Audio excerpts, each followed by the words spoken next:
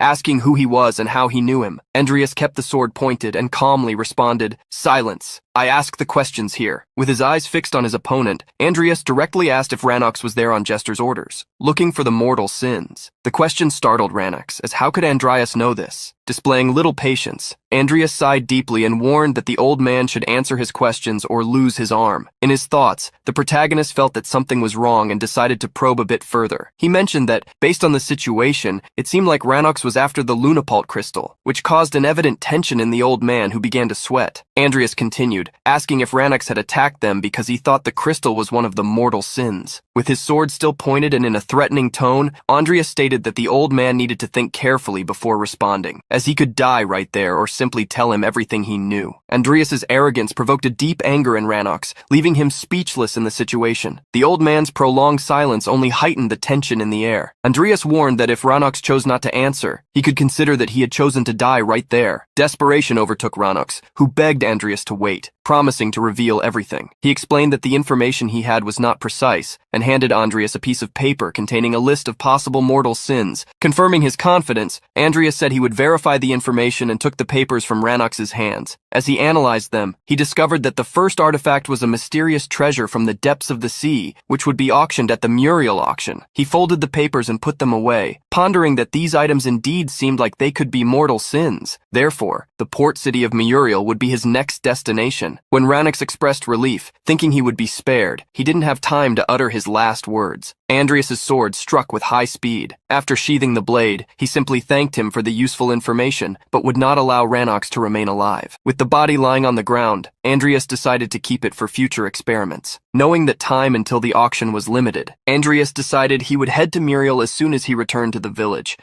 The smoke began to dissipate, signaling that the process of extinguishing the fire caused by the insects was already underway. A Leopardian woman bowed in gratitude for the salvation of her village, explaining that, at the moment, she was unable to properly express her thanks. However, she offered the Lunapult crystal as a token of appreciation. Andreas, standing before her, humbly declared that such gratitude was unnecessary, and that he had no interest in the crystal. She then asked what he desired. Pointing toward the cave behind him, the protagonist expressed his wish to explore it and requested permission from the Leopardi people. Those present looked at him in astonishment, unable to believe that he wanted to enter the mine. Murmurs began spreading, a mix of disbelief and anger, questioning if his goal was also to invade the mine and debating the trustworthiness of humans. The village leader closed her eyes, silently expressing her disappointment. After taking a deep breath and reflecting, she turned to Andreas and granted him permission to enter the site. Her people immediately voiced their trust in her, but insisted that no matter how much they owed him for saving them, the man could not simply do as he pleased. At that moment, the woman turned back to address her people, cutting off their words. Recognizing the importance of the situation, she affirmed that without the man's help, the entire village would have been destroyed. Without him, there would be no mine, or anything else. Andreas, understanding their feelings, tried to reassure them, confirming that his interest was not in the Lunapult crystal. This left the woman curious about what he could possibly be after. He turned his gaze to the cave, where something green glimmered within, and explained that he would reveal his purpose inside, as what he sought was there. They entered the cave, following the path until they reached a wall that appeared frozen. Andreas touched the wall, indicating that this was the spot. The woman was puzzled. After all, it was just another solid rock wall. The protagonist then asked Timur to break through the barrier, and the summoned being growled in acceptance of the order. Delivering a powerful punch against the wall, Timur caused it to crack, sending shards flying into the air. In her thoughts, the Leopardian woman acknowledged Timur's immense strength, which left her astonished. Her soldiers urged everyone to leave immediately, warning of the danger. However, something caught everyone's attention, leaving them awestruck. Numerous green crystals were embedded everywhere, covering the walls and ceiling. The elder asked Andreas if this was what he was searching for, but the protagonist stated that, although he knew the value of the crystals well, they were not what he sought. Before them, a massive kneeling statue, surrounded by crystals, stood out. The elder questioned what it was, and Andreas explained that this was exactly what he was looking for. The grandeur of the discovery was unbelievable, leaving the woman speechless as she asked why something so monumental was there. Andreas approached the statue, analyzing it with Timur by his side. He turned to the Leopardian elder and informed her that he would leave all the Lunapult crystals for them, but in exchange, he needed to be alone for a while. Curious, the woman asked the reason behind his request. As the tribe leader, she felt it necessary to understand Andreas's motives. Even without seeing the protagonist's face, it was clear he responded seriously. "There's no need to worry. If I had intended to harm you, I would have done so already." The arrogance in his words angered one of the Leopardian guards, who found Andreas's attitude unacceptable, even though he was the village's savior. However, the elder intervened, raising her arm to stop her subordinate from confronting him, calling the guard by name. She placed a hand on his shoulder as a sign of respect and stated, "Since Andreas did not take the crystals by force, he deserves our trust." This left the soldiers in disbelief. The elder continued, requesting a favor from Andreas. He listened carefully as she explained that he was the first human with whom they had made a promise, and that as such, he should honor it. Sometime later, Andreas found himself alone before the immense statue of the Titan he had been searching for. Concerned about the Titan being petrified for such a long time, he began contemplating the possibility of transforming it into a ghoul. Preparing to cast a spell, he formed a circular sphere in his hand, signaling the beginning of necromancy. As he invoked the ghoul summoning ability, a corpse detection spell was triggered. However, to his great surprise, he received a notification that his summoner level was insufficient, resulting in a failed attempt to summon the ghoul. In frustration, Andreas threw his mask to the ground and sighed, aware that the task would not be easy. Stretching his arms, he reassured himself that, no matter how long it took, the Titan would definitely be his. Determined, he cast the spell again, only to be informed once more that his summoner level was insufficient. Time passed, and Andreas persisted with numerous attempts,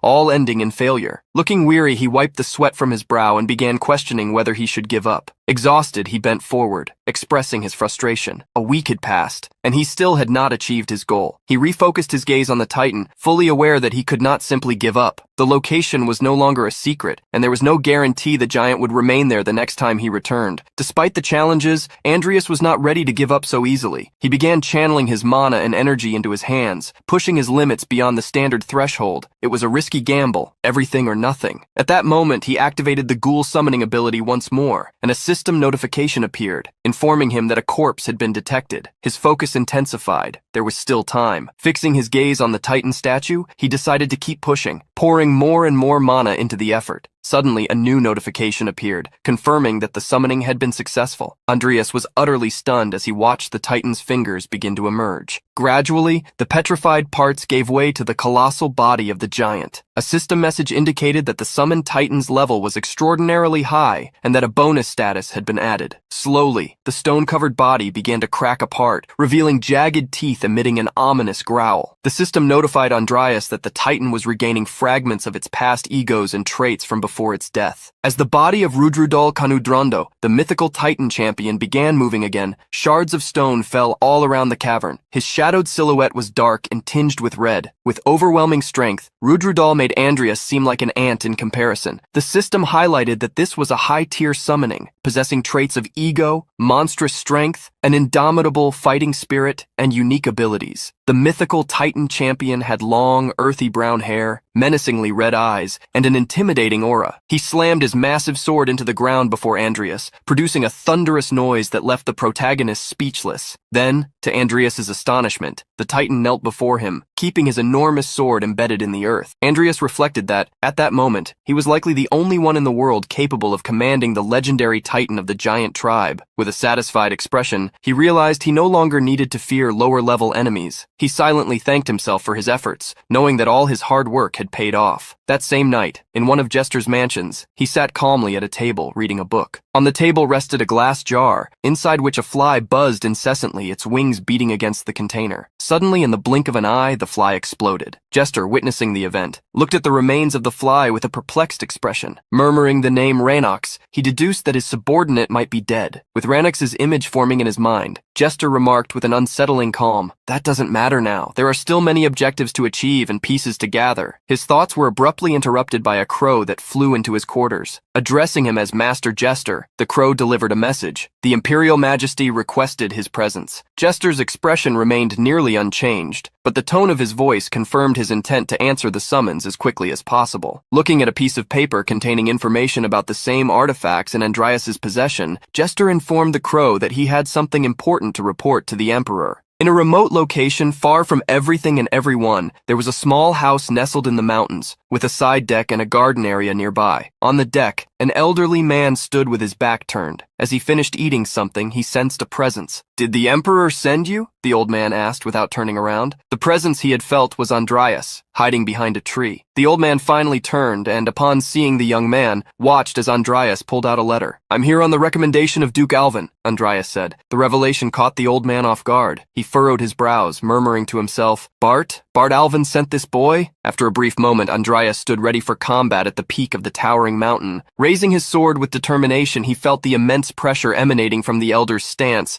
as the man observed him intently. Andreas maintained unwavering focus, his eyes fixed, his thoughts racing as he marveled at the overwhelming strength of this man, greater even than Salen's. A growing disbelief took hold of him, wondering if this was all a meticulously crafted test. The elder exuded an impressive aura, enveloping the entire area with his commanding presence. His demeanor was serious, yet he questioned the protagonist. "What's wrong?" Giving Andreas the opportunity to make the first move. The elder stood seemingly relaxed, wielding nothing more than a staff. Without hesitation, Andreas launched himself into the attack, silently vowing to defeat the old man at all costs. Facing the elder, Andreas unleashed a flurry of strikes, but every single one was effortlessly dodged. No matter how much effort he put into it, each of his movements was anticipated and countered. In his final attempt, Andreas was caught off guard by a swift counterattack, his eyes widening as the elder demonstrated a deep understanding of his abilities.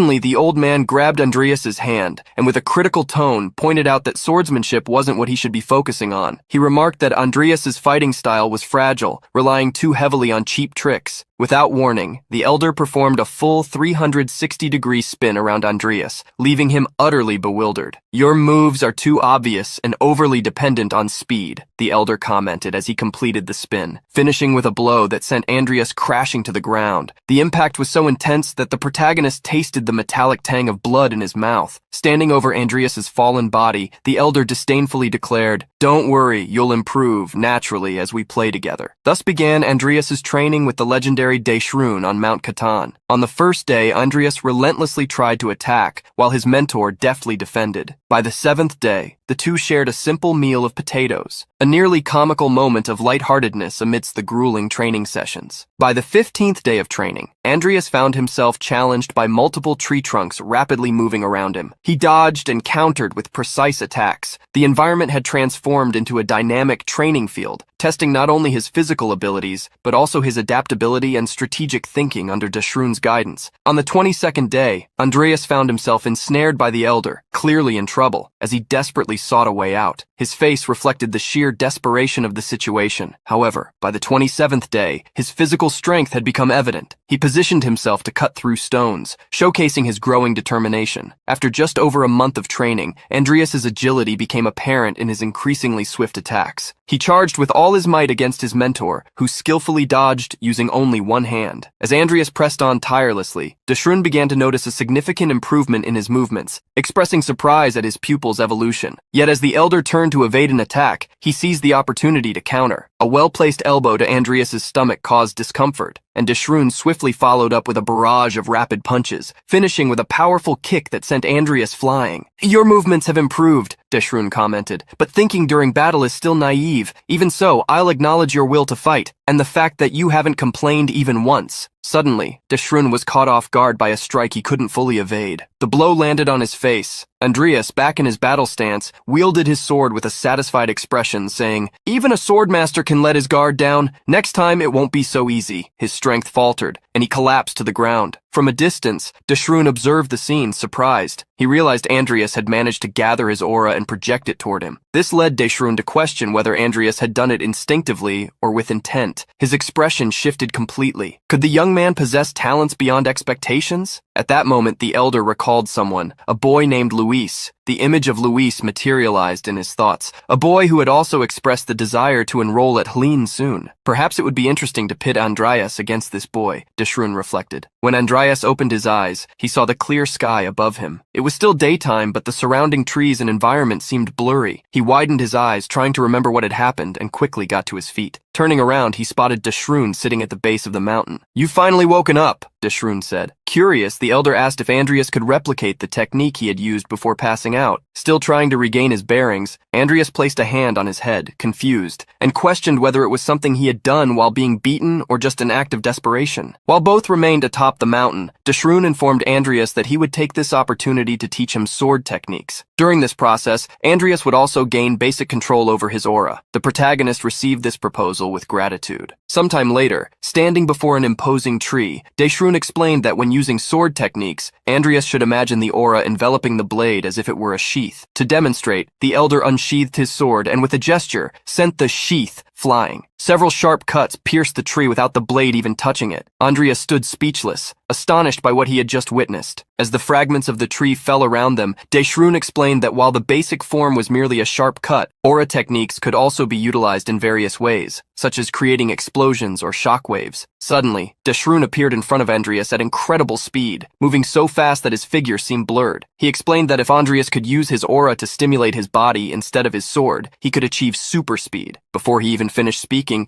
Deshrun was already behind Andreas, leaving the protagonist completely baffled. Andreas turned around in shock, still amazed, and asked, "Since when is this possible?" Laughing heartily, Deshrun replied, "This is the mystical aura technique, the pinnacle of energy application. It's built on the same principles as the techniques I just showed you." He continued, "By wrapping the aura around your body or sword and adjusting the forces needed, you can achieve incredible feats. However, you're still a long way from mastering this. For now, focus on the sword technique to begin your training." Without hesitation, Andreas started practicing the technique Deshrun had demonstrated, launching his aura forward and striking a nearby tree. "Good," Deshrun instructed, praising his effort. "Once you're comfortable, step back and increase the intensity." During the training, a notification appeared in Andreas's system. Conditions for evolution met. Combat talent, 30% evolved. Although surprised, Andreas chose to ignore the message for the time being. He believed this type of hands-on training was more suitable and enjoyable, as well as essential for his personal growth. Focusing even harder, he continued channeling his aura toward the trees, increasing both his strength and precision with each attempt. Deshrun was astonished. "He's even more monstrous than I imagined," the elder murmured, his eyes fixed on Andreas's relentless movements. As Deshrun reflected on other great talents he had trained, such as Wulg, Luis, and even a mysterious man referred to only as him, he realized that none of them stood out quite like Andreas. Observing the young man utterly exhausted yet still determined, Deshrun concluded that Andreas could succeed with precise and clear instructions while evolving at his own pace. Finally, Deshrun intervened. "That's enough for today. Let's eat." He instructed Andreas to return home, wash, and peel potatoes. Calling him disciple, Deshrun walked away with a smile. Andreas, on the other hand, wasn't too thrilled with the idea of eating potatoes for every meal. Ironically, he thought to himself, "I think I can feel potatoes sprouting inside me." He stopped abruptly, his eyes widening as he realized something unusual, the way Deshrun had addressed him. "Disciple?" Turning quickly to the old man, Andreas, a bit awkwardly, asked, "Did you really call me a disciple?" Deshrun confirmed with a nod, questioning if that wasn't a good thing. Andreas, now slightly more enthusiastic, replied loudly, "It's not that, I'm honored by the title." As they shared the potatoes, Andreas reflected on what it meant to be accepted as a disciple of such a renowned master. His thoughts were interrupted when Deshrun handed him a book. "Take this," the old man said. He explained it was a book he had written during his time on the mountain. Taking the book, Andreas couldn't help but wonder why Deshrun was giving it to him. Upon examining the object, Andreas noticed that his system identified it as a skill book written by Deshrun Forn himself, titled Egoless Sword. The item contained extensive knowledge on sword techniques and level advancement. Andreas was astonished. The comparison with Morn's dark magic book immediately came to mind, and he began to imagine the new heights he might reach with this gift. Seeing the young man in silence, Deshrun chuckled. "Don't you enjoy receiving direct instruction from me?" Andreas quickly denied it, responding hastily. Deshrun then explained, "I enjoy teaching my disciples directly, but overteaching can poison talent. You're peculiar, Andreas. You're brimming with potential. This book will serve as your guide to discovering your own method of training." Andreas held the book tightly, feeling deeply grateful. He realized how rare it was to be accepted by such a demanding master. Deshrun stood up and announced, "I believe we're done here. It's time for me to leave this mountain. If I stay too long, my skills will rust." "Curious," Andreas asked. "Where are you going?" The old man replied that he was heading to the Southern Kingdom Alliance, the exact opposite direction of Andreas's intended path. Despite this, the young man requested to accompany him for as long as possible, addressing him as master. In a remote area of Pakata, someone was making their way along a path through a dense forest. Their thoughts were consumed by a growing hunger. The man, exhausted, with his hands bandaged and a sword resting on his back, appeared to be the sole survivor of his village. Overcome by fatigue, he collapsed to the ground, murmuring, "What should I do now?" Dark clouds covered the sky as a storm approached. Rain began to fall heavily, soaking the man lying on the ground. A hand rested gently on his face. It was Andreas, clad in a long cloak, standing in the rain. Observing the man with curiosity, he murmured, "I can't believe this is actually Benjamin Anaquius." The realization left Andreas in a state of panic and surprise. It was unthinkable for him to encounter a playable character in such an unlikely place. Benjamin, renowned for his swordsmanship and his skill, Lord Swords, noticed the weapon the stranger carried, suspecting it might be the legendary demonic sword Rubens. This sword had been sealed in Benjamin's village for generations, and its presence here suggested the possibility that his village had been ransacked. As he looked at the man still collapsed before him, Andreas marveled at the idea that Benjamin had somehow managed to escape with the sword. Now fully aware of the situation, Andreas knew he couldn't simply walk away, especially given his intention to forge bonds and debts with playable characters. It was clear he needed to act and handle this unexpected twist on his journey. Andreas led Benjamin to a safer spot within the forest, lighting a campfire and setting up a small camp. Slowly, the young man awoke, disoriented by what had happened. A voice startled him, asking, "You're awake?" There sat Andreas, tending to the fire. The sudden presence alarmed Benjamin, and he nervously asked, "Who are you?" In response, Andreas offered him food, leaving Benjamin perplexed. Still wary, the young man pressed on. "What do you want from me?" Calmly, Andreas urged him to relax, reassuring him, "If I wanted to harm you, you'd already be dead." Despite this, Benjamin continued to probe. "Then what are you planning?" With steady composure, the protagonist suggested they start with the meal so Benjamin could regain his strength. However, Benjamin immediately searched for his sword, prompting Andreas to comment, "It seems important, but you'll need strength to hold it." At that moment, Benjamin had a flashback of an elderly man, possibly his grandfather, who used to talk to him when he was a child. As he remembered the sword and what it represented, Benjamin began to cry. His eyes filled with tears, his face reddened, and he sobbed uncontrollably. Andreas, still holding the food, casually asked, "Are you going to make me hold this for much longer? My arm is getting tired."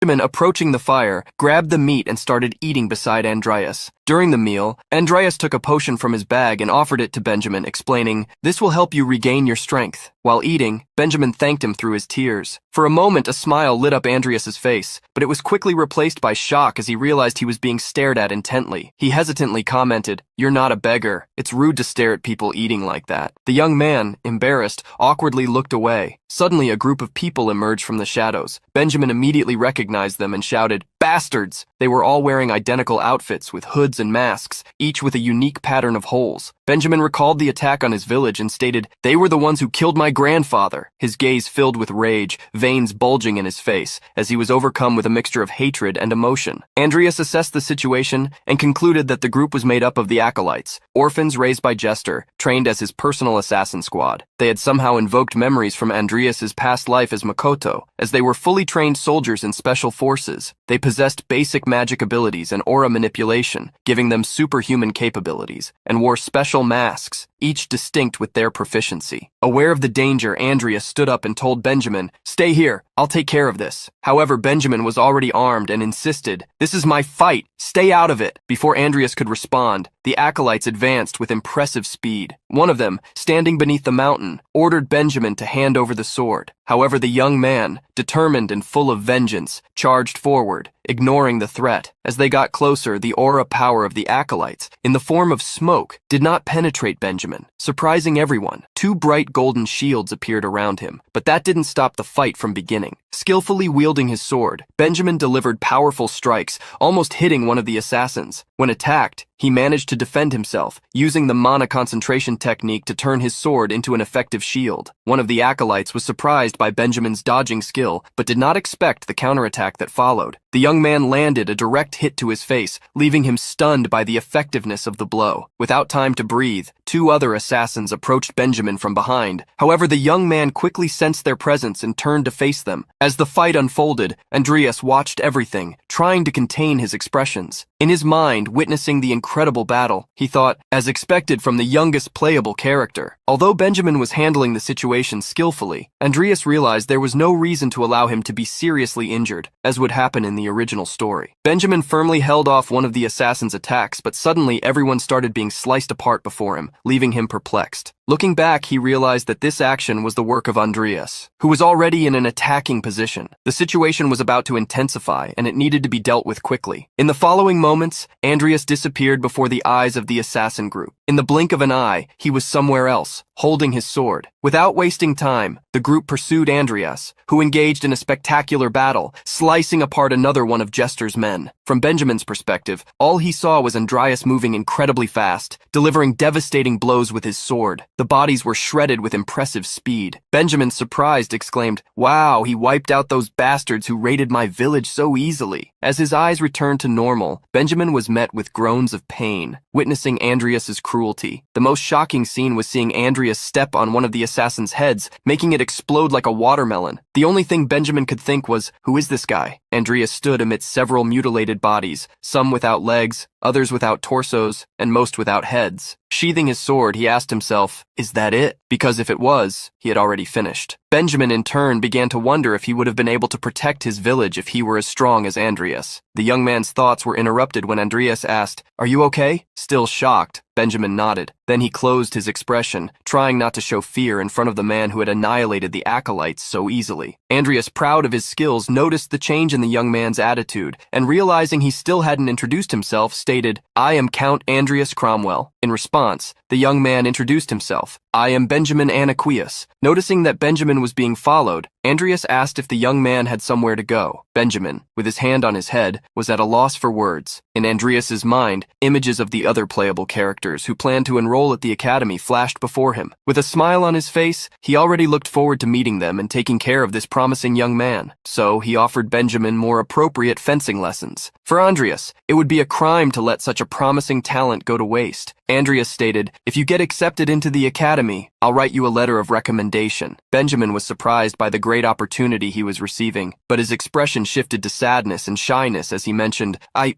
don't have any money." However, Andreas didn't consider that a problem. He replied, "I didn't ask for money. I'll sponsor you. The only thing you need to decide is whether you accept it or not." The young man's eyes widened at this incredible offer. Andreas, arms crossed, waited for his response, watching as Benjamin was overcome with emotion. With tears in his eyes, Benjamin knelt and said, "Someday I will surely repay your kindness." This moment was marked for Andreas. Sometime later, sitting in his office, he was examining his tablet. A slight smile formed on his lips as he read Benjamin's message, thanking him for the letter of recommendation and all the support he had given. The young man had been admitted to Monas Academy. As a sword expert, he would have no trouble graduating as long as he worked hard. Andreas was willing to invest whatever it took to ensure the young man's success. Shifting his thoughts, Andreas realized he needed to prepare for the Muri auction. Using his tablet, he sent a message to Carlos asking if he wanted to attend. In response, Carlos accepted the invitation and asked that the tickets be taken care of. Andreas stood up, certain it was time to head to Picata's most lawless entertainment district. Meanwhile, in Jester's mansion, he was asking what had happened to the demon sword. In response, his servant informed him that the boy had fled with the sword and that a unit had been sent to capture him, but there was no news of their return. The servant remained kneeling while Jester tinkered with a creature's body. "You're telling me you let him escape?" Jester asked, irritated. The servant remained silent. That demon sword was capable of amplifying both the magical and physical abilities of its wielder, and Jester was determined to study it in order to mass-produce a version to strengthen his army. Holding the creature's head, his hand trembled with rage as he thought, "I thought I had finally found it, but to think it escaped this way." Overcome with fury, he crushed the creature's head, shouting, "Send Hosan to my Uriel. Have him join Aleb at the auction. They need to bring back the crown from the depths, no matter what happens." In the port city of Myriel, a ship was anchored in the harbor, bringing several people to the neighborhood's largest auction, known as the Night of Flowing Gold. Andreas and Carlos were already at the location, analyzing information while savoring wine. Andreas's goal was to acquire the 7 deadly sins, but he would also take the opportunity to obtain as many renowned items as possible. On Andreas's tablet, there was information about a sword called White Nightmare, known for its high mana conductivity. He planned to acquire it and send it to Benjamin. Upon noticing Andreas's interest, Carlos asked, "So it's true that you're interested in fencing?" "A little awkward," Andreas replied. "I was thinking of giving this sword to someone I know." Carlos analyzed the item and commented that the sword was very good, but thought that 20 million was a bit low. He questioned why Andreas wasn't willing to pay 50 million. Calmly, Andreas replied, "The auction is just starting. The price will rise gradually." The auctioneer began announcing higher bids. From 20 million, the sword went up to 23 million, still asking, "Who will bid more?" Finally, the item was sold at that price to the protagonist. Carlos laughed, saying that Andreas had gotten a good price. They then moved on to the next items. In front of Andreas was a map that many scholars had tried to decipher without success. Upon recognizing it, Andreas muttered to himself, "Is this thing here too?" The secret map led to the tomb of the Red Dragon, Krav Maga. For Andreas, it seemed like a simple Easter egg, but he didn't expect it to be real. There was a murmur among the people present, and for Andreas, it wasn't any different. After all, the bodies were extremely precious to him, and that was why. Determined to obtain the item, he placed a bid of 5 million. The auctioneer asked if there were more interested parties, noting that if Andreas could get his hands on a dragon, he would be as powerful as an entire country. When the map was sold to Andreas, he quietly celebrated his new acquisition. Meanwhile, a man was watching Andreas and Carlos. Intrigued, he thought, who are they after all? Though he didn't care about the random items they were purchasing, he was concerned about the amount of money they might possess. His focus was on the crown of the depths. He planned to obtain it at all costs. The more money they spent before that, the fewer resources they would have to compete. The auctioneer then announced the next item, a rechargeable portal scroll, capable of transporting the user anywhere up to twice a day. Without hesitation, Andreas placed another bid. Next, an ancient alchemical tool was announced. Once again, Andreas made a bid, prompting Carlos to question whether he was really considering what he was purchasing. Finally, the event reached its climax with the last item. The auctioneer asked everyone to hold their breath and presented an item salvaged from the depths of the sea, the Lord of the Seas, a golden crown that emerged on the presentation pedestal. At that instant, Andreas's system detected the purest form of original sin, benevolent greed. Andreas's eyes sparkled, but the starting price was 1 billion, with minimum bids of 10 million. This shocked him, and he thought, unless I had the profits from next month's potion sales, I wouldn't be able to compete. Noticing his friend's hesitation, Carlos asked, "You want this too?" Andreas didn't deny it, but he knew he would need to assess his chances. If there was no hope, he would have to give up. That's when Carlos revealed, "I'll buy it for you." This left Andreas stunned for a moment, and he asked why Carlos would do something like that. Before Andreas could finish his sentence, Carlos responded, "My father told me the essence of the story. He said the reason you got hurt in the sewers was because you were trying to save us." The young villain awkwardly replied that it had all happened by accident and asked how much Carlos had offered. Showing off, Carlos answered, "Let me show you how rich the Alvin house is," and then flashed a very sinister smile. Meanwhile, Aleb, Jester's henchman, watched everything from a distance and thought angrily, "These brats have money to burn, but I'll shut them up with my master's wealth." He began raising the bids, and the competition became intense. The price of the artifact rose rapidly, and the frantic sounds of tablets echoed throughout the room. The auctioneer announced that the starting price of 1 billion had quickly risen to 7 billion. Andreas was tense, finding the amount of money involved absurd, but the competition was fierce. Soon enough, the auctioneer shouted, 10 billion! We've reached 10 billion wills! Carlos was enjoying the situation, finding everything quite interesting. By this point, his nervousness and excitement had made him stand up, leaving Andreas speechless. Watching everything, the protagonist simply smiled, thinking, now that we're in this situation, you better win, and I'll definitely pay you back. The auctioneer stretched his arms with joy. They had already surpassed the expected amount, and the profits were significant. He exclaimed, "Unbelievable! The bid has reached 50 billion wills. Is there anyone else bidding?" Carlos seemed confident, humming as if that amount was insignificant, while Andreas sweated with tension, realizing the size of the debt he would have. Then a shout echoed through the hall, 90 billion! The room went silent for a moment. Aleb, Jester's chubby henchman, nervously sweated, his veins bulging as he let out nervous laughs. The auctioneer then announced, "Ladies and gentlemen, we have reached 100 billion wills." Chaos overtook Aleb's mind. He wondered if he should go even further, recalling his master Jester's words. Make sure to win the auction, no matter how high the bid goes. Sweating like a pig, he bit his lip in anger and scratched his head. No matter how rich his master was, 100 billion was too much, and he no longer knew what to do. He even thought he should have asked his master what the limit was. It was then that he was completely startled when the auctioneer announced, "Thank you very much. The Lord of the Seas has been sold for 100 billion wills." Soon after the auction closed, Aleb received a visit. Hosann, a sinister-looking man who resembled the Joker, approached and mocked him. "I bet the master sent me here because he knew you, being the idiot you are, would mess it all up. Even if you had won the auction with more than 100 billion, you'd have been killed for it. Go back home and wait." Hosann looked at Carlos and Andreas from afar. He smiled darkly, muttering, "Those brats don't know who they're dealing with. Let them enjoy the taste of victory before they die." On the other side, Carlos was laughing, unconcerned about the scolding he would likely get when he got home. He turned to Andreas and said, "I'm hungry. Let's grab something to eat." At the local restaurant, Andreas was extremely embarrassed. He was sweating from shame and wore an impatient expression while having the Lord of the Seas crown on his head. Carlos had insisted he wear it, saying, "It looks great on you, Your Highness Andreas." Carlos, as mischievous as ever, continued laughing at the situation, while Andreas just thought, he treats this like a toy. I guess it's his privilege since he's the one who bought it. The two finally sat down at the table, savoring the meal, but Andreas couldn't stop thinking about the absurd wealth of the Alvin house. Carlos raised his glass to make a toast in celebration. As they toasted, Andreas thanked his friend for always helping him. Thanks to him, he had managed to acquire greed safely. Everything seemed calm, and Andreas even thought the congregation wouldn't take any immediate action. He planned to leave right after the meal, but life is full of surprises, and a local security voice interrupted his thoughts. "Hey, who are you? You're not allowed to be here." The two widened their eyes, waiting for what was coming. Suddenly, a strong kick hit the door, breaking it instantly. Hosann appeared, accompanied by other soldiers of Jester, saying, "Oops, did we interrupt your dinner?" Carlos immediately stood up, demanding to know who they were, while Andreas gritted his teeth. He realized he had spoken too soon. Hosann took his first steps, entering the place with a sinister and terrifying expression. His words echoed, "Hand over the crown and step back. That way I'll kill you without any pain." Andreas knew this would be a big problem. He recognized Hosann, known as the Devil's Sword. Although he couldn't use secret arts, Hosann was as strong as an aura master, arrogant and skilled. He frequently clashed with his mentor, Deshrun, before separating and diving into the criminal underworld. He had been recruited by Jester, who saw his immense potential.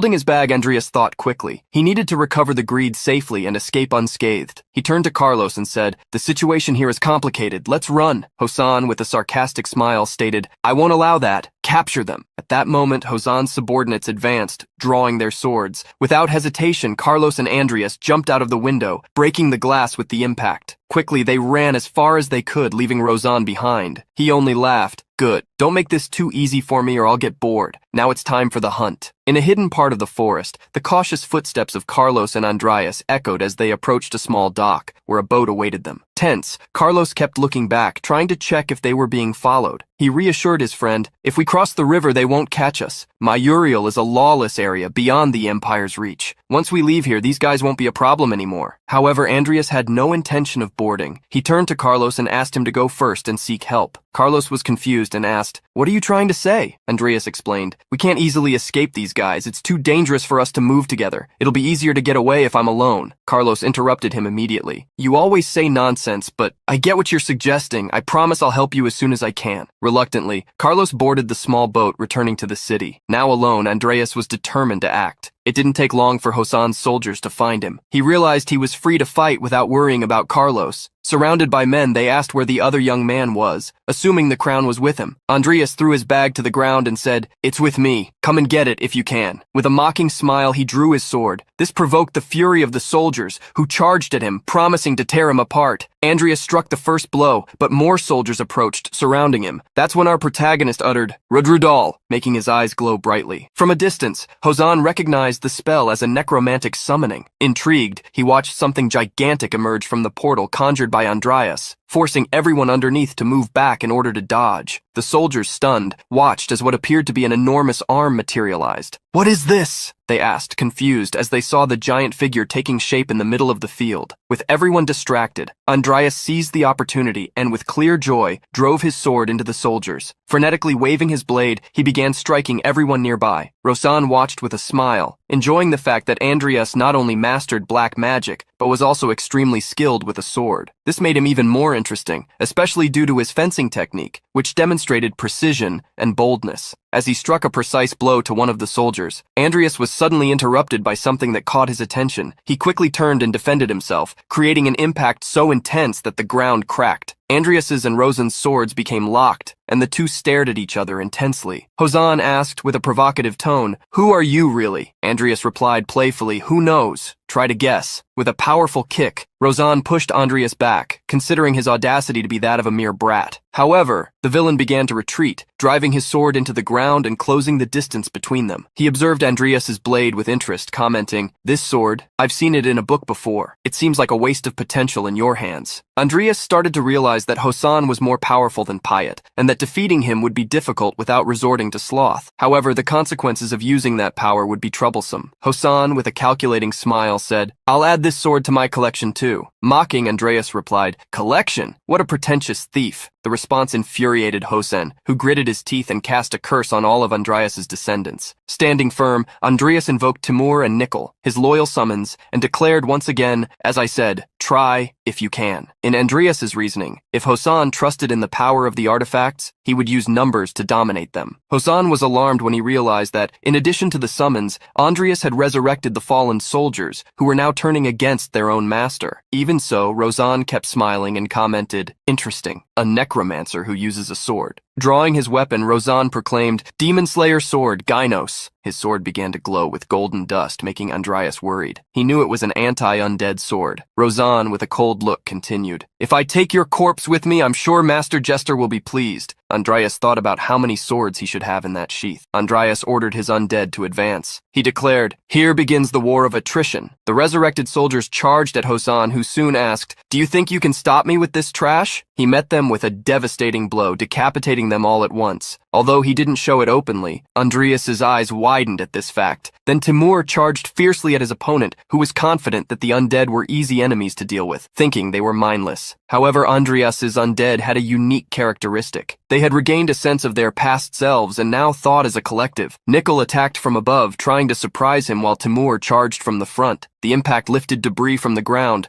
but Hosan skillfully dodged, moving between the attacks. Seeing an opportunity, Andreas channeled his magic and summoned his newest corpse, the Titan Hudradal, the fearsome giant of the giant tribe. A massive portal opened behind Hosan, and the colossal figure of Hudradal emerged, ready to strike. Hosan looked up, surprised, but his smile quickly returned. He unsheathed a new sword, the legendary Farang, which absorbed the opponent's strength, granting a temporary power boost to its wielder. When the Titan delivered its blow, an explosion occurred. As the dust settled, Hosan was blocking Hudadral's sword with Farang. A purple light emanated from the blade, and the system notified Andreas. Energy absorption in progress. The man's expression indicated everything was going according to plan. Watching this, Andreas cursed, admitting his opponent was going to absorb the full strength of his summon. Gritting his teeth, our protagonist clenched his fists, exclaiming, "Damn it! He's a terrible match for me!" The portal began to dissolve around Hosan, who had already gained a power boost, and he sarcastically thanked, "A corpse from the giant tribe? Haha, thank you for granting me this strength."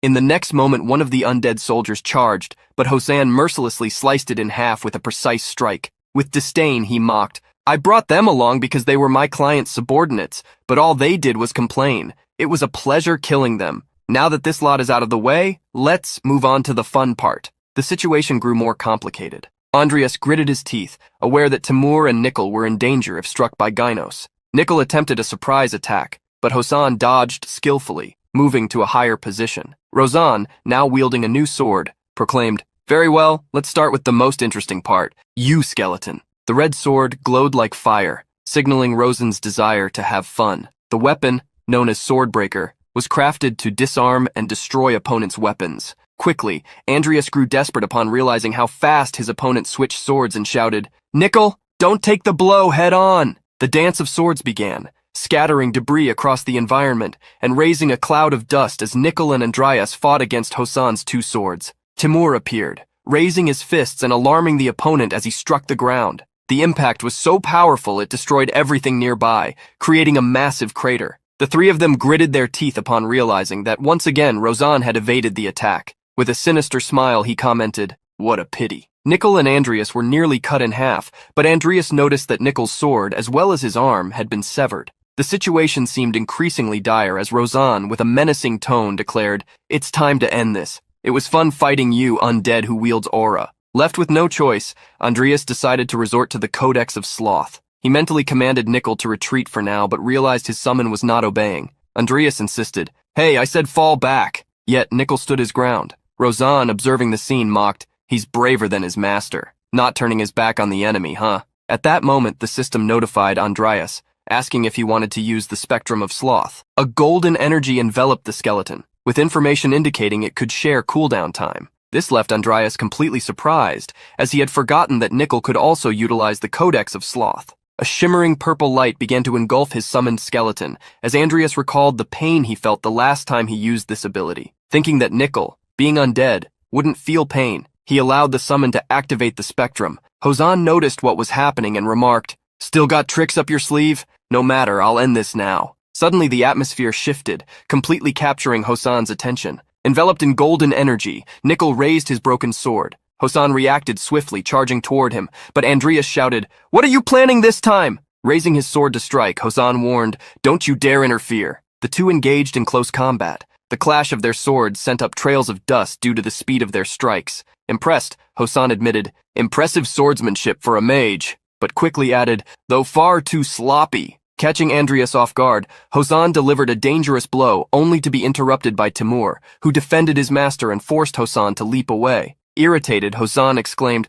"What a bothersome cat, I'll deal with you first." Meanwhile, Nickel continued to focus, building up tremendous energy. The skeleton's intense gaze intimidated Hosan, who murmured, "What the hell? An undead with an aura like that?" The energy Nickel accumulated seemed primed for a single, decisive move. The sequence of actions unnerved Hosan, who began to realize the strategy behind it. Hosan thought, "No, could this be secret aura arts?" A dust cloud blanketed the battlefield, obscuring everyone's vision. Andreas shielded his face for protection. When the dust finally settled, his eyes widened in disbelief. Nickel's skeleton, enveloped in its golden aura, had assumed the form of his former self. However, Nickel's appearance quickly reverted to his skeletal form, with only his white hair dissipating in the wind. The portal had opened for him to return, accompanied by Andreas's gratitude. His figure had already returned to that of a skeleton. Meanwhile, Rozan lay in the rubble, barely able to stand, his two swords shattered. Andreas thought, "That guy? He survived Nickel's secret arts." On Rozan's side, the man stared incredulously at his destroyed swords,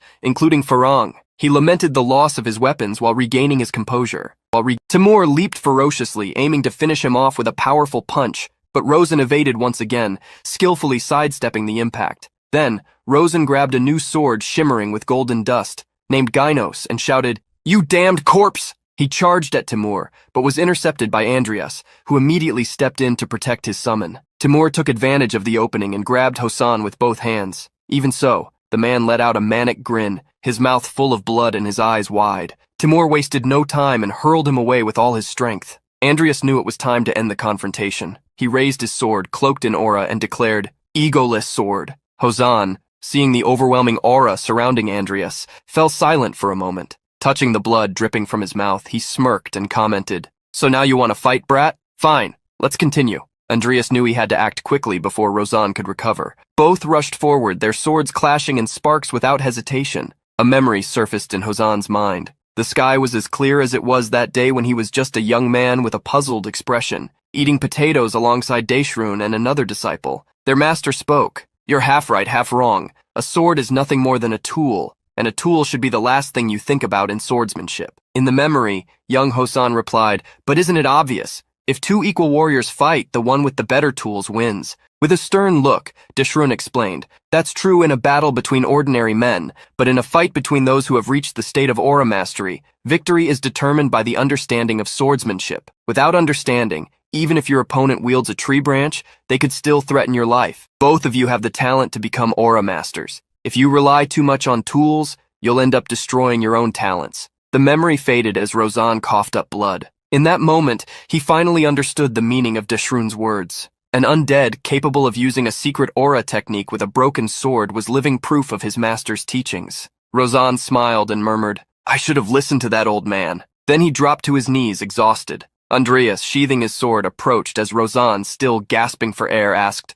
"Brat, are you that old man's apprentice?" With pride, Andreas confirmed it. Hosan, with a bitter smile, admitted, "Makes sense. Even your sword smells like potatoes." A silence settled under the starry sky. On the other side of the river, Carlos gathered with several men dressed in identical cloaks. He called out urgently, "This way, quickly! Get in the boat!" His voice was laced with urgency, fearing they might arrive too late. At that moment, heavy breathing echoed from the water. Andreas emerged from the river, clinging to the boat. Carlos rushed to help him as Andreas, putting on an impeccable performance, said, "I thought I was going to die. Quick, pull me up, please." Carlos asked how he managed to swim there, but as he climbed aboard, Andreas explained, "They attacked me all at once, so I left my trail steady and swam here like a madman." Carlos, gripping his sword, shouted, "Those bastards!" But Andreas asked for calm, pointing to his bag and assuring them that the luggage was safe. With water dripping from his green hair, he smiled and commented, "First of all, Muriel is that kind of place, isn't it?" Even though everything seemed resolved, Carlos wasn't so naive. He knew that among those men there was someone with a very strong aura. He then said, "I've finally figured it out." Andreas looked at him confused, and Carlos made a joke. "I finally understand why everyone calls you Seaweed Head." The atmosphere lightened, drawing laughter from everyone on the boat. Some time passed, and Andreas was atop a mountain, standing before a cave emitting a faint light. Various sounds echoed from within. Inside, Andreas was trying to help Nickel adjust his new hand. "All set, try moving it. It's the arm of a sword demon, so it shouldn't be too bad," he said to Nickel, who began opening and closing his new hand. Andreas sighed in relief, realizing Nickel had been properly fixed. Suddenly, a notification appeared before Andreas. "The Spectre of Sloth has a 32% chance to evolve. Would you like to evolve it?" Additionally, the system informed him that the Revenant fighter had an 88% chance of evolution. Andreas thought to himself, "The evolutionary chances have increased significantly after fighting Hosan. Evolving Timur now seems like a good idea." He accepted. Timur, confused, began to feel something different in his body as a shimmering light enveloped him. The system announced he was undergoing evolution, with a remaining time of 342 hours. However, something went wrong. Everyone was baffled, questions forming in their minds. Meanwhile, Andreas thought, maybe I should start working on my elemental magic when I get back. But there's also something else I want to research. In Jesper's mansion, a different confrontation was unfolding. "Why is Morn's apprentice here?" Jesper asked irritably. Andreas's old teacher, trembling, replied, "I heard I'm being removed from the congregation." Jesper confirmed coldly, "Yes, and it was I who suggested it." He explained, "The congregation does not tolerate the unworthy, especially someone who cannot even manage a single disciple properly." The old teacher, indignant, shouted in anger, "This isn't fair!" Jesper, unfazed, continued, "Let's say none of this mattered. Have you done anything useful for the congregation? You've brought no research results or useful artifacts. In merit, you are far inferior to your problematic disciple. Surely you understand how important it is to protect a single codex, don't you?"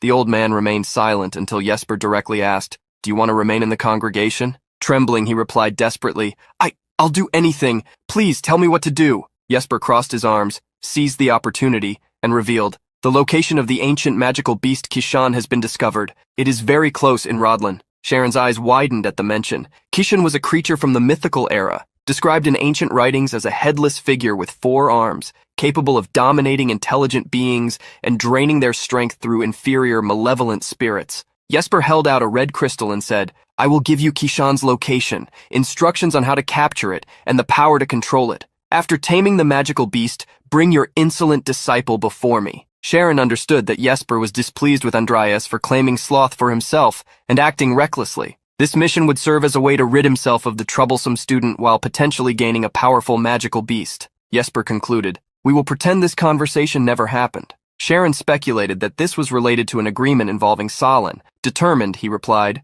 "Leave it to me." It's my duty as a teacher to discipline and guide an insubordinate disciple. The next day at Lean Academy, Andreas appeared with deep dark circles under his eyes, muttering to himself, I learned a lesson today. I should have done my research in a more comfortable place. As he walked, his appearance attracted attention. Just as he was about to rest, a familiar and irritated voice called out, Mr. Andreas. It was Lucia, sweet but clearly annoyed. Why are you ignoring my calls? Is your tablet just for decoration? Caught off guard, Andreas excused himself, saying he had been busy with a friend. He apologized and noticed that Lucia and Vivien were together. Lucia, excited, showed him the tablet and asked, Anyway, did you see this? On the device, an alert stated that an unidentified spirit had been spotted in the dormitory, which would temporarily be closed for safety reasons. Andreas immediately grabbed the tablet to read the notice. Lucia commented, Finally, we can say goodbye to that damp dormitory. Meanwhile, Vivien thought, I just want to be in the same dorm as him. Reading the notice, Andreas realized this could only mean the event of sealing the ancient magical beast. He wondered in confusion, why is this happening now? In the game, this was supposed to occur 6 months later. Lucia noticed his expression and asked, Why so grim? Stop wasting time and tell me, where are you staying now? He replied, Well, I was assigned to Delgian Dormitory. Blushing slightly, Lucia declared that their protagonist was a lucky guy to live in the same place as a beauty like her. However, the grumpy Andreas asked, What are you talking about? Anyway, I'm heading back to my dorm for a bit. I need to pack my things and check on the situation there. Vivien immediately offered to go with him, while Lucia encouraged him to go, albeit begrudgingly. Andreas didn't refuse Vivien's help, leaving her flustered and Lucia visibly annoyed. In the hallway on their way to the dormitory, Andreas asked, Did you see it too? She replied, I only saw it briefly, so I don't know all the details since it was happening in the magic department. All I know is that a professor named Sharon Cypress started investigating it. Andreas bit his lip, intrigued, knowing that his intervention might have altered the course of events. Suddenly, they stopped, startled, seeing a girl leaning against the wall. It was Diane. Her expression was zombie-like, drool dripping from her mouth as she muttered, This one is wrong too. Andreas rushed to her, calling her name, but she immediately said, Don't touch me, don't talk to me. He realized that something had taken over his friend. In Rodlin, there were 2 types of intermediate-level bosses, including Sharon. In the game, only one of them had ever gotten their hands on Kishan, as the other had not yet made a move. This meant the culprit was most likely Sharon. Andreas seemed deeply concerned about Diane's condition. He said to her, This isn't something you can handle. I suggest you leave quietly. However, Diane turned as if no longer in control of herself and asked, What are you talking about? Analyzing the situation, Andreas decided it would be best to try saying his master's true name, convinced it could give him an opening. When he uttered the name Kishan, Diane's eyes widened in fear at the mention. Taking advantage of the moment, Andreas struck her from behind with enough force to knock her into Vivien's arms. Slowly, Diane started returning to her normal state, feeling the pain from the attack, while Andreas asked, Are you back to yourself? Still confused, Diane responded, Where am I? To confirm her recovery, Andreas asked, Do you know who I am? She immediately replied, Why are you saying such nonsense? Of course I know who you are. He explained, It was a dangerous situation. You were possessed by a spirit. Vivien added, You were saved by him. The young girl, stunned, began to vaguely recall what had happened, saying she had seen something, but Andreas suggested they all leave the building for now. Sorry for causing trouble again, Diane said as they walked. Andreas reassured her, Don't worry. By the way, did you volunteer to be an assistant investigator? She replied, Yes, because I was curious. After all, it's not every day you get to research spirits. She then revealed, That's when Professor Sharon invited me to join him. Hearing this, Andreas remained thoughtful, as it explained a lot. Sharon's offers were merely bait, and he had likely lured Diane to be possessed by the spirit. Diane, probably too focused on her magic, had let her guard down, allowing Sharon to summon the spirit that possessed her. All of this indicated that old Sharon was growing bolder by the day.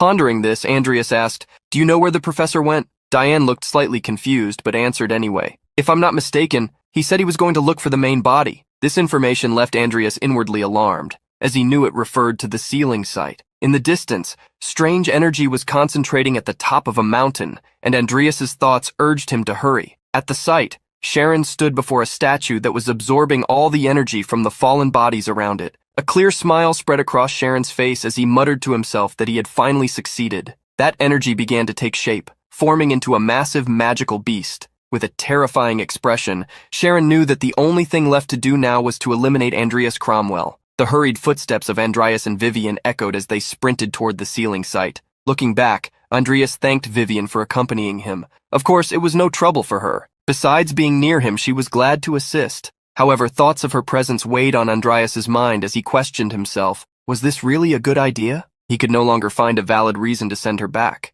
At this rate, not only might he fail to use his summoning effectively, but if he messed up, Vivien could discover his connection to Sharon. His fatigue made him question whether his judgment was still reliable. He considered coming up with an excuse to send her back right then and there. Suddenly, they stopped in surprise. The wind was stronger here, blowing yellow leaves from the trees, swirling them into the air. A group of students stood before them, growling uncontrollably, clearly no longer in control of their own minds. Vivien, ever perceptive, asked, "Is this also Sharon's doing?" Andreas confirmed, emphasizing that all those students belonged to Sharon. Observing the scene, she asked, "Why would a professor act like this?" Andreas had no answer. Instead, he took the opportunity to say, "You can subdue them without hurting them. Time is running out. I have to go stop the professor." She looked at him puzzled, but agreed and said she'd catch up with him soon. Andreas's expression betrayed his unease. He would have preferred if she didn't follow him at all. Regardless, he quickly resumed running, leaving her to handle the situation.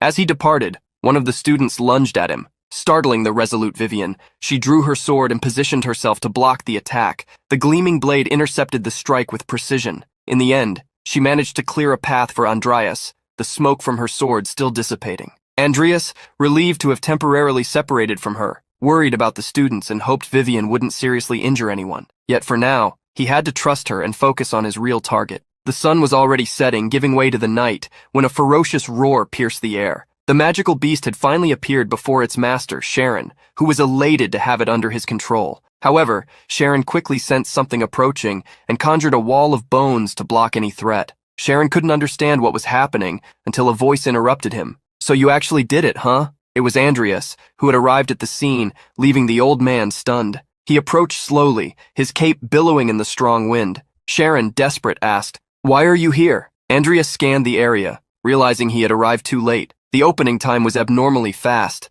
and the strange energy surrounding the site hinted at something even darker, something orchestrated by Jasper. Sharon, visibly irritated, said, "You're audacious and insolent to come here and interfere with my plans, but it doesn't matter anymore because I was going to come after you anyway." Andreas, with a mocking smile, replied, "I'm surprised. To be honest, I didn't expect someone like you to be capable of capturing Diane. Let's not say you're a small fry, master." Those words hit Sharon hard, leaving him speechless for a moment. But soon his sad expression turned into a deep, maniacal laugh, leaving our villain perplexed. Sharon then remarked, "That insolent way of speaking, I knew I was right to take you in a long time ago. I overheard a conversation between your father and Master Morn." While hiding behind a wall, Sharon had listened to Cain say, "If we cultivate this, it will change the very foundations of dark magic, or even the entire world." Sharon suspected that the change in Andreas's personality and behavior stemmed from the fact that he now either possessed or knew how to use what they had discussed. Andreas recalled Salin in the carriage, who had mentioned laying hands on another Cromwell,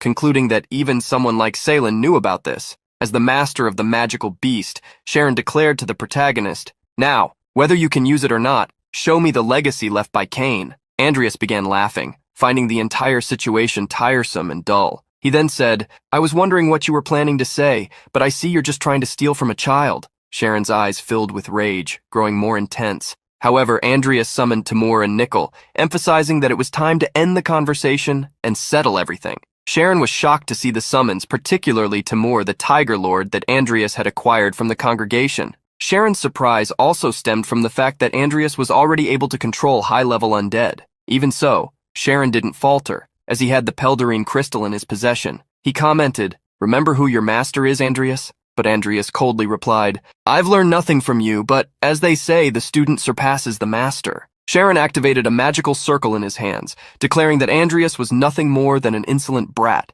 The spell he cast opened numerous portals, from which emerged corpses, skeletal soldiers, and even headless paladins, alongside grotesque creatures. Strengthening all his summons, Sharon was resolute. Andreas paused for a moment, analyzing the situation, and began unsheathing his sword. Enveloping himself in his aura, he declared that he was free of the burden of this old man. He then said, "I'm cutting my ties here and now, Sharon." The statement was met with a wide, satisfied grin from the old professor. Sharon responded, taunting, "We'll see if you're truly capable. My goal now is to kill you and claim Cain's legacy. After that, I'll reanimate your corpse and make you my slave for the rest of your days." While these threats loomed over Andreas, Vivien was dealing with a group of possessed students. She managed to dodge one of them, who quickly tripped and hit the rocks nearby. Her thoughts were on Andreas. She wanted to catch up with him, but these students were proving troublesome as they kept rising tirelessly. They would stand up endlessly, their eyes hollow and soulless, emitting indescribable groans.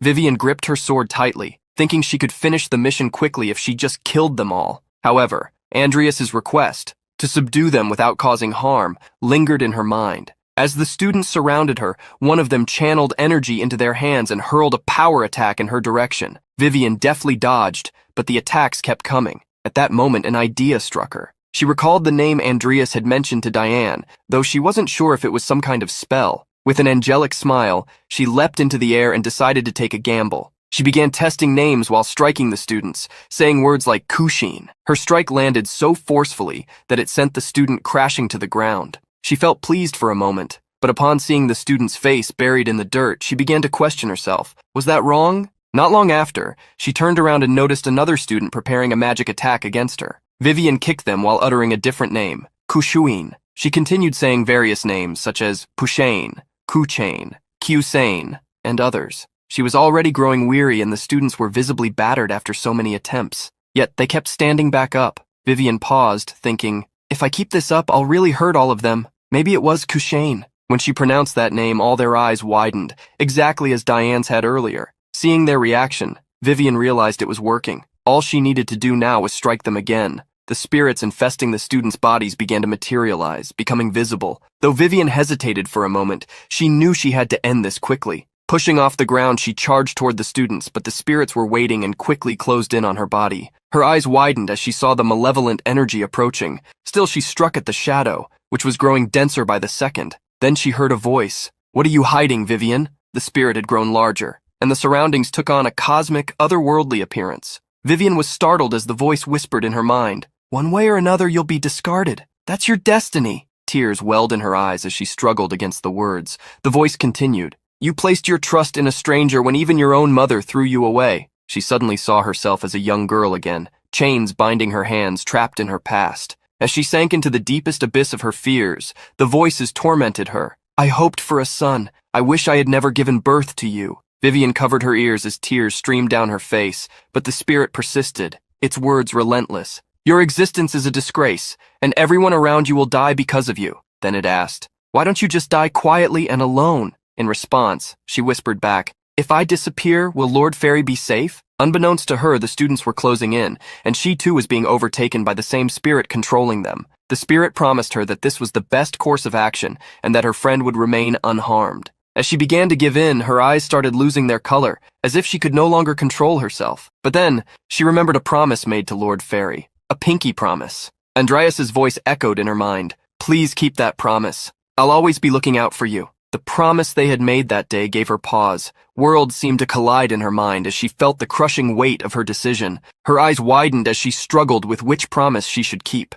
Meanwhile, Andreas was locked in an intense battle against numerous creatures. Nickel was at his side, slicing through countless limbs, and his powerful sword, Timur, stood ready to protect him in the most dangerous moments. Sharon mocked Andreas's efforts, sneering, how far do you think you'll get with just those three? Manipulating the crystal, the magical beast opened its enormous mouth, preparing to launch a devastating attack. Andreas tried to dodge, then formed a magical circle of invocation, summoning Rudrudal. The portal opened above the beast, and the titan delivered a direct punch to the creature's head before it could unleash its attack. Sharon looked back, alarmed, and asked, what is this? As Rudrudal's closed fist returned to its dimensional space. Now it was Timur's turn to advance, responding to Andreas's command, who mentally signaled that this giant was under his control. A massive creature approached Andreas, preparing to strike, but Timur let out a fierce growl, baring his teeth and taking control of the situation. Andreas stepped back, formulating a plan with Nickel,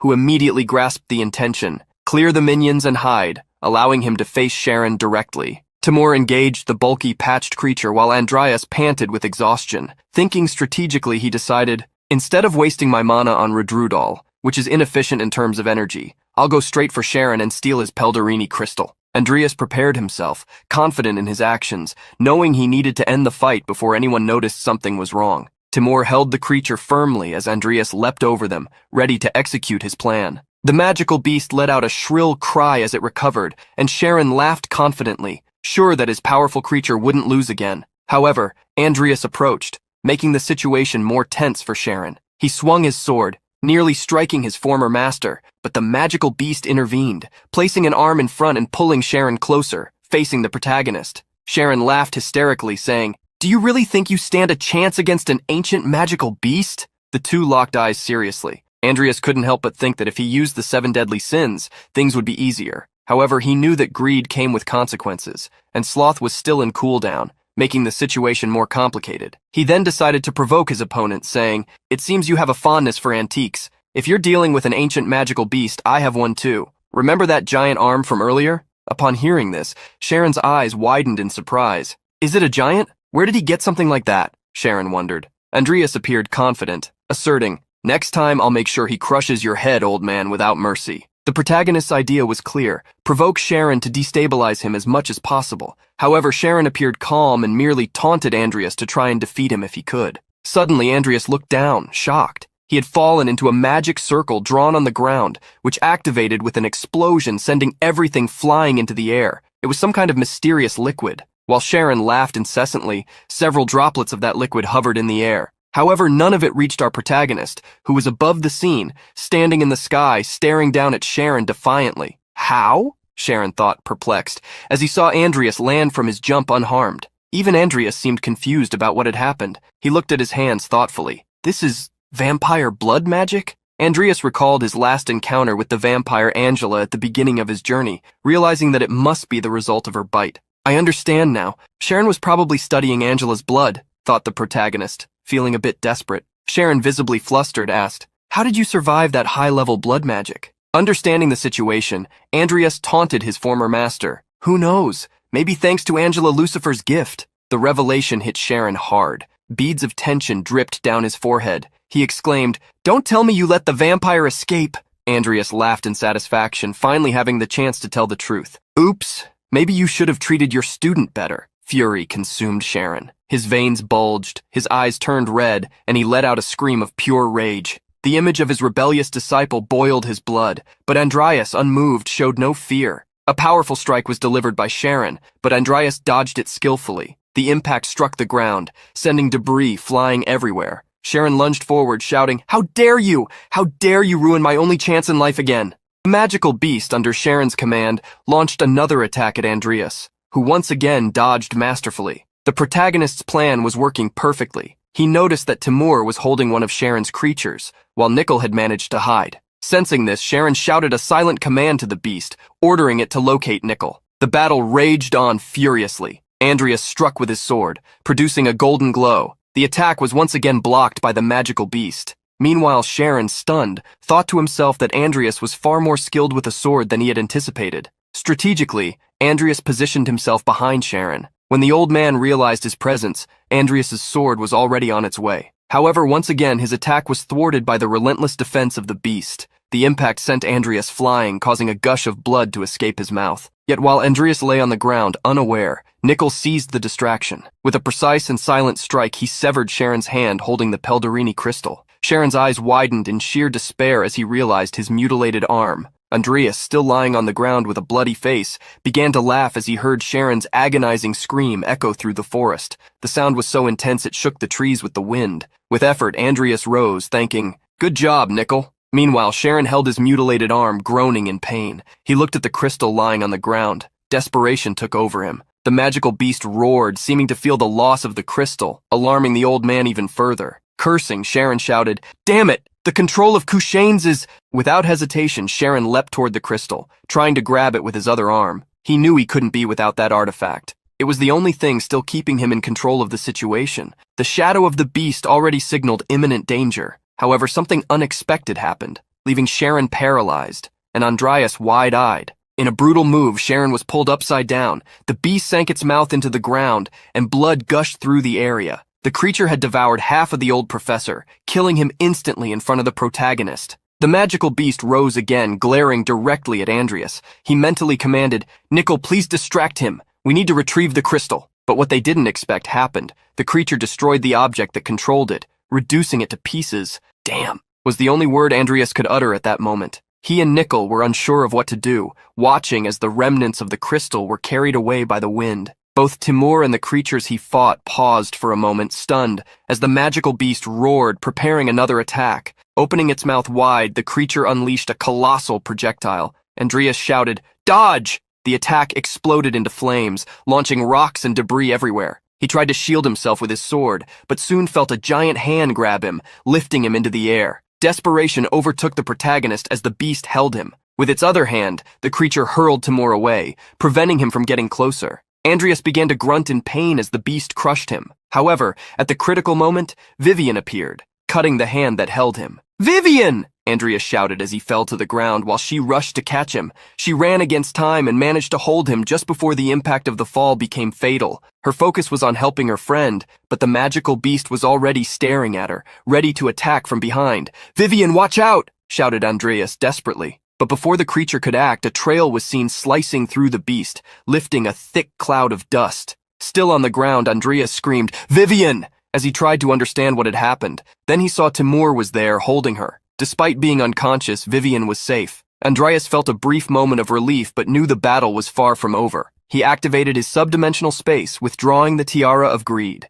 He intended to research the matter further before using it, but it was better than being killed there. As he placed the tiara, the system immediately notified, "Original sin detected, Greed. Do you wish to use it?" With conviction, Andreas responded, "I accept." Vivien began to slowly awaken, still dazed, but her eyes widened when she saw Andreas. She saw the fairy lord facing the wrath of the creature. However, as she got a closer look, Andreas's expression had completely changed. A manic smile appeared on his face, while his eyes glowed a deep red. The magical beast launched a direct attack, but Andreas dodged it instinctively, speaking with a different tone. "Filthy, ancient beast." He sliced the creature's attack in half and declared, "I'll turn you into a revenant and make you my slave." Consumed by the spirit of greed, he let out a chilling grin. With unimaginable force, he swung his sword. The blade struck the beast's flesh, creating a dazzling impact and forcing the creature to recoil. He landed on the ground swiftly, analyzing the situation, an absolute defense that only reacts to perceived attacks.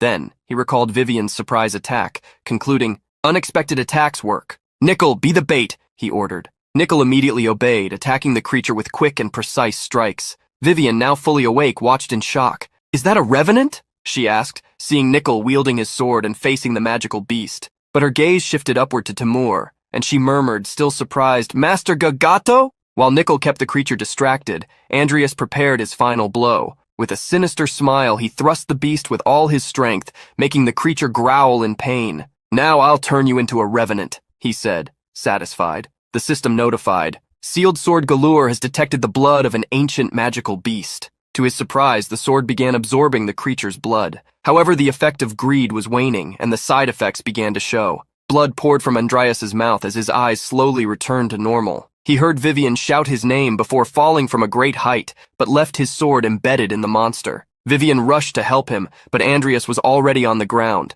The weakened magical beast began to disintegrate, letting out its final growls. Vivien held Andreas in her arms, allowing him to witness the end of the battle. The blood of the ancient creature had released the first seal of Galaxure, something Andreas hadn't anticipated.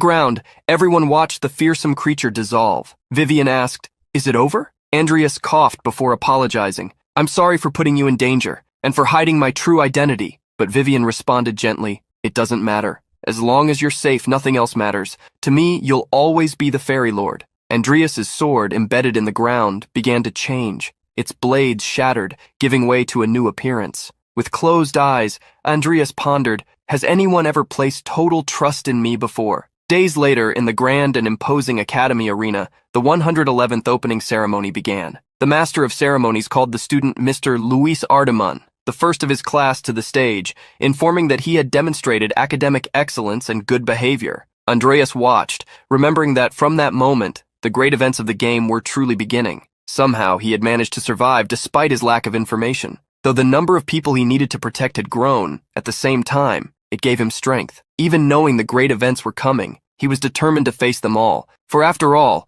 the war for the capital sins had only just begun. And in the end, he was certain of one thing. Vivien would be by his side. And with that, we conclude the first season of Necromancer's evolutionary traits.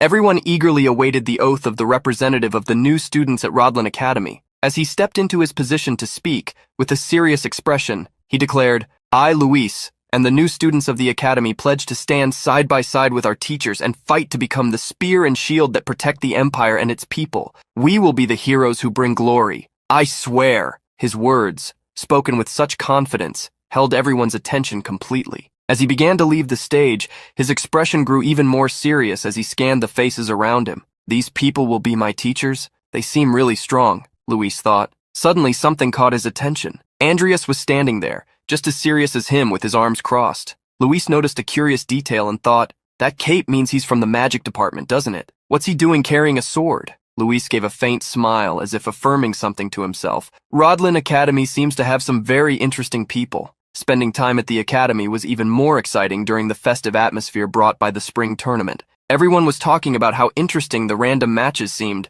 regardless of the department they belonged to. As Luis walked through the arena, he overheard a student talking to another. "Hey, you there. Don't get too excited just because we don't have classes. We're only first years now, so it's fine. But next year it'll be our turn." As newcomers, they could only watch without any worries, which was seen as a great opportunity to learn and gain experience for the following years. At this moment, Luis thought to himself, watching must be great because you can see all kinds of skills and techniques, not to mention the magic department's participation as well. Lost in thought, Luis accidentally bumped into another student, spilling the coffee the student was carrying. "Damn it!" shouted the student, visibly irritated, veins bulging on his face. Luis immediately tried to apologize, explaining that he hadn't been paying attention, but he was abruptly interrupted. He barely had time to react when he saw the reflection of a fist coming toward him. "Got eyes for what, huh?" mocked the student as he threw a straight punch. Luis tried to block with his hands, but the force was so great that he was thrown against the table where Diana was sitting. The impact was strong enough to knock over her coffee mug as well. With a satisfied expression and tension filling the air, the young man smirked arrogantly and said, "Blocking a punch from someone at the top of the night department? It seems they weren't lying when they said you were the strongest first year." Luis remained silent, staring at his hands, but he didn't look pleased at all. In his thoughts, he reflected, his punch wasn't that fast, but it was so heavy that I couldn't block it completely. The other young man, in a provocative tone, added, "But you know, this uniform is really expensive. I'll let it slide if you give me 100,000 wills." Immediately, Lucia, who was sitting at the table with Vivien and Diana, stood up indignantly and protested firmly. "That's extortion! Have some dignity! You're not a beggar!" Diana, with a serious look and a voice full of authority, added, "Indeed, are you really willing to get disqualified just to cause trouble in the middle of the street?" Her tone carried an undeniable intensity as she concluded, "Todlon senpai." Both Luis and the young man turned to Diana in surprise. She continued, "By your own logic, you're the one who owes me 100,000 wills." Todlon swallowed hard as he realized who was standing before him,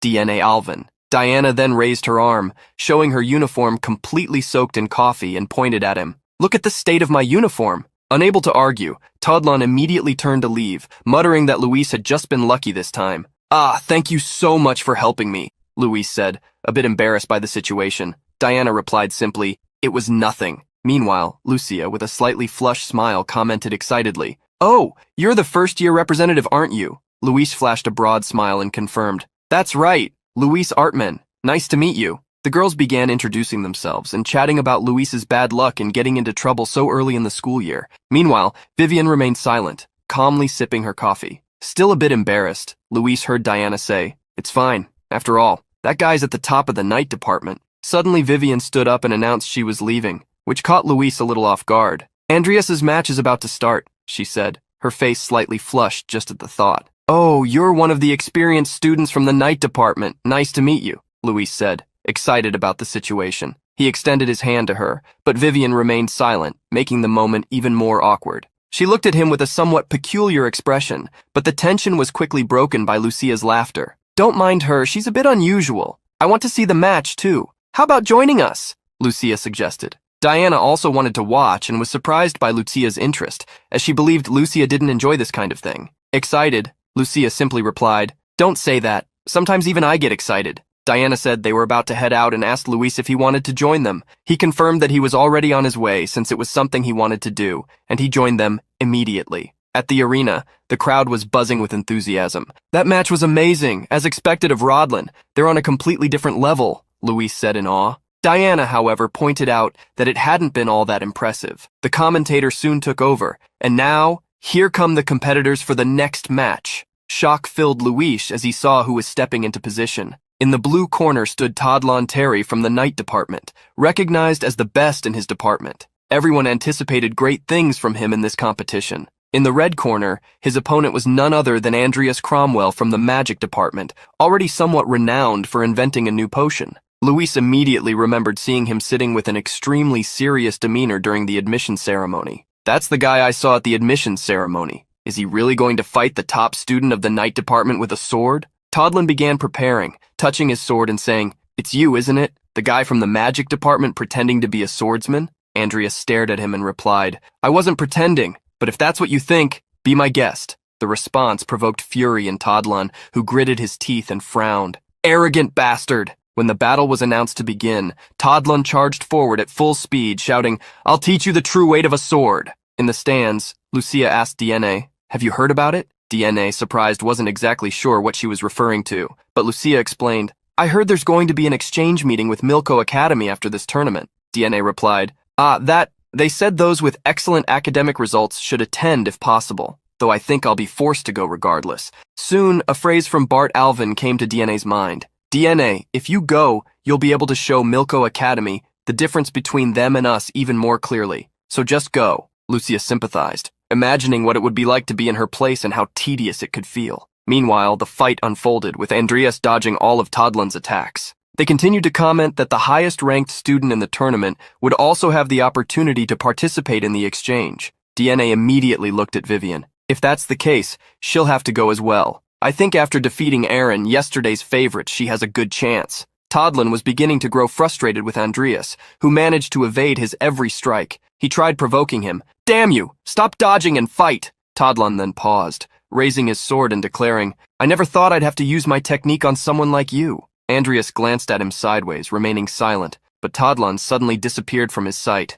attempting to land a direct hit. Once again, however, the protagonist managed to dodge. Quickly, Tadlon repositioned himself, moving behind Andreas and forcing him into a high guard. The commentator announced with excitement, "What a terrifying attack by Tadlon Terry. Andreas Cromwell is in danger." Andreas dodged several attacks so swiftly that he left only traces in the air. Vivien watched the fight with a smile on her face, confident in Andreas's potential, while he thought, "The way he moves, I've seen this before." Unable to hold back, Vivien remarked, "The victory is Lord Fairy's." Tadlon, now furious, slashed the air in front of Andreas and shouted, "Is your sword just for decoration? Then show me the magic you're so proud of." In the same instant, Andreas dodged the strike again, positioning himself behind Tadlon. In a swift move, he grabbed Tadlon by the head and slammed him into the ground with such force that it cracked everything around them. The audience was stunned for a moment, but soon the arena erupted in excitement. Andreas had emerged victorious. In a short, direct tone, he responded, "That's because there's no need to use my magic or even my sword against someone like you."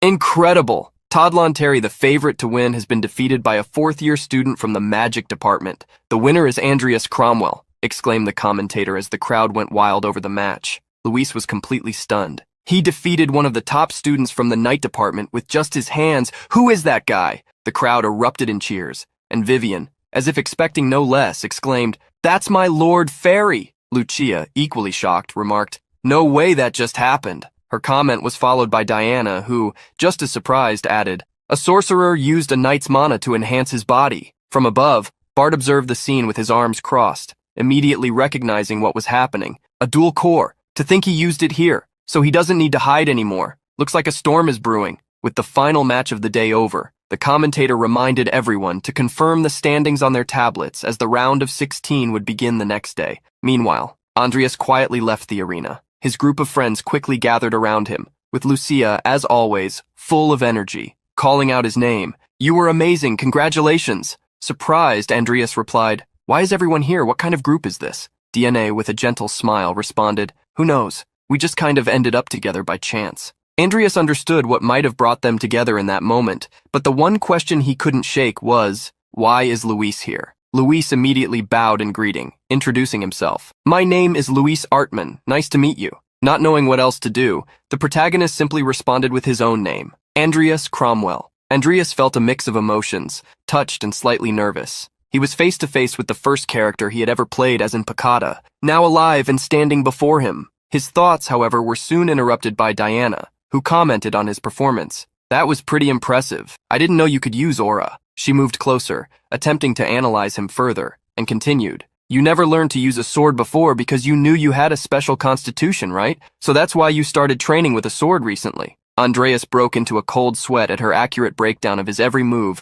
but quickly confirmed her statement as true. Luis then asked, how did you move like that if you've just started learning to use a sword? Do you have some kind of special training method that isn't taught at the academy? His eyes sparkled with a thirst for knowledge. Andreas could see that Luis was determined. His hunger for learning was what drove his progress. Smiling briefly, Andreas replied, it's nothing special. I just use mana to strengthen my body. After Hosan left, the only training Deshrun approved of was Andreas's. As for Luis, he had only trained a little because he was curious about Andreas's talent. Luis looked at his hands, intrigued by how aura could strengthen the body, but soon scratched his head awkwardly and said, if you don't mind, could you show me once? It's hard to understand just from words. Andreas paused, thinking. Of course, he wanted to teach Luis everything, but he knew this wasn't something that could be learned in a day or two. Besides, he was certain Luis would grow on his own anyway, so he raised his hand and said, I'm busy with the match right now. Maybe later, when I have some free time.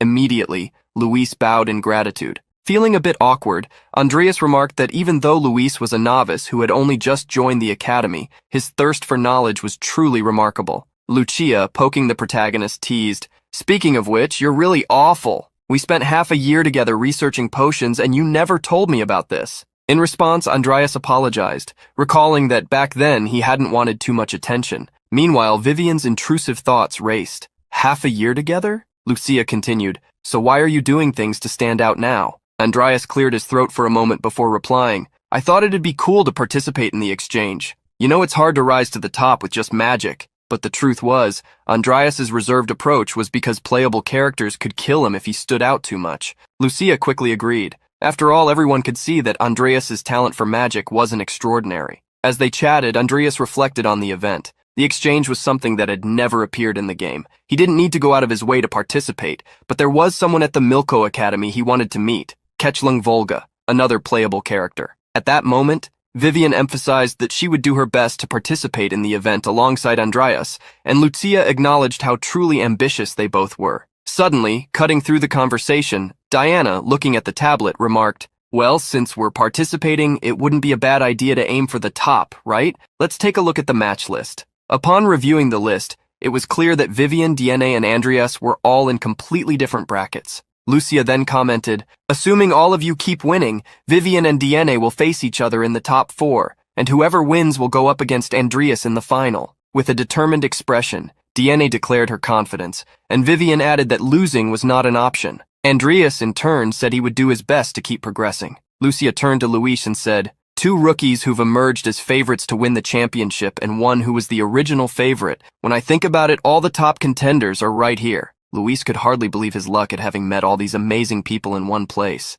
But Lucia insisted, I'm serious, rookie. You should really feel honored. 5 days had passed, and the 58th spring tournament of Rodlin Academy had reached its finals. The arena was packed. The commentator called for all competitors to step into the arena. As some began walking in, he continued, there have been many surprises in this year's tournament, but the most spectacular is this person making it to the finals. From the 4th year of the magic department, student Andreas Cromwell. Andreas took his position, wearing a confident expression. As another person approached, the commentator continued. Facing him is someone who defeated Vivien Belkin and became an unexpected finalist. From the 4th year of the magic department, DNA Alvin. This is the first time in 12 years that we've had a final where both competitors are from the same department. In the audience, Vivien blushed. She called Andreas Lord Fairy and urged him to do his best. This caught the attention of Lucia, who was standing beside her. She seems like a completely different person compared to when she's fighting. The crowd's attention turned to the arena as the announcement came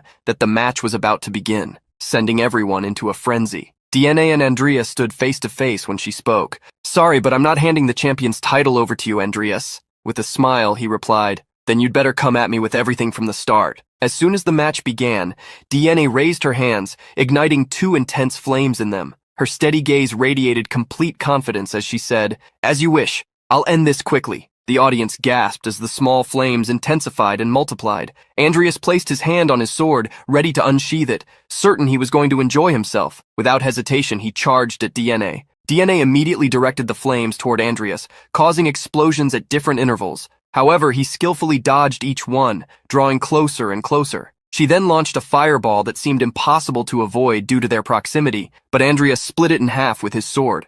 What? DNA exclaimed, her eyes wide in disbelief at what he had just done. In a swift movement, Andreas struck the spot where she had been standing, but suddenly a shimmering purple glow appeared, causing his strike to hit nothing but air. Andreas hadn't anticipated this. Though silent, his surprise was evident. She can already use spatial magic? DNA had teleported behind him, repositioning herself in the battle. Andreas gave a radiant smile. This exceeds my expectations. As DNA landed on the ground, she could only think, what is with that monstrous speed? Andreas, steadying his sword, turned to look at her from the side and said, More. Entertain me more, DNA. Fear gripped the girl as she realized he was enjoying the fight. Her expression shifted and she thought, he's saying he's not afraid of me? Clenching her teeth in fury, she raised her hands high, channeling even more mana into her magic and shouted, You annoying brat, don't underestimate me. In the audience, everyone was astonished. Lucia commented, What incredible mana power! DNA is far beyond the level of a student, isn't she? Vivien agreed,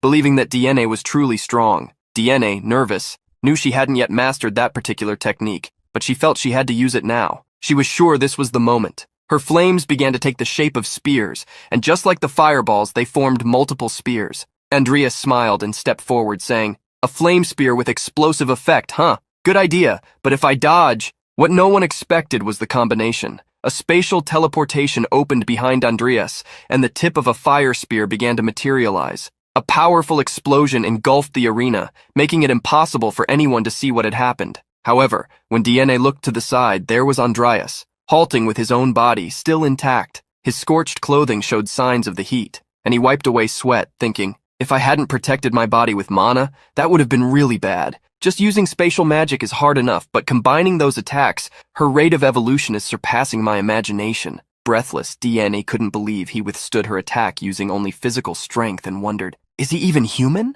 As the spears reappeared in front of her, Andreas smiled. Watching these playable characters grow is exciting. Soon another explosion consumed the arena and no one could see anything. Even Andreas being hit by that is, Lucia exclaimed, surprised. Her face, however, showed fear as she noticed the murderous expression and intent on Vivien's face. The dust was still thick, and DNA began to laugh, certain she had succeeded. With a confident smile, DNA declared, My victory is mine. But before she could finish her sentence, a deep cut was made in the ground and she quickly dodged. Upon seeing the depth of the cut, she thought, the arena that Dad personally repaired and reinforced after it broke 5 days ago is... Andreas approached as he said, You showed me something great. Thank you. Now let me show you something interesting as well. A dark energy began to surround him as he walked and explained, First, wrap your sword with aura, and then, by repositioning the aura's mana, apply a spell to it. Look at what you can do with this. You can invoke a spell using aura instead of magic. This is my own method, combining sword and magic. The screams could be heard from outside the arena. Inside, the entire atmosphere was suffused with uncontrollable black energy emanating from Andreas. DNA had raised a shield in an attempt to block his advance, but it required immense strength from her. Andreas gripped his sword firmly, still surrounded by crystalline blackness. DNA looked at her cloak and realized she had been hit.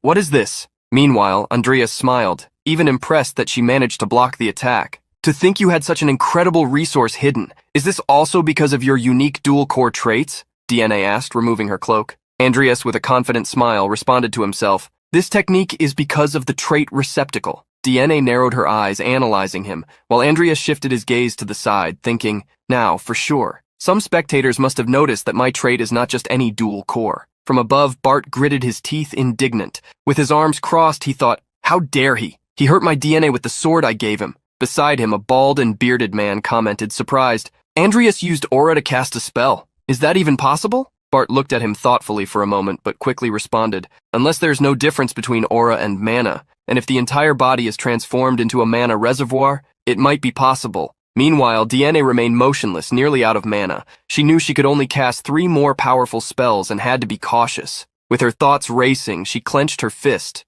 reflecting, I need to be careful of that strange fire on his sword and short-range physical attacks. My chances aren't good in close combat, so I must dodge and land a decisive strike. Noticing she wasn't making a move, Andreas teased, What are you thinking so much about in the middle of a match? With a smile, she replied, In a path to victory. Andreas smiled and advanced toward her, leaping with his sword imbued with black aura, declaring, "It's the same for me then." Upon landing, he delivered a slash that left black trails in the environment, but DNA managed to dodge using spatial teleportation. This took Andreas by surprise. Following that, DNA's cloak revealed a magic circle that instantly activated. "Damn it!" thought Andreas, retreating from a massive explosion caused by the circle. DNA didn't waste any time. She was already prepared with a power activated in her hands. Andreas charged again, wielding his sword, but she teleported to another location, positioning herself behind him. Raising her hands, DNA caused several sparks of lightning to leap from her fingers. "Lightning serpents!" she shouted, directing the power toward the ground.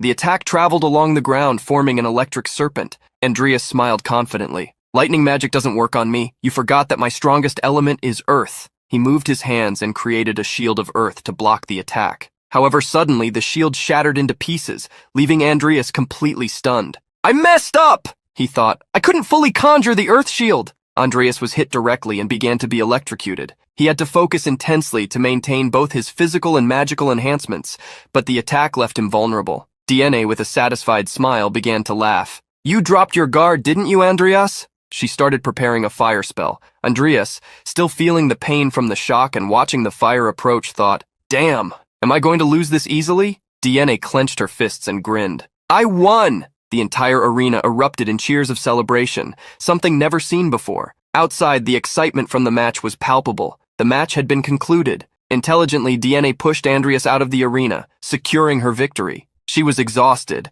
while Andreas, kneeling on the ground, supported himself only with his sword. Though he had enough strength to knock her out, DNA chose to ensure her victory. Andreas smiled gently, thinking it had been a good decision. It seems the experience on the snowy mountain truly left its mark on her. DNA, a bit embarrassed and sweating from the intensity of the fight, smiled as she heard the commentator announce her as the champion of the 58th Rodlin Academy Spring Tournament. Soon, everyone gathered on the podium. DNA held the trophy for first place, followed by Andreas and Vivien. As the second place prize, Andreas received a full scholarship, while DNA, in addition to the scholarship, received an elixir that increased her mana pool. Vivien received a scholarship to complete her final year at the academy. After some time, Andreas set up a small potion lab. Looking around, he commented with satisfaction, "It's a bit smaller than Karen's lab, but I think it's quite usable. Besides, it's safe. This makes repairing my undead much easier." This new construction was made possible thanks to the savings accumulated from the tournament prize. Andreas was rich, with 9 billion ones even after covering all expenses. While reviewing the payments on his tablet, he muttered, "I prefer the mana elixir over the scholarship. It seems DNA is going to get even stronger." He reflected on the trait of the receptacle of original sin, which significantly boosted his mana capacity. However, knowing his future, Andreas concluded that he needed to further increase his mana pool. He remembered an incident from last season when he was with Vivien. He received a system message notifying him that the Codex of Apocalypse had detected benevolent greed and that it had surrendered to the host. Both were shocked when something emerged from his chest, pulling a tiara and announcing that he was temporarily possessing greed. At that moment, Andreas didn't understand what was happening, but a new notification appeared. The purest original sin is now linked to benevolent greed. Enhancement of basic abilities and generation of additional abilities initiated. Completion in 126 hours and 40 minutes. Andreas thought, with greed synced, the amount of mana I can use has increased significantly. The first time I summoned Nickel, I used about 25% of my total mana. Now it's just 1%, maybe even less. Considering Nickel is no longer a common skeleton, I can summon 100 normal skeletons at my current level. With this, I could form an army, use magic and sword fusions, and still activate my original sin. With specifications like these, I probably don't need to worry about future scenarios. The only thing that bothers me is that my intervention altered the timeline, triggering an exchange meeting that wasn't part of the game due to Karen's death. On his tablet, a news article about a black mage posing as a professor caught his attention. Karen Dipren had conducted black magic rituals on academy students, and the discovery shocked everyone. Setting the tablet aside, Andreas thought, the most important thing isn't the fact that it changed, but why and by whom. Even if the scenario changes, it's me who has all the information. If it's me, I can lead this to a successful conclusion. Later, Lucia's face flushed when she noticed Andreas was in the same class as her. "You're a professional slacker, but you always show up for potion classes," he remarked. Lucia's humility was far from present. "It's because the professors want geniuses like me to be here." She leaned closer to his table and asked if he had time after class. "I'm working on a new potion and could use your help." she said, sitting beside him. Andreas glanced at her with a sly smile. Help with what? She replied, the other day I mixed frog slime mucus with fairy pollen, added a bit of yttrium solution and a slime core. Guess what happened? Andreas's eyes widened. The solution nullified all specific properties. It dissolved and disappeared, she explained with a clever expression. Andreas looked at her seriously, thinking, impossible. I didn't say anything, yet she stumbled upon the solution for her own treatment. Both she and DNA. How talented are these playable characters? Lucia stretched and said that things hadn't gone well after the experiment. How can I help? Andreas asked. It's hard to find time now, but I'll promise to help you later. Lucia tried to charm him, but even being the cutest freshman didn't get her what she wanted. Looks like I'm a stranger to you, she huffed, turning her face away. Andreas thought, there's time because Lucia is determined to survive until her chronic illness affects her. Forgive me, but there are others in greater danger. Selena and Chris, Luis's classmates. I need to make them stronger before the first scenario in the midterm trials. The professor entered the room, interrupting Andreas's thoughts. He slammed the book onto the table with a forceful thud, greeting the students. Good morning, everyone. I'll be in charge of the potion mixing and creation class. My name is Kyler Schutzman. The middle-aged man had brown hair and deep, pronounced lines on his face. With a sadistic smile, he concluded, it's a pleasure to meet all these young minds. Andreas froze upon recognizing him. That professor was the first boss of that scenario, the professor said while showing the class a pipette containing a bubbling red liquid. As you can see, when this Platris potion is mixed with kale refined water, a red sediment and black bubbles are formed. Andreas watched, but his thoughts were elsewhere, on Selena and Chris. Could I find them at the night training field? He was confident they would be training hard to catch up to Luis. The professor looked at our protagonist in a strange way, prompting Andreas to think, he must already know I'm a black mage thanks to that mess with Sloth, and yet he doesn't seem particularly interested in me. The professor turned back to the board, facing away from the students. When the classes ended, Kyler was alone in the room. He took out a mirror and said, I have a matter I'd like to discuss with you, Master Jester. On the other side of the mirror, Jester appeared, asking what had happened. Kyler, recalling Bart Alvin's figure, affirmed, Bart is starting to suspect me. I fear I'll have to distance myself from the academy soon. Jester inquired if this was all due to Karen's death, and Kyler confirmed, perhaps some clue about me leaked from his private office. Jester was surprised and mentioned Ranox and Hosan, who were also dead, along with the disappearance of the crown. With all the chaos surrounding Chiron, Kyler seemed ready to withdraw. Is he scared? Jester wondered. Moreover, the acolytes have suffered a great loss. Nothing is going as planned. Kyler was handling a potion when Jester asked when he would leave. The professor replied, soon. A student exchange meeting between Milko Academy and Rodlin is about to begin. Jester, confused, asked how that would be relevant, and Kyler continued, before I leave, don't you think it would be better to crush these promising young ones before they start causing problems? Jester agreed that it wouldn't be a bad idea. Kyler planned to leave during the chaos and report back to Jester later. Once the communication ended, Jester began pacing back and forth, complaining, all the people I've planted in the academy are leaving. What can I do now that we've reached this point? He looked out the window, reflecting. With cold eyes fixed on the glass, he said, Andreas Cromwell, I have no choice but to drag this young man into the congregation. Switching scenes, Selena Erestial firmly gripped her sword as she trained. Suddenly, she planted the tip of her sword into the ground and began gasping for breath from exhaustion. Beside her, a young man with blue hair continued training diligently. I need a break, she said, flushed and sweating. Noticing the young man didn't pay much attention, she continued, Chris, let's take a break. Pushing too hard isn't good for the body, you know? Chris rested his sword on his shoulder and responded, why don't you worry about yourself, Selena? She approached him, a bit annoyed, and called him stoic, criticizing his patience and self-control despite the grueling training, without a single complaint. She then asked if he watched the tournament final. No, I was training, he replied, going back to his repetitive sword movement. Selena, excited, brought up the topic. A guy incredible enough to use both sword and magic at the same time. Chris found it ridiculous. You're saying a fool who can't even master one thing made it to the final? I think I did the right thing by not watching. With arms crossed, Selena countered. You're just saying that because you didn't watch. I heard even Luis acknowledge that veteran skill. Unaware, Andreas approached the two. Chris, still training, responded, Luis recognized a fool like him, you say? Seems like he doesn't have good eyes. At that moment, Andreas interrupted them. For a freshman to speak ill of a veteran they've never met, that's not a good look. Andreas stood there, amused by the situation, while Selena looked completely horrified. She desperately glanced between the two, while Chris asked who he was. Andreas's response left Selena excited. I'm a fool from the magic faculty, with a sword hanging from my hip. At that moment, Selena bowed deeply in a heartfelt apology. claiming that Chris was too proud when it came to swords and couldn't help but talk nonsense. Andreas, with a slightly puzzled expression, commented, "Pride. Yet I still can't see any conviction in his swordsmanship. He's like one of those losers who can't decide whether or not to confront his girlfriend for cheating on him." This provocation left Chris completely enraged, and at the same time, flushed. Regaining his composure, he rested his sword on his shoulder and responded, "What would a mage pretending to be a knight know?" Selena, trying to calm the situation, found herself caught in the middle. However, Andreas interrupted, "I think I know more than you." This was part of Andreas's plan, and he saw the provocation work. Chris immediately retorted, "If you say so, then by all means show me." It was clear Chris was a sore loser. Andreas smiled, confident that he had achieved his goal. With the two glaring at each other and tension rising, Selena tried to mediate. "You two calm down, you'll be suspended if you fight in the academy." Chris turned away, claiming it would only be a practice match in the training field and that she shouldn't worry. Andreas picked up a nearby sword, stating that it wouldn't be a problem. Chris, with a grin, acknowledged, "For a mage, you really have a lot of courage." The protagonist raised his sword and said, "Very well. Come on, freshman." Chris readied himself confidently and taunted, "I hope you don't regret this." Suddenly, Selena became excited by the situation and, though embarrassed, asked if she could participate too. Being able to fight against a fool who can use aura and mana at the same time?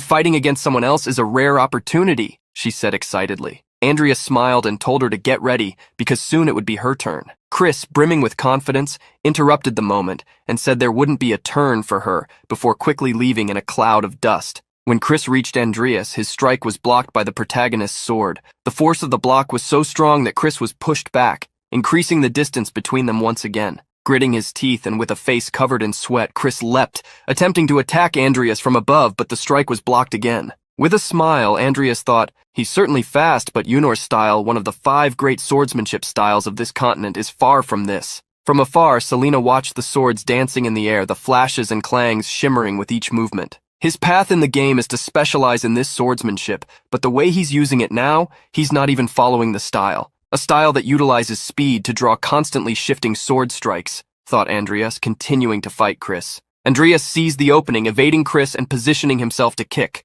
The kick landed squarely on Chris's ribs, sending the young freshman rolling away from the impact. Watching Chris get back up and wipe himself down, Andreas analyzed his movements. He tried to do too many things at once, but rushed to beat Luis, making his movements chaotic. Andreas decided to take the opportunity to guide Chris. Firmly gripping his sword, a blue aura began to glow along the blade. Raising it in front of him, he said, "Stop fooling around and give it your best, Chris." The freshman gritted his teeth in anger. Positioning his sword, he shouted, "Those words! I'll make you regret saying them." It was then that he used his swordsmanship in the Oinor style. Like a howl of blades, Chris advanced towards Andreas with remarkable speed. His sword danced around him as if it were 1,000 blades. The impact caused a loud crash, but it soon became clear that Andreas had delivered a blow that shattered Chris's sword. Even stunned, Chris had to hear Andreas's words. "You call that swordsmanship in the Yunor style? Do you really think you can grow strong just by choosing the best of everything?" Andreas glanced at him sideways and added, "Keep walking your own path, without doubt.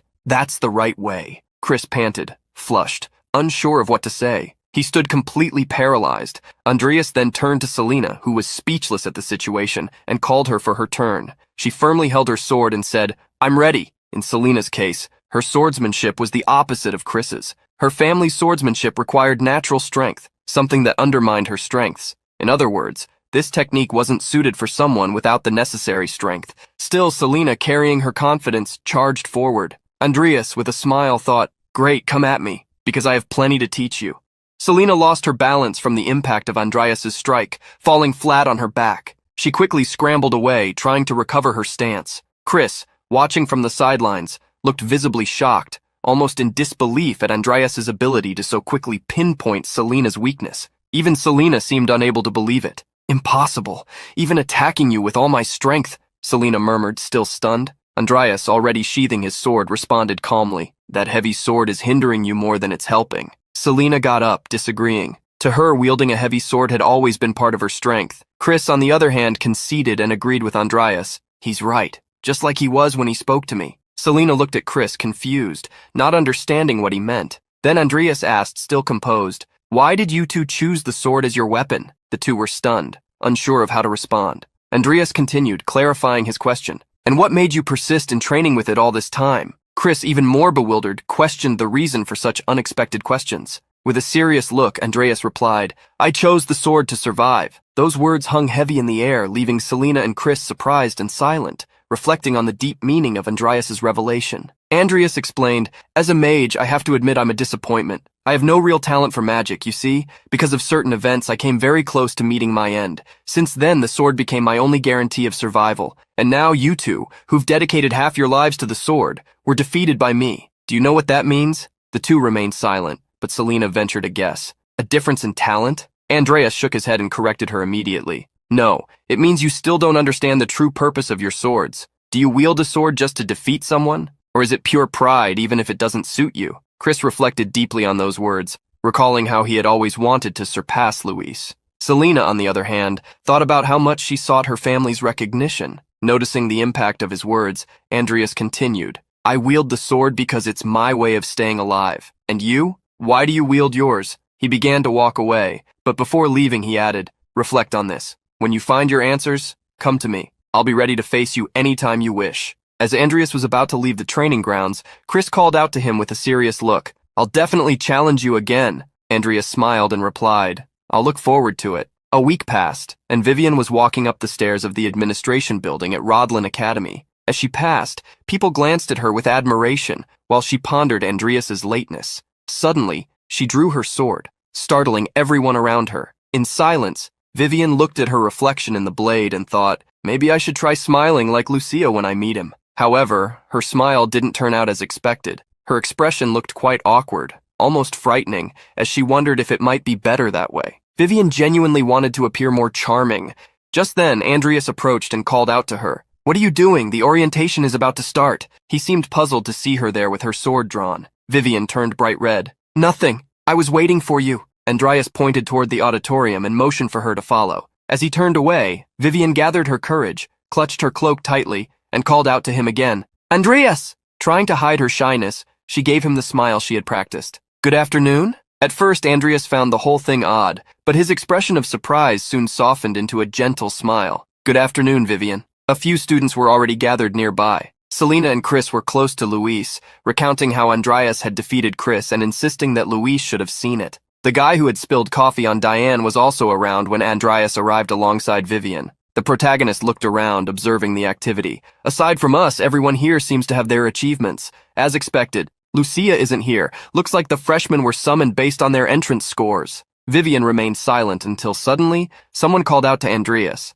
Diane appeared with a charming smile and said, Did you come with Vivien? Andreas nodded. Yes, I found her outside. He quickly added, It seems the students from Milko Academy haven't arrived yet. Flustered, Vivien murmured a timid, Good afternoon, while Diane explained, Well, it's part of an agreement between the two academies. I'm sure they'll be here soon. Suddenly, a group of people entered the hall, dressed in styles and colors completely different from the other students. At the front of the line, a burly and confident young man loudly declared, Rodlin certainly has plenty of cuties. Long time no see, Diane. When are you going to become my wife? The young man wearing a provocative grin was Grace Maillon, the deputy of the director of Milko Academy. Diane immediately picked up on his arrogant tone and didn't hesitate to respond. What an arrogant attitude. And besides, stop acting like you know me. Don't talk to me, you're disgusting. To emphasize her disdain, she made a face as if she were about to vomit. Grace became irritated and retorted, You'll never find a man with that attitude. Curious, Vivien quietly asked Diane, Are you getting married?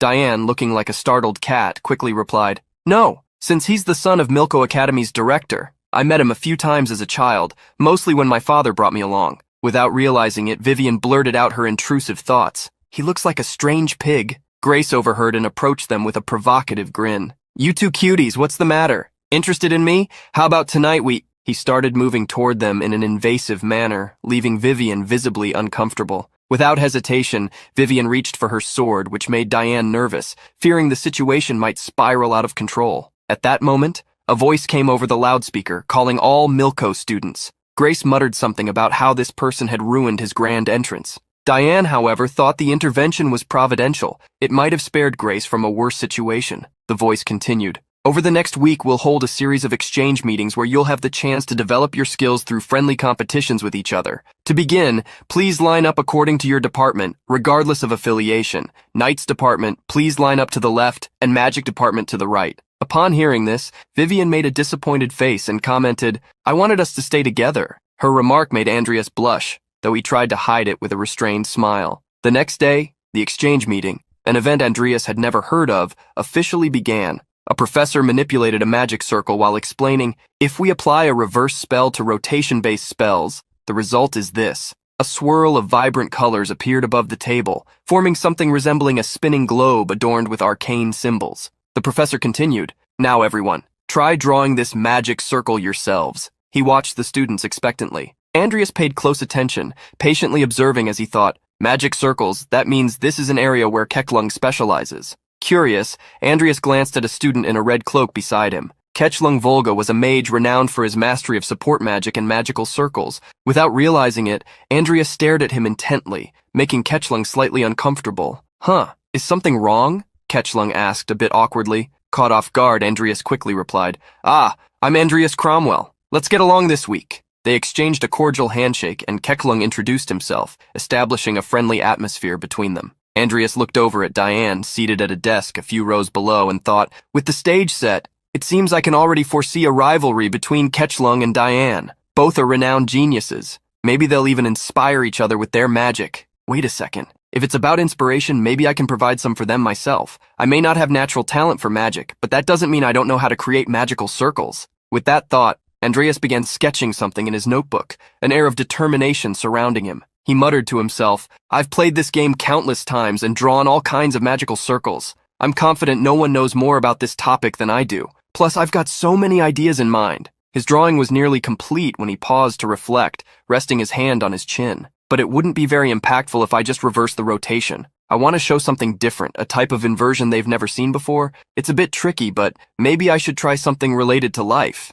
As Andreas pondered, a radiant golden aura emerged near the students, catching everyone's attention. How many spells are in that? As expected of Diane Alvin, she's something beyond a student, some students exclaimed in awe. Diane had completed her spell as instructed by the professor, and above her floated ancient runes glowing in shades of gold and purple. The scene captivated the students, and Andreas himself, who smiled as he analyzed it. The magical circle itself was reversed, and the runes are floating, surrounded by what seems like water in constant motion. Typical Diane, always flashy. As I thought, geniuses are terrifying, he thought to himself. At that moment, Kechlung announced he had finished as well. On his desk lay a perfectly drawn magical circle. He commented casually, it's a shame. If the paper were a bit larger, I could have done something more intricate. As soon as Kechlung placed his hand on the paper, an intense cayenne glow filled the room, enveloping the nearby students with its energy. Everyone was mesmerized by the spectacle. Andreas stared at the scene, dumbfounded, thinking only one thing. Are you kidding me?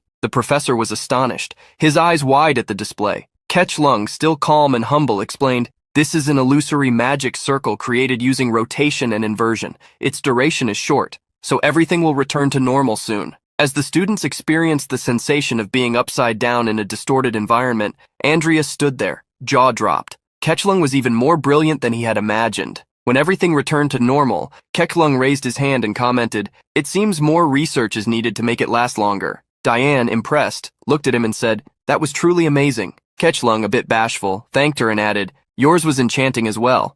Andreas watched out of the corner of his eye, reflecting, not even Diane can compete with him when it comes to magical circles. Well, what makes this game so interesting is how every character has their own unique and distinct talent. Lucia, now cured of her illness, excels in magical combat. Kechlung is unmatched in support magic and magical circles. Diane, with her space-time magic, stands toe-to-toe with anyone. Thanks to that ability, she's famous as one of the most powerful characters in the game, Picata. The professor regained control of the room and praised the two, emphasizing how incredible their magical circles were. Then he encouraged the other students to showcase what they had created. Andreas, a bit sheepish, tried to muster the confidence to present his magic circle. He placed his hand over his drawing, and with a cayenne glow, a small flower branch began to emerge, glowing delicately. A loud laugh echoed through the room, coming from the burly boy, Grace, who mocked the simplicity of the spell. Andreas turned back, throwing a defiant glare at Grace, but kept his composure, determined not to let the comment get to him.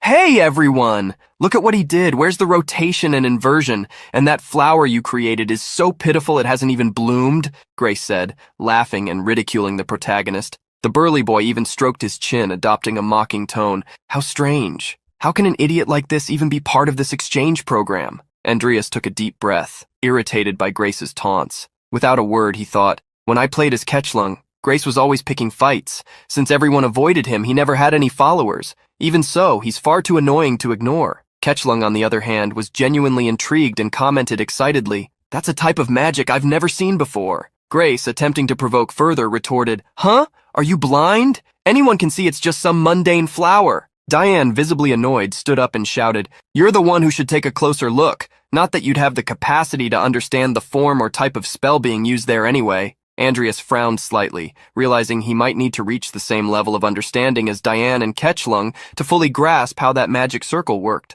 Ketchlung, excited, asked, "Andreas, do you mind if I explain it to everyone?" Without hesitation, Andreas nodded in agreement. Ketchlung began to explain. "At first glance, it seems like just a flower created using the formulas of nature and life, but that's not all. In addition to those, the formulas of time and rotation were also used to complete the cycle of life spell. And by incorporating the reversal formula, the result is a flower that is simultaneously healthy and withered." The explanation stunned everyone in the room. The professor, the students, and even Grace, who was visibly bothered. From a distance, a short-haired boy observed the scene with a sly smile but remained silent. Diane, summarizing for the rest, said, "To simplify, this flower exists in a state of life and death at the same time. He transcended rotation and reversal to create a contradiction. Plus, it's still alive." With a curious tone, she added, "It's something like Schrodinger's cat." The clear and detailed explanation impressed everyone. Andreas, reflecting inwardly, thought, "Part of this is because I'm a necromancer, which makes it easier to create spells involving life. However, it was a bit harder to make this work without using dark magic." Ketchlung, increasingly intrigued, leaned in closer and remarked, "The more I look at this, the more I want to study it." Andreas, smiling, replied, "This is the result of me thinking a lot about how to incorporate a contradiction into it." Diane, crossing her arms, turned to Grace and said, "By the way, Maeyun, you must have something spectacular to show us, right?" Grace, not hesitating, placed his hands on his animated magic circle. "Of course! It'll be something unparalleled for all of you." The circle began to glow high above, resembling an atom, with runes chaotically swirling around it. However, the students grew uneasy. "This is bad," one of them murmured, noticing the instability of the circle. Grace, sweating profusely, tried to stay calm, thinking to himself, "It's fine. It's fine. I hope no one notices." Diane, losing patience, observed, "What is this? All you did was copy my magic circle." Grace, irritated, shouted, "What? Do you have proof that I copied you?"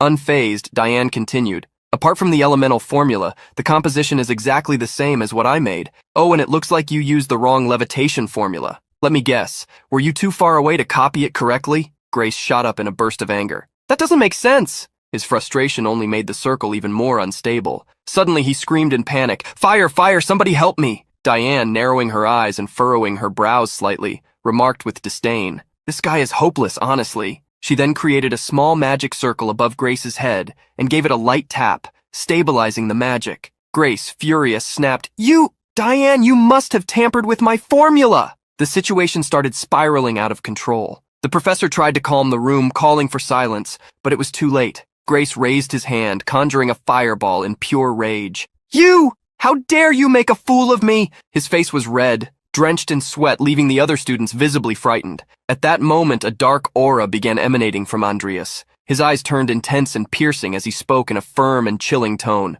"Lower that hand, unless you want to lose it." Ketchlung watched him, surprised and slightly alarmed, while Grace froze, thinking, "Am I going to die?" Andreas took a deep breath, maintaining his composure, and explained calmly but firmly, "Stay out of trouble during this exchange. And by the way, even after you return to Milko, stop playing the bully and behave yourself." Grace swallowed hard, visibly seething with anger but also trembling with fear. Cold sweat ran down his face as he bit his lip, unable to contain himself. Muttering curses under his breath, he stood up and stormed out, slamming the door behind him. The room fell silent for a few moments as everyone processed what had just happened. At that moment, Andreas thought, "No way this idiot will behave after just this. I'll have to teach him a lesson later in another way." Suddenly, the man who had been suspiciously observing the room stood up and informed the professor that he would go after Grace. This made Andreas wary. "That guy, he seems very familiar." Meanwhile, outside, Grace was venting his anger. "Damn it! Damn it! Damn it all! It's all their fault!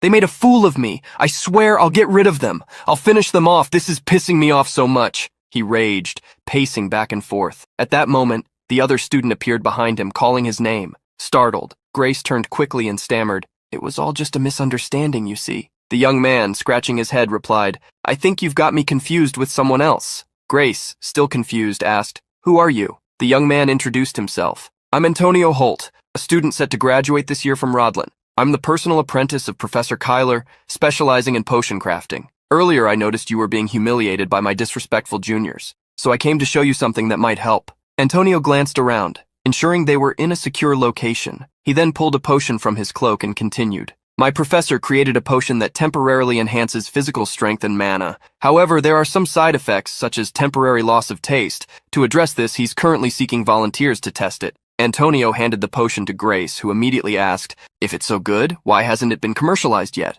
With a suspicious and intense look, Antonio replied, Please try it. I'm certain you'll easily overpower the juniors I mentioned earlier. Grace, driven by curiosity and a thirst for revenge, recalled Diane and Andreas. With a sinister smile, he drank the potion without hesitation. You're drinking it that quickly? Antonio exclaimed. Grace began coughing repeatedly as Antonio asked in an almost theatrical tone, So, how do you feel? Grace's veins started to bulge, and his expression darkened, filled with rage. His mana visibly overflowed. As a display of power, he conjured a fireball far more potent than before, radiating an intense heat in his hands. Grace's physical vigor seemed to pulse through his movements. He aimed the fireball skyward, releasing it at an astonishing speed. Antonio, in an admiring tone, remarked, Wow, how incredible! With this, you'll easily defeat anyone. But for Grace, it wasn't enough. Sensing his newfound power, he declared with determination, I want all the potions for myself. The following day, Diane's voice echoed through the hallways near the fountain as she asked, A flower? Vivien was with her and explained, Andreas said he gave the flower to you. Could you give it to me? Feeling awkward, Diane replied, But aren't you a student from the Knight Academy? What do you need it for? Besides, I'd like to study it, so giving it to you would... When Diane looked at Vivien, she noticed the girl had a deeply dejected expression. So you can't, Vivien murmured, her head hanging low. Diane hesitated for a moment, then feeling guilty, relented. All right, I'll give it to you. At that moment, Lucia was walking through the hallways and overheard the conversation. Approaching them, she caught Diane saying, Anyway, I can always get another one, but to use the flower, you'll need your mana. Diane began explaining to Vivien how to utilize it. Vivien, as she held the paper, was enchanted. The flower was still materializing from the drawn circle, surrounded by a thin cayenne mana aura. Curious, Lucia joined the conversation. Oh, is this that flower everyone's been talking about? Getting closer, she began observing the flower carefully. The contradiction was created by that seaweed head? She teased playfully. Diane seized the opportunity to ask,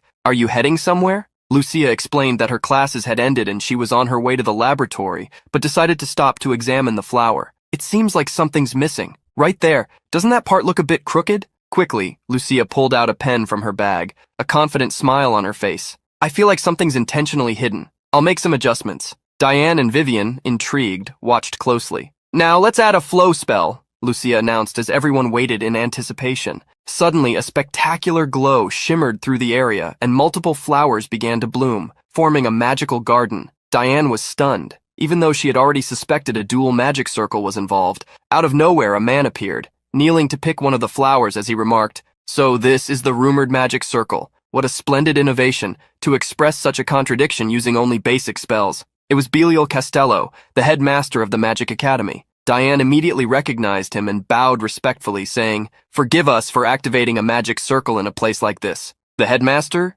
curious, asked with a slight smile, which student was responsible for this? A bit apprehensive, Diane responded, It was a fourth-year student, Andreas Cromwell. Belial furrowed his brow slightly, wondering if this was the same Andreas everyone had been talking about recently. For a task-specific magic circle, this is almost like creating a step toward immortality, the ultimate contradiction, the headmaster thought, intrigued. Noticing Belial staring intently at the flower without saying anything, Diane cautiously asked, Is there some kind of problem? However, Belial remained silent and walked away, leaving everyone puzzled. The silence was broken by Lucia. What's up with him? He asked what he wanted and then just ignored us? Diane panicked and whispered hurriedly, Quiet! He's still around. Belial, however, was lost in thought. Fascinating. I never imagined that the work of one of my students could inspire me. Andreas Cromwell. I'll be keeping a close watch on him. Sometime later in the Knight's training area, the atmosphere was intense with frenetic practice. Luis was with Vivien, wiping off sweat as he said, Thank you for agreeing to train with me. You're a very strong senior.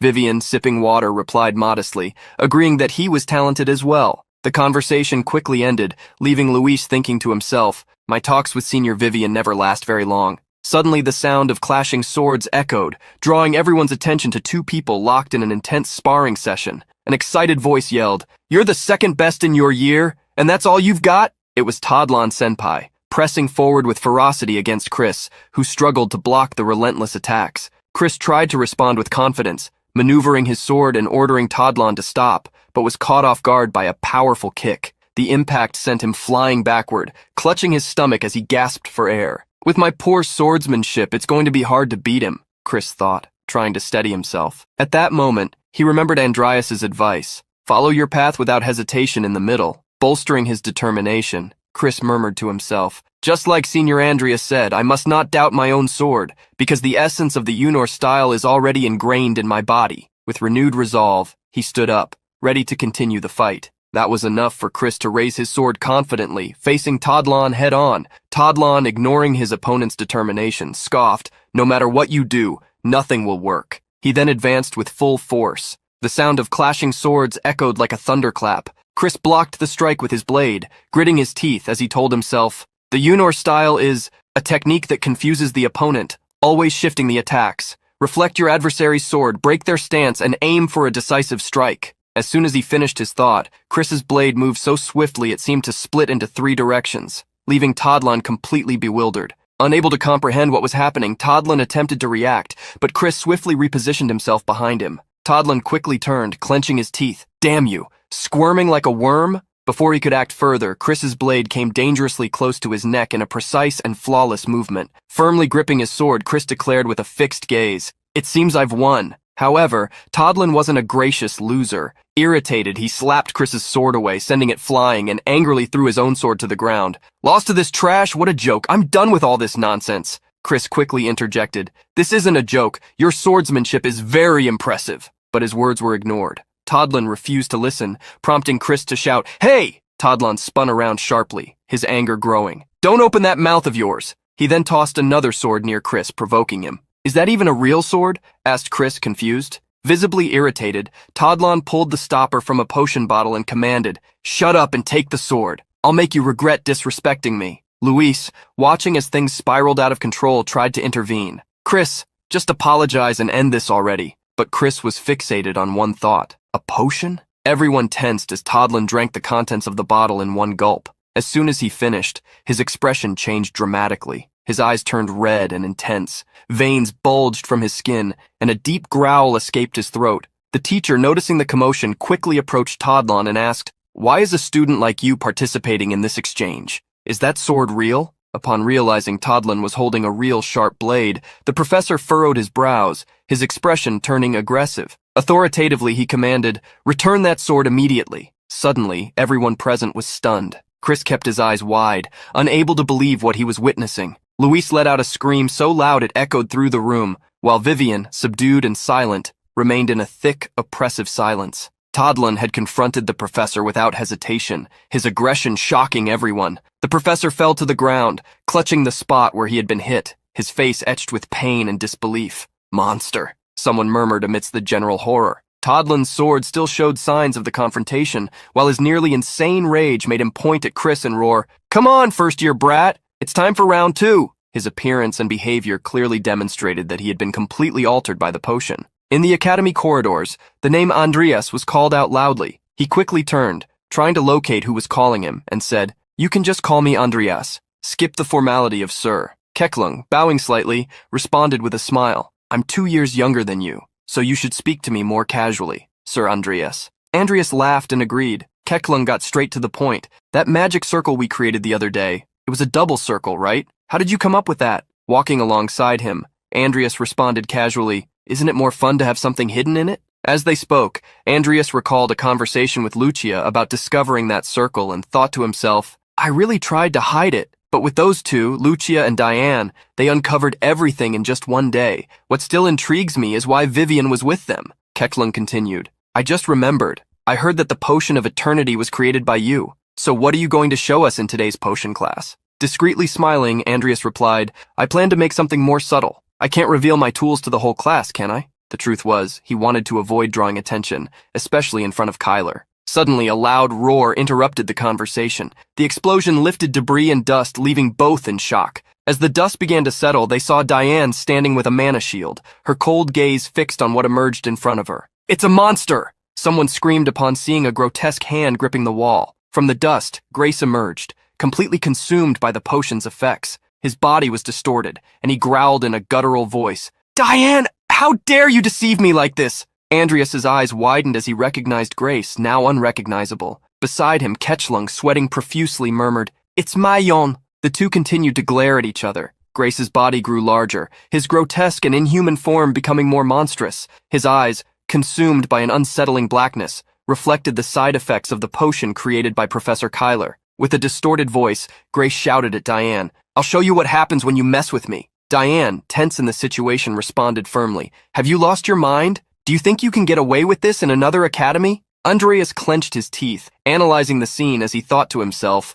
"To think that an incident meant for midterm exams is happening now. This is the danger of relying too much on game information. I should have kept a closer eye on him from the beginning of the school year." As chaos unfolded in the academy, Kyler strolled calmly through the institution's grounds, dragging a suitcase. Upon hearing the sounds of destruction, he paused for a moment and with a smile thought, "The farewell party should have already begun." Inside, Grace raised his hand, conjuring an intense fire while declaring his intent to silence Diane's defiance. "Take this!" he shouted, launching his magic toward the young woman. Before the attack could reach her, Andreas positioned himself in front, cutting through the magic with his sword in a swift and precise motion. Grace stood dumbfounded, unsure how to react. Diane was equally surprised by this intervention. The protagonist, maintaining a steady stance, said, "Hey, idiot, there's no turning back, remember?" Grace, foaming at the mouth as his rage intensified, growled, You're that bastard from yesterday's grin?" These words confirmed for Andreas that Grace still retained some sanity,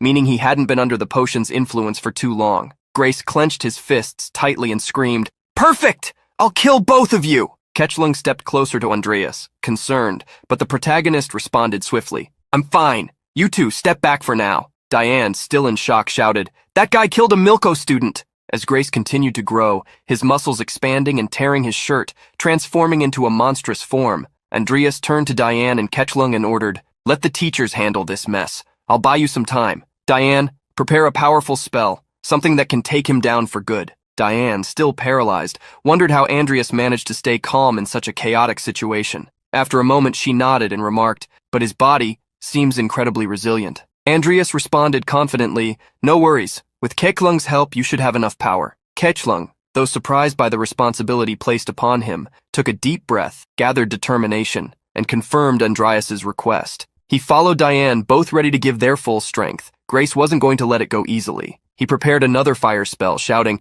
"Where do you think you're running to?" Launching a massive fireball forward, he added with a roar, "Die!" Andreas blocked the attack with his sword, exclaiming, "You're way too loud, you pig. If you can't even speak properly, shut your mouth." Moving his sword with precision once more, Andreas delivered a strike through the air, but a loud crash echoed, followed by a blinding light. Grace had summoned a magical shield to protect himself. Behind him, Ketchlung and Diane continued to form the magical circle in preparation for the powerful spell requested by Andreas. Damn it, even spoiled, he's still a mage, and thanks to the potion his shield became much stronger, thought Andreas, frustrated to see his attack blocked. Grace let out a grotesque laugh, baring his teeth and drooling, but Andreas didn't care how strong Grace had become. He was determined to overcome any obstacle. His sword began to glow with intense golden light, surrounded by a luminous aura, and he charged toward the monster. Diane, watching, thought, "He's covering the sword with even more magic than during the tournament." Andreas's blade collided with Grace's magical shield once more,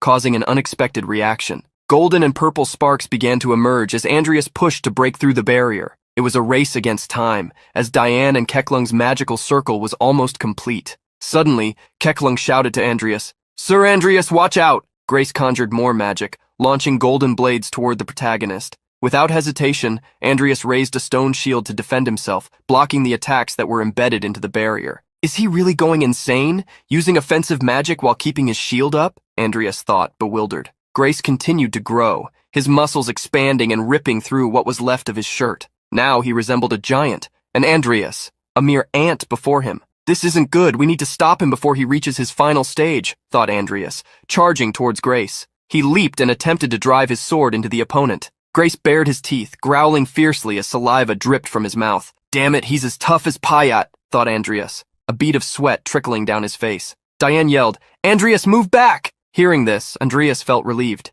Ketchlung and Diane were ready with the magic circle. Seizing the opportunity, Andreas leaped with precision onto the ground as Diane prepared her attack. With her eyes glowing intensely, Diane unleashed her magic, Iron Spear. Suddenly, multiple black blades emerged, piercing Grace at various points. Andreas turned, astonished, his eyes wide. Advanced magic! Even with help, to think she could use magic like this, capable of piercing his skin, as expected of a stolen character from the playable roster. At this rate, she might even create original magic before graduating. Still, he sighed, observing the scene. Turning the director's son from Milko into such a mess is going to cause us a lot of trouble. Diane couldn't believe the extent of the situation either. Although he's turned into a monster, this is definitely going to be a problem, she commented, concerned. Ketchlung nodded, determined. There's no way out. I'll help you both as much as I can. Andreas remained silent for a moment, reflecting on how Diane had become involved and thinking that Bart would likely handle the situation behind the scenes. Then he said, If anyone shows up, explain the situation. I'll go find the class instructor, Professor Kyler. Elsewhere in the school, an explosion shook the corridors, accompanied by desperate cries. A monster! Don't try to face it, just hurry and call the professors! Andreas sprinted toward the chaos, thinking, Kyler must have gone to his hideout amidst all this chaos. I need to stop him now to prevent him from causing even more trouble. This potion could be extremely problematic in future war scenarios. While searching for the professor, something caught his attention. A figure moved quickly, carrying a suitcase. Andreas immediately recognized him. It was Antonio Holt, Kyler's vassal. I almost forgot about him. He doesn't stand out much, but I remember he left the room to check on Grace. He must have spread those potions everywhere. If I follow him, he'll definitely lead me to Kyler, thought Andreas, slipping into a nearby alley to keep an eye on him. However, just as he was preparing to follow, a familiar voice shouted, Run, Lucia! Andreas's eyes widened, and he turned immediately, searching for her. Lucia was holding a protective circle,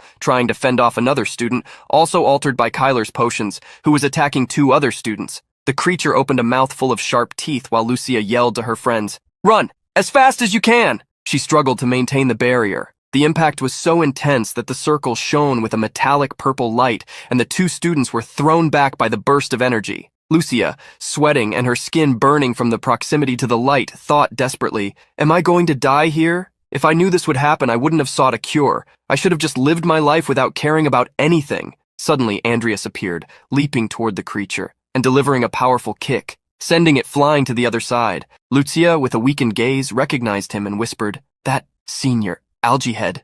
Everyone started running desperately through the corridors. Some screamed about being injured, while others called for their teachers. Did everyone make it out? Someone in the crowd asked, ensuring the gates remained open. Luis asked Selena to take Chris to a safer place. However, worried, she questioned, What? But what about you? He had a plan. He was going back to help Vivien because he had a bad feeling about what might happen. It wasn't long before Instructor Ivy arrived at the scene. Her expression was intense, and in a loud voice she asked what all the noise was about. While everyone was outside, the battle raged on for Vivien. If I don't stop him now, he'll definitely go after Andreas, she thought, clenching her teeth. Todlin was completely enraged. His veins bulged on his face, and his teeth remained clenched as he pressed his sword against the girl. Suddenly, he stepped back to gain momentum, and once again charged at her. They blocked each other's attacks until, in a desperate move, Vivien turned her face away in panic and headbutted him so hard that Todlon staggered back instantly. He was consumed by rage, his face bleeding uncontrollably as he growled something incomprehensible. Vivien remained calm, somewhat confused,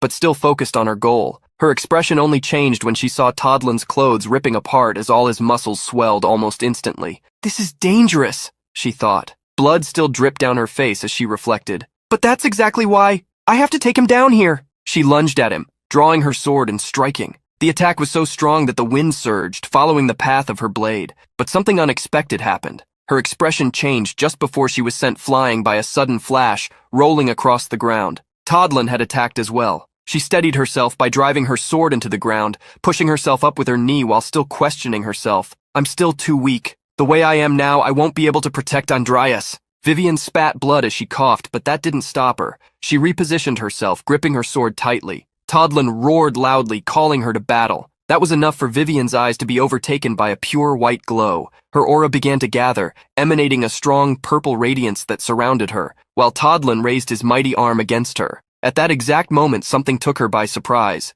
Ivy appeared beside her and said, "That's enough. Are you trying to get yourself killed?" Todlin swung his arm down, but Ivy blocked it with her own strength in an instant. She stared at him and declared, "Todlon Terry, huh? What a shame. But it's already too late." With her own power, she tore his arm from his body, taking his head along with it. Vivien was astonished by the instructor's power. So strong, she thought as Ivy observed the remnants of her small efforts lying on the ground. Then Ivy turned to the little girl and said, "Anyway, congratulations on holding out for so long." But the only thought running through Vivien's mind was how much she needed to become as strong as her. Elsewhere in the academy, Andreas held Lucia in his arms, dodging another rampaging student. To escape, he raised an earth shield, creating a solid stone wall that blocked the enemy's charge. As he ran, he thought, "Damn it. If I let Kyler escape, the war that follows will be a huge problem. In this situation where I can't summon any undead, I have no way to defeat that thing. I have to get her to safety first, then go after Kyler." As he pressed forward, a man suddenly appeared. His hands were in the pockets of a light-colored suit. It was Belial. In an instant, Andreas clenched his teeth and cursed under his breath. "That bastard! His students are being attacked and he's just standing there?" Passing by him, Andreas shouted, "I'll leave this monster to you, Mr. Dean." In his mind, he begged that psychopath to do his job. However, his attitude seemed to leave Belial somewhat puzzled. He watched Andreas, waiting for him to show something interesting. But since that didn't happen, he shifted his attention to the rampaging student, who was instantly disintegrated by a brilliant, shimmering light. Sometime later, Andreas was in the infirmary, staying by Lucia's side, who was still unconscious. The doctor on duty tried to reassure him. "She's fine. She just fainted from shock because her mana was depleted, but she'll recover after some rest." Slowly, Lucia's eyes began to open, waking up. The moment she did, Andreas immediately asked how she was feeling. "Still weak," Lucia responded. "Huh? So it wasn't a dream? I thought I was going to die." Andreas caught her attention, telling her that she almost did,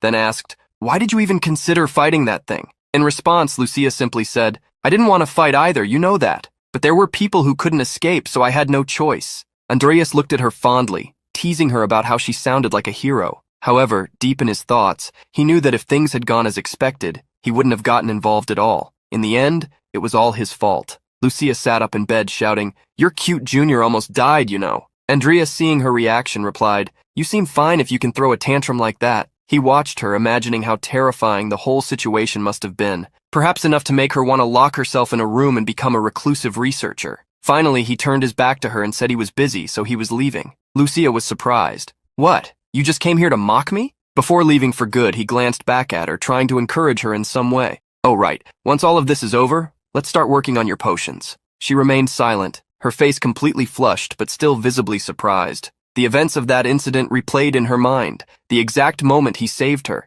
kicking the student away. The instant her body collapsed in slow motion, unconscious, seeing Andreas's face trying to reach her. All of it brought a small, genuine smile to her lips. A few hours passed and night had fallen. In the forest, only the sounds of nocturnal animals could be heard. Andreas was there, walking toward a small cabin, lost in thought. If things follow the game's scenario, the boss battle against Kyler should take place in this hideout. But the events happened at different times. Is he really here? In the game, you need NPC companions to defeat him, but with how I am right now. He opened a portal, and from it emerged his summons, Nickel and Timer. Without hesitation, he ordered them to advance. The two completely obliterated the hideout with their shadows and swords, reducing the place to rubble with a massive explosion. Hearing all the noise and destruction, Andreas frowned in disapproval. There was no need to make such a mess. Suddenly, Timur grabbed one of Kyler's altered students by the neck, lifting him into the air. That startled Andreas. "That's Antonio Holt. That means Kyler must be here." In an instant,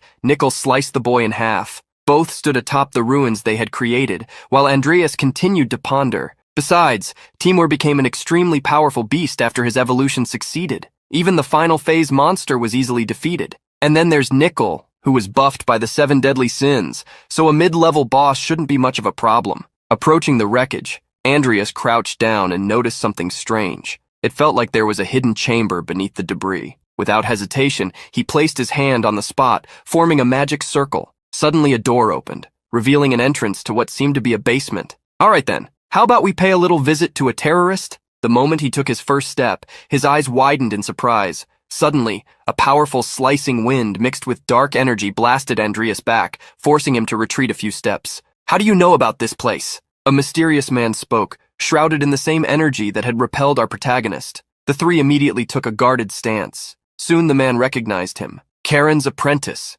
Andreas Cromwell. Without wasting any time, a portal opened, and a massive hand emerged from it, lunging toward the man. However, sensing the danger, he leaped backward, barely escaping the grip. Suspended in the air, he was astonished, questioning what in the world that creature could be. But his shock escalated further when, all of a sudden, his hand was severed. The pain was excruciating, and he let out a sharp scream as he desperately tried to restore his limb. Upon seeing the source of his agony, he noticed a skeleton landing with a precise strike. "Oops, my bad. That was supposed to be your neck." Andreas stood still, his eyes locked onto his opponent. Furious, Kyler roared, "You brat! Now I understand. You're the one who killed Karen." There was no time to waste. Before he could finish speaking, Timur appeared from behind, now a creature 3 times larger than his enemy. The strike was devastating. The wind intensified, and Andreas remained motionless, carefully observing his summon's actions. "Finish him in a single blow, Timur." The feline understood the command and let out a ferocious roar, pounding the ground with multiple strikes. But something caught Andreas off guard. His eyes remained fixed on the scene, yet what he saw was not his opponent defeated, but rather a dark core, and Timur gritting his teeth. Every aura surrounding the core began to spread across Timur, like a sinister sludge clinging to his body. The core had now become an altered being. Kyler had transformed into the embodiment of his own dark energy. His teeth had grown sharper, and his eyes gleamed with a brilliant white light. "No matter how arrogant we black mages may be, to think that you actually managed to kill Karan, the one who created you." Andreas recognized the form he had taken. This is the final stage of dark armor, so he also has the ability to replace lost body parts. Glaring at his opponent, Andreas muttered, "Dark armor." Before he could finish his thought, Kyler interrupted, shocked. How do you know about that? Ridiculous. No one should know about this except Master just..." Andreas didn't let him finish his sentence and struck with a swift, powerful slash of his sword. A golden light trailed the attack, forcing Kyler to dodge precisely to the side. The two locked eyes again as Andreas said, "Ah, I know it well. Very well. It's a high-end item, with just as many defensive capabilities as offensive ones." Kyler smirked and boasted, "Ahaha, then you understand you don't stand a chance of winning." But Andreas knew its weaknesses just as well. He cast fire magic onto his blade, causing Kyler to freeze in shock as the protagonist confirmed, "But it's weak against fire, isn't it?" At that very moment, a shadow reached him, preventing his spell from being completed. Kyler sneered, "All I have to do is not give you time to cast." But what he didn't expect was a violent punch from Timur, slamming straight into his face and sending him flying. Andreas then turned to his summon and commanded, "All right, Timur, go with Nickel and keep him occupied." The creature roared in approval. Kyler got to his feet and mocked, "You think mere undead like them can slow me down? What a ridiculous farce." He raised his hand, gathering a shimmering blue mana around his entire body, making Nickel and Timur widen their eyes. A massive explosion followed. Andreas took advantage of the chaos and resumed casting his magic, thinking, "This took longer than I expected." Timur and Nickel did everything they could to buy time for him, attacking from all directions. Kyler held them off, lifting the massive feline and tossing the skeleton away. "Even if a bunch of brainless monkeys like you come at me." But as he spoke, he was caught off guard. Timur was biting through whatever was restraining him, and Nickel was doing the same. "An undead managed to break through dark restriction?" Kyler muttered in disbelief. "No way, this is absurd, what the hell are they?" The two lunged at him again. Kyler, struggling to defend himself, couldn't dismiss the possibility that these bodies originated from Andreas's own congregation. At that moment, Andreas swung his sword, which had now taken the shape of a whip. Kyler immediately recognized it. Fusion magic! Bone whip! He was completely surrounded. Nickel charged at him, steadying his sword. Andreas followed, spinning his blade, which slithered toward his opponent. As it reached him, the bone serpent coiled around and restrained him. Kyler, staring at Andreas, grumbled, "You told me you'd attack with fire, yet here you are using physical strikes. Don't tell me you were just bluffing. You can't even use a..." He laughed, but his expression quickly changed. "Ah-ha-ha, what a pathetic trick. This could cost you your life." Blood was trickling from Andreas's nose. That technique took a lot out of him, and he uttered only 2 words. Bone explosion. In an instant, fire began forming around his bone blade, and Kyler realized it was a dual enchantment. The explosion erupted with a deafening roar. Wiping the blood from his face, Andreas muttered, "This is more exhausting on the body than I expected. DNA really is impressive for handling it so easily, but for now, let's just say this technique was a great success, except for the part where I nearly turned my body to ashes from using too much mana." The flames continued to spread as he concluded, "Since Kyler, who was a big shot, is dead, the congregation will definitely make a move. For now, let's grab the items from the hideout, erase my tracks, and leave. Besides, the academy must be in chaos. I should return soon." In another location, Bart slammed his fist against the table, his voice filled with rage. "Repeat that. How many people?" His assistant, maintaining his composure, replied, "Yes, we have 15 people, including the 4 students from Milko. According to witnesses, the student who distributed the potion is named Antonio Holt, who is currently missing. He was Professor Kyler's assistant, or rather, he was." Frustrated, Bart leaned back in his chair, letting out a deep sigh before declaring, "That's enough. Suspend all academy activities until the incident is officially closed. Further details will be announced later, after discussions with Director Zeos." As soon as his assistant left, Bart sat in silence, staring at the wall deep in thought. What is happening in Roldan? Andreas was inside Kyler's secret research room. Maybe it's because this moment is different from the game, but there are a lot of items here that I've never seen before. It's a shame that most of them are junk. As he examined the books, he picked up Kyler's magic tome, which contained detailed documentation on shadow magic.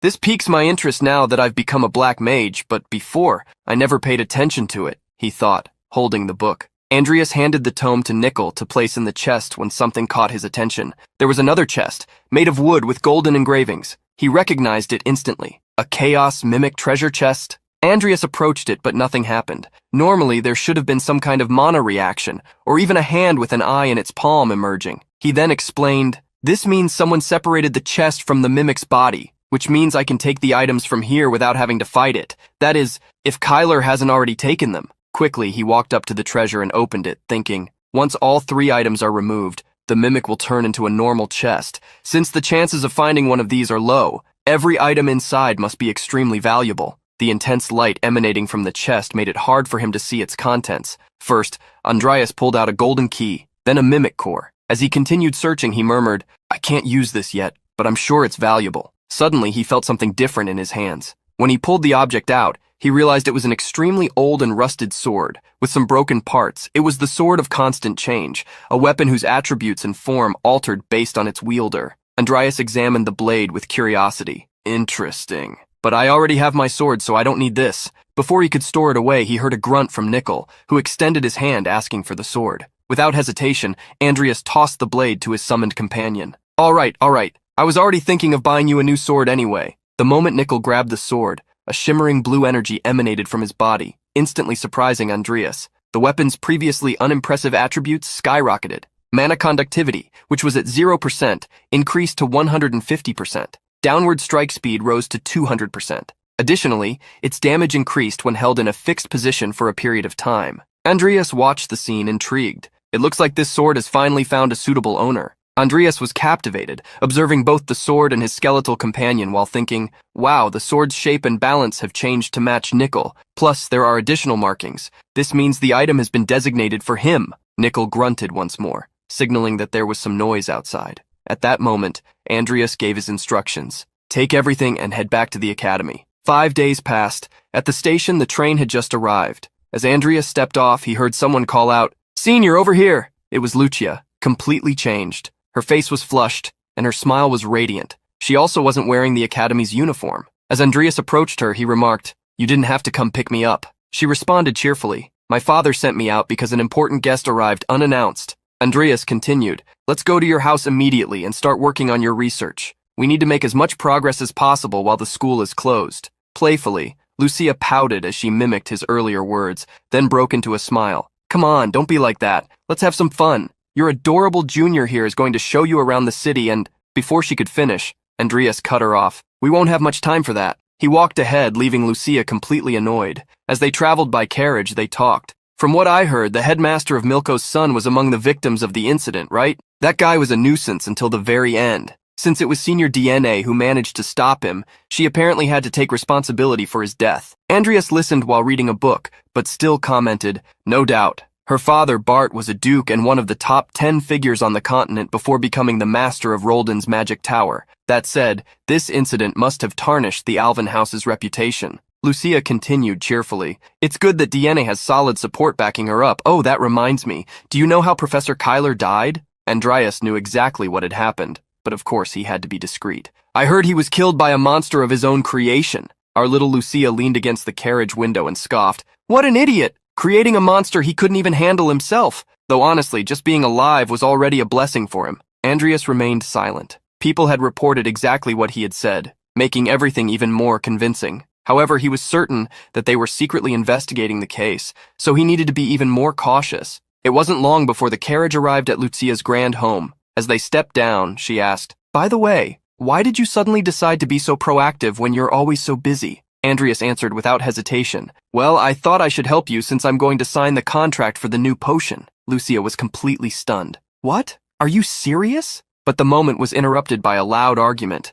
"Hollington, I never thought you would deceive me like this." The young man's excuse was that the orcs of the Great Forest were extremely troublesome beasts, making material collection difficult. However, the woman didn't want to hear any of it and continued, "Do you think orcs are scarier than me?" But that wasn't the real issue. Hollington broke into a cold sweat. Lucia immediately called for her father, drawing the attention of both parties. The woman then turned to Hollington and asked, "This is your daughter, right?" Hollington stiffened, unsure of what might happen. But before he could react, the woman teleported next to Lucia, startling her as she said, "Come with me, dear. Your father didn't keep his promise. You understand, don't you?" Andreas was taken aback. That was an overwhelming display of power, and he had no idea who this woman was. Hollington rushed toward his daughter in desperation. "Please don't do this, Lady Hagenthal. Right now she's—" Before he could finish explaining Lucia's situation, the two vanished from sight and reappeared on the rooftop. "I'll bring her back next time I come here, Hollington. Make sure you get the neutralizer by then," Lady Hagenthal declared, holding our little mischievous and grumpy Lucia by the waist. As Lucia struggled to escape the woman's grasp, Lady Hagenthal kept cheerfully wishing everyone luck, but something caught Andreas's attention. He noticed the tattoos on her arms, spells inscribed directly onto her skin. With this new information, he began to suspect that he knew this woman. Then he shouted, "Is that you, Salem?" The woman stopped instantly. She looked at Andreas again, now with an enigmatic smile as her aura became visible. It had been a long time since they had last seen each other, but the revelation also caught the attention of both Hollington and Lucia. Andreas continued speaking in a loud voice, "Could you put the girl down, please?" But Salem, unwavering, replied, "You cheeky brat, just because I was nice to you once, you think you can give me orders?"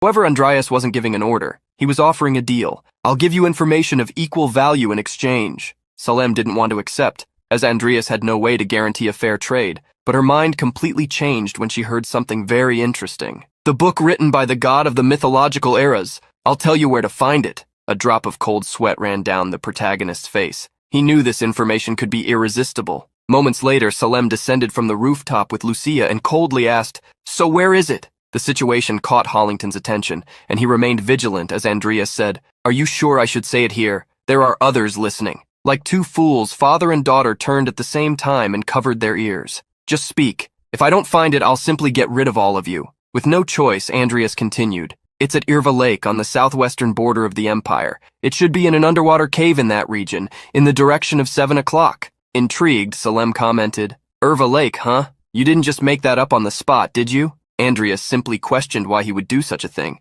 but Salem's curiosity was still piqued. "Where did you get this information?" Unenthusiastic, Andreas replied, "That's the only thing I can't tell you." He knew this was information from the game. Salem was already used to Andreas's secrets, and without pressing further, she turned to Hollington. "I'll let it slide this time, but next time you know what could happen." Hollington bowed and declared firmly, "A promise is a promise. I will gather the materials no matter what." Finally, Salem looked at Andreas and said, "All right, a merchant lives and dies by trust, as they say." Then she asked how Andreas knew it was her. That's when the protagonist explained that he had begun to see the flow of mana. The system screen displayed that Andreas possessed talents in dark magic, necromancy, elemental water magic, as well as buffs for production, agility, and mana. He never imagined that his talent for mana manipulation, combined with his vessel traits, would be so useful. In the end, Salem left. She had inscribed countless magic circles on her own body to enhance her abilities, but that also meant her body would eventually disintegrate. Like Lucia, she carried a ticking time bomb. The book Andreas mentioned contained knowledge about harmony. If Salem could read it and balance her magic with her body, she might survive. Hollington could hardly believe everything had worked out, and relieved, he thanked Andreas. "I will definitely repay this favor." But for Andreas, it was nothing special. Then Lucia excitedly asked, "So, Senior, how do you know Salem?" Andreas needed to come up with an excuse quickly. "It was by chance. But more importantly, where's your lab?" Lucia's grimace said it all. "Then I won't tell you either. No way am I letting someone who might be working for the Empire's most wanted criminal into my lab." Andreas, sharp as ever, used her own words against her father. "Does that mean the Viscount can't enter either?" Hollington realized he was about to get dragged into it, and quickly withdrew. That's my cue to leave. Lucia wasted no time and declared, "That's right, my father can't enter either. Why don't you go sign that contract with him already? After all, that's why you came, isn't it?" Andreas closed his eyes and sighed. "It doesn't have to be signed immediately. No need to be so cruel." Lucia crossed her arms and shot back. "Cruel? The one being cruel here is you, hiding things from me." Suddenly, a puddle of blood splattered onto the floor. Andreas's eyes widened as he immediately called out to Lucia. She was terrified. She tried to stop the bleeding with her hands, but there was too much. Then she ran into the house, desperately saying, "Oh no, I didn't want you to see me like this." Andreas was both shocked and concerned. "Is she okay?" But as Lucia ran, her body became more and more covered in blood. Then she collapsed to the ground, leaving everyone around her in complete horror. Lucia's life could never have been easy, let alone a bed of roses. From a young age, she had been trapped in her laboratory, trying to find a cure for her illness. Even at such a tender age, she was determined to develop the perfect formula to buy herself a little more time. But along the way, she had to deal with countless failures. One of her notebooks recorded her efforts. Attempt number 1121. Failure in the acidification of the pollock toad's salivary mucus. The process does not stabilize. Attempt number 1122. Trying to diversify a heated environment. After irregular configuration, the first attempts failed. After testing almost every possible variable, she realized that the reagent's instability could not be resolved. Perhaps it was necessary to change the ingredients. Seasons passed, and failure number 2735 marked a moment of deep frustration. Months later came failure number 3160. But even then, she persisted. Andreas remembered this moment. It was when he proposed a change. At the academy, he had found Lucia and suggested, "Try using this Yoban root. It should help neutralize the pollock toad's mucus." And once again, the determined Lucia was in her laboratory, murmuring to herself, "Another dead end, just having the ingredient isn't enough." While handling a small test tube, she recalled what Andreas had told her. "I'm a bit busy at the moment, but I'll make time to help you later, I promise." Now, Andreas held her notebook in his hands. He began reviewing the millions of notes she had written. Before, he had only seen them through a computer screen, so he never fully understood.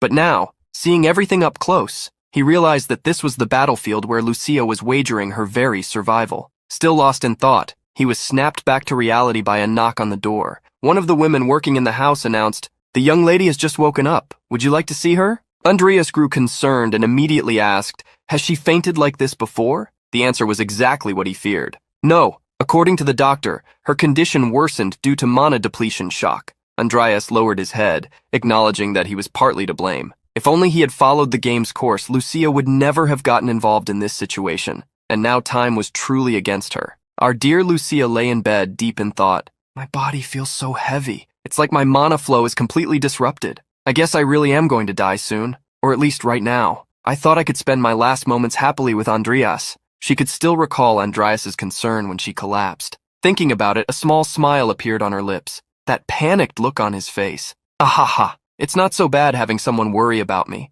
I'm sure he'll remember me." She closed her eyes, feeling the strong emotion of being remembered. That was when Andreas entered the room, calling her name. Lucia immediately turned around, startled. Entering a lady's room without permission is bad manners. But Andreas responded in his usual casual tone, "What are you talking about? I just wanted to check on my troublesome junior." Flustered, she turned her back to him, hiding her face. "Ah, but I just woke up. I must look awful." Finding her reaction amusing, Andreas remarked, "Your personality is what's awful." He took a deep breath before adding, "All right, meet me in the reception room as soon as you're well enough to walk. I need to sign a new product contract with the Viscount. After that, I'll help you with your research." Lucia listened in silence, still embarrassed. A few minutes later, Hollington slammed an envelope onto the table and said, "I hope to continue having a good relationship with you. As the leader of a trading company, I don't want such a high-quality product to fall into the hands of other businesses." Andreas understood that feeling well, as he felt the same way. "Thank you for always offering me such advantageous contracts," he replied.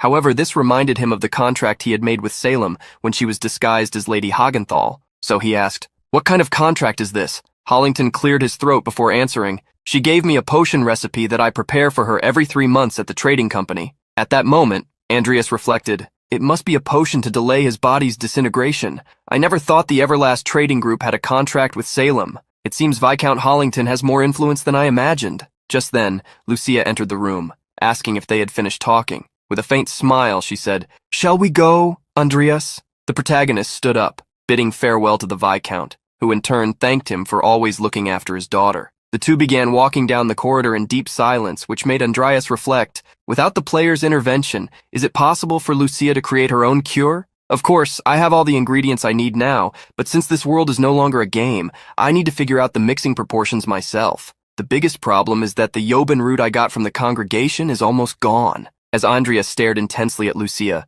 she noticed and interrupted his thoughts. Senior, what are you thinking so much about? You're thinking about Vivien, aren't you? Embarrassed, he replied. Don't be ridiculous. Tell me how much progress you've made. Lucia looked ahead, as if the topic bothered her, and explained, I already told you the other day, there has been no progress since I discovered the reaction. Besides, the Yoban root you gave me is almost gone too. Andreas was impressed. She had already come so far. He had hoped she had made some progress, but considering the entire process was a race against time, he decided to offer his help. This cure, it's for you, isn't it? Suddenly Lucia stopped, leaving Andreas to take a few more steps ahead. With a heavy heart, she murmured, I'm going to die soon. Upon hearing those words, Andreas also stopped. Lucia continued, Originally I was supposed to live for another year, but probably because I overexerted myself fighting those monsters. They said I only have 2 months left now. The implication was clear. After so many failures and with so little time remaining, Lucia might be on the verge of giving up. But Andreas wouldn't allow that. He froze in the middle of the corridor and declared firmly, You're not going to die. Lucia was taken aback. Hey, I'm not joking, she shouted, trying to maintain the seriousness of the situation. But Andreas turned to her, his face carrying a heavy melancholy. We don't have time to waste. We need to start now. The hours passed and night finally arrived. Inside the laboratory, the discussions intensified. I've already tried that, Lucia said, leaning over the table. Meanwhile, Andreas read through her notes and responded, If that's the case, I'll just skip that step. He continued writing and then told her she should go to sleep since she had already grasped the process to a certain extent. However, Lucia insisted on staying with him a little longer. That was when Andreas stood firm in his decision. If you don't go to bed earlier, you won't recover. Lucia understood the importance of resting, but deep down, she just wanted to spend more happy moments by his side. So, she proposed, Senior, let's have some fun tomorrow. But once again, Andreas stated that they didn't have time for that. Lucia crossed her arms and spoke sincerely. I've been stuck in this routine for years and years, Sas. I'm sick of it all. Then she added, To be honest, this might be a waste of time, you know? I just wanted to create some memories at least. Her revelation made Andreas swallow hard. His heart softened. Fine, but only for 2 hours. Lucia jumped with joy. What? Are you serious? All right, then I want to try beer for the first time. Immediately, Andreas took back his words. Beer? No way. Seeing his resistance, Lucia had no choice but to let go of her beer idea. The next day, the two strolled through the city's alleys. At a market fair, Lucia had fun grabbing bread and laughing alongside Andreas. And so it went the next day, and the day after that. Back in the laboratory, Lucia watched Andreas deeply focused, handling potions, trying to unravel their mysteries, sweating from the effort. The only thing on her mind was, I wish I could stay alive forever. 3 days passed. Andreas was leaving, bidding farewell to Lucia and her father. The girl wanted to go out with him again the next day, but Andreas only said goodbye, stating that they would see each other at the academy. Lucia watched him leave, thinking to herself, even though I don't have much time left, these last few days weren't so bad. The academy had reopened. Andreas was handling some ingredients in the laboratory. Rodlin had resumed his activities, though Kyler's classes were, of course, no longer being held. Thanks to that, our protagonist had more free time to dedicate to his personal lab. He was focused and committed to his work. He added a drop of red liquid and waited in complete silence for the reaction, but it didn't take long. He sighed deeply, placed a hand on his head and requested to view his status. In an instant, multiple windows opened before him displaying his talents, another showing potion production, and indicating that he had a 40% chance of evolving. However, his dark magic was evolving at that moment. There were still 13 hours left for the process to complete. Andreas analyzed the situation. I've been using dark magic a lot lately, so I managed to evolve it. But my potion-making skill? Not even close. Let's assume that evolving my potion talent is impossible for now, especially considering the final deadline is only 2 months away. My only option is to find a new recipe and increase the chances of evolution. He bit his lip in frustration. Damn it! I thought I still had time. I ended up delaying her situation for too long, all because I tried to follow the game. Feeling frustrated, he stood up and declared aloud, For now, I need to look for another option. I've already ordered the ingredients for the cure at the Everlast estate. Andreas headed toward the door. Upon opening it, he found someone who seemed relieved that he had finally answered. Before him stood one of his professors. The man spoke immediately. I didn't think you'd take this long. I've been waiting all afternoon. The only thought that crossed Andreas's mind was, Headmaster Belial? Why is he here? But this mystery didn't last long. With an intense tone, Belial locked eyes with him and asked directly, Andreas, can you use dark magic? Andreas swallowed hard, unsure of how to respond. What are you talking about? Unless someone here was completely insane, how could anyone at this academy use dark magic? However, the headmaster simply smiled. Well, who knows? Professor Kyler also seemed like a reasonable person on the outside. And just so you know, I don't believe all dark magic users are bad people. Before Belial could say anything else, an impatient Andreas interrupted. I'm busy. If you have nothing else to say, could you please leave? But the headmaster, unfazed, continued.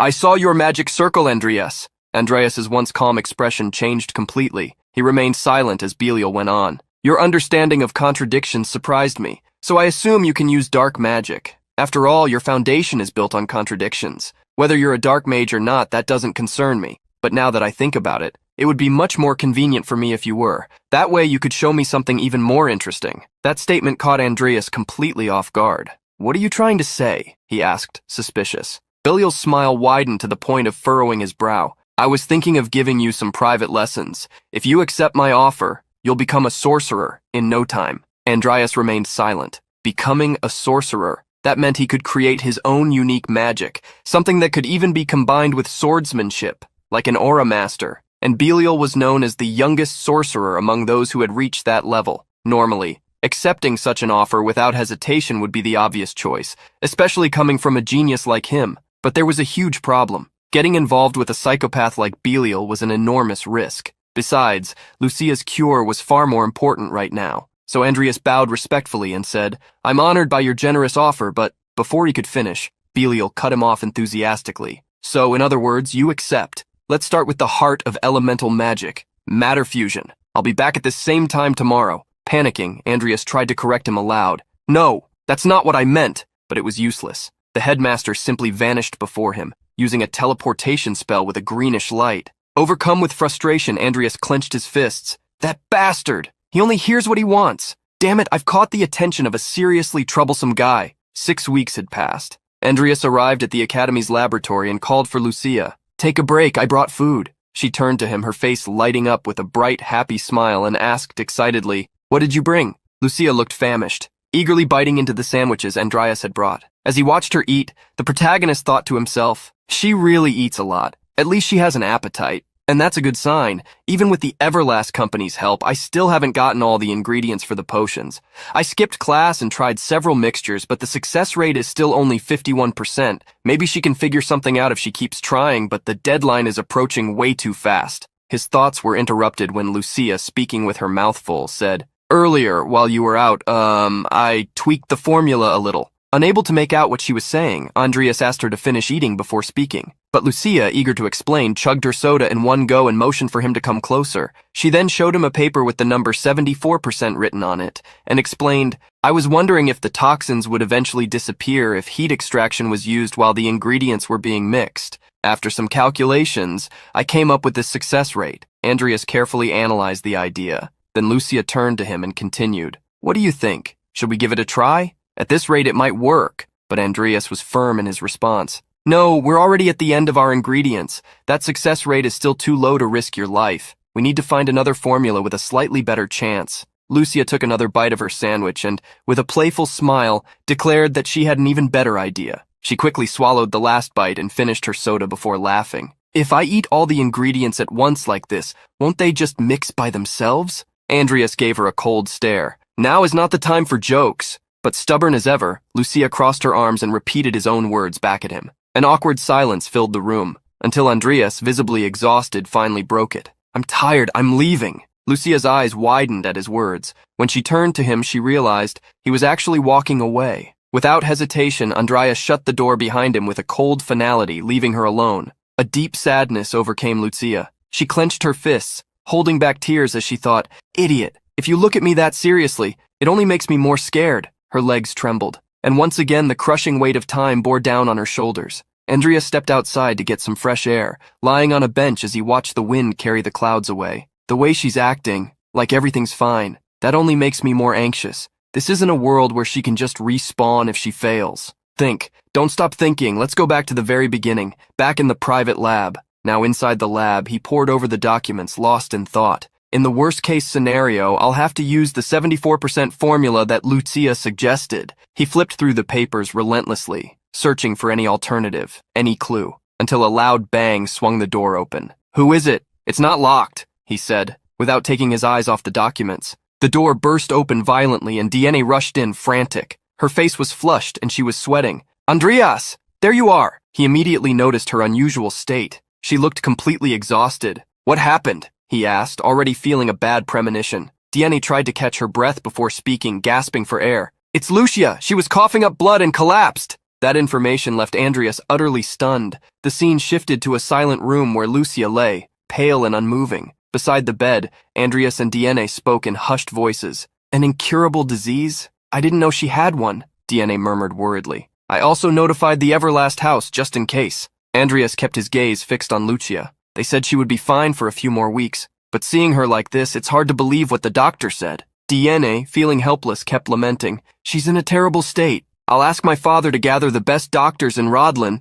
But at that moment, Andreas interrupted her, his voice serious. "Diene?" She flinched, startled by his tone, and looked at him, confused. "I need to ask you a favor." Diene was now inside the laboratory where Andreas and Lucia had been working. She was amazed at how much progress they had made. It was truly impressive, but it was also here that they had hit a wall. Andreas explained, "Theoretically, nothing should remain after synthesis, but for some reason, there's still a lethal dose of toxin." Diene carefully examined the situation. "Do you know exactly at what stage this toxin is formed?" Andreas shook his head. "No. Since we don't have the exact proportional rate, we can't pinpoint it precisely." Diene crossed her arms and thought for a moment before commenting, "If we could convert the remaining toxins into water and expel them, things would be much simpler." At that instant, Andreas's eyes widened. "Convert the toxins into water? How did I not think of that before? If they could transform the residual waste into water, then..." Suddenly he recalled what Belial had said about the heart of elemental magic, matter fusion, but his expression quickly changed.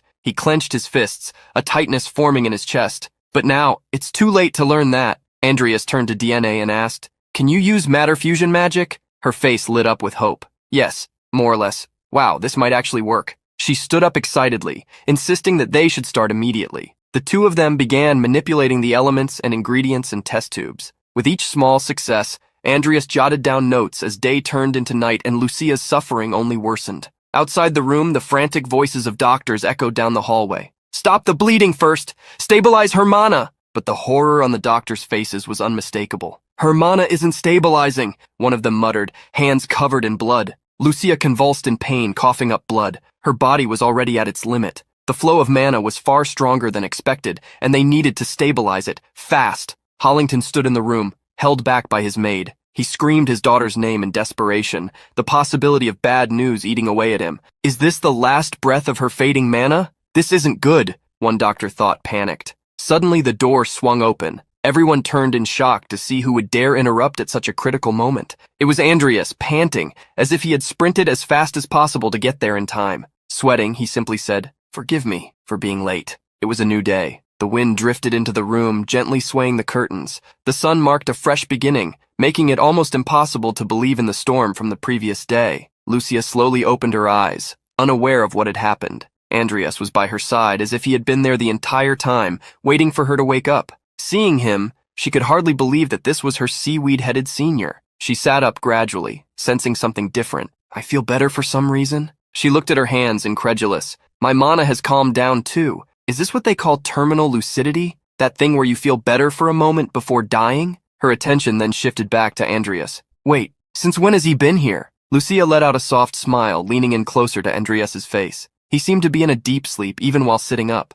With a playful tone, she murmured, "Perfect. I have a chance to say goodbye. I had so much fun thanks to you, Senior. You gave me hope that my illness could be cured. Honestly, I even forgot that I was supposed to die soon." She smiled tenderly. "If it weren't for you, I'm sure my heart would have died first and I would have spent my last days in misery. So, thank you for everything." She closed her eyes for a moment, took a deep breath and whispered, "Goodbye, Seaweed Head Senior." However, just as she was saying her farewell, he remained still, his eyes closed, until suddenly, he spoke. "Where do you think you're going?" Lucia, who had been smiling calmly, jolted in shock, instinctively pulling back. Andreas opened one eye and remarked, "You look better." Still recovering from the scare, she asked suspiciously, "You were awake? Since when?" He smirked and replied casually, "Around the time you said you were going to die soon, I think." Lucia's face instantly turned red. It was as if metaphorical flames were bursting from her pores as she averted her gaze, flustered. "Could you leave, please? I want to be alone." But Andreas, with a mischievous grin, retorted,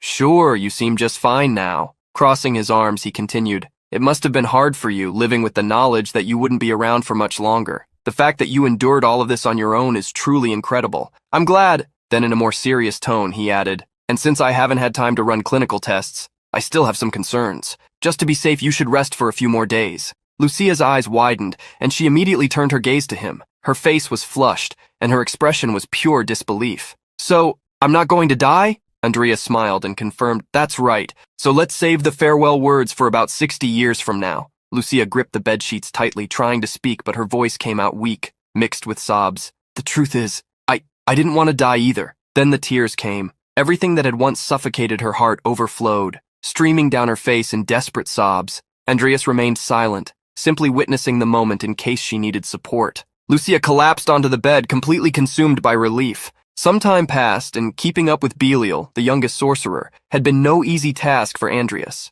He was certain that the headmaster wasn't too thrilled about it either. However, regardless of Belial's intentions, the learning experience had been invaluable for Andreas. Time passed, and soon the day of the midterm exams arrived. On a platform drawing everyone's attention, someone announced, "Now line up, regardless of whether you're from the College of Magic or the College of Knights." In the middle of the crowd, Vivien called out to Andreas. He turned around and smiled. "It's been a while, Vivien." She took a deep breath before replying, "I heard rumors. You cured Lucia's illness, didn't you?" However, Andreas simply replied, "All I did was help her." Vivien blushed at his gentle smile. So you became a fairy for Lucia too." Andreas chuckled awkwardly, thinking he'd rather be called Seaweed Head than Mr. Fairy. The woman on the platform, once again drawing everyone's attention, firmly announced, "Now, I will explain the contents of the exam. Your ranking will be based on the number of floors you can climb. Be aware that traps and monsters will be lurking on each floor, and the higher you go, the more difficult it will be. Additionally,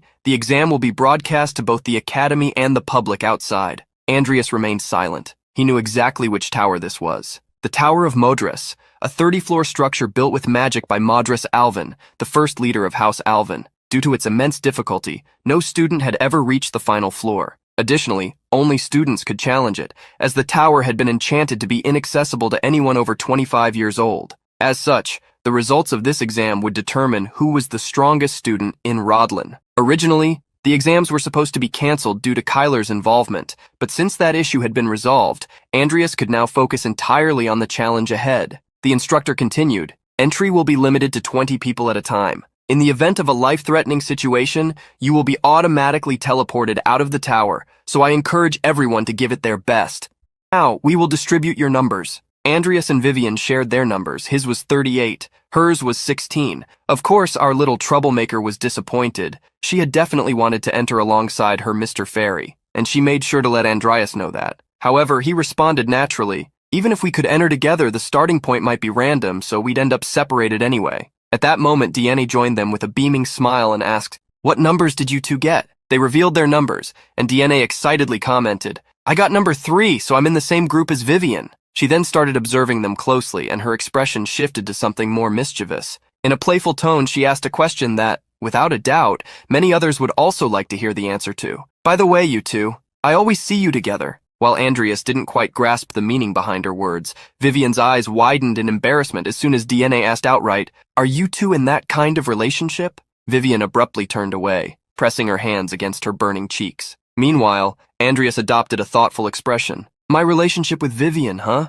Deanne, noticing the poor girl's desperate reaction, asked curiously, "What's wrong?" Meanwhile, Andreas reflected on his moments with Vivien. "We saved each other's lives and share secrets that only the two of us know. So we're exactly like normal friends, but to be honest, I don't know how to describe it." After some deep thought, he finally answered, "She's a friend I can trust deeply." Deanne remained silent for a moment, her expression neutral, but soon after, a mischievous smile crept onto her face.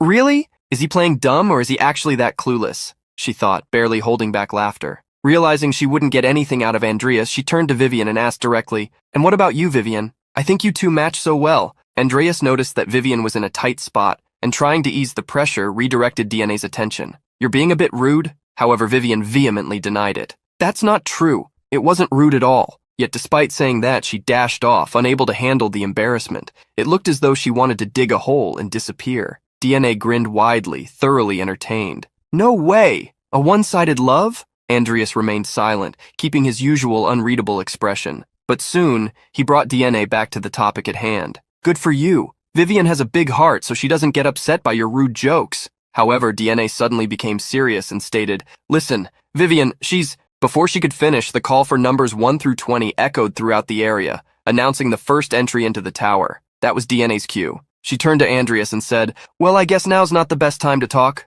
Andreas wished her luck, and she confidently replied, Of course I'm not losing this time either. You better give it your all. He smiled. Well, then you'll have to climb pretty high. After all, I'm aiming for the top of the tower. Silence fell over the area. Everyone around had heard his words and was stunned. Murmurs began to spread through the crowd. He's really confident. That's the guy with the unique constitution. Andreas maintained a confident smile and everyone could tell. He wasn't joking. DNA smiled to herself. She was eager to see his true potential and witness whether he would truly achieve his goal. The portal activated. The students took their positions, ready to enter the tower. Vivien kept her thoughts focused. This time, she would prove that she was stronger than anyone else in the academy, because only then could she be Andreas's sword. The highest floor ever reached in the Academy's history was the 25th floor. This record was set by Maximin Cronell after graduating from Rodlin. He became known as the Walking Calamity and grew into one of the strongest aura masters on the continent. Despite the tower being a place where even a man like him couldn't reach the top,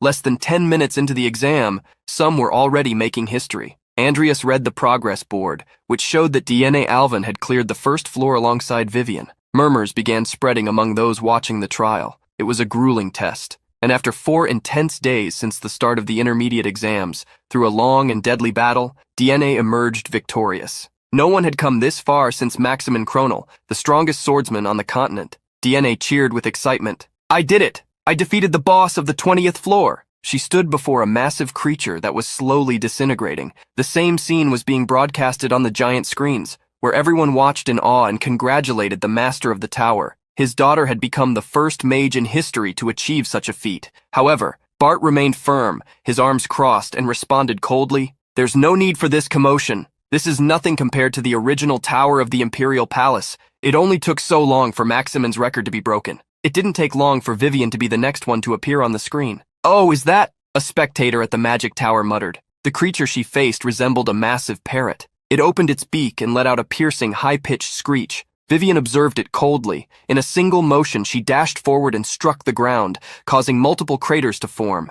Then, gripping her sword, she leaped. But as she turned mid-air, she couldn't believe what she saw. A speed that doesn't match its size. It's exactly like back then. She recalled one of Kyler's students she had faced days ago, but that wouldn't stop her. After that day, Vivien had undergone rigorous training and was now confident in her abilities. She assumed her battle stance. Her aura flared violently, and her eyes were consumed by an intense white light. The creature lunged at her from above, attempting to strike, but Vivien didn't hesitate. She struck it mid-air, forcing it to crash to the other side. Slashes tore through the space around them, the combat growing increasingly fast and intense. She pressed the attack, landing a direct hit on the beast. Then, with swift agility, she dodged and created distance. Gripping her sword tightly, she raised it high. With a precise slash, she mercilessly sliced off the creature's beak. However, her face bore a triumphant smile. Everyone who witnessed the scene was left speechless. Then, an announcement echoed through the area. Clearing the 20th floor right after DNA Alvin, Vivien Belkin.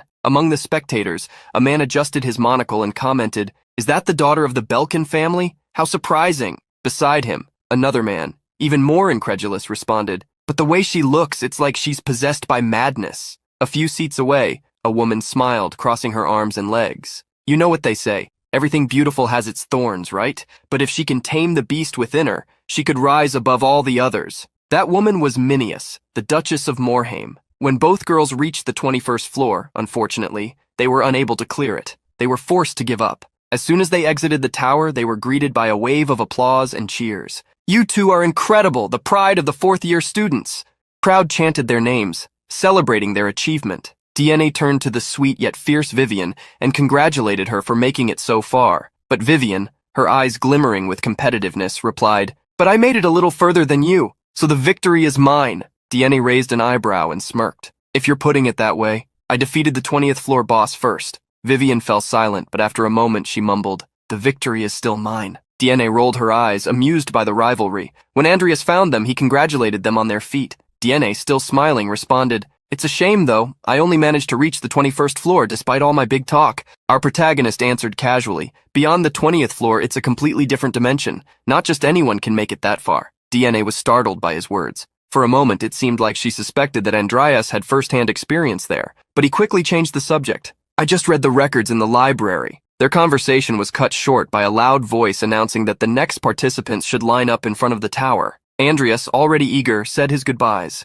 DNA reaffirmed enthusiastically, "I can't wait to see you reach the top." Her comment sparked a flicker of jealousy in Vivien, who couldn't ignore it. As Andreas began to walk away, Vivien ran after him and called out his name. "Andrea, do your best!" Her face was completely flushed. Andreas smiled and nodded. As he walked toward the portal, he found the situation ironic. In the beginning, Vivien was the person he most wanted to avoid. Now, she was the person he trusted the most. And with that, Andreas stepped through the portal, brimming with confidence. He had already begun, gripping his sword tightly as he drew it from its sheath. Before him, a deadly trap, walls, ceiling, and floor covered in razor-sharp blades. He cleared the first floor in 12 minutes and 3 seconds. On the third floor, he faced multiple goblins and completed it in 1 hour and 3 minutes. By the 8th floor, he defeated the boss with a clean cut, severing one of the creature's limbs. Total time, 6 hours and 45 minutes. There, he had set the fastest recorded time. On the 9th floor, he completed the challenge in 7 hours and 33 minutes.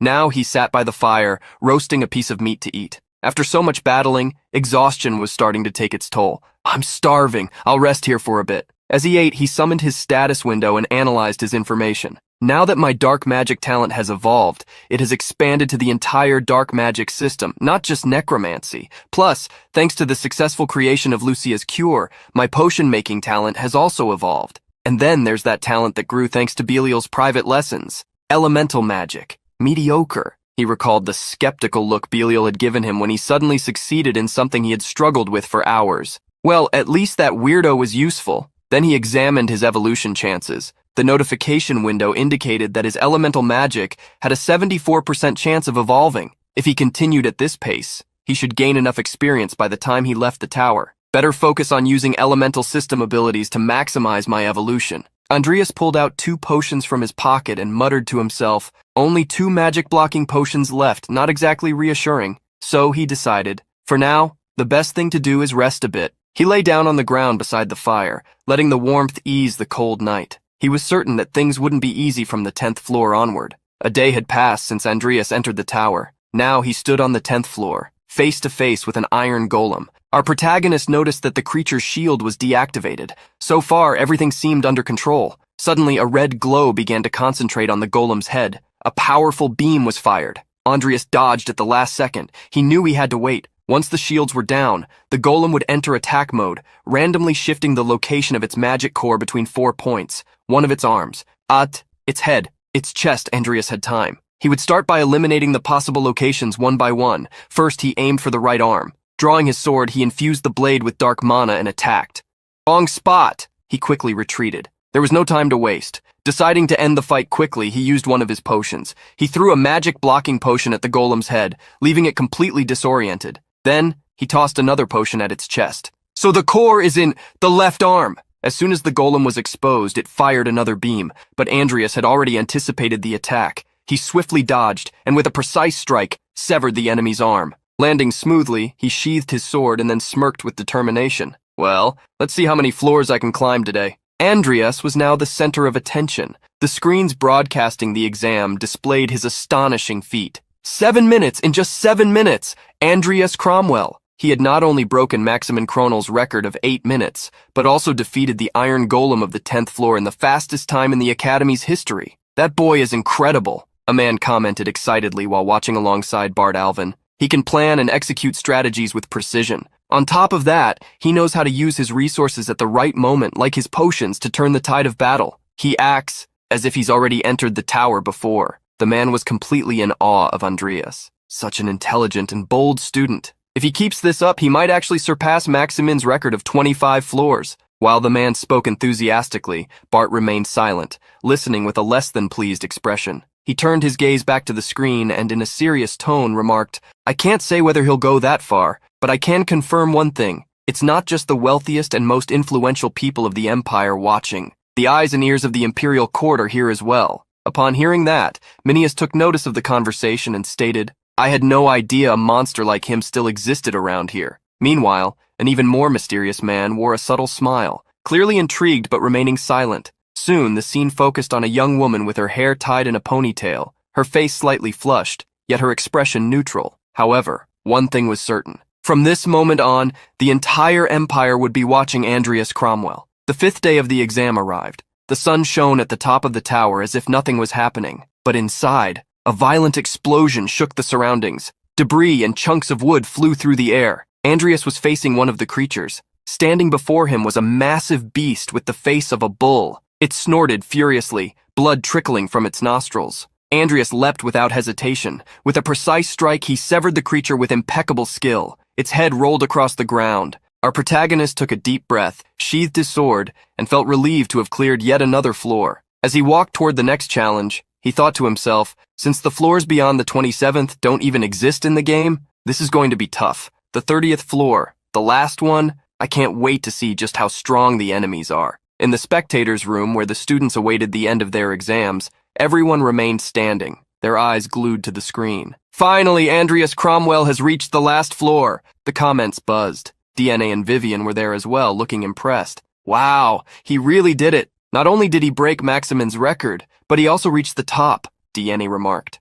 Meanwhile, Vivien muttered, "Andreas, he's still far ahead." Then without another word, she turned to leave, leaving DNA confused. "Vivien, where are you going?" The sweet girl looked back and replied with determination, "To train, because Andreas is definitely going to win." DNA remained silent. Torrential rain poured down where Andreas stood. He glanced around and murmured to himself, "I've been walking for a while now, but I haven't seen a single creature. Am I just going to wander around doing nothing? There's no way the 29th floor is the last. If that were the case, why is the 30th floor empty?" As he walked through a field of exposed roots, a chilling voice echoed, "Rise." Andreas hesitated, but soon noticed the roots around him were moving. They began clustering together, forming an arm, then a leg, until his eyes met those of his opponent. This was Grassel, the boss of the tower's final floor. Confident, Andreas smirked. "Interesting. We're going straight to the boss fight, huh?" The colossal creature rose awkwardly yet imposingly and immediately launched a brutal strike. Andreas barely managed to dodge it. Fire magic is effective against tree-type enemies,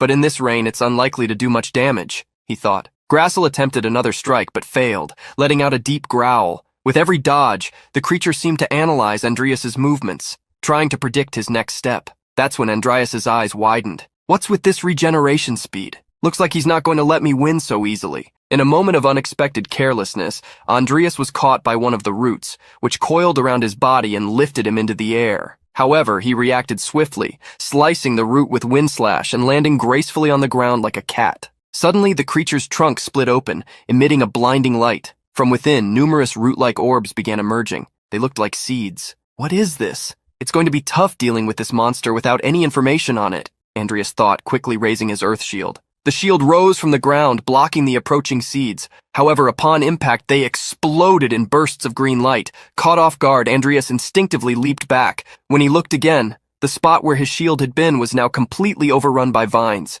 "If I get hit by those things, I'm screwed." He barely had time to finish his thought before the creature struck him once again, sending him flying even farther. Digging his hands and feet into the ground to stop himself, Andreas quickly assessed the situation. "If I show any openings, the hidden roots underground will attack me. The main body keeps regenerating, and on top of that, there are the spore attacks. What a mess. I don't have time to search for the core or weak points, let alone cast a spell. I have no choice but to end this in a single blow." As that thought crossed his mind, his eyes widened. In a single blow? An idea began to take shape in his mind. In the spectator hall, the screen displayed Andreas running. That's when someone commented, "He's been running for 30 minutes now. Looks like this is his limit. Just getting this far already broke another record, but I don't know if that'll be enough for him." Hearing this, Deanne turned and saw two students talking. One of them added, "It's a shame. I really thought he would reach the top." She turned her gaze back to the screen, thinking to herself, "Now that he's come this far, I want to cheer for him." The broadcast zoomed in on the protagonist. Everyone could see how exhausted he was. He could barely hold his sword properly, dragging it constantly along the ground. That's when Deanne noticed something. He's not just running. Andreas's sword was scraping the ground, kicking up dust with every step. The impatient creature opened its trunk once more and fired its explosive seeds. Upon touching the ground, they began to sprout, forming a forest of vines. Bart, watching closely, smirked. What a bold kid. The Emperor, on the other hand, looked perplexed, speechless. Meanwhile, Minius grinned just like Bart. That thing is so ridiculously huge, he muttered. DNA clenched her fists tightly, a bead of sweat rolling down her face. Suddenly a memory surged into her mind, the moment she had created a magic circle to help Andreas against Kyler's students. That was exactly what he was doing. Andreas, using his sword, had been drawing an enormous magic circle around the creature. It was a colossal amplification spell. As soon as he completed it, he raised his sword, now engulfed in flames. With a determined gaze, he declared, "This is your end, blockhead." Fiercely, the creature unleashed another barrage of seeds, but Andreas skillfully dodged. It then raised its massive hand for a devastating strike. The moment it swung down, Andreas seized the opportunity. He swiftly climbed up the creature's arm, ran along its back, and drove his sword into its nape, chanting, "Wall of Fire." The circles on the ground began to glow intensely, activating the pre-drawn spell. Suddenly, an enormous wall of fire erupted, engulfing the creature in flames. The attack was so intense that the broadcast nearly cut off due to static interference. At last, Andreas had landed a direct hit on the boss of the 30th floor, Grassel. And at that very moment, for the first time in the Academy's history, the 30th floor was cleared. The students remained frozen, unable to believe what they had just witnessed. He did it? I was wondering why he wasn't attacking. Turns out he was actually creating an amplification magic circle. DNA couldn't utter a single word. The shock on her face was evident. She couldn't believe Andreas had enough mana to cast an amplification circle on that scale.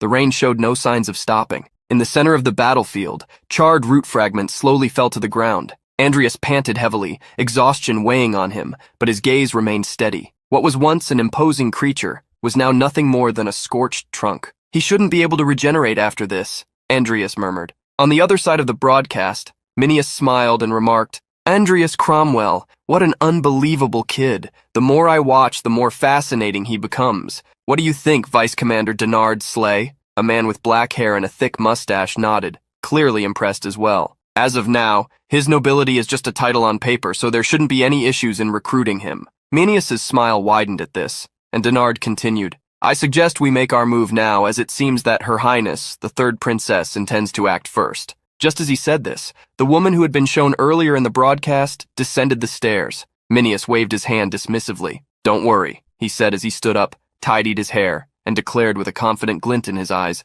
"I plan to make him the most tempting offer of all." Meanwhile, Andreas held a strange artifact in his hands, the Rune Stone of Desire. This stone was awarded to the first person to clear the 30th floor of the tower. Its power allowed the user to double their rewards when used inside the true Imperial Tower, located within the palace. It looks like this item is meant to be used in the Royal Tower. It could be useful in the future. Andreas pondered. Suddenly, strong static crackled behind him. Turning around, he saw a portal. The exit? Andreas approached, intrigued. "I thought I would be automatically teleported back to the entrance." With no other choice, he stepped through the portal. Outside, the sun shone brightly, its light reflecting off the towering structure. The crowd was restless, eagerly awaiting Andreas's emergence, but nothing happened. Why hasn't he come out yet? I had to come here because the live broadcast was cut off. Let's wait a little longer, Minius thought, watching the uneasy crowd. The announcer's voice echoed through the area, informing everyone. "Dear guests, we would like to inform you that we are currently investigating the cause of the delay in the challenger's return. We ask for your patience and understanding." Minius smirked, crossing his arms. "Andreas Cromwell, already making me nervous right from the start, huh?" The portal's light shone intensely. Andreas took his first step forward, and the moment he fully crossed through, he was stunned. No way. His eyes widened as he found himself facing an immense door, behind which golden wings stretched outward, and a long staircase led up to it. This was a hidden floor. Andreas began climbing the stairs, paying close attention to every detail around him. His mind raced. "I've played this game so many times, but I never knew this existed. Well, I should keep going. It's not like there's an option to turn back now." Reaching the door, he placed both hands on it and pushed. Bracing himself for anything, he was completely caught off guard. "It's a good thing you're following this with me because this is hard to put into words. But I'll just repeat what he said when he saw that scene. What the hell is this?" Before him, an absurd number of interconnected magic circles spun like gears, forming a single colossal spell. The Tower of Madras was sustained by this intricate magical mechanism. Suddenly, a deep voice echoed through the hall. "Congratulations on reaching the final floor, student of Rodlin. This is a hidden floor, accessible only to the first who surpasses the 30th floor. A man appeared before him, dressed in the robes of a powerful mage. He continued, "This place is invisible from the outside, protected by layers upon layers of ancient magic." Andreas quickly realized this was a psychic projection, yet the sheer energy in the place was overwhelming. The man then spoke again. "It is a pleasure to meet you. You are the first, and you shall also be the last to find me. My name is Modras Alvin." Andreas's thoughts fired off rapidly. Modras Alvin, the first head of the Alvin family. Even if this is just a projection of someone who died centuries ago, I never expected him to be Bart's ancestor. Modras stroked his long beard as he spoke. "Ah, so you're a man of few words. But since you've made it this far, I'm certain you're quite capable. Deep down, I had hoped that one of my descendants would be the first to reach this place. Have they not inherited my magical talents?" He let out a sigh before concluding. "Regardless, in recognition of your abilities, I shall grant you a reward." That piqued Andreas's interest. He wanted to know what kind of reward he would receive, but Modras chuckled, praising his honesty and showing his desires. However, he made one thing clear. Nothing would come for free. Fixing his gaze on Andreas, he lifted one foot and declared, "I have one last challenge for you. Try to defeat me." The moment his foot touched the ground, a wave of shimmering energy spread through the area, causing the ground beneath Andreas to collapse. With no time to react, he was sent flying, spinning through the air. Still in the midst of the impact, Andreas forced himself to regain balance, trying to slow his fall using his own body. Panting, he thought, irritated, "Damn it, old man, attacking me out of nowhere?" Modras, on the other hand, merely smiled and taunted, "Show me what you're capable of. After all, you are the young man ushering in a new era." But something caught his attention. Andreas wasn't moving. He remained still, showing no intention of attacking. His thoughts were clear. Even if he's just a psychic projection, he still expects me to fight a legendary mage? Then Andreas smirked. "I can't say I'm a master of magic, but if it's cunning you want, I have plenty of that." Modras burst into laughter, satisfied with the answer. However, Andreas remained tense. "Okay, since I have no choice but to fight, I need to stay calm first. Compared to the real Modras when he was alive, this projection is definitely weaker. And if this place really can't be seen from the outside, then I have a chance to win." Modras decided to start the battle. Raising a hand, he cast Giga Cyclone, unleashing a destructive blast of razor-sharp winds toward Andreas. However, instead of dodging, Andreas boldly ran straight into the attack. With his sword in hand and a grin on his face, he charged through the raging winds. This took Modras by surprise. He slipped through the opening between the cyclones. How audacious! Andreas's blade glowed as he unleashed his attack. Wind Slash! The cutting waves surged directly toward Modras, but he wasn't one to be taken lightly. Narrowing his eyes, he muttered, "A mage wielding a sword. How interesting, but that alone won't be enough to defeat me." That was exactly the response Andreas had been waiting for. His grin widened. He had a trick up his sleeve.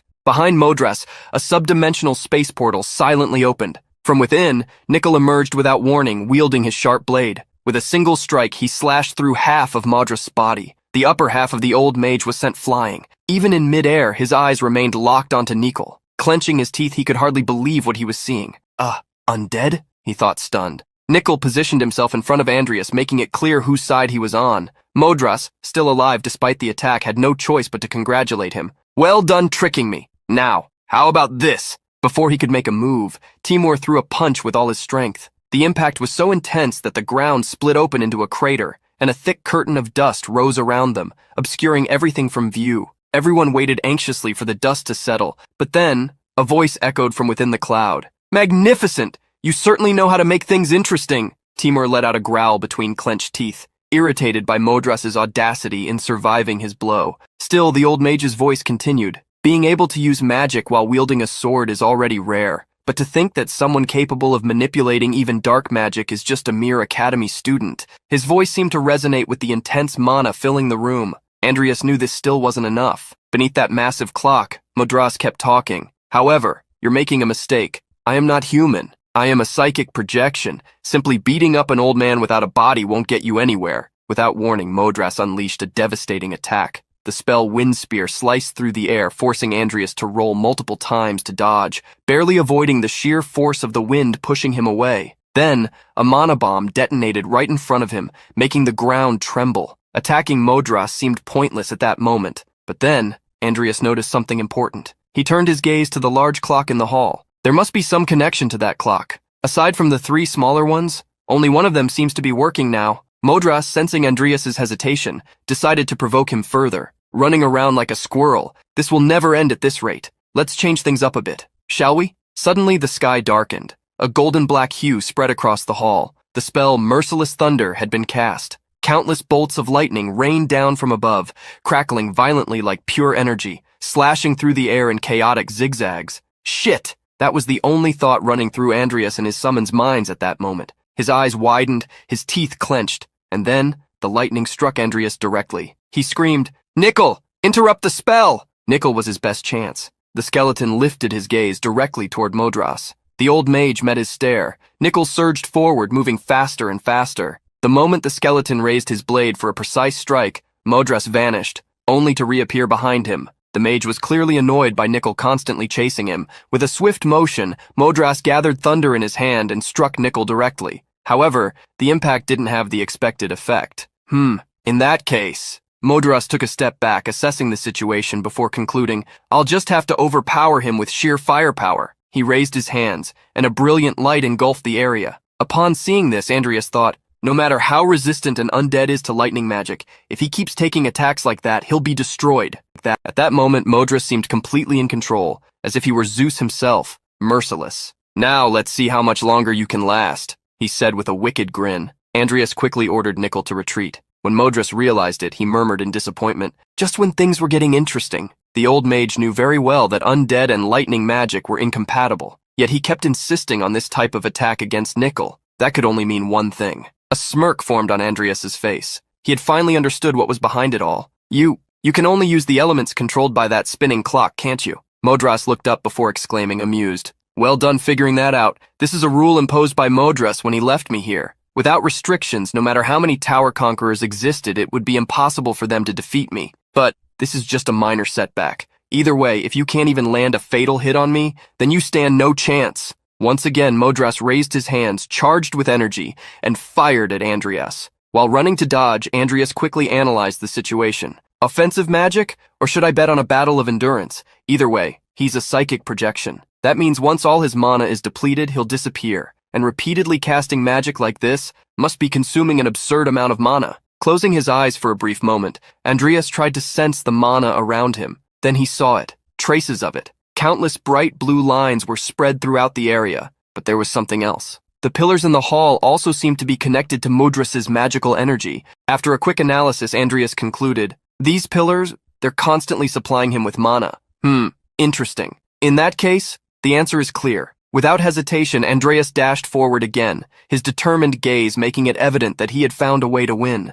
Modras noticed this, and realizing Andreas had discovered something, decided to act first. He unleashed another spell, the powerful Thunder Spear. Andreas raised his earth shield to counter. The spears of energy partially pierced through the shield, but Andreas's goal wasn't to block them entirely. It was to keep Modras at a distance. Since the elements he can use are fixed, it'll be easier to fight him, Andreas thought, recalling the limitation imposed on his enemy. However, something unexpected happened. Suddenly, Modras teleported behind him and said in a teasing tone, "The restrictions don't include spatial magic. You're not done entertaining me just yet." Andreas quickly turned, locking eyes with Modras with the same intensity. And then, something happened. Out of nowhere, Andreas found himself sharing the same space with a dark energy. That's when the old mage grinned and remarked, "Dual conjuration of magic and dark magic. I thought you were a straightforward young man, but it turns out you're full of tricks." Andreas returned the smile and replied, "I thought you were the one with so much to hide." But Modras merely laughed. This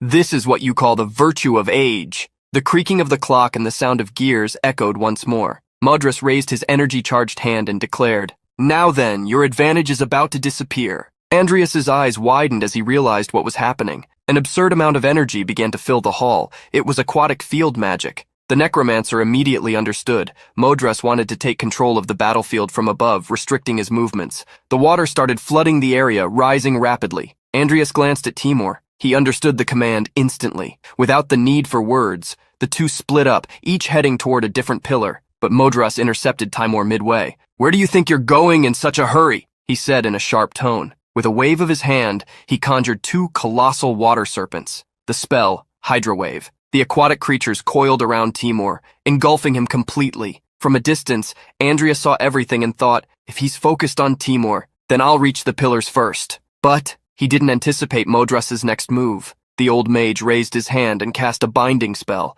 A powerful water prison formed. A swirling vortex intensified around Andreas, pulling him in completely. Modras's grin widened. This was checkmate. Andreas struggled to catch his breath. Everything had happened in mere fractions of a second, and he knew he had to act fast. Then, in his hand, a magic circle began to form. It was green, and it was growing larger and larger. Modras saw it and laughed. One after another! You never let me get bored! And then from the portal, a colossal titan emerged. The titan fully manifested. Upon realizing what had been summoned, Modras was taken aback. Ho! Not even in my time did giants exist! The Titan King stood before him, wielding a gigantic sword, 3 times larger than Modras himself. Without hesitation, the Titan made its first move. With a single devastating strike, it shattered the water prison, freeing Andreas almost instantly. Modras smiled upon seeing that. Excellent! It would have been boring if things ended like that.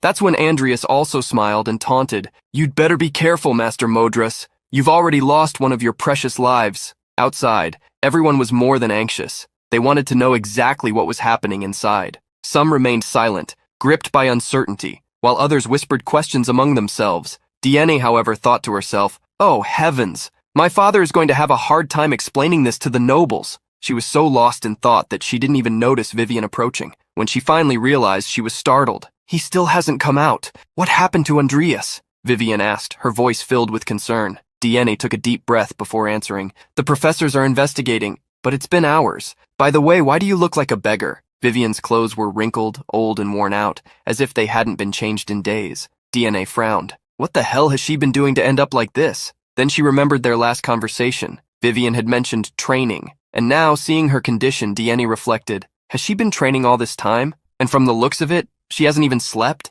But something else bothered her even more. Diene wrinkled her nose and added, Vivien, you haven't been bathing, have you? Vivien averted her gaze and, ignoring the comment, returned to the main subject. Diene, your father is a master of the magic tower, right? Then, do something about this. Diene found the plea strange, but replied firmly, I'm just another student like everyone else. Now is not the time for me to worry about my father. Meanwhile, inside, the battle raged on. Only 2 pillars remained standing, and including Andreas, only 3 combatants were still in fighting condition. Even with the odds seemingly in his favor, Andreas couldn't see himself winning this battle. That old fox, whenever he gets a chance, he'll attack me and restrict Rudrudal's movements. That must be his main strategy. And as if to prove his point, Modras instantly teleported away from the Titan and went straight for Timur, trapping him in a water prison. Andreas immediately noticed. Modras was completely focused on his summon. This is my chance! Taking advantage of the opponent's distraction, he charged toward another pillar. The moment his sword touched the structure,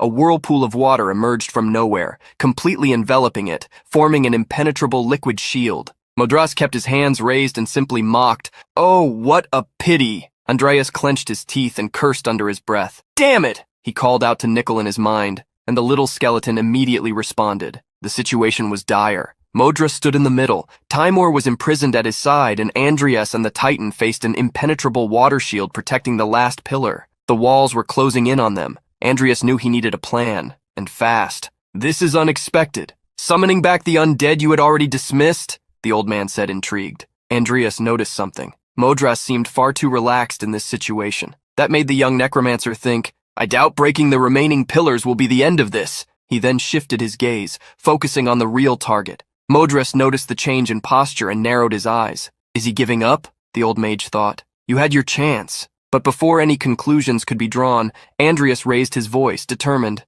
No way! It's just that, instead of this pillar, I'm much more interested in that clock behind you. For a brief moment, they locked eyes, and in Andreas's mind, the plan became clear. Nickel would handle the clock. Meanwhile, he himself would go on the offensive.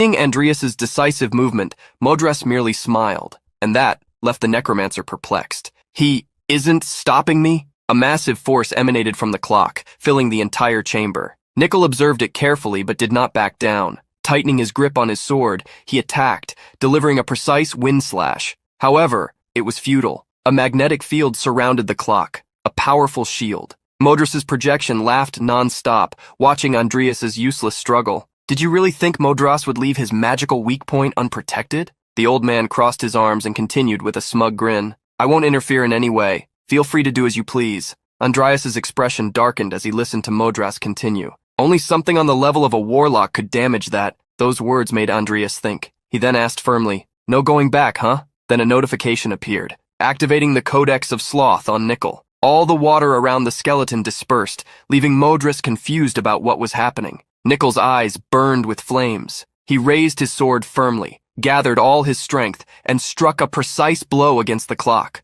A massive explosion erupted, so intense that the blinding light made it impossible to see through. Outside, the entire tower trembled from the impact. Everyone panicked. What was that just now? Murmurs spread quickly. Is he still fighting? Vivien watched the tower, sensing something strange. She had no idea what was happening to Andreas, but she was worried. Inside, the clock remained intact. Only a few drops of water trickled around it. Andreas clenched his teeth, glaring at it. I thought, you wouldn't interfere? His gaze was dead serious. Modras's expression turned solemn. That power just now, he thought to himself, but he quickly adjusted his posture, forcing a fake smile. The tower is still going to be used for exams next year, he said. If you destroy that clock, the tower will collapse. That revelation left Andreas completely stunned. What? Then why? Modras slowly approached, an enigmatic air about him. I would have let you pass if you had destroyed the last pillar. But I was curious to see what you'd do after discovering the trick. I didn't think you'd actually try to destroy it. Andreas took a deep breath, processing the information.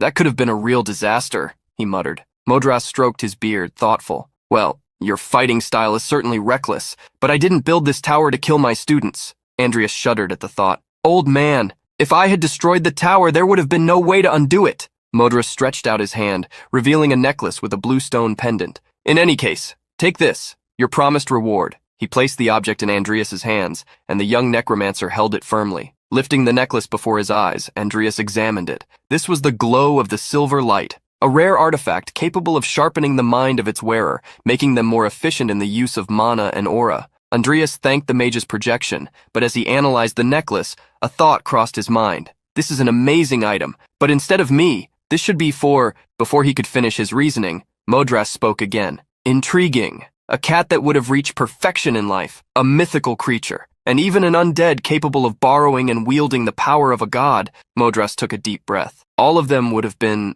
research subjects that would have driven me mad had I had the chance to study them in life, but the most intriguing of all is your body. Andreas furrowed his brows. He didn't understand what Modras meant by that, but the old mage continued. It's as if you were a being from a distant mythical era. No, perhaps something even older and more dangerous than that. It resides within your body. The revelation hit Andreas like thunder. He felt confused and intrigued. What did he mean by that? An awkward silence filled the room. Trying to end the moment, Andreas asked, Can I leave now? Modras confirmed that he could. His body began to fade, transforming into a shimmering golden light, and before vanishing completely, he spoke his final words. In any case, don't trust the gods too much, and please, guide this world in the right direction. And then, he was gone. Andreas kept a faint smile on his face, his gaze filled with contemplation at Modras's words. He definitely figured it all out, even though he was just a projection. Moments later, a notification appeared before him. Achievement unlocked, one recognized by Modras. Now Modras's tower had been completely cleared. Andreas finally stepped out of the tower, surprised by the number of people waiting for him outside. Everyone was stunned at the sight of him. There he is. It's Andreas Cromwell. Among the crowd, many important figures stood. Academy students, journalists, and members of the nobility. However, Minia stepped forward decisively, passing even the Imperial Highness without hesitation. She approached, gave a slight bow, and declared, As the head of House Morhaime, I have a proposal for Count Andreas. May I be granted this opportunity? The Imperial Highness was taken aback, but allowed Lady Mineas to take the lead. Mineas cast a glance at the other important figures present, silently questioning whether anyone would object. The crowd was in shock. Who would dare contest this? DNA, observing from a distance, murmured, The way she's behaving in front of the Imperial Highness, I suppose all we can do is wait and see. However, for Vivien, the simple fact that Andreas had emerged alive was more than enough. Minia stepped closer to Andreas, her gaze filled with confidence. Not only did you break Maximin's record, but you also became the first person in history to conquer Modras's tower. She extended her hand for a handshake and stated firmly, I want you under my protection, Andreas Cromwell. For a second, Andreas hesitated.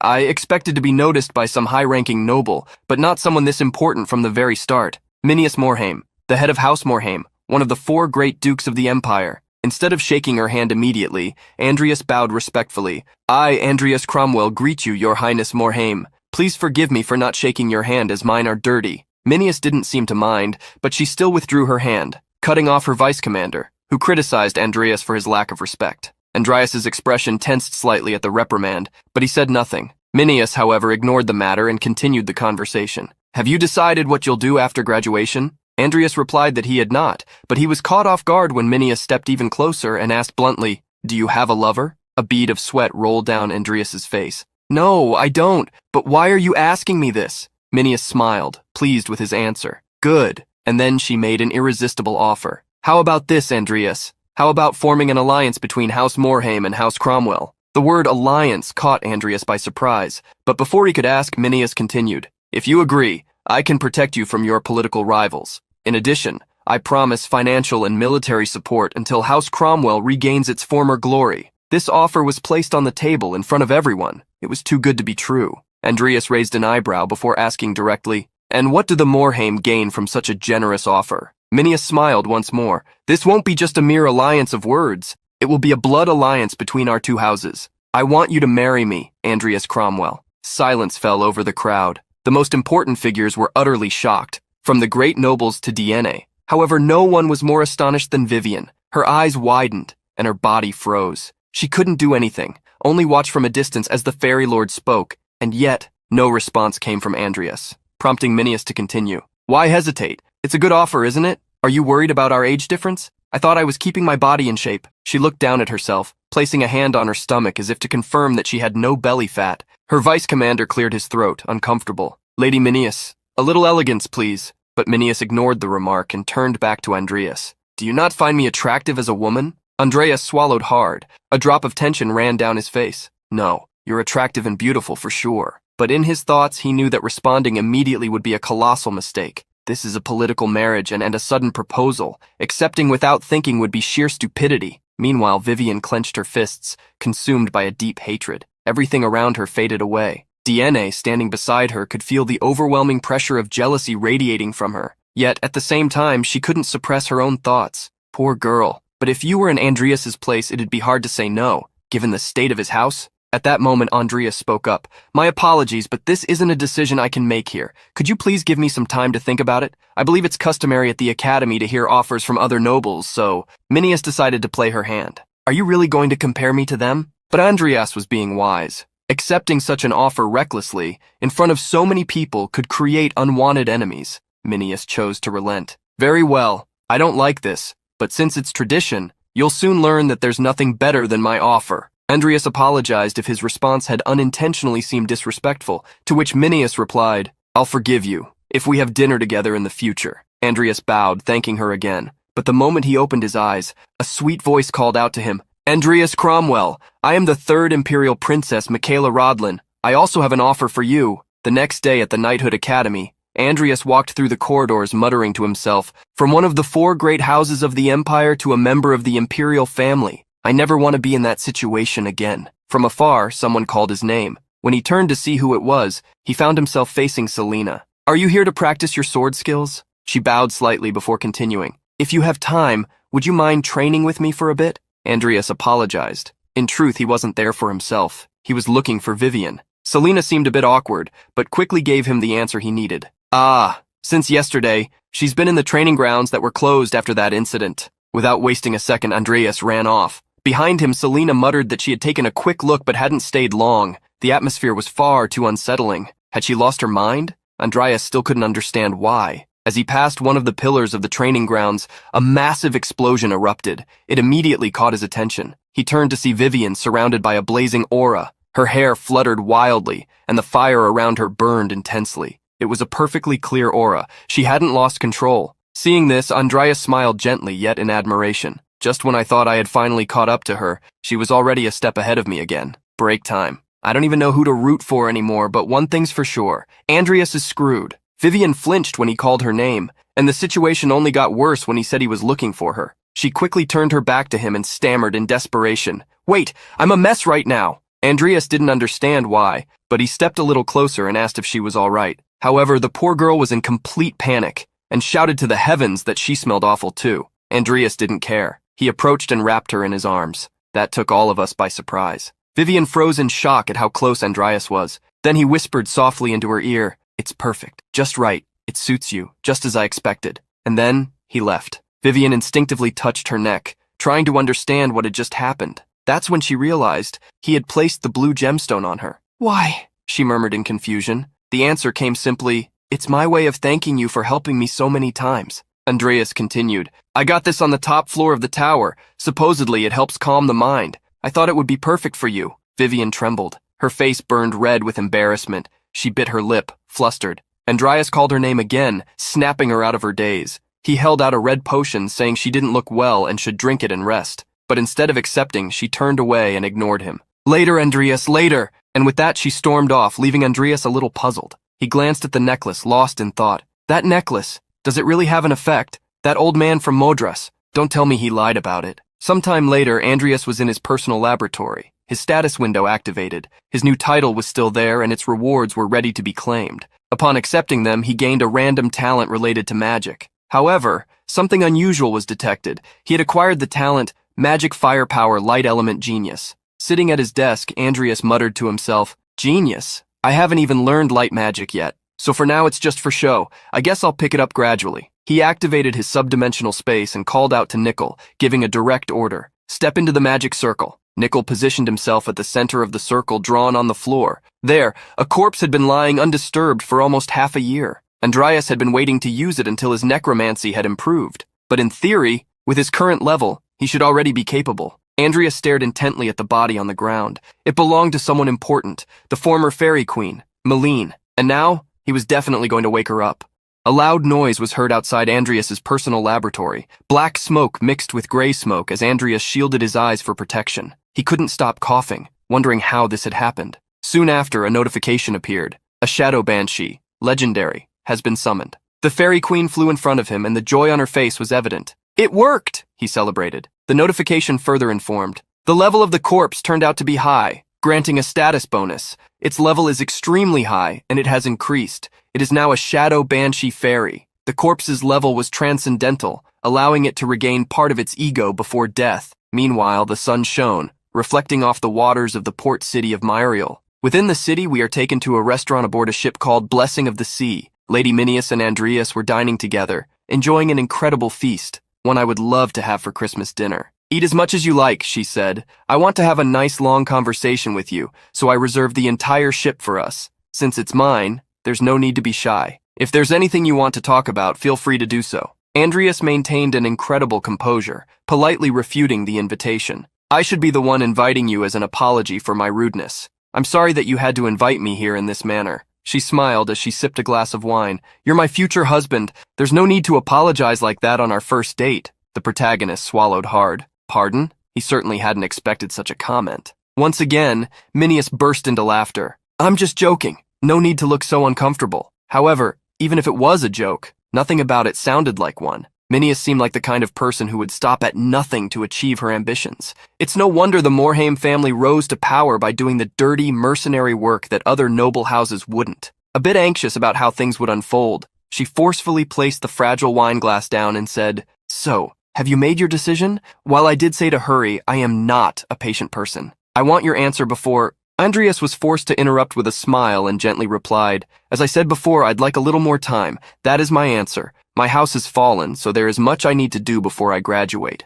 I doubt that was the answer she wanted to hear. Minius traced her finger along the rim of the glass, looking somewhat thoughtful, but soon rested her chin on her hand and gave him a sly smile. "So much to do, huh? Well, I suppose that's no surprise. After all, the Cromwell house is hated by the Emperor for no reason." That caught Andreas's attention. He hesitated for a moment before putting the meat in his mouth, but soon responded, "Is that so? I don't think His Majesty's punishment was without reason." However, Minius refuted, "Anyone can clearly see it was without reason, yet you remain calm about it. Tell me, why do you hesitate to ally with me?" she said as she tore her bread roll in half. Silence filled the atmosphere, and the distance between them and the roasted pig on the table seemed to stretch under the weight of the tension. Andreas looked at her for a moment and thought, when should I tell her? She's someone who thinks in terms of losses and gains, and depending on the situation, she could betray me. Minius couldn't bear the long pause, and even while chewing, she surprised him by stating that he was naturally a cautious person. "Don't worry, not even a rat can speak without my permission," she said. "Ah yes, you're still hesitating because you don't trust me. Do you want me to insult that white pig of an emperor?" That comment made Andreas choke, unable to contain his surprise. "That came out of nowhere," he said, wiping his mouth. However, Minius continued, "So, are you ready to talk now? If you want, I can even get a written declaration." With an uncomfortable and slightly sarcastic expression, Andreas realized that Lady Minius seemed a bit crazy. "No, if you're willing to go that far, I have no choice but to talk. As I said before, His Majesty wants to crush the Cromwells. That's why I need to build my power and foundation at any cost." Minius found that a bit contradictory, because if that were truly the case, he should be joining her immediately. However, he explained, "But then, if I do that, a problem will arise." She crossed her arms and said, "Are you saying your power would become too great?" Staring at each other, Andreas confirmed, "Exactly. Here's the translation of the text in the image. It's because the Cromwells are nothing more than a speck of dust that we are safe right now." Minius swallowed hard. "So, what you're saying is that the moment you gain power, the Emperor will start suppressing you again." Taking a sip of wine, Andreas continued, "That's right. And the Morhaimes might also end up in the Emperor's sights." However, the protagonist's thoughts reflected the situation. "What's her reason for wanting me, even at the risk of becoming a renegade?" Minius thought for a moment, scratched her chin, and finally spoke. I get the gist of it. I was planning to have a child born from extremely talented blood and make him the next head of the family. But it turns out I've created a poisoned chalice, huh? Bingo. That was the reason behind all of this." Silent, Andreas spoke to himself. "The Morhaime family has strong political power, vast financial resources, and a powerful mercenary army. But they've never had an aura master or a sorcerer from their direct bloodline." Completely intrigued by the situation, Minius set down her now empty glass, leaned closer to the table, and said, "I've always wondered about this. Why is the Emperor so determined to destroy House Cromwell?" Once again, silence filled the air. Andreas knew that now that things had reached this point, he needed to reveal part of his hand and gain her trust as well. Even if they didn't form an alliance, maintaining a friendly relationship with House Morhaime was the smarter move. So he explained, "My father, Count Cain Cromwell, fell victim to the Emperor's ambitions. He wants to create an era of gods and rule the world as an absolute monarch. And the only way to do that is by collecting the greatest treasure of all, the 7 deadly sins." With a serious and completely focused expression, he added, "I must stop him at all costs. That is, my duty as the heir of House Cromwell." She looked at him, even more intrigued. "So, revenge for the Cromwells, or rather, for your father?" She wasn't entirely wrong in her reasoning, but the Emperor's ambitions were far more dangerous and could shake the entire world. She continued, "I get the gist of it. Now that I think about it, I heard the Emperor is searching for something in the north, and he's absolutely bloodthirsty about it." That information caught Andreas off guard. "Speaking of the 7 deadly sins in the north, it's the barbarian child kidnapped by Bloody Dan. Just getting rid of the spies won't change history," he thought. He remained silent at the table, listening only to the voices in his head. In the game, there was no mention of who Dan's employer was, but now I know. It's none other than the Emperor. Minius interrupted his thoughts, questioning why he had gone so quiet, as his expression suggested he knew something. Then Andreas revealed, "Soon there will likely be a war with the North." Minius immediately stopped eating. She looked at him and said, "You sound like a prophet, Andreas," then resumed eating her rare steak. Andreas wiped his mouth and said, "The Barren Lands, the tribal chiefs in conflict, if you provoke them the right way, a justification for war can be created. If you consider how the Emperor operates, it makes sense, doesn't it?" She had to agree. Yes, that was exactly the kind of thing that Pig would do.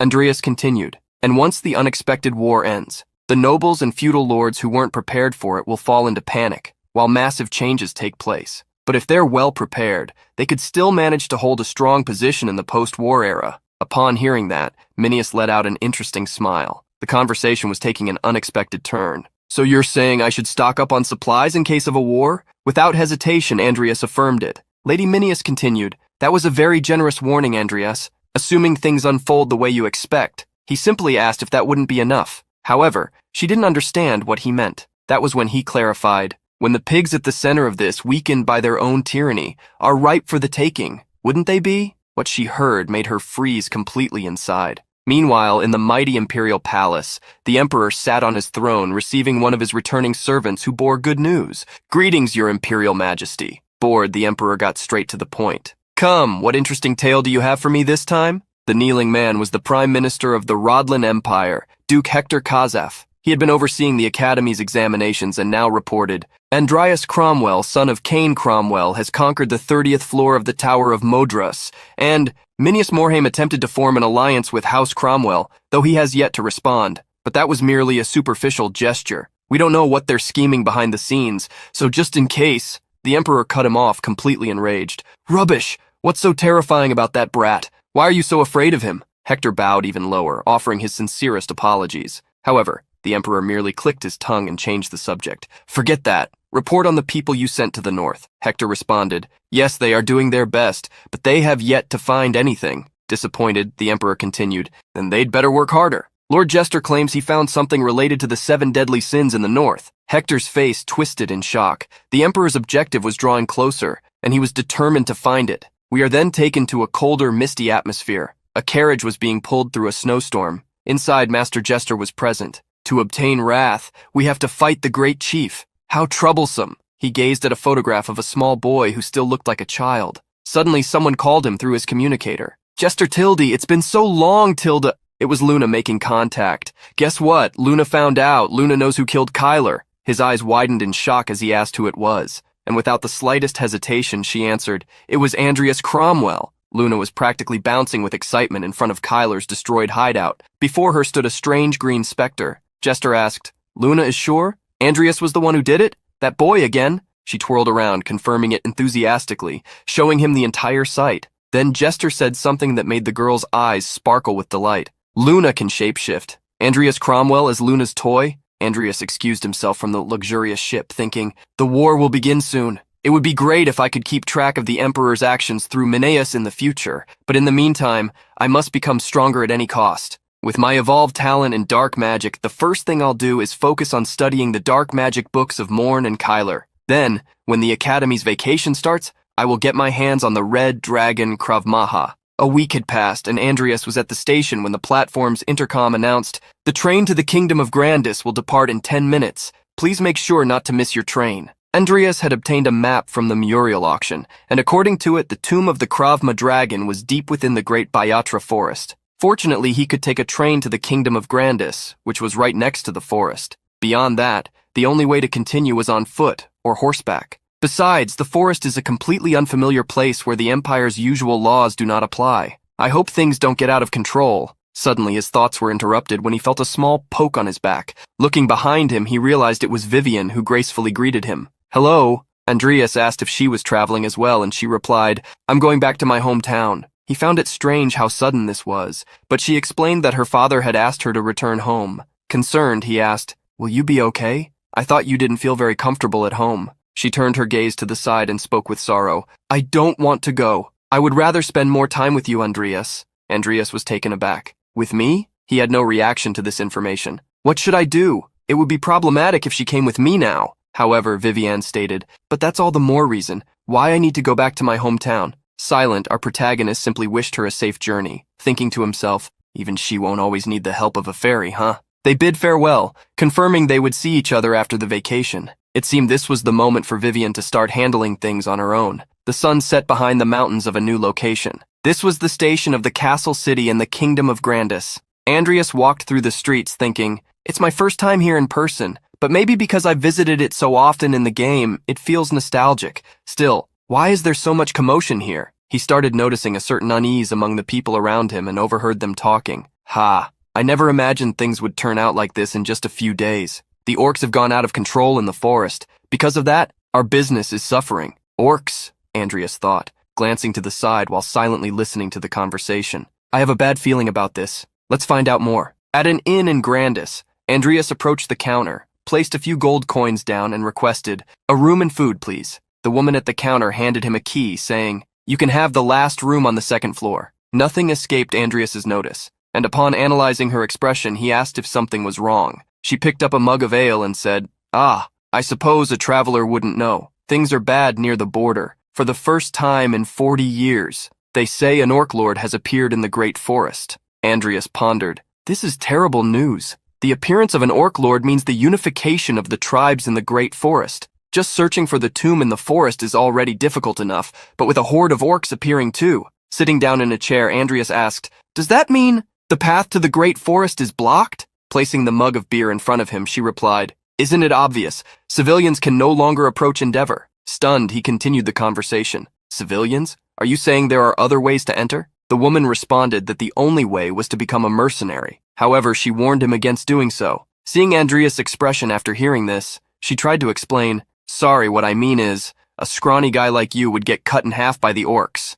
though they are short on men and willing to offer rewards, so they might accept you. Andreas remained silent, calmly drinking his beer as he thought, what a hassle. Even if they're called mercenaries, they're still soldiers bound to the army, meaning their movements are restricted, but it seems there's no other way, no choice. It's better than not being able to go at all. Andreas climbed up to his quarters, muttering to himself, I guess that's why the Everlast Company couldn't get the ingredients for Salem's potion. Either way, I'll pass through the Bhayatra fortification and register as a mercenary tomorrow. As he walked down the corridor, a cloak fluttered down calmly and a strange voice asked, Are you going to kill the Orc Lord? Andreas froze, his eyes widening. Behind him, a figure was hanging from the ceiling supports, swinging while holding a scythe. She landed firmly on the ground and said, Luna has been waiting a long time for you to leave the academy. Luna sang his name, her green eyes gleaming. Andreas recognized her. She's Lu! However, before he could finish saying the sweet girl's name, she vanished from his sight and reappeared right in front of him, ready to strike. She was so fast that she completely caught the protagonist off guard. Her scythe cut through the air, but Andreas instinctively dodged, throwing himself backward. Losing his balance entirely, he crashed onto the floor. Luna placed her small foot on Andreas's chest, pinning him down. She raised the tip of her scythe high above him, and with eerie eyes hummed,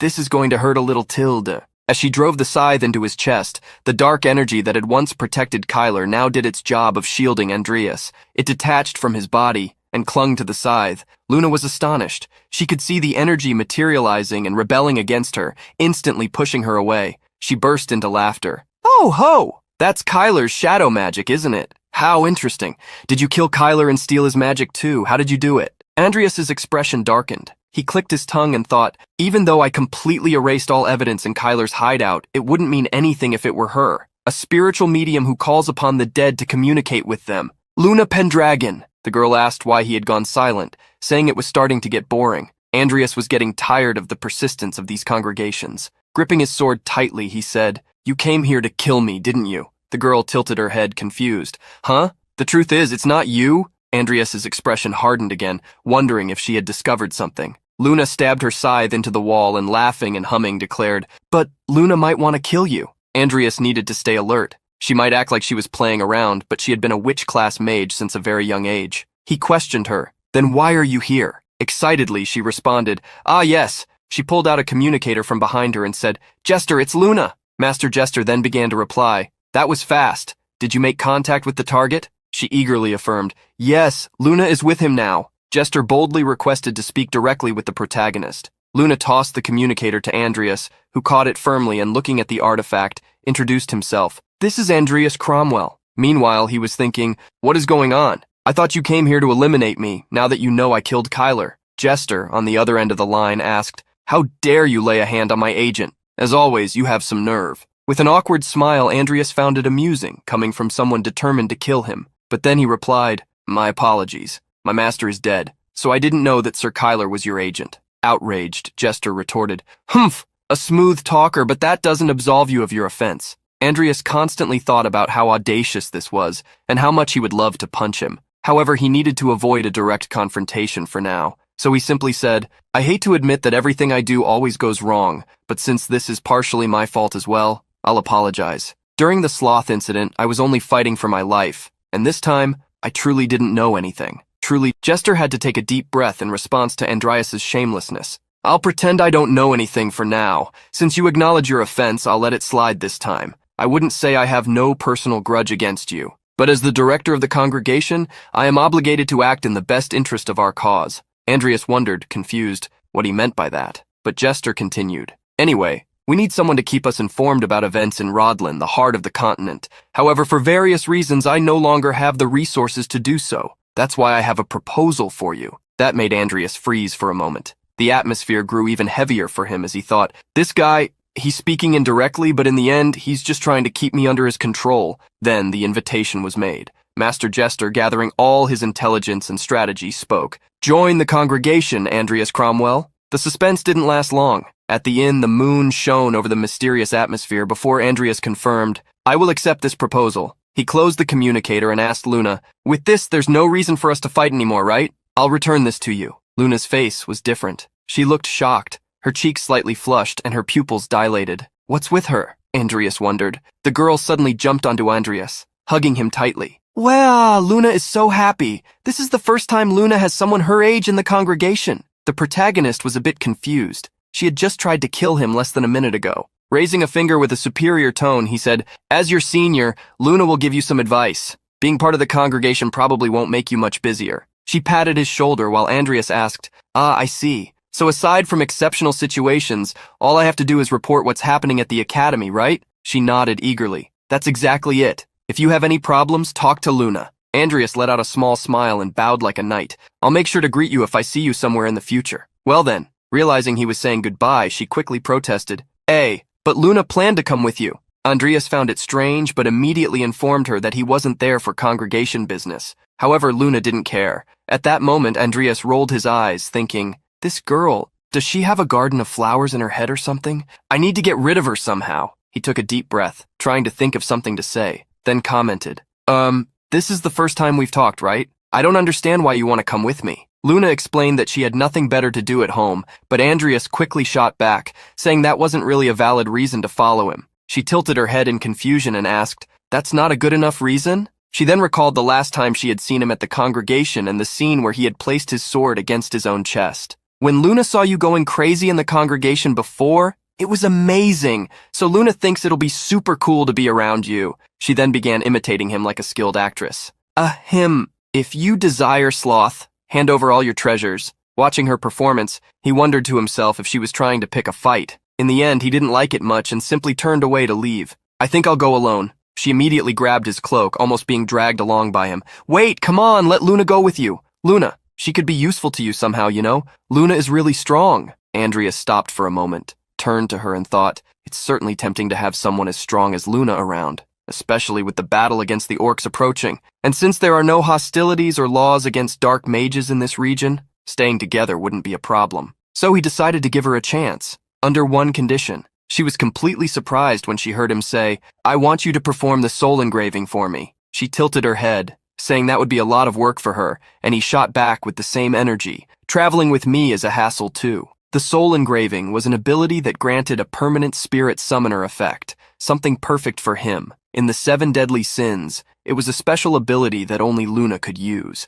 As long as he could obtain it, it was worth keeping her around, even if she was a nuisance. She paused to think for a moment, but quickly raised her hand near him and declared, "Then Luna also has a condition for you, Andreas Cromwell." Andreas, wondering what it could be, watched as Luna proudly thumped her hand against her chest and said, "Become Luna's friend. If we're friends, then staying together won't be a hassle." Poor thing, she kept going. And Luna would do the soul engraving for her friend, even if it's a huge hassle. That logic seemed a bit odd to Andreas, but he smiled. He would gladly agree if it meant she would perform the soul engraving for him. "Very well, let's be friends," he said. Luna was overjoyed, flashing a toothy grin, her adorable eyes sparkling as she bounced around, humming, "Yay, Luna made friends with Andreas." Meanwhile, Andreas thought, even though this is outside the Empire, it would be a problem if someone saw me with her. Thinking that hearing his name aloud all the time could be dangerous, he asked, "Luna, could you call me friend instead of my name from now on?" She instantly asked why. Andreas started thinking of a way to deceive her.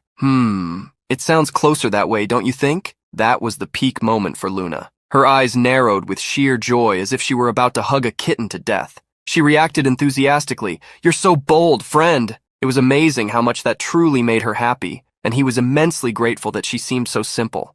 Days had passed, and a great war between soldiers and orcs was raging on the battlefield. At Endeavor Fortress, the head of House Endeavor, Dawson Endeavor, was leading the fight. He struck down each orc with astonishing ferocity. The orc trumpet sounded with a strong and imposing blast, signaling the retreat of all forces. Dawson found the immediate withdrawal of the creatures strange. Wiping the sweat from his face, he muttered, "Damn orcs, are they trying to wear us down little by little?" Quickly he heard someone calling out loudly, "Reinforcements from the Bayatra fortifications have arrived." That was music to his ears. He immediately wanted to know how many troops had been sent, but his subordinate, hesitant, explained, "About that, only 2 people." Dawson was in shock. "What?" In front of his soldiers, Dawson argued, "Not even 2,000 troops would be enough, and yet they sent only 2. Is this a joke?" But the subordinate tried to explain. "I tried to contact the kingdom about it, but they haven't responded yet. But fortunately, it seems that one of them is Luna Pendragon." Dawson knew of Luna.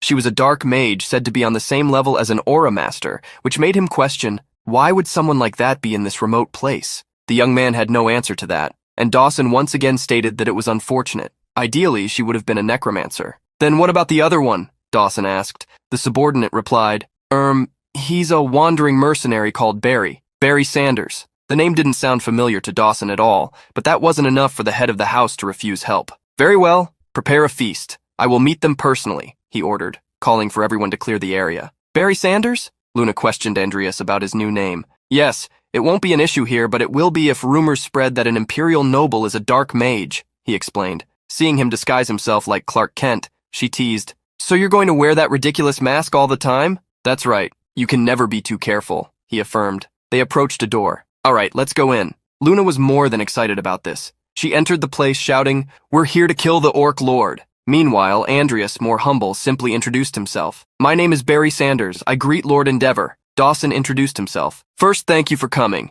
If you perform well in battle, I will report to the king and promise an appropriate reward. Please, have a seat. Dawson was seated at the dining table where a feast had been prepared. Beside him, another man also introduced himself. Welcome, I am Vivien Endeavor. Everyone sat at the table, but Andreas was eager to know the current situation. Dawson then began to explain. To be direct, it's desperate. As you know, we don't even have enough men to hold them back, let alone launch a counterattack. If the Orc Lord and his chiefs who are waiting in the shadows join the fight, this fortress will be finished. Without support from the kingdom, it's only a matter of time before we fall. Luna was in despair, but not for the reason one might expect. She was devouring a huge chicken leg while Andreas stated that the situation was worse than he had imagined. Dawson continued, What's truly grave is something else. That is, the enemy leader, the Orc Lord, is an aura master. Both of them widened their eyes in shock. However, to Luna this sounded exciting. She immediately declared, Luna will fight the Orc Lord. The two were stunned by the girl, while Andreas questioned himself, An aura master. Can Luna defeat him alone?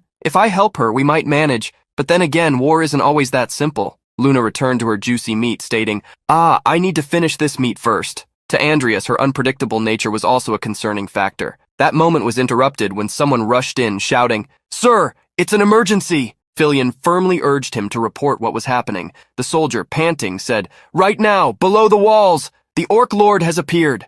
Everyone in the room was shocked. Night had fallen, and everyone wanted to know what he was planning. Dawson and Andreas stood atop the defensive wall, watching as a massive orc approached, leaving behind his main army and coming here with only a few of his chiefs. In any case, everyone stay on high alert. The Orc Lord had long hair and an extremely powerful physique. He opened his mouth and his ominous voice echoed across the battlefield. Hear me, humans. Shock spread through the ranks. How could he speak the human language? All of our attacks so far have been mere simulated battles, giving my warriors a taste of the battlefield. But now they are ready. Luna, also present in the tower, covered her ears, saying, Ooh, Luna feels like her ears are going to explode. The Orc Lord continued his speech. At dawn tomorrow, we will launch a large-scale attack, but ending it like this would be too boring. So with the honor of this lord at stake, I will give you a chance. Yes, win a one-on-one duel against my 6 warriors here, and I will spare you for one day. Dawson broke into a cold sweat, unable to respond immediately. His subordinates murmured,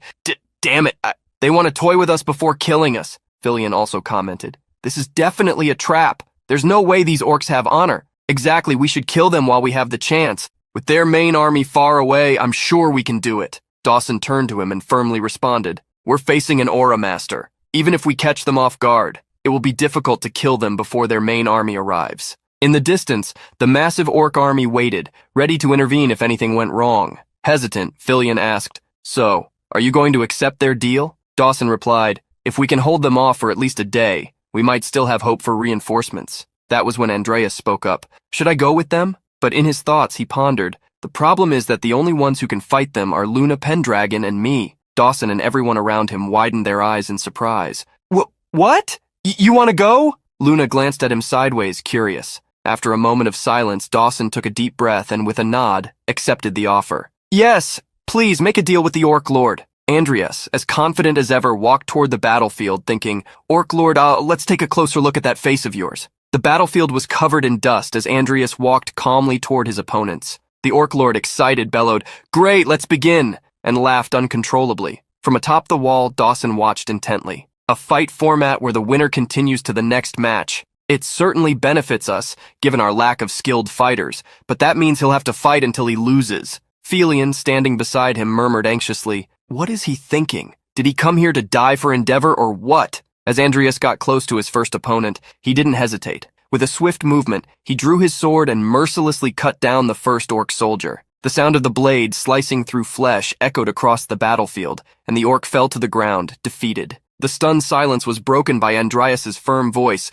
"Next!" The second orc charged at him, roaring in fury. Andreas rolled to the side, dodging the attack, and with an agile motion drove his sword into the creature's throat, killing it instantly. The battle continued, and within minutes 4 of the orc lord's followers lay dead on the ground. Only one remained, a female orc who advanced with a meat cleaver in hand, her cold eyes focused on Andreas. "Are you the last one?" he asked. She responded with a fierce leap, bringing her knife down against Andreas's blade. The clash of weapons sent sparks flying, briefly illuminating their faces. The orc's strength was immense, but Andreas didn't back down. From above, Dawson watched, impressed by the young man's strength. Who the hell is he to defeat those orc chiefs who are like knight captains to a human? Even more shocked, Vivien murmured. Barry Sanders. Could he be an aura master? Hard to say, Dawson replied, but for a man so unknown, he is simply formidable. The fight continued for a few moments until Andreas, with a decisive strike, took down the orc woman. Looking over his own handiwork, he calmly stated,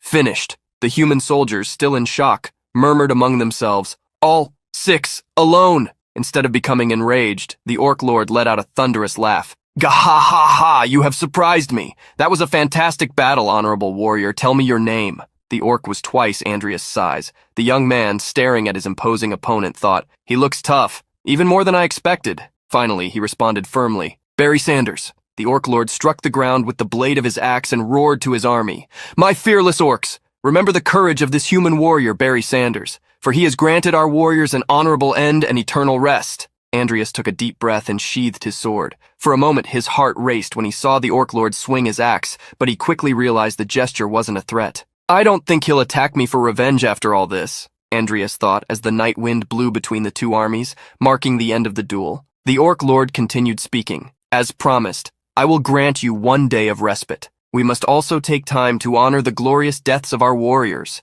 and in that time I expect you to prepare to die with dignity." Then he turned and departed, bidding farewell to Andreas. Standing there, the protagonist felt somewhat relieved. Anyone unable to use aura would have fainted instantly from the sheer force of his fighting spirit. So this is what it's like to stand before an aura master on the battlefield. I could feel it in my skin. If I'm going to defeat him, there's no choice but to wait for the right moment. In the war room where strategies were being discussed, Vivien was furious. "Sir, this is outrageous. How can they refuse to send reinforcements? All I can think is that Grandis has abandoned us. We've dedicated our lives to defending the borders, and this is how they repay us. It's too much." Dawson slammed his fist on the table, cutting off the argument. "Enough. I won't tolerate any more insults against the kingdom. No matter what happens, our mission remains the same, to protect the people of Endeavor and the kingdom from all threats of the Great Forest. That's the only thing we need to focus on." He turned to Andreas, his voice sincere as he apologized. "Barry, you risked your life to buy us a day of respite, but it was all in vain." Hearing those words, Andreas couldn't help but think, what an excellent commander.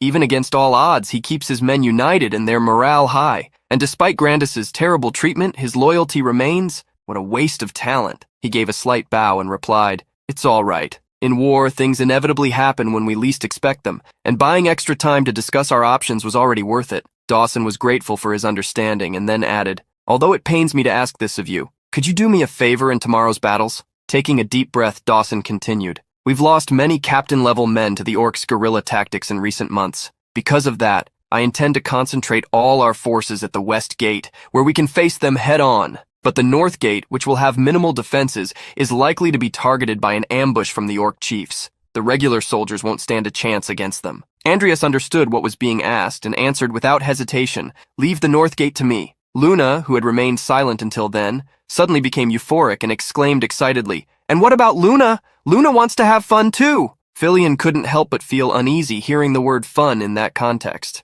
Beside him, one of the soldiers thought, "They say she's missing a screw, but this is..." Dawson, maintaining a serious demeanor, addressed the young woman. "Luna Pendragon, can you fight against the Orc Lord?" Her eyes sparkled with excitement. A wide grin spread across her face as she answered without hesitation, "Leave it to Luna. Luna will defeat him." Dawson chuckled at her peculiar reaction, but kept his tone firm. "Forgive me. I have placed a heavy burden on you mercenaries." However, Luna, acting as if she were one of those over-the-top NPCs from TikTok, responded proudly, My scythe of death shall dance in battle tilde. Her words, worthy of a Dota hero, echoed through the room, leaving everyone in silence, unsure whether to be impressed or concerned. Dawson shifted his tone and said, though I'm ashamed to admit it, we have no choice but to fight. This place may be insignificant to the kingdom, but to us, it is our home. If by God's will we survive, I promise to appeal to the king to ensure you are properly rewarded. Andreas looked at him and told him not to worry about that, explaining, I'm helping for personal reasons. I lost my family to the orcs when I was young. Luna immediately believed the excuse. Huh? You have such a tragic past, friend? In his thoughts, Andreas reflected, I need to end this war and reach the Great Forest as soon as possible. I don't have time to deal with the kingdom's merits or rewards. With that, the conversation ended. They filled their bellies and rested for the next day, which promised to be long. High up in a tower under the cover of night, Luna asked in surprise, Huh? You want Luna to do what? Andreas looked at her seriously and asked if she could carry out the request. The scene felt eerily reminiscent of that fateful moment in Harry Potter when the headmaster died atop the tower. Luna has never done this before, but Luna probably can. Anyway, is he really that strong? Yes, Andreas confirmed. I was sure the moment I got close to him. If he's at his peak condition, I won't be able to defeat him no matter what I do. Luna, completely enamored with the situation, spun around and sang, Wow, how exciting! Luna can't wait any longer. Seeing her excitement, Andreas called out to her. The sweet yet wicked girl looked at him, enchanted, and then he said, If the fight with the Orc Lord takes an unexpected turn, you must hide and wait until the bodies start piling up. She agreed with the plan, and Andreas continued, When that happens, I will turn the tide of this war. The sun began to rise, signaling the start of a new day. Crows soared over the battlefield, feasting on the carcasses of fallen orcs. Dawson, standing before his new allies, issued his orders. Luna Pendragon, Barry Sanders, I will leave the west and north gates to you. Leave it to us, Luna confirmed eagerly, while Andreas simply nodded. All right, then I'll head to the north gate. Before he could leave, Luna called out, Wait, friend needs a spiritual session. Andreas turned around, surprised, as a greenish mana began to emanate around her. Luna's spiritual session. She can summon souls with the necessary abilities depending on the situation, Andreas thought, feeling the power in the air. Luna closed her eyes, concentrating, and began chanting names. Ashemi, Trogandi, Hushur. Then she placed her glowing hand on Andreas's chest. The touch sent a shiver down his spine as energy flowed into him. When she finished, she smiled. This should make your fight easier. Notifications flashed before Andreas's eyes, and he felt something different within his body. The soul of the Warhound Dwar has been summoned. Your attributes will be temporarily enhanced. His eyes gleamed with a greenish hue, and he widened them in realization. I can see everything happening on the battlefield. This has an incomparably greater range than mana detection. The trait of the Warhound Dwar, target tracking, has been temporarily acquired. Luna seemed pleased with her work, while Andreas thought, you even gain the summoned soul's trait in an enhanced state without any side effects. Luna Pendragon, what kind of cheating ability is this? That moment was abruptly interrupted when Andreas, using his newfound ability, alerted, The enemy is coming! On the battlefield, the sound of roars echoed, and dust began to rise as the orcs approached. One of the soldiers shouted, The enemy forces are charging straight at us! Dawson raised his voice, commanding, Everyone to your positions! Archers, ready your arrows! Luna, standing beside the commander, buzzed with excitement. It's a fight! But Andreas called her. She turned, her gaze curious and cheerful. What is it, friend? The Orc Lord's roar thundered across the battlefield, accompanied by his menacing grin, and Andreas asked her for just one thing. Please, be careful. The war had begun with a rain of arrows striking the orcs. They drooled, their large, sharp canines bared, thirsting for battle. The archers on the fortress's side received their orders loud and clear. Take them down before they reach the walls. The orcs retaliated with catapults filled with fire and oil, which when launched into the sky looked like a meteor shower. Several of them made it past the walls, causing multiple fiery explosions. Luna managed to stop one of the incoming stones with a protective shield, an act that certainly did not go unnoticed by Dawson, who shouted, Ooh, Luna Pendragon! She saw the fireball approaching, certain she could prevent an even greater disaster. When the oil-soaked flaming stone struck the shield, a powerful explosion erupted. Tiny pebbles rained down harmlessly. She observed her feet and casually remarked, Well, well. Meanwhile, Dawson praised her. Well done, Luna. Suddenly, a loud crash came from the gate below them, a thunderous impact that kicked up a cloud of dust. The gate had been destroyed by something difficult to see at the moment. Dawson shouted, The west gate has been breached. Squad 4, Squad 5, all infantry with me at the gate. Luna, her enchanting flower-toned eyes gleaming, declared, Luna is going to have fun. Dawson's eyes widened in shock. What? Without hesitation, Luna leaped down, her scythe already enveloped in a green aura of power. On the orcs' side, many of them also seemed to possess magical abilities. A pinkish energy surrounded them, as if something was protecting them, while others fired arrows and flames. Behind them, someone was chanting in an unrecognizable dialect, and as a result, a crimson aura began to envelop them. The one performing the chant unleashed their energy onto the orc soldiers, causing all of them to have glowing red eyes, growling incessantly. Filion immediately thought, the orcs are going berserk. Meanwhile, on the northern gate wall, Andreas was engaged in combat with one of the orcs. He blocked the massive hammer of the creature with his sword. The orc roared ferociously, forcing Andreas to stagger back. As he braced himself on the ground, he thought, this is frenzy! He noticed the sudden shift in all the orcs around him. It must be an orc shaman. I need to take them out quickly. On the other side of the battlefield, Luna was truly having the time of her life. Slash after slash, she struck down the orcs around her. Some roared in fury as they charged at her, but none could best her. Her movements were like a dance. She dodged and repositioned with agility while swinging her scythe, cutting down countless enemies. The soldiers watched the spectacle in awe. Luna Pendragon! She really is a monster, just like the rumors say. She looks innocent, but she's as powerful as an entire squad of royal knights. Their thoughts were abruptly interrupted when someone shouted, they're climbing the walls! As Luna nearly made it rain blood around her, her eyes sparkled as she sensed something approaching. She swung her scythe once more, the wind following the blade's movement. Then, she faced her opponent with a smile. I blocked it! Standing before her was the Orc Lord, his massive shadow covering her face, leaving only his crimson eyes visible. He was 3 times Luna's size. His deep, commanding voice echoed across the battlefield. Everyone stand back, I will handle her! Dawson shouted in alarm. It's the Orc Lord! Luna, even more thrilled, her smile widening, responded. So you finally came, Orc Lord. Luna has been waiting. The towering figure looked down at her, impressed. Not bad, little warrior. She simply stated, Luna plans to imprint your soul onto my friend, so I'll try not to damage it too much. With a sudden leap, she flipped upside down, locking her scythe against the creature's massive sword.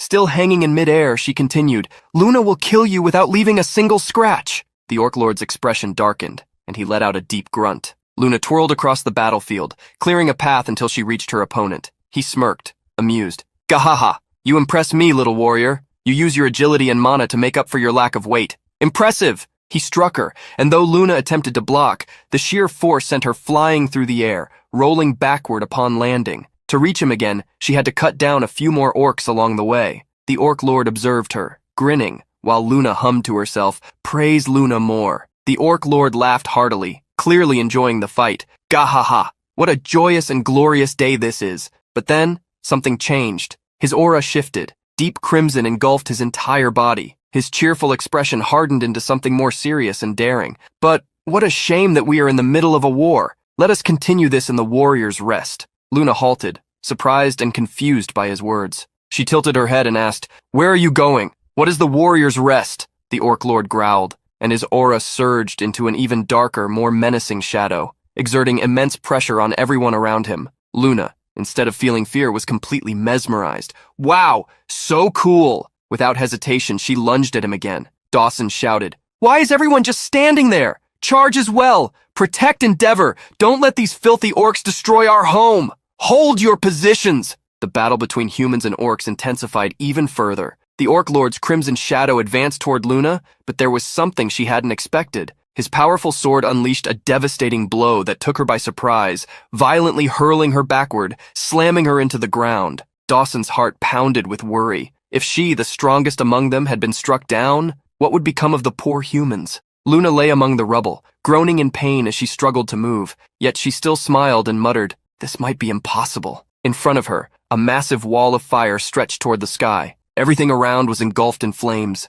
leaving nothing visible but the remnants of shattered towers. Elsewhere on the battlefield, an orc roared in an attempt to intimidate Andreas, but its efforts were in vain. Defeat came swiftly, and it collapsed to the ground. Andreas sheathed his sword just as a soldier rushed toward him. Are you all right, Barry Sanders? He glanced at the fallen orc and the blood-stained ground, thinking, the north gate has been partially cleared. Then he activated his new ability, the Warhound Soul, Dweour, and surveyed the battlefield. At that moment, a troubling thought crossed his mind. Things don't look good on Luna's side. 869 corpses detected. They've made it this far. His aura flared, and without acknowledging the soldiers calling out to him, Andreas, now exuding an even more menacing presence, gave a firm order. Send all able-bodied men from the north gate to the west gate, where Commander Dawson is. Back on Luna's battlefield, the soldiers began noticing something strange happening to the bodies scattered across the ground. Ah! The corpses are moving! What's happening? Andreas's piercing gaze seemed to cut across the battlefield as he completed his command.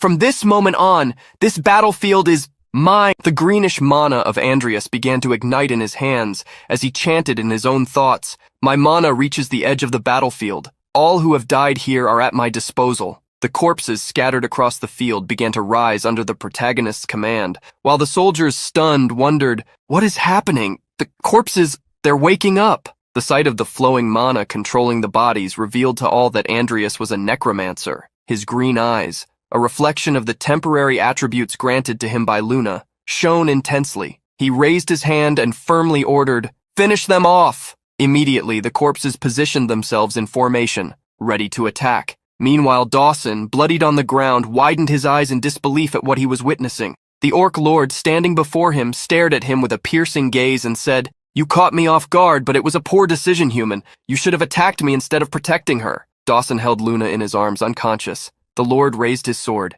its dark aura now 5 times greater, expanding across the battlefield. His voice echoed, "But if this is the human path you have chosen, I will honor it." Dawson whispered, "Luna Pendragon, forgive me. I've exhausted all options." Before he could continue, something sped past him at incredible speed, so fast he barely noticed it. It was Andreas, who upon approaching murmured, "Sorry for the delay." The orc lord, upon seeing him, immediately recognized him. "Barry Sanders?" Andreas raised his hand, his gaze locked onto the creature. His mana flared again, forming a magic circle around him. The lord, surprised, lifted his sword and remarked, "I never imagined that someone with the strength of a swordsman like you would be a necromancer." The force of the strike made the humans around them leap back, burning from the fire that emanated from that power. Dawson called out to him, "Barry Sanders, as you can see, cough, it's too late for me." Andreas noticed that Dawson was holding Luna in his arms and thought, was he protecting Luna? Right. Unlike her, my wounds aren't something a potion can heal. Covered in blood, Dawson made one last request to Andreas. "Use my body. Use it against those who would harm Endeavor. That way, I can protect my homeland with my own hands." Andreas closed his eyes, mourning the situation, but silently nodded. Suddenly, one of the soldiers rushed forward, shouting, "Commander, he needs medical attention." Seeing Dawson's condition, the soldier couldn't hold back his tears, but the commander, with great effort, only managed to say, "Call, Vivien." Struggling to contain his sobs, the soldier listened closely to Dawson's final words. "Tell him that I am entrusting the leadership of Endeavor to him." The aura of the orc lord once again drew Andreas's attention. "Barry Sanders, do you really think that this fragile piece of flesh can defeat me?" With a brutal swing of his sword, he sent several corpses flying through the air like mere ragdolls, piling them up in heaps. Watching the scene, Andreas thought, just as I expected, ordinary undead are no match for the Lord of the Orcs. Behind him, the soldier holding Dawson sobbed in anguish. "Ah! Commander Dawson!" The gruesome battlefield, filled with screams of agony and the metallic clash of weapons, seemed endless. Andreas's mind buzzed with thoughts. It will be difficult to turn the tide against the orcs while my cooldown is still active. In that case, determined, he began advancing toward his formidable opponent. With a swift motion of his hands, he activated multiple dark portals behind him and commanded, "Timur Nickel, stop the orc lord, Rudo and Malene, take care of the remaining orcs." Further away, explosions illuminated the battlefield against the darkness of the night. From atop the fortress wall, Vivien analyzed the situation through binoculars, murmuring to himself, "Turning fallen enemies into allies. I knew a necromancer was a formidable force on the battlefield, but for someone to be so incredibly powerful as to shift the course of battle? Look at the undead he has summoned." The soldiers around him were in complete shock. Each one of them is unbelievably strong. To Vivien, it felt as surreal as a dream. He remarked, "To think that just 2 undead could completely hold back an aura master." His speech and analysis were abruptly cut short when someone shouted, "Sub-Commander Vivien!" Everyone turned around, surprised, wondering what had happened.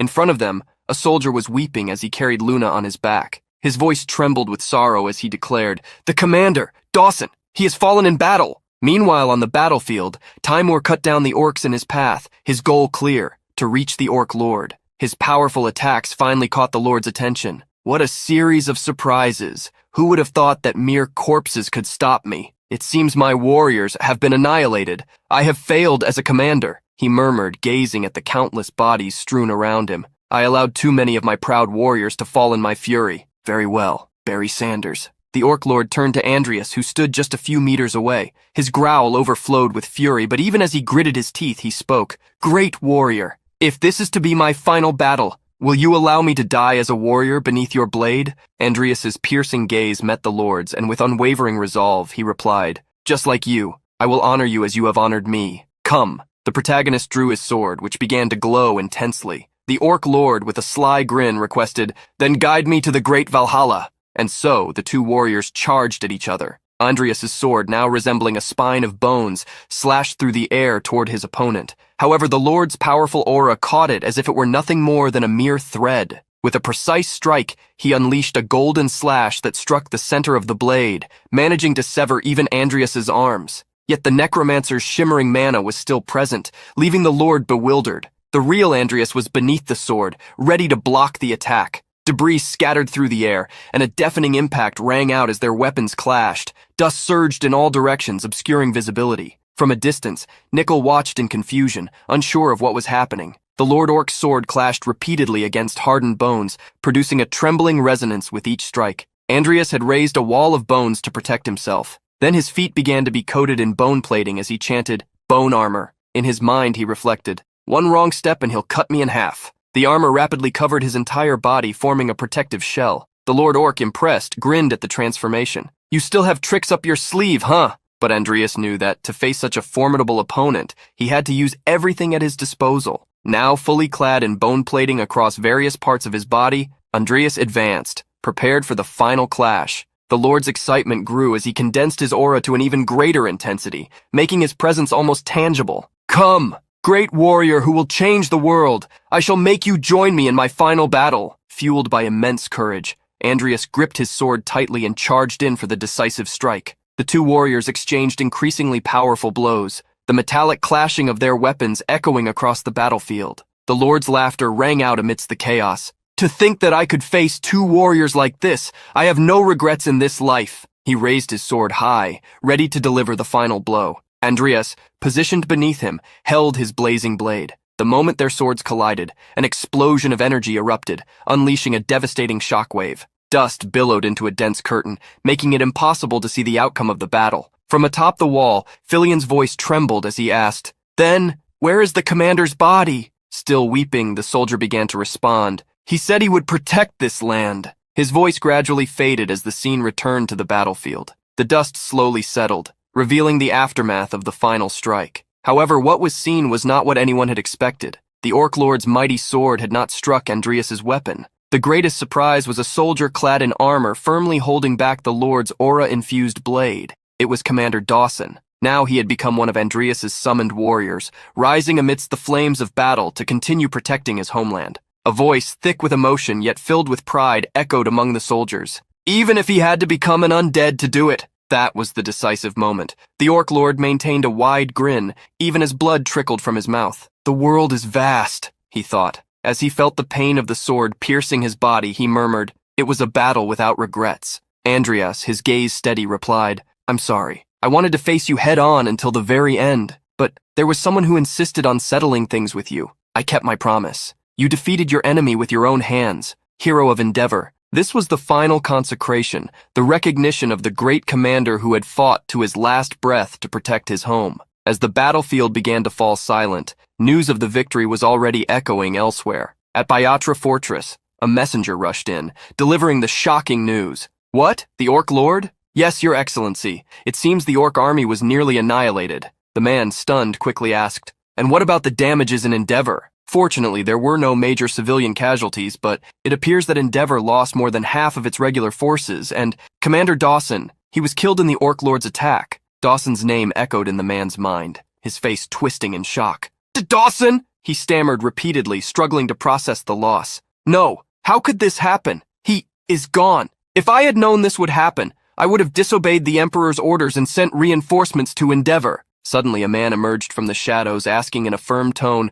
"And now, what do you intend to do?" The man flinched slightly at the unexpected presence, but after taking a deep breath, he responded in a more controlled tone. "It seems that Endeavor was victorious against the Orc army. Although Sir Evan's reinforcements turned out to be unnecessary," he gestured with his hand, trying to regain composure. "Very well. As long as no more lives are lost, that is what truly matters. But still, Defeating the Orc Lord? Could Lord Dawson have been an aura master? The soldier, astonished, replied, No, it seems that two mercenaries played a crucial role. A spirit summoner and a necromancer, apparently. The mysterious man was intrigued. A spirit summoner, you say? The soldier, realizing he had said more than he should have, quickly added, Yes, Sir Evan, you know her well. Luna Pendragon, daughter of Eve Millennium, one of the 10 greats of the continent. The man, appearing to be in his 50s, with a sharp gaze and a daring smile, was Evan von Orleans, the White Paladin. With a smirk, he muttered, Well, well. To think I would come across such a troublesome seed here. This must also be the will of the gods.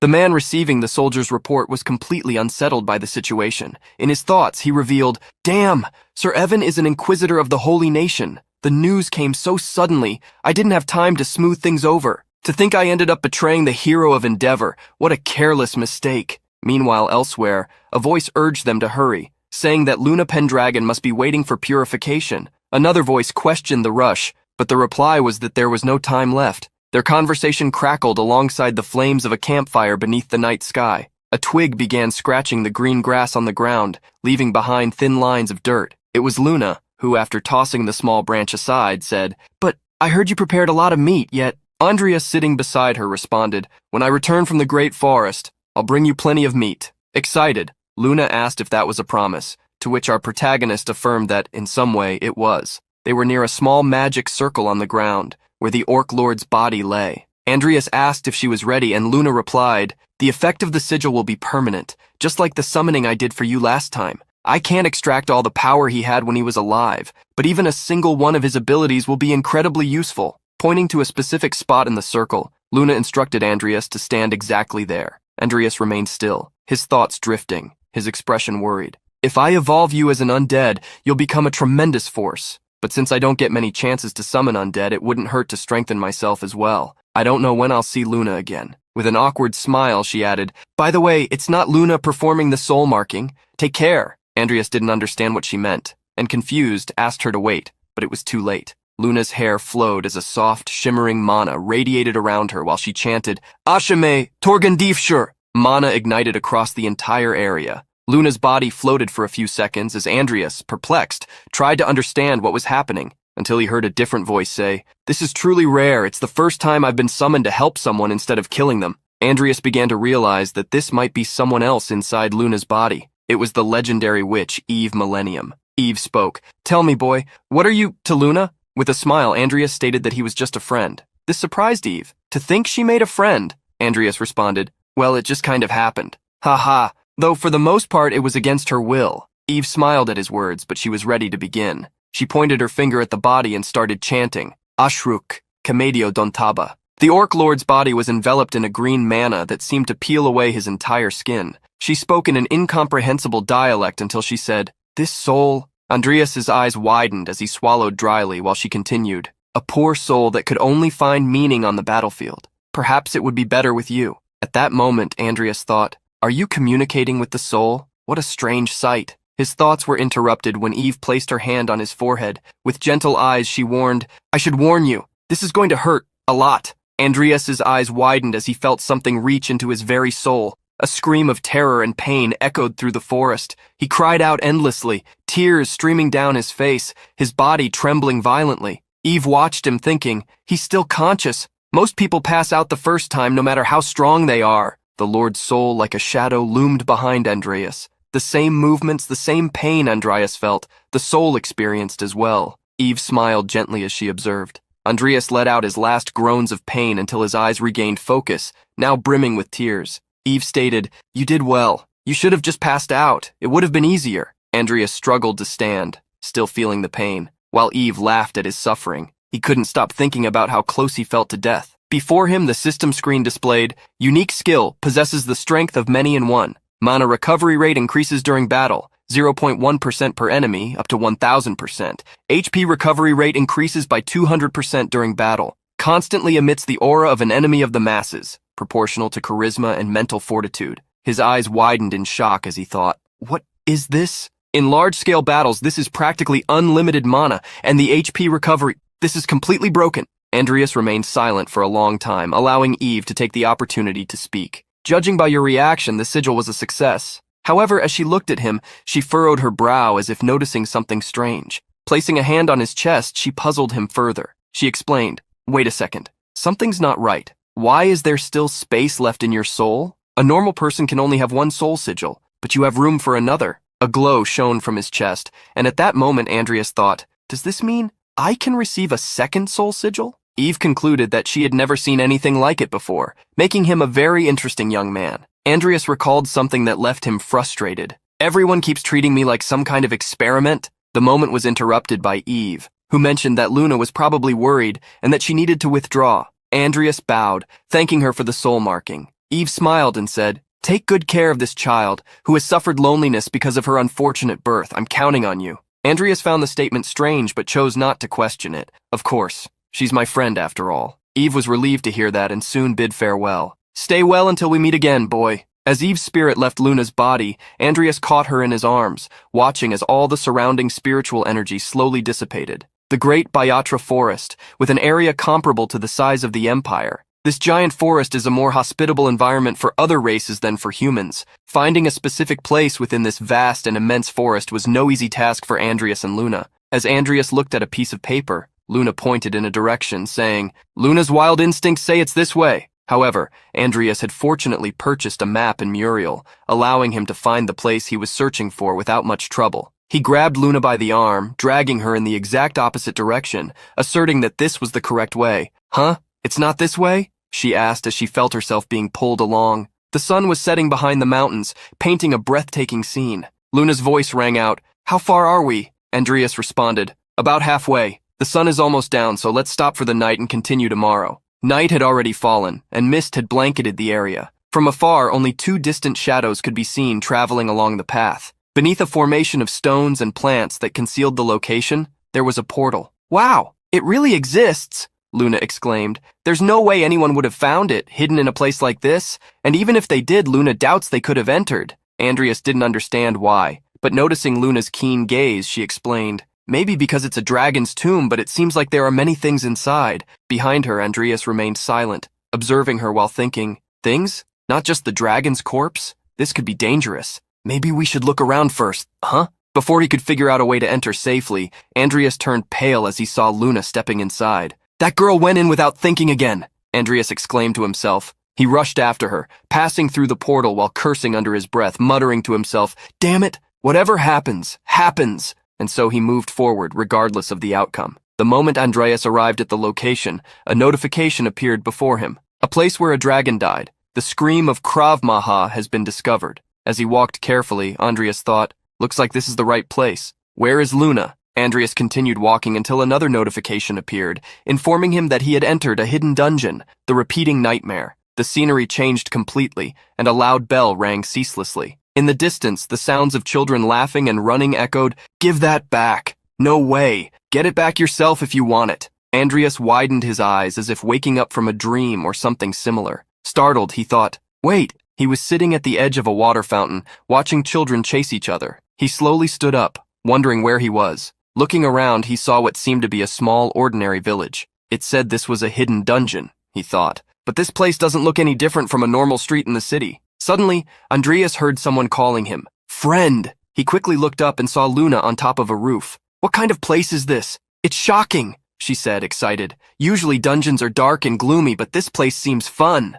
Andreas took a deep breath and replied, "There you are. Did you find something unusual?" Luna jumped from the roof directly into one of the streets, saying, "Yes! The people in this town, everyone here is a ghost!" The revelation left Andreas surprised. "What?" Looking at the two children who had been playing earlier, he asked, "You mean everyone here is dead?" Luna nodded, saying that it was the first time she had seen something like this. "We came looking for a dragon's corpse, but ended up in a ghost town?" Andreas remained silent for a moment, observing everything around him. Then he placed his hand on his waist and said, "I'm not sure what this place has to do with the dragon's tomb, but let's investigate first." Excited, Luna replied, "All right, time to form an investigation team." As they walked, Andreas spoke to her about how they could clear a place like this. He believed it was a dungeon like any other, and they needed to destroy the core. However, one thing kept lingering in his mind. "But who knows, this place might have something to do with the dragon." Luna thumped her chest proudly like an honorable girl and said, "Leave it to Luna." She then turned to a pot merchant and started talking to him.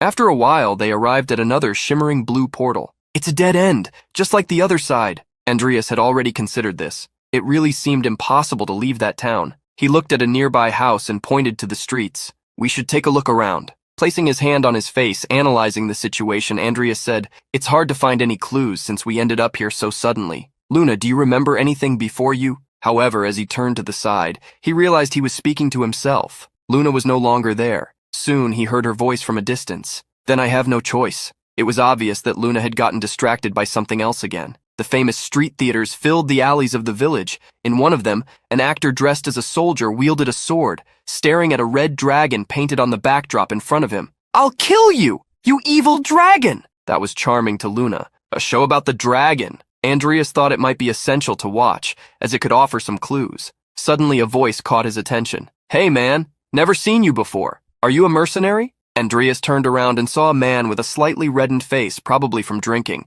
He nodded in confirmation. Yes, I'm a mercenary. The man, still holding his drink, continued. What a shame. You came a little too late if you wanted to join the Fire Dragon Subjugation Squad. They left a few days ago. Andreas furrowed his brow, confused. Sorry, what is the Fire Dragon Subjugation Squad? The man, still hugging his drink, seemed surprised. You really don't know anything? Yeah, I haven't been a mercenary for long. The man took another large gulp of his drink before commenting. Well, maybe it's a good thing you don't know. It could have been deadly for a rookie like you. After wiping the liquid from the corner of his mouth, the man looked behind Andreas and pointed. Ah, perfect. They're doing a play about the Fire Dragon Subjugation Squad right behind you. The actor playing the fearsome dragon was growling and acting as the man explained. A fire dragon built a lair near this town, you know, and the high priest of Lord Lethe, fearing for his life, called for an expedition to kill it. Andreas understood it was referring to Krav Maga. He turned to the man and asked, When you say Lord Lethe, do you mean the ancient god?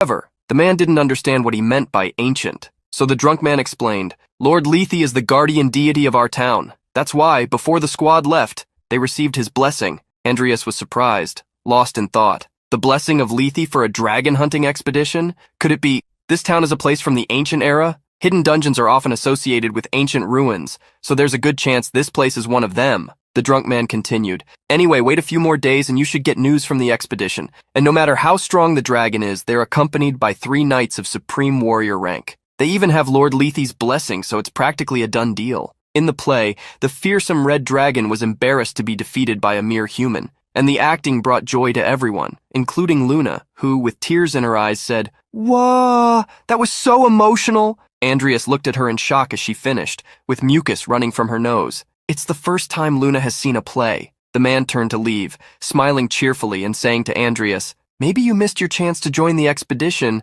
but since you're here, you might as well enjoy it, Tilde. As dragons usually choose a place to die and spend the rest of their life there, it's called Dragon Mountain. Andreas remembered the message he had received when entering the dungeon, a place where a dragon died. The scream of Krav Maga was discovered. He had felt something strange when seeing the phrase, a place where a dragon died. However, it made sense if the expedition had been successful. Luna by his side was completely different from Andreas. She loved everything, and for her it was fun. However, she turned to him with a shiver, remembering that they had an investigation to do. Andreas turned to her and commented, It's getting late, let's find a place to stay. Excited, she added to the request, Let's have dinner too. Luna is exhausted from all this investigating. The sun was setting as they walked. By the way, was it the first time you've seen a play? Asked Andreas. Yes, Luna is always being chased, so I've never seen one before. Andreas was intrigued, wondering why Luna was always being chased. As they walked, a man in a white cloak appeared in front of them. Luna Pendragon and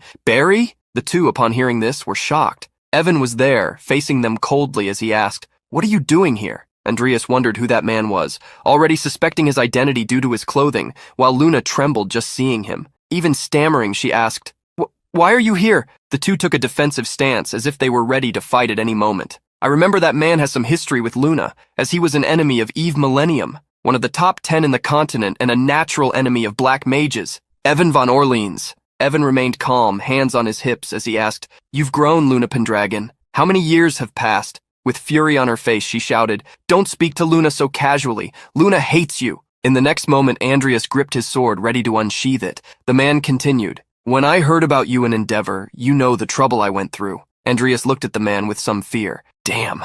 I thought I wouldn't cause a problem if I was the only one hiding my identity. I never thought someone as dangerous as him would show up here. The man, however, seemed eager to set all that aside, which confused Andreas. Soon, Evan concluded, "Tell me, what exactly is going on here?" The people around them began to disappear in a strange dark smoke, as if they were dissolving into the air. "The people are turning into smoke," Andreas said. Evan drew his sword, ready for combat, and warned, "Well, looks like some kind of very special magic, but it doesn't matter. I'm here only to purge you black mages and then leave this place." His sword glowed with an intensely bright golden light, a purity so strong that none of the smoke could even approach it. Andreas's eyes widened, trembling at what was about to happen. Evan, the white paladin, had golden flames in his eyes and shone brightly, dissipating all the darkness around him. With no choice, Andreas unsheathed his sword, gritted his teeth, and prepared to face the moment. However, something he didn't expect happened. The arm holding his sword was simply torn off, flying in front of him, completely severed from his body.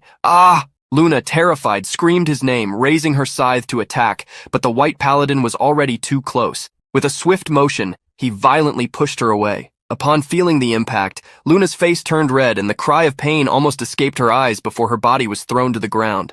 "Luna!" Andreas screamed, holding the bloody stump where his arm used to be. The black smoke around him obscured his vision, making it impossible to see what was happening to Luna. In the next moment, a searing pain pierced his chest. The shock paralyzed him. His eyes widened as he tried to look to the side, but his body refused to respond. The muffled sound of his labored breathing mixed with the frantic thumping in his ears. "The light is burning the black smoke. I see, so Very Nice is just your pseudonym." Blood spilled from his mouth as Andreas tried to think, but the only thought that came to him was, I couldn't see this coming at all. Am I going to die here?" Suddenly, everything went dark. A long, deep darkness stretched out as only strange laughter could be heard. Two enigmatic eyes appeared. Could it be the source of the voice echoing? Suddenly the eyes were accompanied by a faint smile, and in that deep blackness, his teeth were clearly visible. "I can't stand watching this. Not only are you deceived by a pathetic and useless illusion, but to be killed by mere humans." A strange being appeared. It was bald, with dark red skin.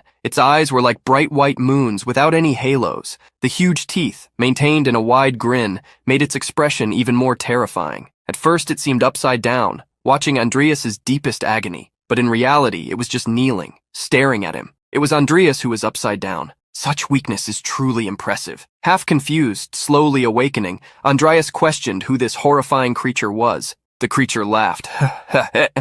"You still have the strength to play tough? Well, then let's see if you can escape. From here." The creature, resembling a red Smeagol, held Andreas's severed hand, still gripping his sword. Twisting its neck in a bizarre manner and staying upside down, it simply said, "Take this. It's something you left behind." Suddenly, an even more intense pain coursed through Andreas's body. He widened his eyes as he saw blood gush out, not understanding what was happening. Unable to contain the pain, he screamed desperately. The scream forced him to open his eyes quickly, sweating cold, as if he had woken from a nightmare. Sobbing and gasping uncontrollably, he fumbled his body, making sure he was still alive. His heart beat erratically, as if he had forgotten how to breathe. However, something even stranger happened. The bells he had heard earlier began ringing continuously. The voices of children echoed again. "Give it back. No way. If you're upset, try to take it back." Andreas widened his eyes again and thought, "Wait, has time turned back?" Once again, he was sitting by the fountain filled with water, watching the children running after each other.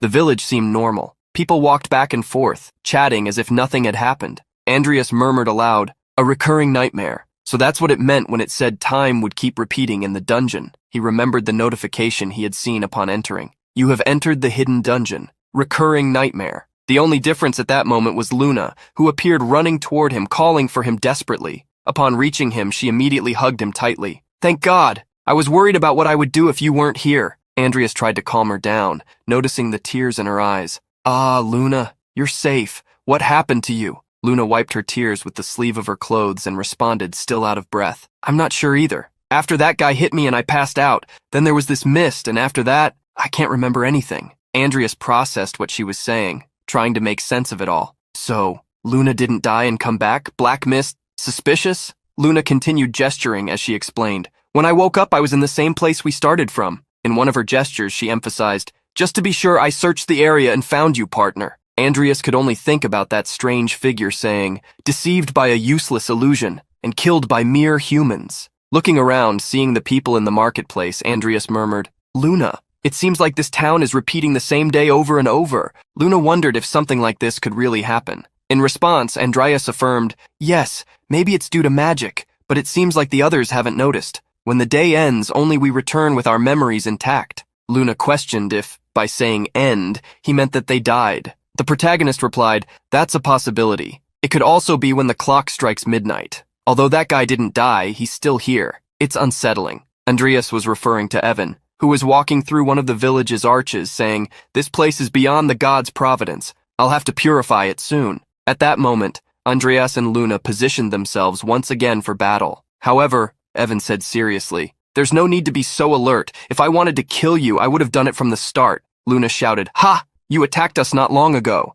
Andreas refused to understand what he meant. So, until we leave this place, are you proposing a truce? Evan replied, a reasonable response from someone who is impure, it seems. At that moment, Andreas asked a bold question. How about each of us investigate this city, and then meet here to share information when the day starts? Luna wanted to question him. She didn't trust Evan. However, just as she was about to explain, the paladin interrupted, saying, what a strategist, huh? Adriphus? Andreas didn't understand what he meant, looking at him confused while Luna gritted her teeth. Evan explained, what guarantee do we have that you'll share all the information? If you find an exit, won't you just escape with both of you? Andreas suggested that maybe Evan should have been more of a gentleman during their first meeting, because now it would be hard to work with him the way he was. With a suspicious smile, he thought, suspicious guy. Just let it slide this time. Evan glanced sideways and said, oh heavens, looks like you're under a misunderstanding. The paladin turned back to him with an even more intense gaze and continued, if I wanted to, I could kill both of you the moment you wake up every day. That statement took both of them by surprise. They both widened their eyes. Andreas, however, found it interesting. With a mischievous smile, he said, all right, let's work together. Luna was horrified. No way. But Andreas continued, I didn't expect to be able to argue with a brainless knight. You're really a stubborn person, aren't you? Evan clicked his tongue at their conversation. Seeing this, Andreas said, if you're so suspicious, you could just follow me separately. Hiding your presence should be easy for you. The atmosphere around Evan completely changed. His deep blue eyes became even darker, and the silence that followed was almost suffocating. Then he turned, leaving the two behind, saying, well, it doesn't seem like this will be resolved quickly. Let's just observe for now and hope for promising results. Luna, enraged, made an obscene gesture toward him, cursing him out. Andreas sighed in relief. Phew! I thought he was going to attack, he thought while a drop of tension ran down his face. He called out to Luna and said, we definitely need to find an exit before him. Luna seemed to almost cry just thinking about it. Partner Tilda Luna really hates that guy Tilda, she said, whining. Then Andreas commented, we're just forming an alliance out of necessity for now. They started walking through the ruins again, and the curious Luna asked where they were going. Andreas had heard that the priest of Lethe had requested a dragon hunt, which reminded him of the place they had passed through the previous day. They arrived at a large, imposing temple. Behind them, like a shadow, Evan was keeping an eye on them until he spoke. Ah, the temple? Oh heavens, should we have decided on our search areas first? Luna and Andreas looked back and saw Evan continue. Otherwise, splitting up to investigate is useless. The protagonist commented, but we thought this place looked the most suspicious. Meanwhile, Luna just muttered that the man had followed them the whole time and, irritated, said, let's check this place, then go to another. Suddenly, a man standing at the temple door interrupted the conversation, asking if she could be a priestess of Lord Nyx. Luna was confused, about to say no, but Andreas quickly placed his hand over her mouth and with a smile, said he was completely right. The man then commented, it seems like you came to meet our priestess. Andreas didn't waste any time and asked if they could have an audience with her. The man replied, I'm afraid she doesn't see visitors who aren't followers. Could you ask your guards to wait here for a moment? Luna was surprised, looking at Andreas not knowing what to do. It seemed like they communicated only with their eyes. Luna thought, I really don't understand, but I just have to go, right? Whispering, Andreas responded, yes, go in and find out who she is. Luna ran into the temple while Andreas thought, even that gatekeeper has eyes like Luna's. The priestess of Nyx. What is Luna's connection to her? At that moment, Evan spoke. As expected, dark mages are good at lying. Andreas raised an eyebrow, turned to face him, and said, stop provoking each other in this situation. Evan replied, oh, I wanted my words to be kind. I'll be careful. As soon as we leave here, I will fulfill my duty as an inquisitor. I regret not being able to purify that child and her mother with my own hands. Andreas looked at him with skepticism and mild irritation, stating, well, I won't comment on your duties, but I'd prefer dealing with a lying dark mage than a killer relentlessly chasing a child. Evan narrowed his expression, furrowed his brows, and commented, those words are blasphemy against the gods. Suddenly, the doors of the temple opened with immense pressure, causing Andreas's hair to fly. The two looked to see what was happening. Andreas quickly ran, holding his sword and calling out Luna's name. The guards drew their knives and shouted, "Step aside! Unauthorized people cannot enter!" The aura of the Lord Orc surged with a great growl behind Andreas. The protagonist was overtaken by it, now even stronger. His eyes glowed red as he said, "Get out of the way!" The guards, startled, screamed with wide eyes, but when Andreas passed by them, both fainted, unable to withstand the pressure of that power. Andreas ran desperately, thinking, What the hell is going on?" A golden cedar stood amidst dense black smoke. Andreas had arrived at the location with wide eyes, completely shocked. The smoke threw Luna away violently. As she tried to break with her own body, she ended up landing directly on top of Andreas, who asked, "Are you okay?" Luna smiled, full of joy upon seeing him. "Huh? It's you, partner. Looks like we hit the jackpot here." Ahead of them, the black smoke spread out. An old man gritted his teeth, saying, You impure beings, how did you manage to infiltrate this sacred city ruled by Lady Lethe? Leave now!" He pointed his staff at them, veins bulging on his face. Luna turned to the protagonist as if wanting to gain an advantage or reveal a secret. "Partner, that's a real human," Andreas smiled. "I see, so it was you. You're the one messing with time in this city?" The man began to stutter. What are you talking about? I don't have that kind of power." He laughed uncontrollably as he exclaimed, "It's all thanks to Lady Lethe's power. Worship her. Lady Lethe granted us eternal life." At that moment, Evan began to slowly enter the temple, saying, "So, that black smoke, is it all the work of God?" The man seemed confused by the term black smoke, but soon laughed. "Ha ha ha! It's proof of a miracle where humans are blessed, manifesting as the sacred work of God." Evan disagreed seriously, stating that God is light itself and could not create something so dark and evil. The man became even angrier with Evan's words. "Evil, you say? Evan didn't let him finish his sentence and interrupted. "The one blaspheming against God is actually—" Andreas cut him off. "Evan, let's start by gathering information from that guy." The man didn't seem to care much about the conversation but shouted forcefully, "I won't hand over this city, even if it all started because of my own mistakes. In the end, it's thanks to me that they're all alive." The information shocked the three of them. The man looked up confidently and stated, "There's nothing you can do to me." The stone in his staff began to glow an intense red. Andreas, surprised, thought, "This guy. Could it be?" Suddenly, the man collapsed. The staff fell beside him, but what was most shocking was the amount of blood that spread as it hit a nearby stone. The man was dead. After some time, still in shock from the event, Luna knelt before his body, stating, "It's no use. His soul is already gone, leaving nothing behind. We can't find anything this way." Andreas responded, "You mean his soul has already returned?" Evan, who was right behind, commented, "Claiming that people live because of him? It seems this priest is the cause of the repetitive time in this city." Luna didn't want to admit it, and rolling her face in disapproval, muttered, Yes, I understand. Humph." Evan continued, "But we still don't know how he managed to reverse time. Claiming it's the power of God might be absurd, but going back in time is certainly a transcendent power. Still, it doesn't seem like this person has the ability to control such power, so there must be some kind of device or special artifact somewhere." Evan looked around as if searching for something before Andreas said,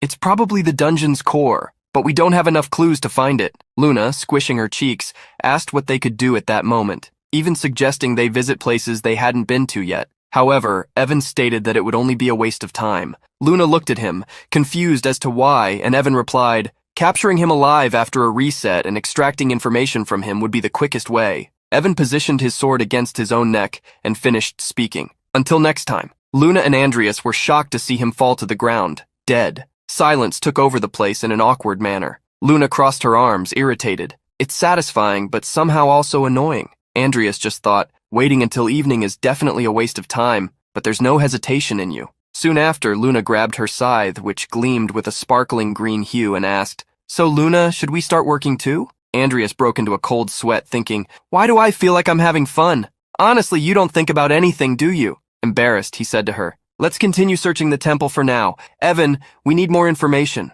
Luna's eyes sparkled. "Partner, you're a genius." The afternoon passed, and the bodies still lying in front of the temple remained as if nothing had happened. "We're not finding many clues, are we?" Andreas said, approaching where Luna was. "It's fine. If we fail tomorrow, we can just look again after Evan dies." Facing her, Andreas stated, "We can't keep doing this forever." However, Luna didn't understand why. "Huh? Why not? Time will just go back again anyway." People began to transform into smoke as Andreas said, "We don't know what's happening with time outside the dungeon." Luna questioned whether that was really important, but Andreas knew that outside the dungeon, he had people to protect. That surprised her, leaving an awkward silence. Andreas noticed that the mist was beginning to appear and said his goodbye to Luna. The next day, they met again and decided to rush to the temple. Luna, excited, said, "Don't worry, Luna will definitely catch you, partner." When they arrived at the site, the two guards at the door were already lying on the ground. That was definitely Evan's work. When they stood before the door, everything seemed to be in complete silence. Ahead of them,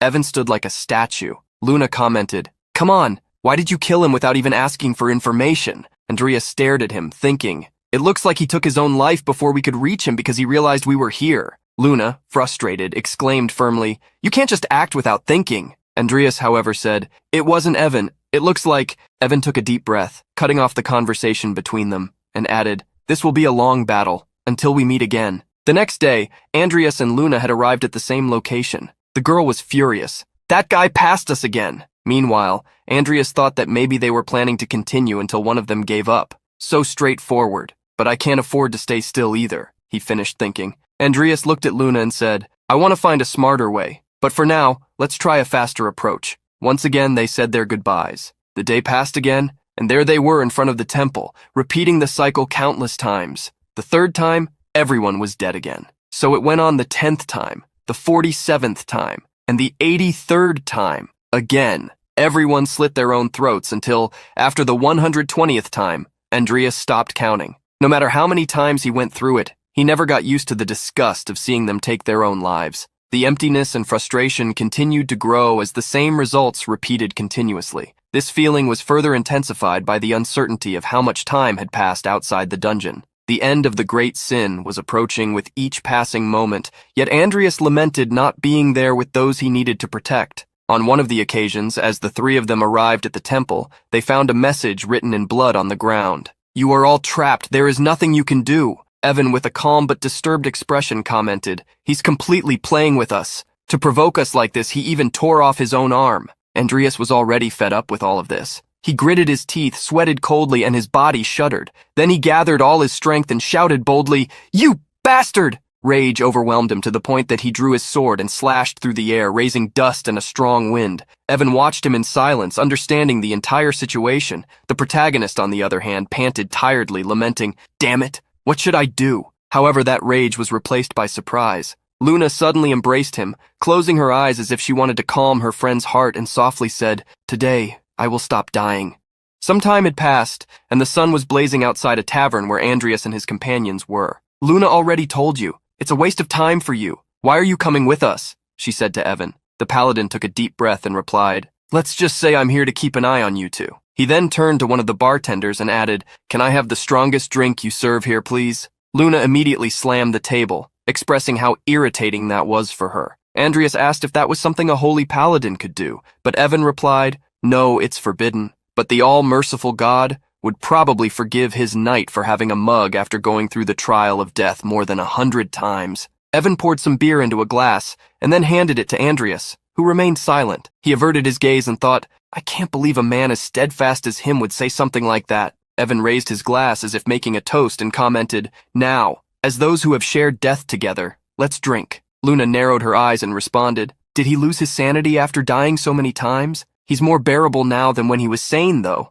Andreas interrupted her. "For now, let's just drink, Lou." She took a deep breath, as if the situation was difficult for her, while Evan looked at her with an annoyed expression. And so, they all drank. With the first sip, the knight let his glass fall onto the table, spilling all the liquid, and completely passed out. Andreas was stunned. "What the hell? One of the greatest in the continent collapsed after just one sip?" Luna got excited. "This is a chance." The protagonist immediately looked at her, trying to understand what she meant, and saw Luna standing up cheerfully, plotting something. "Just this once, let's do it. Let's kill him." "Hey!" Andreas instantly blocked the attack and stated, "Luna, are you drunk? Please calm down." The girl didn't understand why they couldn't do it. After all, everyone would revive anyway. Andreas, serious, replied, "We shouldn't be doing these things to each other." Luna swallowed hard. Her face flushed at his words, and an awkward silence lingered for a moment. Suddenly, she grabbed Andreas's cheeks, massaging them, and affectionately commented, "Friend, you're way too serious. You know, sometimes even the precious things you hold on to dearly can still slip away.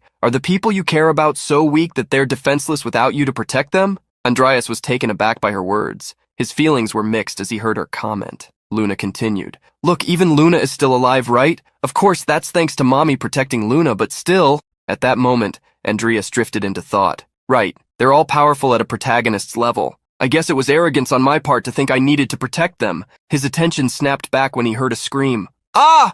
Luna placed her hand on her head and said, "But Luna was protected by Mommy, so we have to get out of here quickly so you can protect them." While the White Paladin remained unconscious, Andreas took a deep breath, trying to calm himself. "It's fine. They're not that weak." Luna was surprised and asked if that was really true. Andreas affirmed that it was, and finally suggested they explore the city to sober up. At that moment, Evan slowly opened his eyes in silence, as if he had been awake the whole time. Andreas and Luna walked through the village streets when she asked where they were going. The protagonist thought they could visit the temple once more before nightfall. Curious, she asked why, since the old man was already dead. Andreas replied, "Before in our rush we tried to catch the culprit as quickly as possible, right? So this time, I plan to find the weapon of the crime. I doubt he was able to cause the events in that dungeon alone." They arrived at the site of the massacre, and he continued, "Most likely, there's some kind of magical catalyst." Luna suggested that maybe it wasn't even there. Andreas looked around, remained silent for a moment, then commented,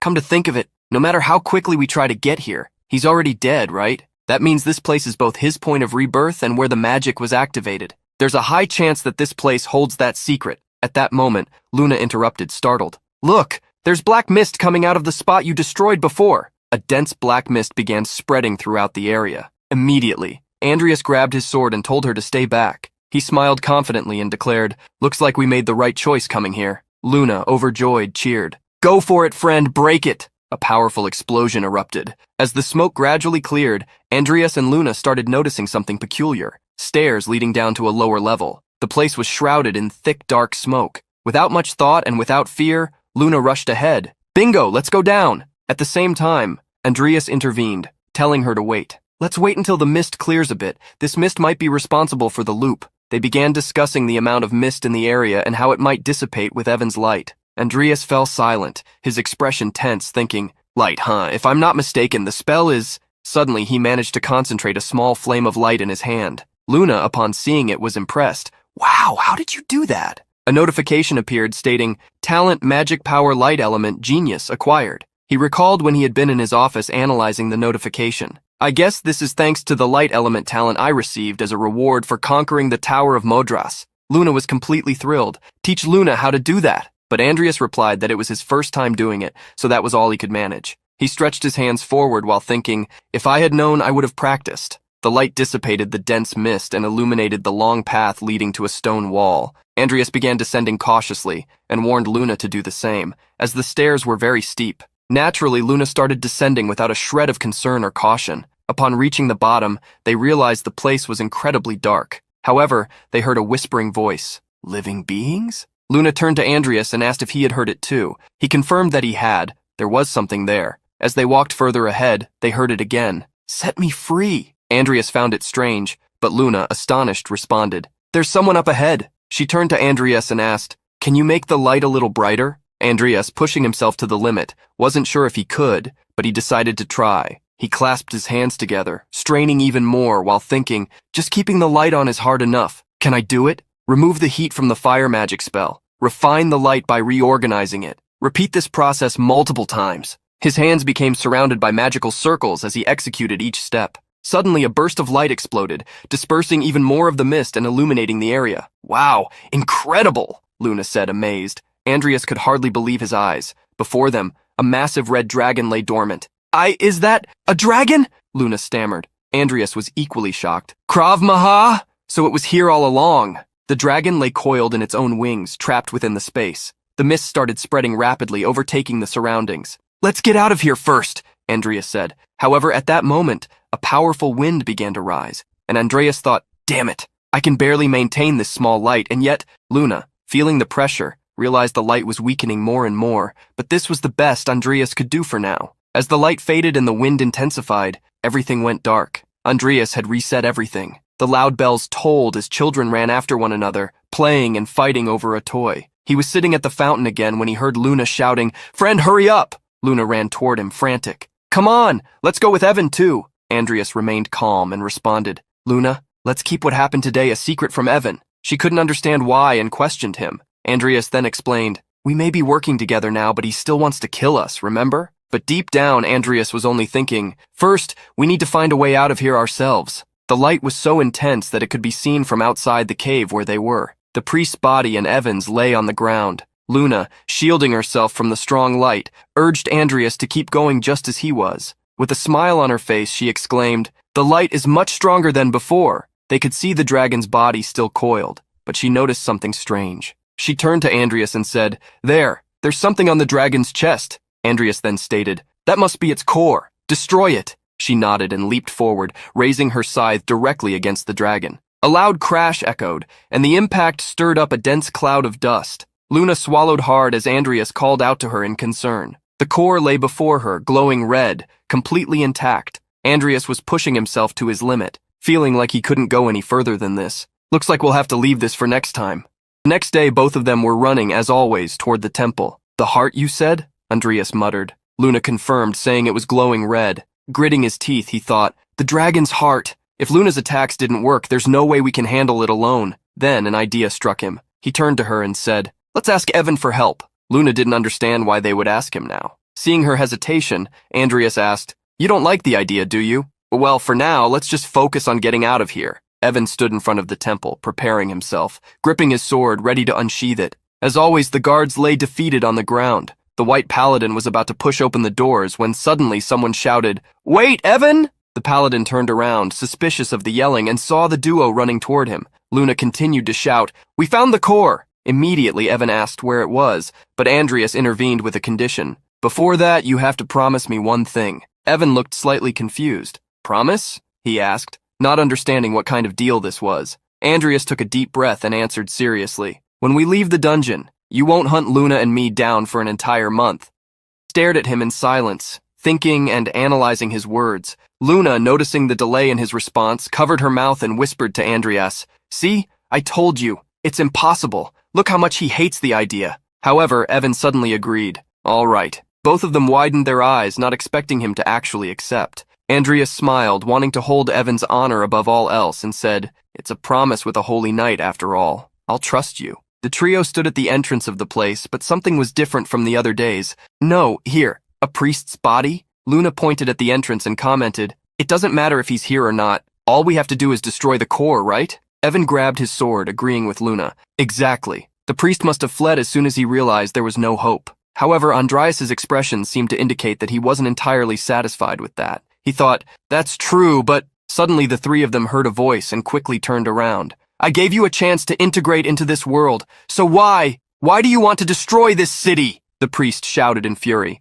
Andreas responded, "You bastard, what's the point of endlessly repeating a world that has already ended?" Still enraged, the priest said, "There is meaning in the fact that they are still alive. Even God forgave them." Andreas seized the opportunity to provoke him further. "God forgave them? Do you really believe that? Or is it just your own wishful thinking?" This only enraged the priest even more. "What? Shut up!" But Andreas continued, "You incited the young ones to fight against the fire dragon, but they failed, didn't they?" Each time Andreas provoked a response, the priest told him to shut up. Andreas went on, "And the tragedy didn't end there. Judging by the lack of age or gender distinction among the city's residents, this city must have been annihilated in an instant. In other words, it was your reckless expedition that caused this place to be destroyed by the enraged Dragonclaw Maha." The moment Luna understood what Andreas was saying, she was utterly shocked. The image of the mighty dragon annihilating the city flashed in everyone's mind. The priest muttered, "Litha-sama performed a miracle on this land." But it was no use. Andreas kept countering, "A curse, you mean? Like a child forever waiting for a father who will never return from an expedition." Andreas grew even bolder, making the priest grit his teeth in anger. "Litha-sama is merciful, just and impartial." The man grabbed his staff and struck it into the ground with a loud boom. At that moment, a dense black mist surged, and soon after, the ground began to crack with a blinding light. Suddenly, the mighty red dragon emerged in a furious rage, shattering the ground and causing the trio to lose their balance. "There's the dragon!" Luna shouted. Evan, realizing the situation, asked, "Is this what we need to defeat?" Andreas confirmed, saying that the core was embedded in its chest. Then he warned, "Watch out for the black smoke." The dragon opened its mouth, gathering a tremendous amount of its flaming power. As it prepared to unleash its fire breath, Andreas rushed to Luna, telling her to be careful. The flames were released, destroying everything in their path. Andreas used his black defense while Luna raised her shield. Evan endured the intense fire engulfing the area. Suddenly, Luna was no longer Luna. Eve Millennium appeared, looking at him with a smile and saying, "It's been a while, Evan." The paladin was shocked. "Eve, how are you here?" She smiled at him again and said, "Thank you for taking care of my daughter." However, embarrassed by such words, Evan asked her not to say strange things. He seemed unsettled, no longer maintaining the calm composure and patience he always upheld. His demeanor had changed so much that he even raised his voice. This was something Andreas had noticed, especially when Eve commented, "But look at her. She's grown up so well, hasn't she?" Evan replied, "It wasn't easy for me to hurt a child, but that's no longer necessary now." Realizing they were arguing at such an inopportune moment, Andreas stepped in. You two, this really isn't the time for this." The priest suddenly spoke loudly. "Lithi-sama, the just and impartial, they punished the wicked beast that burned God's children and then hid away, using divine power to resurrect this land with the beast's heart, and granted the people here eternal life." As he spoke, the mighty dragon rose, emanating an overwhelming power behind him. Eve immediately raised her hand, filled with green mana, and retorted, "Do you really call this eternal life?" Andreas looked at him, thinking, "Even without the light, the smoke is dissipating." Luna's body reacted. "I can hear the screams of the souls. A cruel god indeed, imprisoning his children in the flow of time." Atop the red dragon, the priest remained silent, simply listening to Eve's words. However, this only fueled his rage even more, and he vowed, You, I will deal with you first, you witch priestess." Then the dragon unleashed another breath of fire ahead. The trio backed away slightly, unsure of its target, but soon they heard the man's voice shouting, "I will return!" The flames struck the temple gates, and soon the entire village was engulfed in fire. The place was in chaos. Eve turned to the paladin and said, "Evan, I'll disperse the smoke. You bring him down." However, Evan hesitated, insisting he didn't need any help. "Still trying to act tough," she responded with a gentle look, as if she had known him for a long time. Evan gripped his sword tightly, which now shone with an intense light, but something took both of them by surprise. Eve and Evan widened their eyes, wondering what it was. Behind the priest, a massive portal appeared, and from it emerged Timur and Rudo. Could it be a giant corpse? Evan's voice echoed as the priest's fate remained uncertain. Andreas's summoned beings leaped over the giant red dragon, ready to strike. The dragon was at least 3 times the size of the already massive giants. The priest looked up in outrage. Eve was astonished by what she was witnessing. So, giants really do exist. Even the corpse of the Tiger King, Timur. Still overwhelmed by the immense surprise in her eyes, she could only wonder who exactly Andreas Cromwell was. Beside her, the protagonist received curious glances as he skillfully commanded his summons. Timur and Rodo launched multiple attacks against the dragon, but they seemed to have no effect. The priest laughed uncontrollably, knowing it was all a waste of time. "Mere corpses! They won't even leave a scratch on the dragon's body!" He raised his staff high, and a thick black smoke began to spread, leaving the two confused about what it could be. Andreas widened his eyes and swallowed hard, thinking, the mist. Something was not going according to his plans, and it left him visibly surprised. Everything seemed chaotic to those standing and watching the scene unfold. "This doesn't affect the undead?" Rodo stood in front of the red dragon, with the burning city completely engulfed in flames behind him. The priest shouted, "If the mist doesn't work on them, it's impossible to wound a dragon's skin. This won't make any difference." But Andreas seemed satisfied. "You claimed the mist was God's authority. So what is this, priest? You're nothing more than a servant of a dragon's corpse." The priest bit his lip and narrowed his eyes, nearly losing control. Andreas had a way of getting under his skin. Meanwhile, behind them, Eve commented to the paladin, "Luna's friend. He seems to be better at insults than you, doesn't he?" Evan remained quiet, analyzing everything. Seeing these corpses, supposedly dead, parading in front of me, he tried to contain himself, gripping his sword tightly as it shone brightly. He then finished his sentence. "It's truly disgusting." In the next moment, Evan lost control of his impulses. His sword gleamed as he raised it above his head. His eyes were filled with an overwhelming sense of duty, and then he swung his sword, cutting through the air and unleashing a brilliant light that surged into the intense battle. The dragon let out a deep, thunderous roar. Its core, embedded in its chest, glowed red. Evan's light engulfed the entire area, cutting across the battlefield. Andreas had to shield his face from the overwhelming radiance. "This is Evan's true power," he thought. However, the priest continued to laugh uncontrollably. It seemed that a shield had formed, leaving the dragon completely unscathed. Laughing maniacally, the priest declared, "As long as the dragon's heart remains here, it's useless." Yet deep inside he trembled, wondering who these people were that had come so close to breaking his shield. Eve turned to Evan and said, "It's difficult, isn't it? According to ancient texts, a dragon's skin is immune to physical attacks, and its heart is practically invulnerable to aura and magic. Dissatisfied, the paladin stated that if something was that resistant, he simply needed to use more power. In a swift motion, he charged at an unreal speed, gripping his sword tightly. Andreas glanced at him, narrowing his eyes as he thought, "Damn muscle-headed fool! Timer! Rudo! Fall back for now!" The dragon lifted its enormous claw, ready to strike just as the priest shouted from above for all to hear. "I don't know what you're planning, but let's see if you can withstand this earthquake." The three were caught off guard by the threat. The dragon's massive claw slammed into the ground, producing a tremendous crash. Dust and debris were thrown into the air from the impact. Instantly, the trio managed to evade, jumping to the sides. The priest sneered. "That man, he's the most troublesome of them all." He was talking about Evan,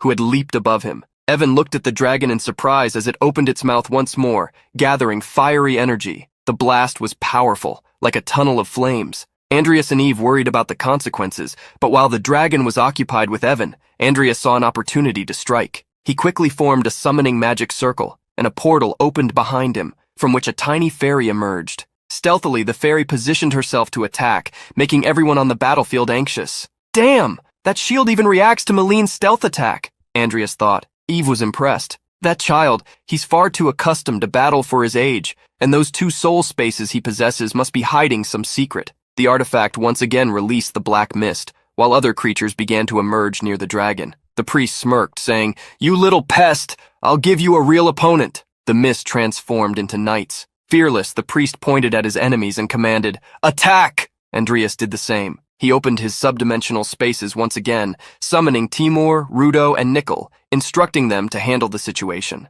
Rudo swung his sword, slicing through one of the knights, which instantly dissolved back into mist. Nickel did the same with his blade, while Timur delivered a ferocious punch. Eve turned to Andreas and said, "Shall we? I'll dissipate the mist." Andreas agreed, stating that he would leave it to her. As he rushed toward the priest, the man stepped back in fear, pointing his staff at him and threatening, "Stay back!" The dragon appeared even more menacing amidst the dark smoke, its eyes glowing with an intense golden light. Eve, in Luna's body, extended her hands, releasing a wave of green energy that expanded outward, creating a clear tunnel for Andreas to pass through. The priest's eyes widened in shock and fear as the protagonist closed in on him. He raised his sword and struck, but once again the shield emerged in front of him, blocking the attack. The priest sighed in relief, smirking. "I told you it's useless." However, Andreas noticed the panic on his face. Something was definitely off. "But you're panicking? Is it because your attacks have no effect on my undead? And those knights, they're the souls of the Fire Dragon expedition. The ones who died because of you, aren't they?"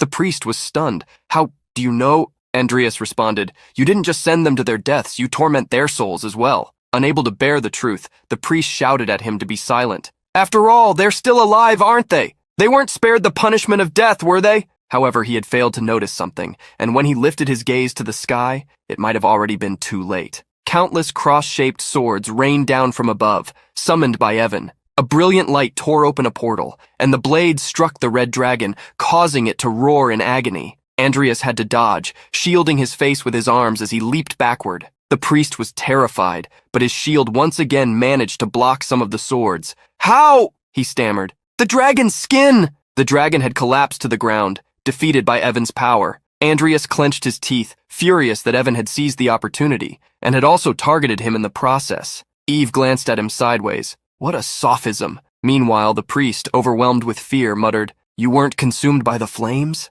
Evan walked through the fire, his gaze serious and piercing as he declared, "Binding the dead is nothing more than the selfish desire of those who violate the natural order. I will bring the wrath of the gods upon your folly."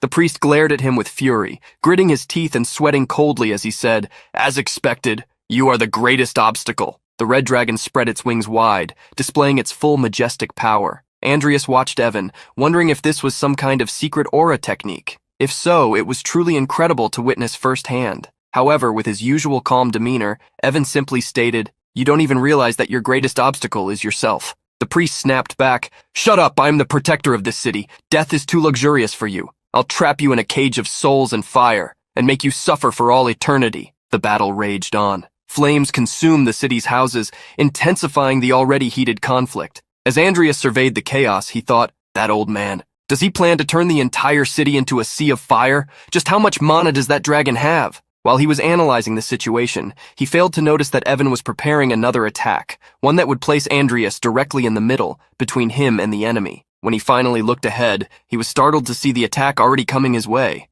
Andreas leaped into the air, managing to evade it just in time. The attack, millions of swords collided with the priest's shield, proving ineffective. He's deliberately aiming at me again, Andreas thought, glaring at Evan. The protagonist looked ahead and questioned, "Are you unable to aim properly at your target?" In response, Evan remarked, "You're quite agile, so I gave you a chance, but your perception can't keep up with your movements." That put Andreas on high alert. He couldn't quite grasp what Evan was implying. He recalled Evan's last move, trying to analyze the situation. "That wasn't harassment, but rather an attempt to create an opening for me to attack?" Evan interrupted his thoughts, stating, "Well, since it seems like you can't keep up, I'll just have to do it myself." Andreas smirked mischievously. "If that's the case, you should have just said so from the start." As the two argued over what had happened, Eve, still inside Luna's body, shouted, "Watch out, it's coming again!" The jet of fire obliterated everything in its path. However, Evan questioned why the enemy kept repeating such a simple attack. As he ran, analyzing the dragon's movements, he failed to notice the creature's tail swinging toward him.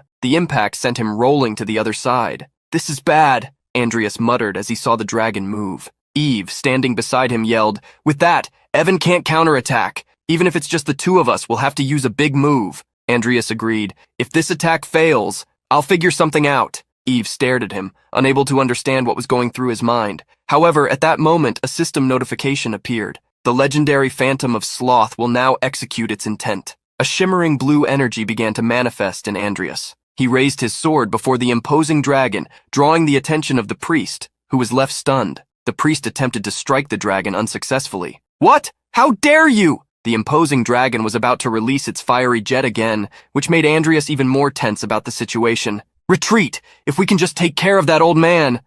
Andreas leapt, raising his sword above the priest, and as he descended to try to make an impact on the battle, the priest repeatedly claimed how useless all of it was. Eve also prepared to help, intensifying her power and raising her energy to the skies, preventing the black mist from reaching her. "That brat again!" the priest shouted. However, Eve was caught off guard. Her eyes widened as she looked to the side, thinking, "Damn, I dropped my guard!" Seconds later, the mist engulfed her. Andreas called for her, but there was nothing he could do at that moment. Suddenly he heard someone say, "Secret aura technique." A golden sword began to fall from the sky toward them. That was the execution of light. Andreas couldn't take his eyes off of it. That previous move, wasn't it a secret aura technique? He remembered Evan mentioning how his perception didn't match his movements. And then, seeing the disaster before him, the protagonist focused his gaze and thought, "This time I won't dodge. I'll follow the path Evan opened." Andreas positioned himself firmly in front, realizing that the dragon's core was beginning to suffer damage. He steadied his sword, his eyes filled with unwavering determination, and shouted,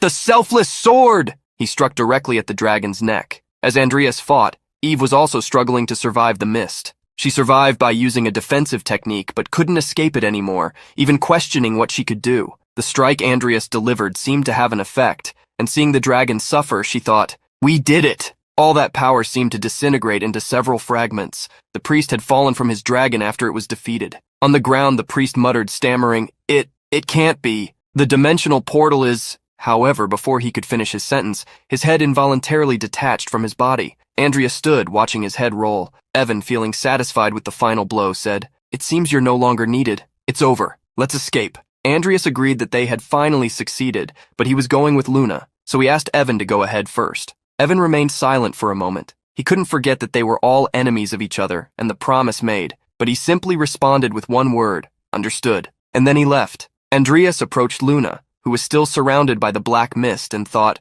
although the old man is dead, the smoke. He asked if she was all right and said they needed to get out of there quickly. Luna smiled gently and said, "Partner, Luna cannot come." Andreas found that strange. What did she mean she couldn't go? He wondered if she was trapped and said he would use light magic to dispel the smoke. However, panic overtook her as the smoke wrapped around her even more. "It's impossible! The shield is already at its limit! Just go!" Desperate, Andreas shouted, "Don't say something like that." A powerful explosion of light filled the area. Andreas was desperate to save Luna at all costs. He reached out his hand to her, and she looked at him, stunned. Tears streamed down her face as she wondered if this would really work. Andreas tried to hold his light and shouted, "Quick, take my hand! If you stay trapped here, you won't even be able to die and will wander for all eternity." Her hand reached out to meet his, still holding the shield. Just as he was about to reach her, she started losing her energy. Eve at that moment spoke. "It's okay, partner." Her smile and tears mixed on her face as she tried to reassure him. "I'm used to things like this." Then a black sphere formed, throwing Andreas away. He fell to the ground, rolling with his clothes scorched. He looked in disbelief at what had happened. Unable to believe it, he remained silent in front of that massive black sphere. A powerful explosion of light occurred outside the dungeon. Evan was out there, trying to understand what had happened. He narrowed his eyes, thinking, "So once you leave, you can't come back. That was careless. We should have left together." But something bothered him. Why haven't they come out yet? That thought kept echoing in his mind. Inside, Andreas was kneeling in front of the black sphere that had trapped Luna. With his head down and filled with rage, he deeply lamented, "This can't be happening. I will definitely get out with Luna." Suddenly, Andreas felt a sharp sting when he heard a voice he recognized. "You're really greedy." He swallowed hard and felt a pain in his chest. But what surprised him the most was the thought that came to his mind. "Original sin?" The familiar voice continued. "Oh, so you noticed. It seems you're not completely useless." Andreas felt uncomfortable. That voice always irritated him, but it went on. "You want to save so many things even though you're weak." Andreas laughed at the comment and replied, "Coming from someone who would also be wandering forever if I stayed trapped here. That's pretty funny." The greed, however, explained that it wasn't complaining about that, which surprised Andreas. Suddenly, the tiara left his body, startling him. When the tiara landed in his hand, Andreas was dumbfounded and asked if it was really him. The artifact confirmed that it was, adding that the tiara would suit someone as greedy as him. So, Andreas put the tiara on at that moment. At the same time, the system informed, "You have become the true master of the crown of greed. The transcendental emotional state of greed has been surpassed. Mana absorption, 666%. Mana resistance, 666%. Mana control, 666%. Physical regeneration, 666%. The perception genius talent acquired temporarily. Physical strength temporarily immutable. The transcendental emotional state of greed acquired. You have become the master of the crown for 66 seconds.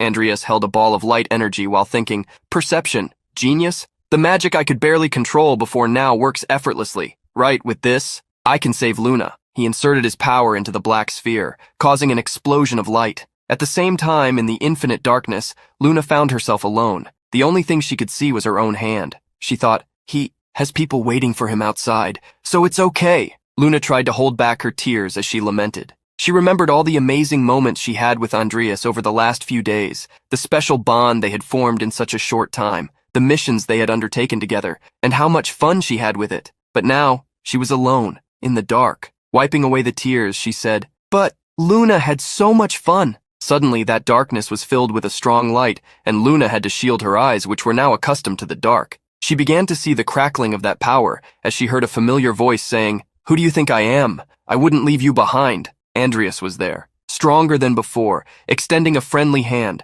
receiving her with a kind and warm smile. Luna, who had been trying to hold back her tears, could no longer. Her tears flowed as she said, "But if we were trapped here?" Andreas interrupted her, reaffirming what he had said a long time ago, even before all of this happened. "We're friends." This phrase echoed in her mind, something she treasured with all her strength, and unable to bear it, she gave in to her tears. She quickly hugged him, emotional to have her partner back. Greed flashed a sinister smile, saying, "Here it comes." Suddenly that moment of tenderness turned into something unexpected. Andreas felt an unbearable sensation and pressure. Luna, who was in his arms, fainted instantly. Andreas's blood began to spill from his mouth and nose, and Luna, worried, widened her eyes. Andreas kept his gaze fixed, his pupils wide open, while thinking, "What is coming?" Greed, savoring the situation, said, "You know who it is. It's Lethe." Andreas collapsed to the ground as a massive enigmatic figure made of light and fire appeared before him. He looked up, thinking, "What is this pressure? I don't know if it's truly a god or not, but it's definitely a dangerous entity."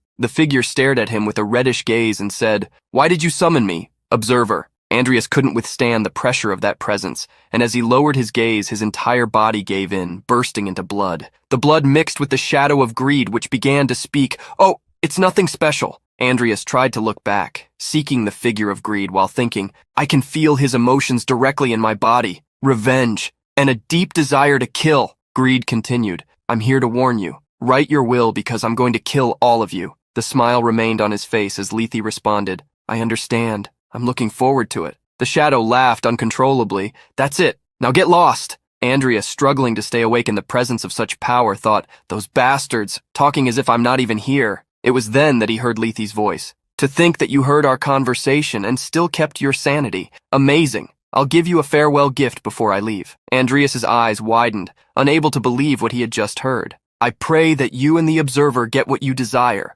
Lethe said. Andreas gathered all his strength and shouted, Ha! Immediately, a system screen appeared. A blessing has been granted by those beyond memory. The blessing will manifest automatically when the conditions are met. Gradually, Andreas wiped his mouth, laughing and wondering what kind of blessing this might be. In the end, he was left surprised. Was that really a god? He looked at Luna, who was still unconscious in his lap, and began to gently touch her to check if she was alive and safe. After confirming this, he turned his attention to another objective. Behind him, the dragon's body was still there, and his next step was to awaken it. Evan was outside waiting for them, a little concerned and anxious. That was absurd. What I just saw, such a gigantic mana consumption. Inside the dungeon, Andreas remained determined, gathering all his energy. If it weren't for the power of the crown increasing my mana, this wouldn't be possible. The system informed that the dragon's heart was still being summoned. Around Andreas, the energy was floating unstable. He thought, the dragon's heart remains? How much energy does it need to extract? The system continued. Intermediate necromancy, skeleton summoning successful. A bone dragon, mythical, has been summoned. The head, once belonging to an imposing red dragon, now stared at him. Made entirely of bones. The system further stated, the level of the summoned corpse is high. A status bonus has been granted. The level of the summoned corpse is extremely high, and this is its final form. Andreas felt satisfied with his success, and before him the dragon skeleton began to move. Its deep eyes emitted a faint red glow, while its mouth revealed sharp teeth. The system highlighted that the undead was of mythical level, and that some traits of its previous life had been preserved. It was then that Krav Maha the dragon spoke. To think I was finally going to rest forever. What a cruel fate. Surprise overtook Andreas. You can speak? Krav Maha understood his reaction, and Andreas commented, I didn't expect you to retain so much of your ego. The dragon replied, although it is imperfect as only a piece of my heart remains. Andreas observed him, impressed by how talkative he was. The system provided new information. Bone dragon, mythical Krav Maha, undead of level 12 with 245,111 mana. Traits, ego, shattered dragon heart, dragon tongue, decomposition, wisdom, physical resistance. Seeing these windows, Andreas thought it was all impressive. Krav Maha was a true living source of mana. The system added, his ego is fully retained by a powerful force. Krav Maha then asked, do you know what this crown is? Andreas took a deep breath, gathered all his courage, and said, don't call me you, call me master. Krav Maha seemed confused. Master, huh? Then in that case, I'll become your servant if you give me the crown. Andreas could hardly believe what he had heard, but Krav Maha continued, I belong to you anyway. It's no different than lending it to me. With a firm look, Andreas thought, I still need greed in case summoning undead becomes harder, but for now I'll accept his request. With a smile, he decided to agree. However, he had his own conditions for the powerful dragon and declared, if you don't accept, I'll make sure you know who your master is, even if I have to teach you the hard way. 3 days had passed, and Andreas and Luna were in the kingdom of Grandis. Our protagonist laughed as he said, it feels like I've gone back a few years. Luna, smiling brightly, replied, hasn't it been that long? Andreas confirmed, pleased. Maybe, although it feels like only about 10 days have actually passed. Andreas was still observing his newest friend while thinking, it's good that there don't seem to be any side effects.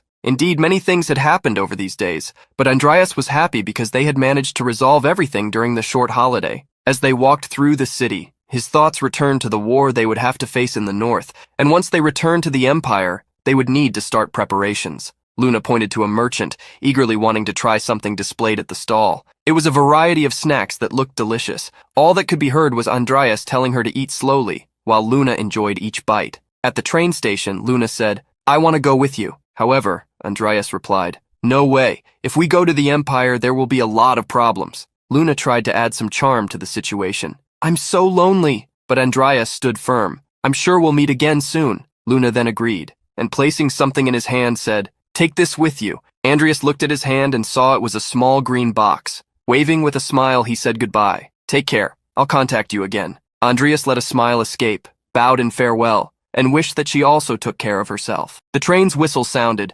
cutting through the dense forests. The announcer's voice said, we will soon arrive at Rodlin Academy. Please prepare to disembark. Our protagonist sat lost in thought, grateful to finally be arriving in his homeland. He also knew that starting the next day he'd be busy again, so he figured it would be best to rest a bit more. However, as soon as he lowered his head and closed his eyes, a mysterious figure approached. The man passed by him, threw an envelope onto his lap, and called his name, but didn't stay to introduce himself. Andreas picked up the letter from his lap, thinking, "A letter? It's sealed with black magic. This is a secret letter." He turned to the man who had already passed by, but couldn't recognize anything familiar. There was nothing about the man that Andreas recognized. He stood up as the station arrival was announced, thinking, the members are hidden everywhere, so this should be easy. Still, it's unpleasant to have our actions completely exposed. For now, we have no choice but to follow the meeting methods. As soon as he left the train, Andreas saw a young girl with green hair, someone he had thought about a few times during his last adventure.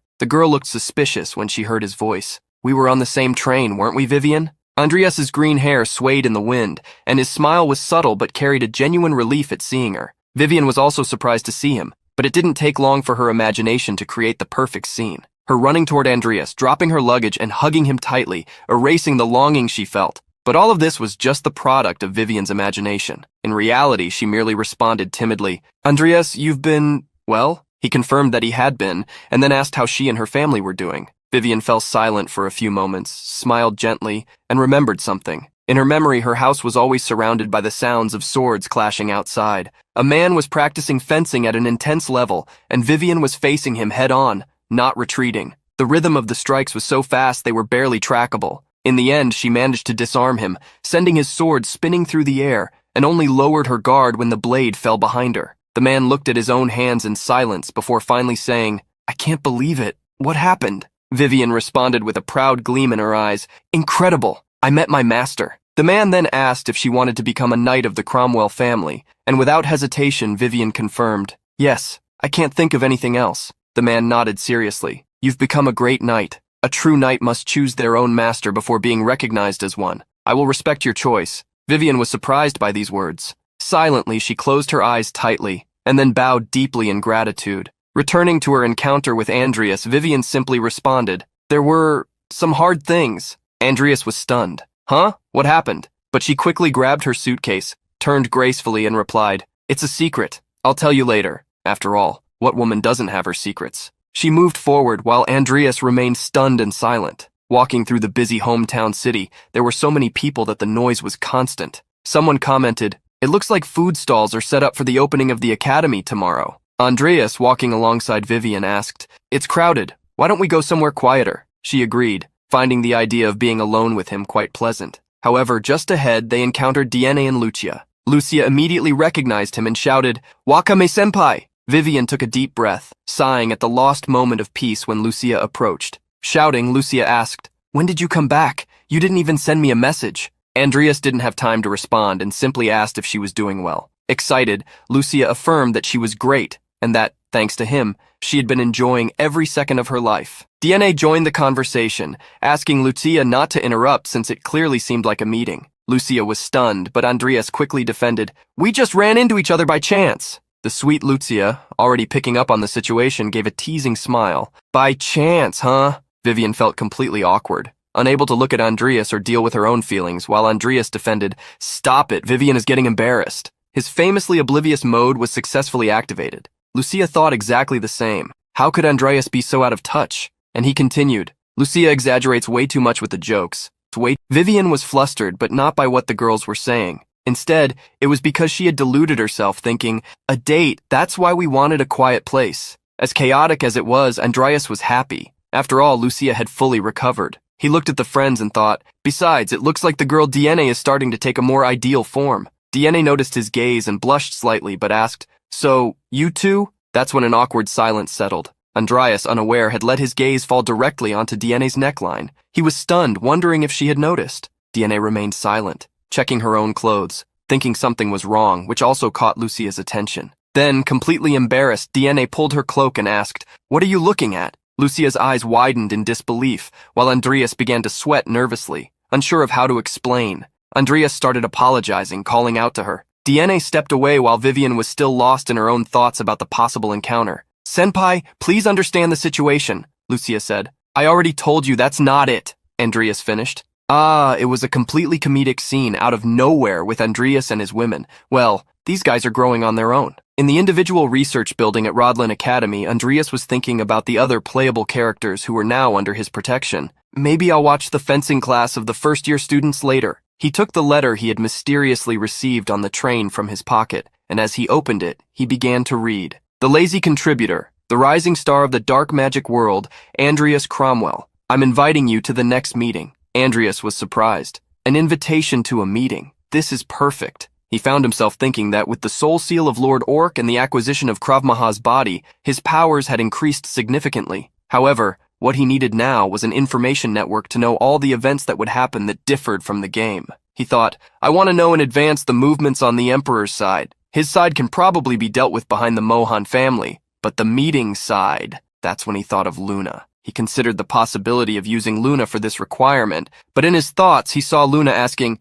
Jester, tell me the next plan. Andreas wants me to investigate. Smile, smile. Andreas stopped imagining, believing that it wouldn't be a good idea. He set the letter on fire to burn it while thinking, no, there's nothing. In that case, I can't let them interfere with me. I'll gradually expand my influence in the meeting. As the paper burned, destroying all the clues linking Andreas to the congregation, he was determined to take control of this next meeting. Meanwhile, in a place even farther and unknown on the map, Evan was walking in silence when he heard something. Several hooded people in white robes pointed their swords at him. He was surrounded. They were 3 masters' prey. A man who appeared to be the elder and their leader emerged from the depths of the dark forest and said, this level of capture is necessary for this. Answer me. Why did you defy the will of God? Evan von Orleans. It was then that the white paladin removed his hood, revealing his identity, and replied, I wrote this in the report. I achieved enlightenment. However, the man interrupted him. Have you been tainted by dark magic? For you, the symbol of the holy nation, to write such a report.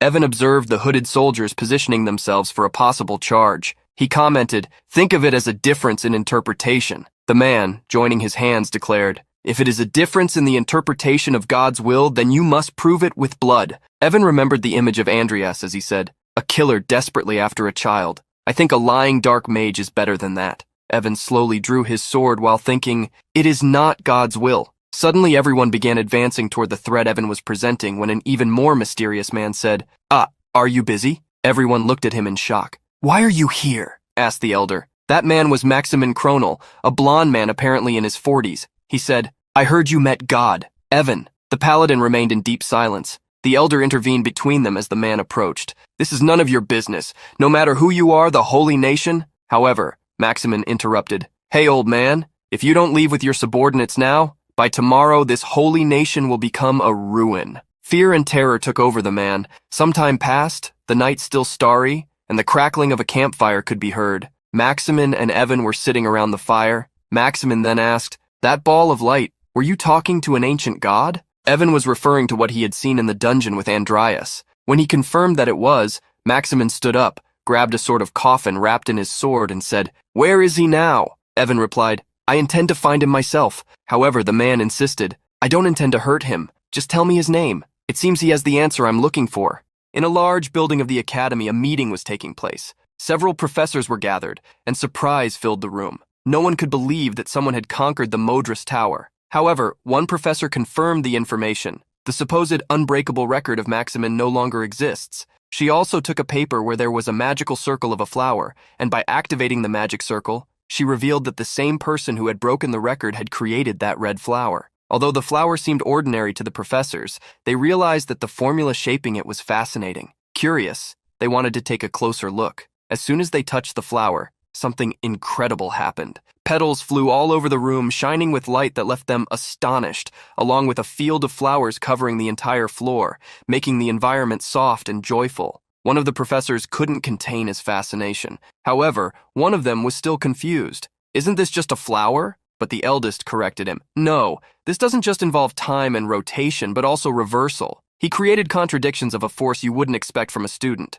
It's also fascinating that he formed a field of flowers using a double magic circle. To that old professor, far beyond just a student, even for those who had already graduated, this was a splendid invention. Such a student must be a rough gem that could become a great mage. All the professors of the Great Academy agreed on one thing. He not only conquered the Modrus Tower, but also created a magic circle that impressed us. With this talent, it would be worth taking him to Lionsport. With everyone agreeing, the professor who presented the facts stated she would send a message to the young man. As the group of professors was about to move to the next topic of the meeting, someone desperately opened the door to the room. All eyes turned to the man, who shouted in desperation, "Maximin Kronel has started to move!" Surprised and confused, the professors asked what the monster was doing. The terror that Maximin carried was unforgettable. However, one professor still didn't believe Maximin was taking action. He has never shown any sign of moving until now. The old professor grew worried. Maximin had a hot temper. No one could stop him. The young professor also agreed.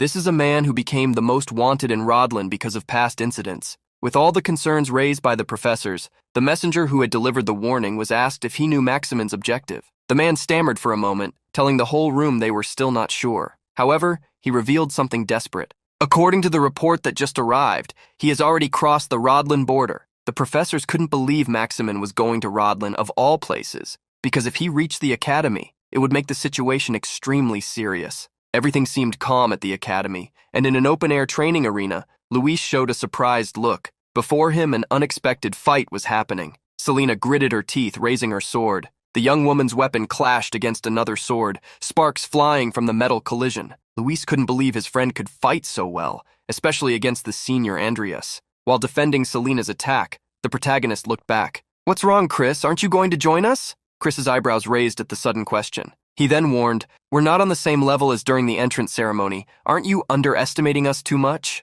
Andreas just teased him in response. "If you don't have confidence to fight, you can admit it." This ignited Chris's instinct as well as his pride. He immediately advanced quickly, shouting, "I'll make you regret saying that." As he approached, Chris launched a horizontal strike, but his sword found nothing. Both he and Selena were surprised by Andreas's movement. Spinning in the air as he jumped, Andreas appeared above Chris, teasing him. "Are you the type who barks but doesn't bite?" Luis was impressed by the way Andreas dodged the attack while being pressured by Selena. Gracefully and destructively, the protagonist landed on the other side of Chris. Even he noticed that the young ones had improved. The moment Andreas landed, Selena jumped for a rear attack. The girl thrust forward, but Andreas dodged by, moving to the side. This created an opening for Chris to launch an aerial attack, but raising his sword, the protagonist managed to block it. With the double attack from Selena and Chris, Andreas retreated. He jumped back, putting distance between himself and the duo fighting together. Clicking his tongue in irritation, Selena didn't give up. Looking to the other side, Luis was incredulous to see an aura.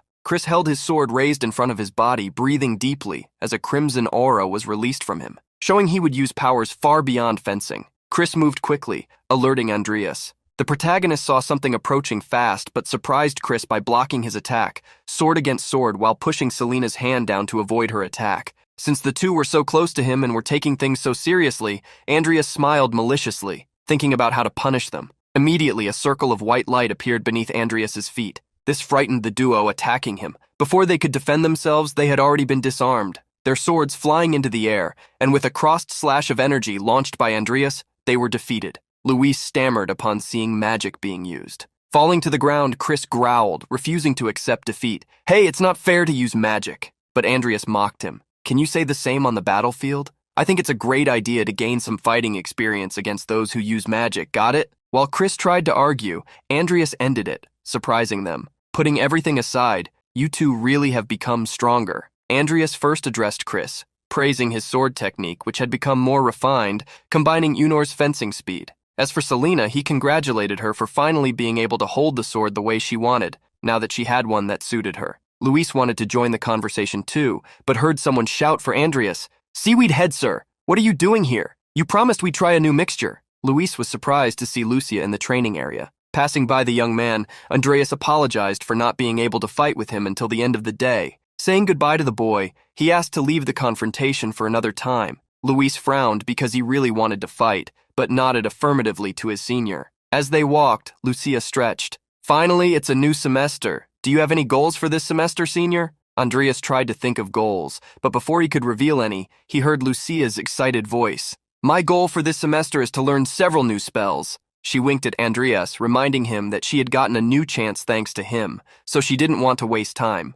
Talking about her goals, Lucia also said she wanted to enjoy school life a bit more. Hearing the girl talk non-stop without letting him say anything, Andreas rolled his eyes. Lucia put her hand in front of her body, closing her eyes as she spoke. "There are so many things I couldn't see when I was sick, so many fun things." Andreas ended up looking at the girl, contemplating her innocent, youthful desires. After saying everything she wanted, Lucia asked Andreas what his goal was. The protagonist thought for a moment. He would like to participate in the congregation meeting, but was just waiting for the day to come. Based on the information he had obtained from Morhaimes, there was still some time before the war caused by resentment in the north would begin. Putting all that aside, Andreas answered, "I think I'll do some research on magic." Surprising his friend, he said he wanted to try using techniques that combined various magic attributes with fencing. There were many situations where he couldn't use undeads, so it wouldn't hurt to prepare for them. Hearing that Andreas wanted to learn more magic, Lucia cheekily commented, "So that means you're my rival. I'm also planning to focus on learning magical combat."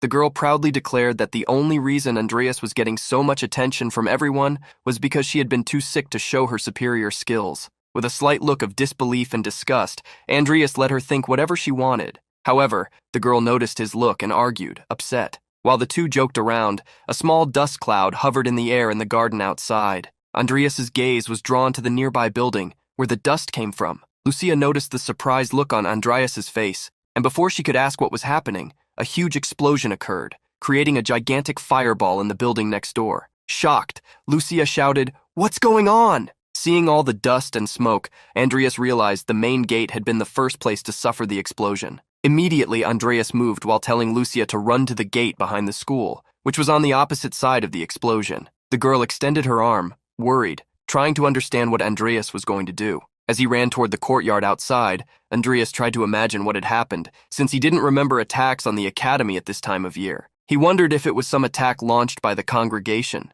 Approaching the explosion site, Andreas was stunned by what he saw. Amid the dust and smoke, several people lay unconscious on the ground. The first person Andreas identified was Director Zeos, who frowned even while unconscious. On the other side, even Professor Ivy had been hit. While the protagonist tried to wake the professor, someone approached from behind him. Feeling the presence, Andreas heard his name called. Behind him, a man carried a coffin on his back, and in his hand, a professor spoke darkly to him. A man wearing a magic college robe and a sword on his hip. "It seems the man I was looking for has appeared." Looking up, Andreas came face to face with none other than Maximin Cronel. The protagonist hurriedly wondered why Maximin was there, and pretending not to know him asked, "And who are you?" Releasing the man he was holding, Maximin revealed he was there looking for him. Andreas frowned upon hearing this, and suddenly saw Maximin disappear. The sinister man reappeared behind Andreas, challenging him. "First things first, let's see if you're really good." The protagonist reacted in time and dodged Maximin's fist, which struck the ground,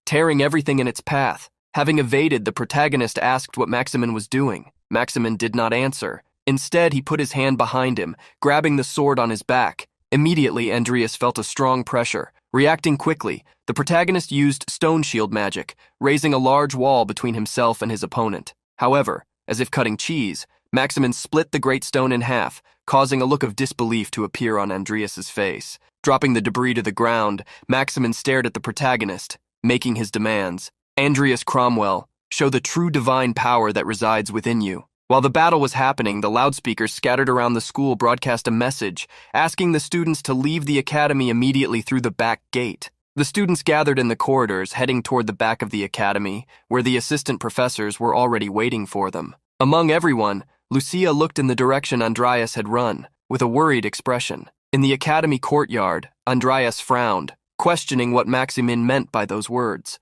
However, Maximin was not there for talk and charged with a dark look toward Andreas, carrying his sword. Hurriedly, the protagonist raised his sword to block the heavy attack. However, the force behind the blow was not something he could resist. Andreas was thrown far away, bouncing on the ground every meter, destroying everything in the path where he was thrown. In the end, Andreas hit a wall which cushioned his body. Gritting his teeth, he cursed the attack that, even blocked, had made him suffer greatly. Frowning, the protagonist wondered why Maximin demanded such a thing from him, among all people. When Andreas got up, Maximin stopped to speak for the first time. "Just like Evan said, you only use your powers when your life is at risk." This time, Andreas gritted his teeth, cursing the damn Evan and his big mouth, which couldn't be hidden even by that damn mustache. Wanting to see Andreas's powers, Maximin said he would help him reach the desired condition. Swinging his arm, Maximin launched an energy strike toward Andreas. The protagonist barely had time to block the attack when the man carrying a coffin on his back jumped toward him.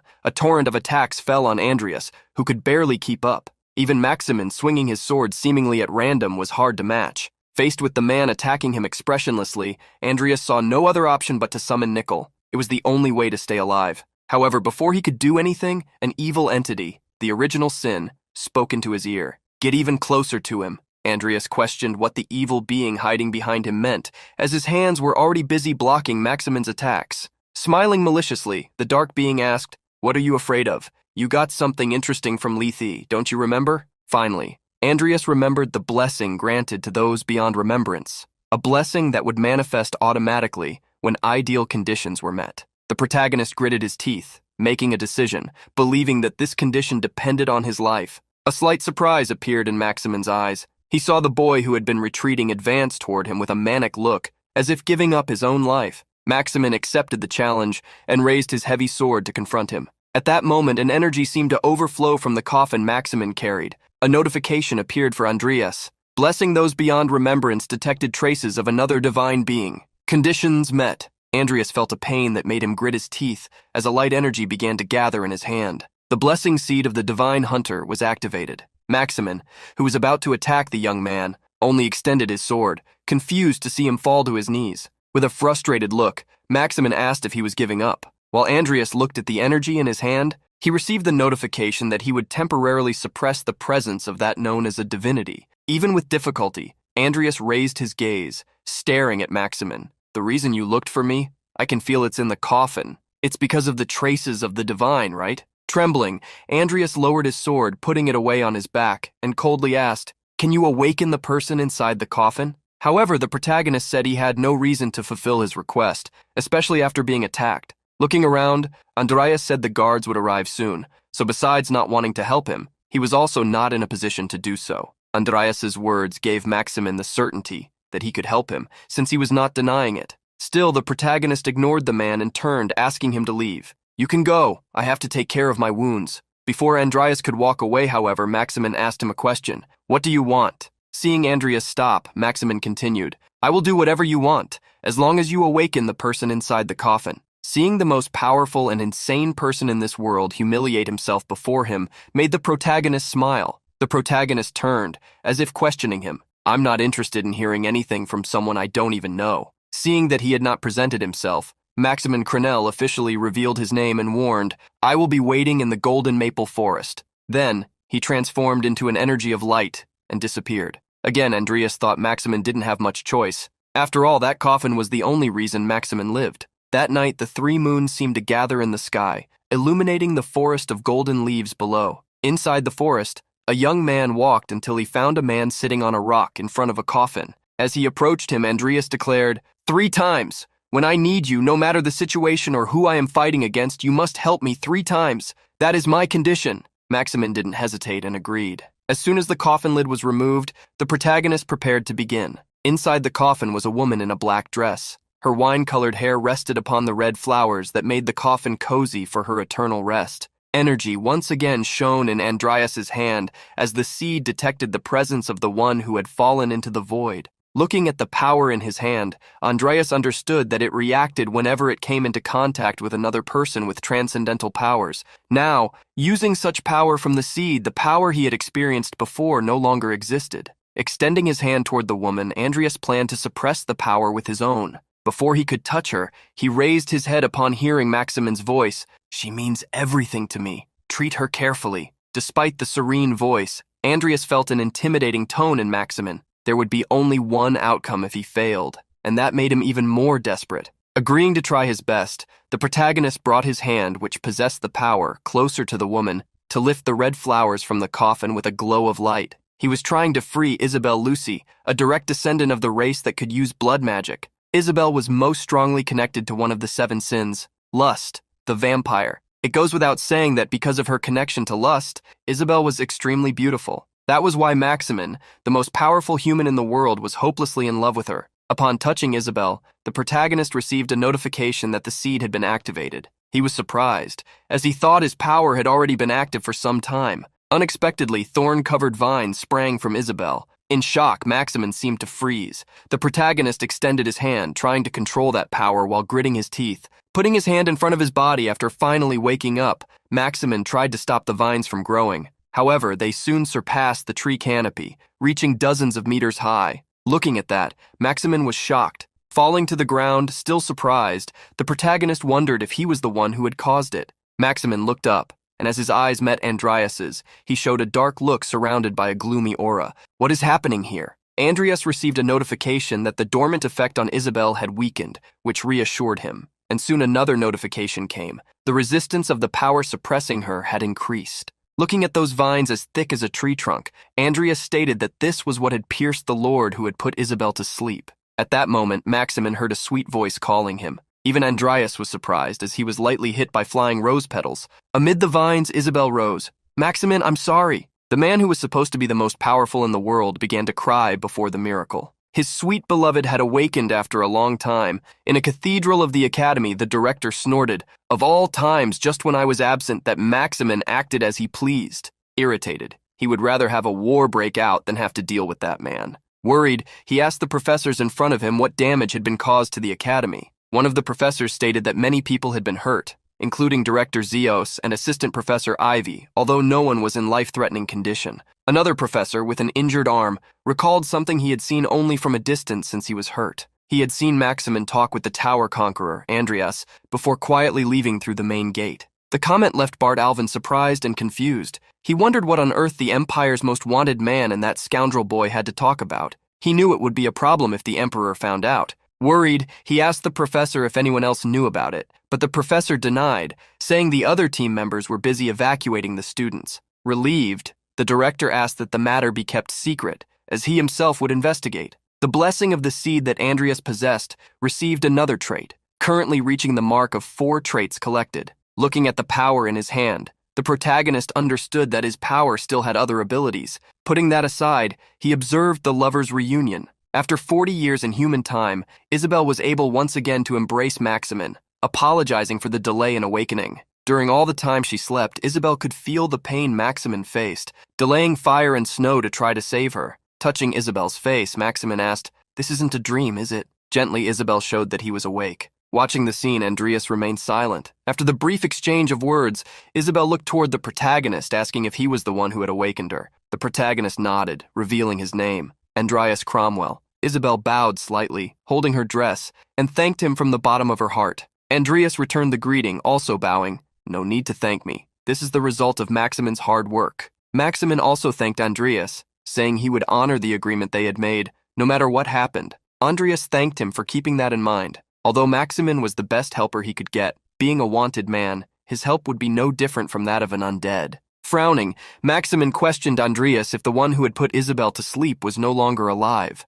The protagonist explained that he had only freed her from the curse, so he couldn't say if it was permanent. With a darkening look, Maximin asked if what he was saying was that Isabel could fall asleep again. To reassure him, Andreas offered something that could help. "How about you stay in my domain on the Empire's border for now? Although I used my power to absorb the curse, its master is still a powerful being after all." Since it was still uncertain whether Isabel would stay awake or fall asleep again, Andreas thought it best they stay in a safe place for now. Isabel loved Andreas's offer and asked Maximin if they could accept it. However, Maximin was still worried, as he was the Empire's most wanted man. But with a smile, she reassured him, reminding him who he was. "Why worry if you are so powerful? We can even hide our identities outside the border, you know?" Isabel really wanted to live a normal life for a while, and as an ordinary woman asked Maximin to fulfill her wish. Although she seemed normal, Isabel had almost become the vampire queen, but by following that path, she meddled in matters she shouldn't and became a victim of the sleep curse. Andreas imagined that if he could keep her close to him, he might somehow find the whereabouts of the capital Sinlust. Convinced by his wife, Maximin asked Andreas if they could really accept the offer. There was no reason for Andreas to disagree. With the two in his territory, he wouldn't have to worry about Amy's safety for a while. Suddenly, Isabel's eyes widened as she sniffed the air. She approached Andreas, sniffing him lightly, although he tried to step back. Then she smiled slightly, remembering his name. "Andreas Cromwell, isn't it? What a nostalgic scent. I see you are that girl's favorite." The protagonist was confused, so Isabel revealed who she was talking about. "Angela Lucy. You have met her, right? My little sister." Remembering the woman who bit him on the neck, the protagonist was surprised. Far from that golden maple forest, there was a cabin almost buried in the snow. Inside the cabin was Andreas, sitting at a wooden table, thinking of Angela, whom Isabel had mentioned. Angela was the first subject he had developed, and the one who had sucked his blood. Angela being Isabel's younger sister was a big surprise to him. If this relationship was friendly, it would even increase his chances of getting close to lust. The only problem was not knowing Angela's whereabouts. While his food was served, the protagonist thought about that vampire. The only thing he could do to find her was to ask Isabel, her sister, about her whereabouts. Still confused, the protagonist wondered why they had requested a meeting with him in such a remote place. Currently, Andreas was in the northern province, Vivien. He himself had no idea that the feudal lord of this province was involved with the dark mages. Not only because of the remote place, Andreas had been called despite his involvement with the capital sins. In the letter he received, he was recognized as the new face of the dark mages in the world, being invited to the congregation. Trying to trace a connection between the northernmost province and the capital sins, Andreas ended up thinking of something, but soon his thoughts were interrupted. A pot-bellied man approached him, asking if they could share the table. The protagonist just took a sip of his drink, nodding. Laughing that he wasn't much of a talker, the man sat across from him. Seeing him drink and eat, the man smiled. Drinking before a big event? If I were you, I'd drink only afterward. The protagonist spoke for the first time, arousing the man's curiosity. Putting a piece of his large steak in his mouth, the protagonist warned him, "Be quiet while you eat. You're embarrassing the congregation. We may be in the middle of nowhere, but how can you be a dark mage with such a big belly?" Humiliated, the man widened his eyes. While the young man in front of him kept eating as if nothing had happened, he gritted his teeth. "You little piece of trash who got a bit lucky. You think you're special, brat?" The protagonist only replied with one thing. "You're Brown, from the Jester faction, right?" Brown almost jumped out of his chair, afraid of being recognized so easily. Seeing his reaction, Andreas smiled. "What's with the surprise? Why don't you do your job and show me the way?" Irritated, the pot-bellied man stood up. "Arrogant bastard, just wait for the congregation." Seeing how even an idiot like that was at the event, Andreas imagined there would be many other idiots as well. Amid the snowstorm, the protagonist followed Brown until the man suddenly stopped. In the distance, Andreas could see stone walls. Soon they and other groups arrived at a castle in the middle of nowhere, right next to the main city. That place was impressive, even though isolated. Upon entering the castle, many people could be seen everywhere. In the center of the hall, a candle-lit chandelier brought a melancholic light to the dark environment. As soon as he entered the place, Andreas encountered a man wearing a hat, who greeted him. "Long time no see, fearless boy." Dragan looked him up and down, as well as the surroundings. "Looks like you're not with Salem this time. Have you gone mad?" Showing his sheathed sword, Andreas replied, "I came because I was invited." Upon hearing this, Dragan scratched his chin with a disdainful look. "I don't remember us being so short-staffed that we'd invite you to replace Karen, right? I can guess whose idea that was." Seeing how Dragan had been on his case from the start, Andreas guessed the man had been watching him since the sloth incident. The protagonist glanced slightly upstairs and answered, "If you ask me who invited me, it must be no one other than Master Jester." Dragan snorted as he looked toward Jester, saying the man either couldn't read the mood or was doing it on purpose. In the end, he cast a sharp look at Andreas. "Welcome to the congregation. I'm looking forward to this, boy." From the upper floor, Jester stared at Andreas from beneath his dark attire, like all the others looking in his direction, guided by Dragan's voice. "Let's see if this time you'll come out alive." Just as Jester stared at Andreas, everyone in the hall did the same. They murmured among themselves upon seeing the boy who had dared to threaten the congregation. It was impressive that the young man had the courage to show his face. Some irritated mages gathered, questioning how much the congregation had fallen to become a laughingstock for a mere boy. Andreas didn't care about the wild stares surrounding him and wore a cold expression. However, amid those looks, someone was pushing each of them aside to approach Andreas. The protagonist turned upon hearing someone call him. Luna cheerfully raised her hand, waving, "Hey, Luna knew it was you." Everyone was shocked to see Luna approach the boy. She practically jumped into his arms, grabbing him. "Long time no see. Have you been well?" Trying to step back a little from the clingy girl, the protagonist stammered, Yes, I'm also glad to see you're well." Luna was extremely happy, saying that since this was the life he had given her, she was enjoying it to the fullest. Smiling, she pointed to a corner of the hall, trying to drag him along. "Come on, there's lots of delicious food over there." The eyes that had already been on Andreas showed surprise upon realizing he knew Luna Pendragon. Luna was someone who didn't belong to any faction, so they wondered what that meant. The protagonist knew that the fact no one tried to attack him showed how significant Luna's presence was in the congregation. Moreover, the congregation's 4 factions kept each other in check. Jester, who had already exchanged looks with Andreas. Ica Imp, who had a black tattoo near her face. Fade, with his mask covering his entire face. And the old Morn Dworsky. Each ruled a part of the congregation. None of them took initiative because Luna was beside Andreas, especially those from Jester's faction. They might seem calm, but in reality, they intended to eliminate Andreas at the earliest opportunity. As for Ica Imp, Andreas noticed she wasn't attending the congregation and had only sent Dragan to represent her. While walking among the mages, the protagonist spotted Fade among them. However, as soon as Fade saw him, he looked away. The protagonist had lost count of how many times Fade had eliminated him while playing that game, yet the man remained a mystery to him. Besides being a faction leader and a powerful black mage, Andreas knew almost nothing about him. As the protagonist walked, a female voice called him. With hands on her hips, Morshe frowned.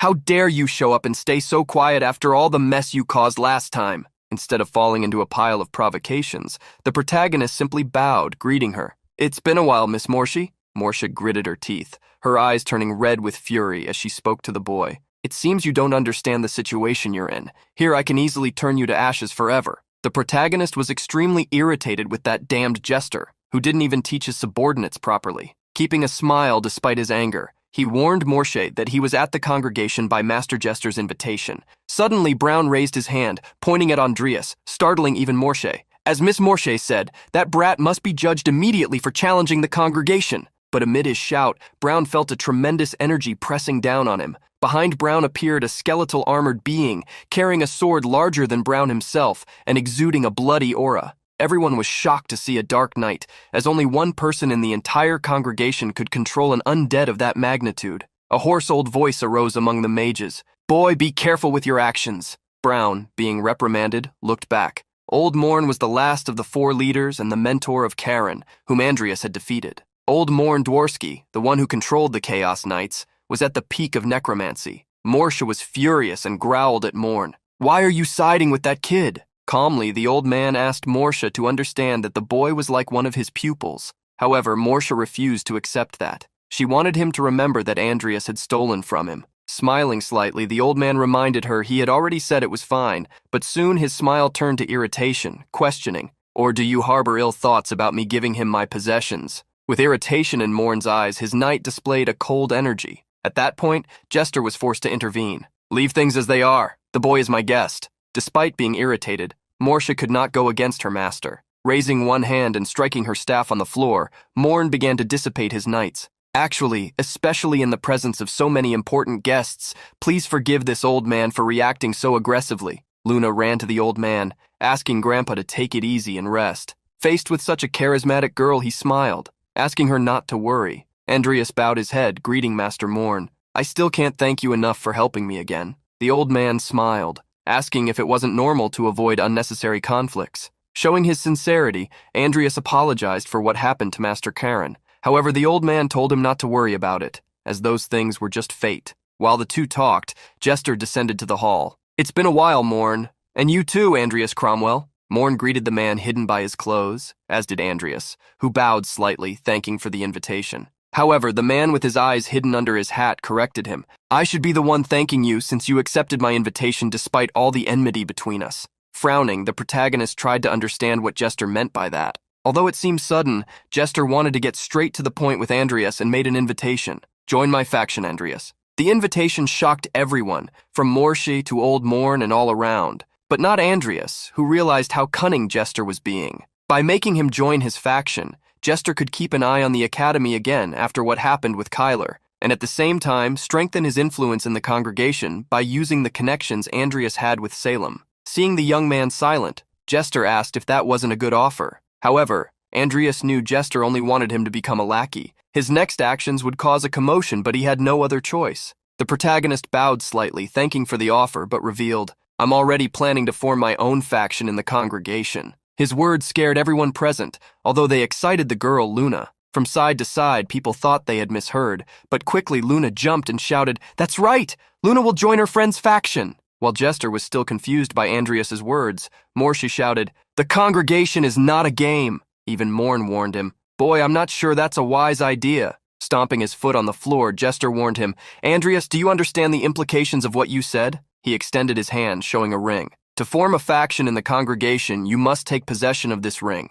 proof of a faction leader, or have it passed to you." Learning for the first time the rules to create a faction, the protagonist replied, "I understand, it doesn't seem like I can do that anytime soon." Seeing the boy back down, Morshe grew even more furious. "You brat! Enough with the insults to the congregation, just when I was about to ignore what happened last time. Your mouth is really cheeky." Amid Morshe's fury, Someone silenced her to make a suggestion. Jester extended his hand with the ring. "I, Jester, put my faction's ring on the line. I want you to fight Morsha here." Everyone was surprised to hear the suggestion and the high-risk bet offered by Jester. Even Morsha wanted to understand why he was going so far. However, soon Morsha thought, "With this, I erase any justification for Morn to interfere. Although he is just a boy, he has contacts with Maximin. If he's not going to be ours, then this is our chance to deal with him." Smiling maliciously, Morsha found himself tempted to accept. Morn immediately realized the trap they were trying to set against the boy Andreas. Mockingly, Morsha extended his hand, asking if Andreas would accept.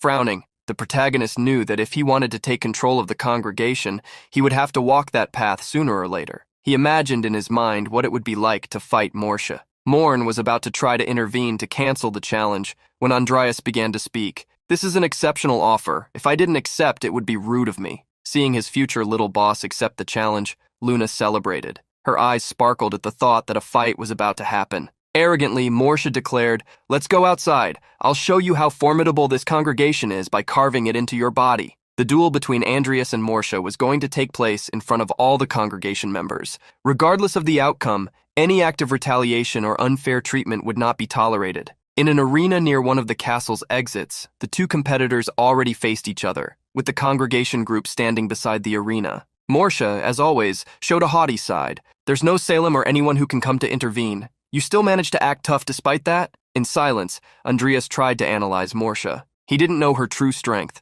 The only information he had was that, although she wasn't at the level of a warlock, she was undoubtedly stronger than Karen and Kyler. When Morsha finished speaking, Andreas taunted, "Is that all your speeches?" That made her grit her teeth, losing composure. Andreas saw the mage lose her temper and suddenly charged toward him, swinging her cloak shaped like a vulture's wing and cursing, "How dare you provoke me!" The protagonist quickly drew his sword, defending against the attack that created an explosion of wind and snow. Amid that smoke curtain, Andreas looked back. Behind him, some sharp feathers were piercing the ground. Morsha's subordinate group, as well as many others, were surprised to see Andreas block one of her attacks. Confident that he left no openings for Andreas to counterattack, Morsha smiled maliciously. "You better stay alive until I vent all my rage." Andreas, raising his sword, panted lightly. The attack he had suffered felt like facing a metal wall, or even something stronger than metal, which showed Morsha's strength. Andreas knew he could defeat her if he showed all his powers, but it wasn't wise to reveal them in front of so many people. A careful approach was necessary. Seeing the young man so tense and possibly even afraid, Morsha advanced once again. She jumped in front of the sunlight, trying to dazzle Andreas's sight, like a crow before its attack. A great explosion happened, raising snow and gravel from the arena in all directions as Morsha's kick struck the ground. Andreas gritted his teeth, feeling the impact of the blow, and at the same moment his opponent removed one of her black feathers, moving behind him, mocking. "Or did you underestimate me?" Morsha smiled maliciously, about to use her final attack, but Andreas's cold gaze showed how pleased he was that she had come close, entering the range of his skill. A skeleton carrying a sword appeared behind Morsha through a portal. She felt the presence of the new enemy and was surprised. Andreas might have been holding back, but against someone confident of victory, he could easily turn the tide. The skeleton launched its attack, exploding the arena once again. Morn Dworsky watched the battle with narrowed eyes, alongside Luna and others who were impressed by the turn of events. Jester did not expect the summoning of a ghost, while Fade hid his expression behind his mask. Behind the snow curtain, Andreas wondered if he had managed to hit Morsha. The skeleton had launched a horizontal strike that fell on Morsha's cloak feathers. Having managed to defend the attack, Morsha gritted her teeth. "You smart idiot." Frowning, the protagonist tried to understand what had happened to Nickel, but something more important caught his attention. Morsha released a dark energy and quickly began a mutation. Her face grew, forming a sharp beak, while her hair fused with her cloak, becoming dark feathers. The skeleton did not care about the transformation and raised its sword once again. It unleashed its crushing attack that fell upon Morsha. On the other side, Andreas likewise attacked with a horizontal strike, closing her escape route. While still transforming, Morsha received both attacks, both extremely dangerous. However, amid the snow raised by the powers of Andreas and the skeleton, a giant crow cawed deafeningly. Crow Morsha raised her face upwards, opening her sharp beak and releasing a sonic wave that could rupture the eardrums of those nearby. Andreas quickly put his hands over his ears, trying to prevent the sound from affecting him further. Even Luna and some others who were not faction leaders did the same. Although they were many times farther from Morsha than Andreas, they were also affected. The skeleton would not allow the crow to act freely and brandished its sword toward her foot, which was as large as itself. Suddenly, a second undead struck the crow's head, throwing it to the ground to silence it. Many were shocked to see a second undead. Even Jester, who had proposed the bet, fell silent, hiding his surprise. Even with narrowed eyes, Morn expressed surprise at how Andreas had reanimated the Tiger King with such perfection. However, Andreas was still startled to realize that 2 of his undeads were not enough. Seeing Morsha counterattack, he quickly ordered the Tiger Timer to dodge. The Tiger King managed to leap high, avoiding the blows from the giant crow's wings. Retreating, he landed beside Andreas and Nickel. Looking at the Tiger King, Andreas noticed several wings, sharper than iron, had pierced his skin. There was no reason to keep Timur or Nickel any longer, so Andreas ordered them to return. Thinking Andreas would retreat, the crow cawed, "I won't let you surrender without my permission." But Andreas reassured her, as he did not plan to do that. Immediately, he activated a stage of the spiritual session, and releasing part of his power, allowed an intense aura to overflow from his body. Morsha was shocked to see the sudden change in Andreas. At that moment, the soul of the great warrior of Bayatra, Al Ghuld, descended upon Andreas's body. Feeling an unrecognizably powerful force, Morsha opened her beak in surprise. Temporarily increasing his sharpness, Andreas charged toward the giant crow at a speed difficult to follow. The sword wielded by Andreas descended upon Morsha's feathers, causing a strong shockwave.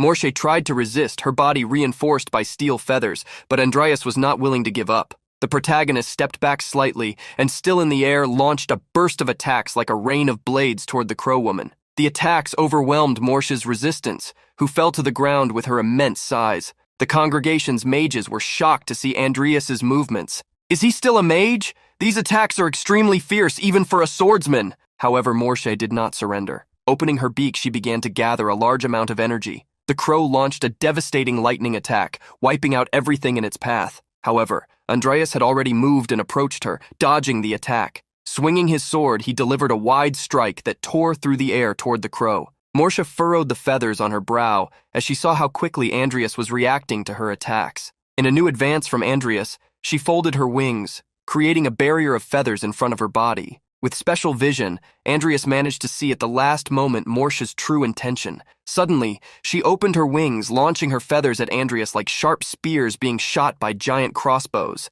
Several of those feathers flew toward Andreas, who was already prepared to defend against them. However, before even touching them, the protagonist saw something happen. Shocked, he realized he could perfectly see a path through the feathers to continue advancing. Andreas gave up the idea of destroying them and instead advanced, dodging each one and smoothly sliding through them on his way toward Morsha. That made him truly understand what the Master Aura state was. With Al Ghuld guiding him, he showed a performance he had never even imagined. Holding the sword firmly, Andreas felt the recoil from Al Ghuld's invocation begin as damage started to appear on his skin. His mouth filled with a red liquid, but he wanted just a little more to experience this world. For the first time, Old Morn widened his eyes since the beginning of the fight. From side to side, even those who were against Andreas, like Jester, watched the boy's movements with surprise. Andreas used all his energy to advance at least a little further. Andreas managed to reach his target, enveloping Morsha in the energy of his sword. The crow seemed to lose the remaining energies that defended her body,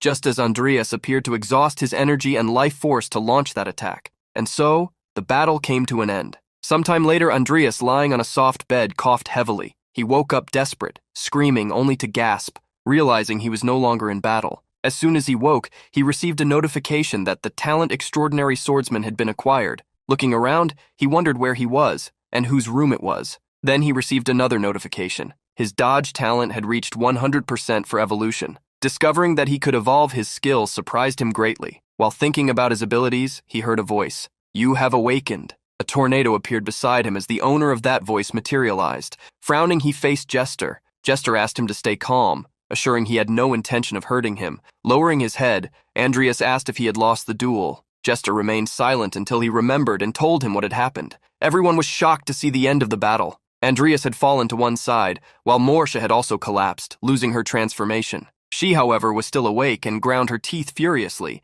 but before she realized it, the blow she had suffered revealed its effect, exploding within her body. Morsha's subordinates were shocked to see their mistress wounded but calmed down. The ground was painted red. Morsha stood, placing her hand over the wound. Her voice had become weak, but she ground her teeth furiously. "Damn! Forcing me this far! As I thought, you cannot be left alive." Morsha's only intention was to end Andreas so that he would not become a future threat. However, before Morsha could make a move, something fell between her and Andreas, throwing snow and stones into the air, forcing her to protect herself. Two giant undead knights blocked her path, and Morn's voice echoed from all sides. Enough. From this moment on, if anyone wants to hurt him, I will consider it an act of war against me. Everyone was shocked by Morn's statement, who was willing to move his faction for Andreas. Morn saw that someone agreed with him, Luna, who had rescued Andreas, protecting him with her scythe. Holding back, Morsha shouted at Morn through the giant undeads, "Are you crazy? Do you really want to make the entire congregation your enemy because of this boy?"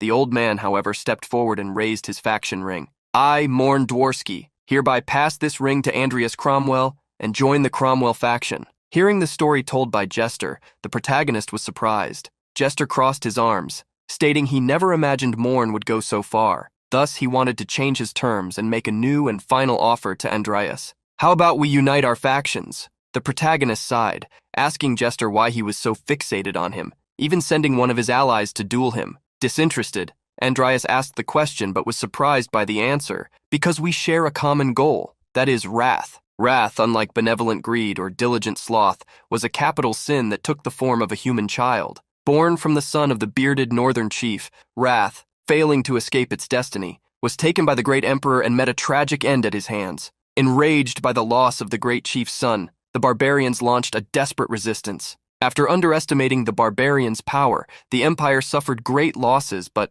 in the end, none were left alive. Of all the capital sins, wrath was especially linked to the end of life. The emperor sacrificed wrath to obtain his power. Andreas, however, had decided to extract the power of wrath without letting it perish. Jester's goal was unexpected. Andreas had imagined he had managed to buy some time, but clearly he had not. Seeing the boy silent, Jester asked what his answer was and stated, "I believe it will be simpler to join forces since we share the same goal." Slightly smiling, the protagonist tried to dismiss Jester's interest. "What if I say my goal is not wrath?" Andreas didn't know if Jester was monitoring him or simply casting a bait, trying to catch a big fish. Jester was silent for a moment and asked if he should consider that the boy was rejecting his offer. Sighing, the protagonist declined the proposal, apologizing. Jester, however, asked him not to apologize, since it was his choice. Amid the whirlwind of energy that would make him disappear, Jester concluded, "Face the consequences that will come with your decision." As Jester vanished, Andreas thought about wrath. He had imagined the Emperor would be the first to make a move after Bloody Dan's elimination.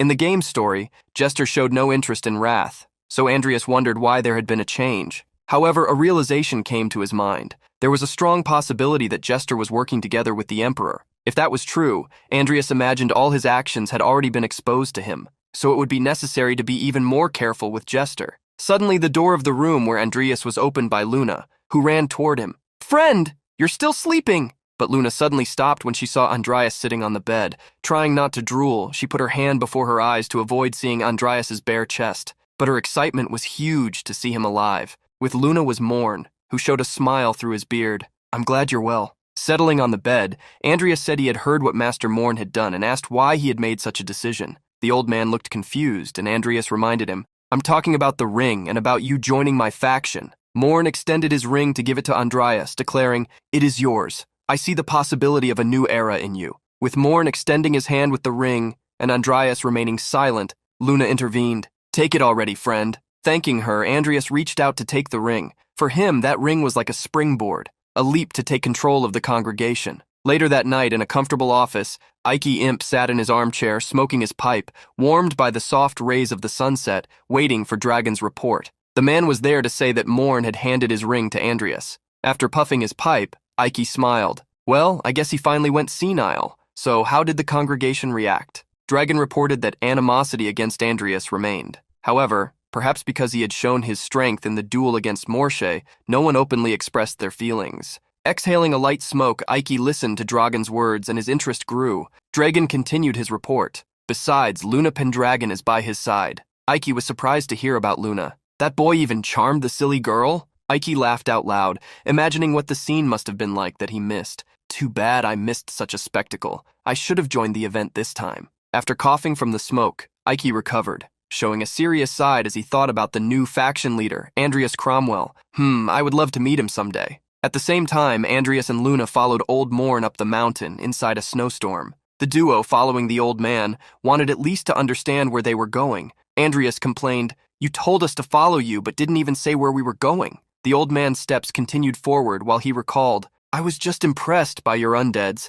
However, I thought your defenses left a little to be desired." Remembering how Timir's skin had been easily pierced by Morsh's feathers, the protagonist couldn't help but agree. After making the young man recall what had happened, Morn continued, "That's why we came here. I thought it would be good to introduce you to a skilled blacksmith."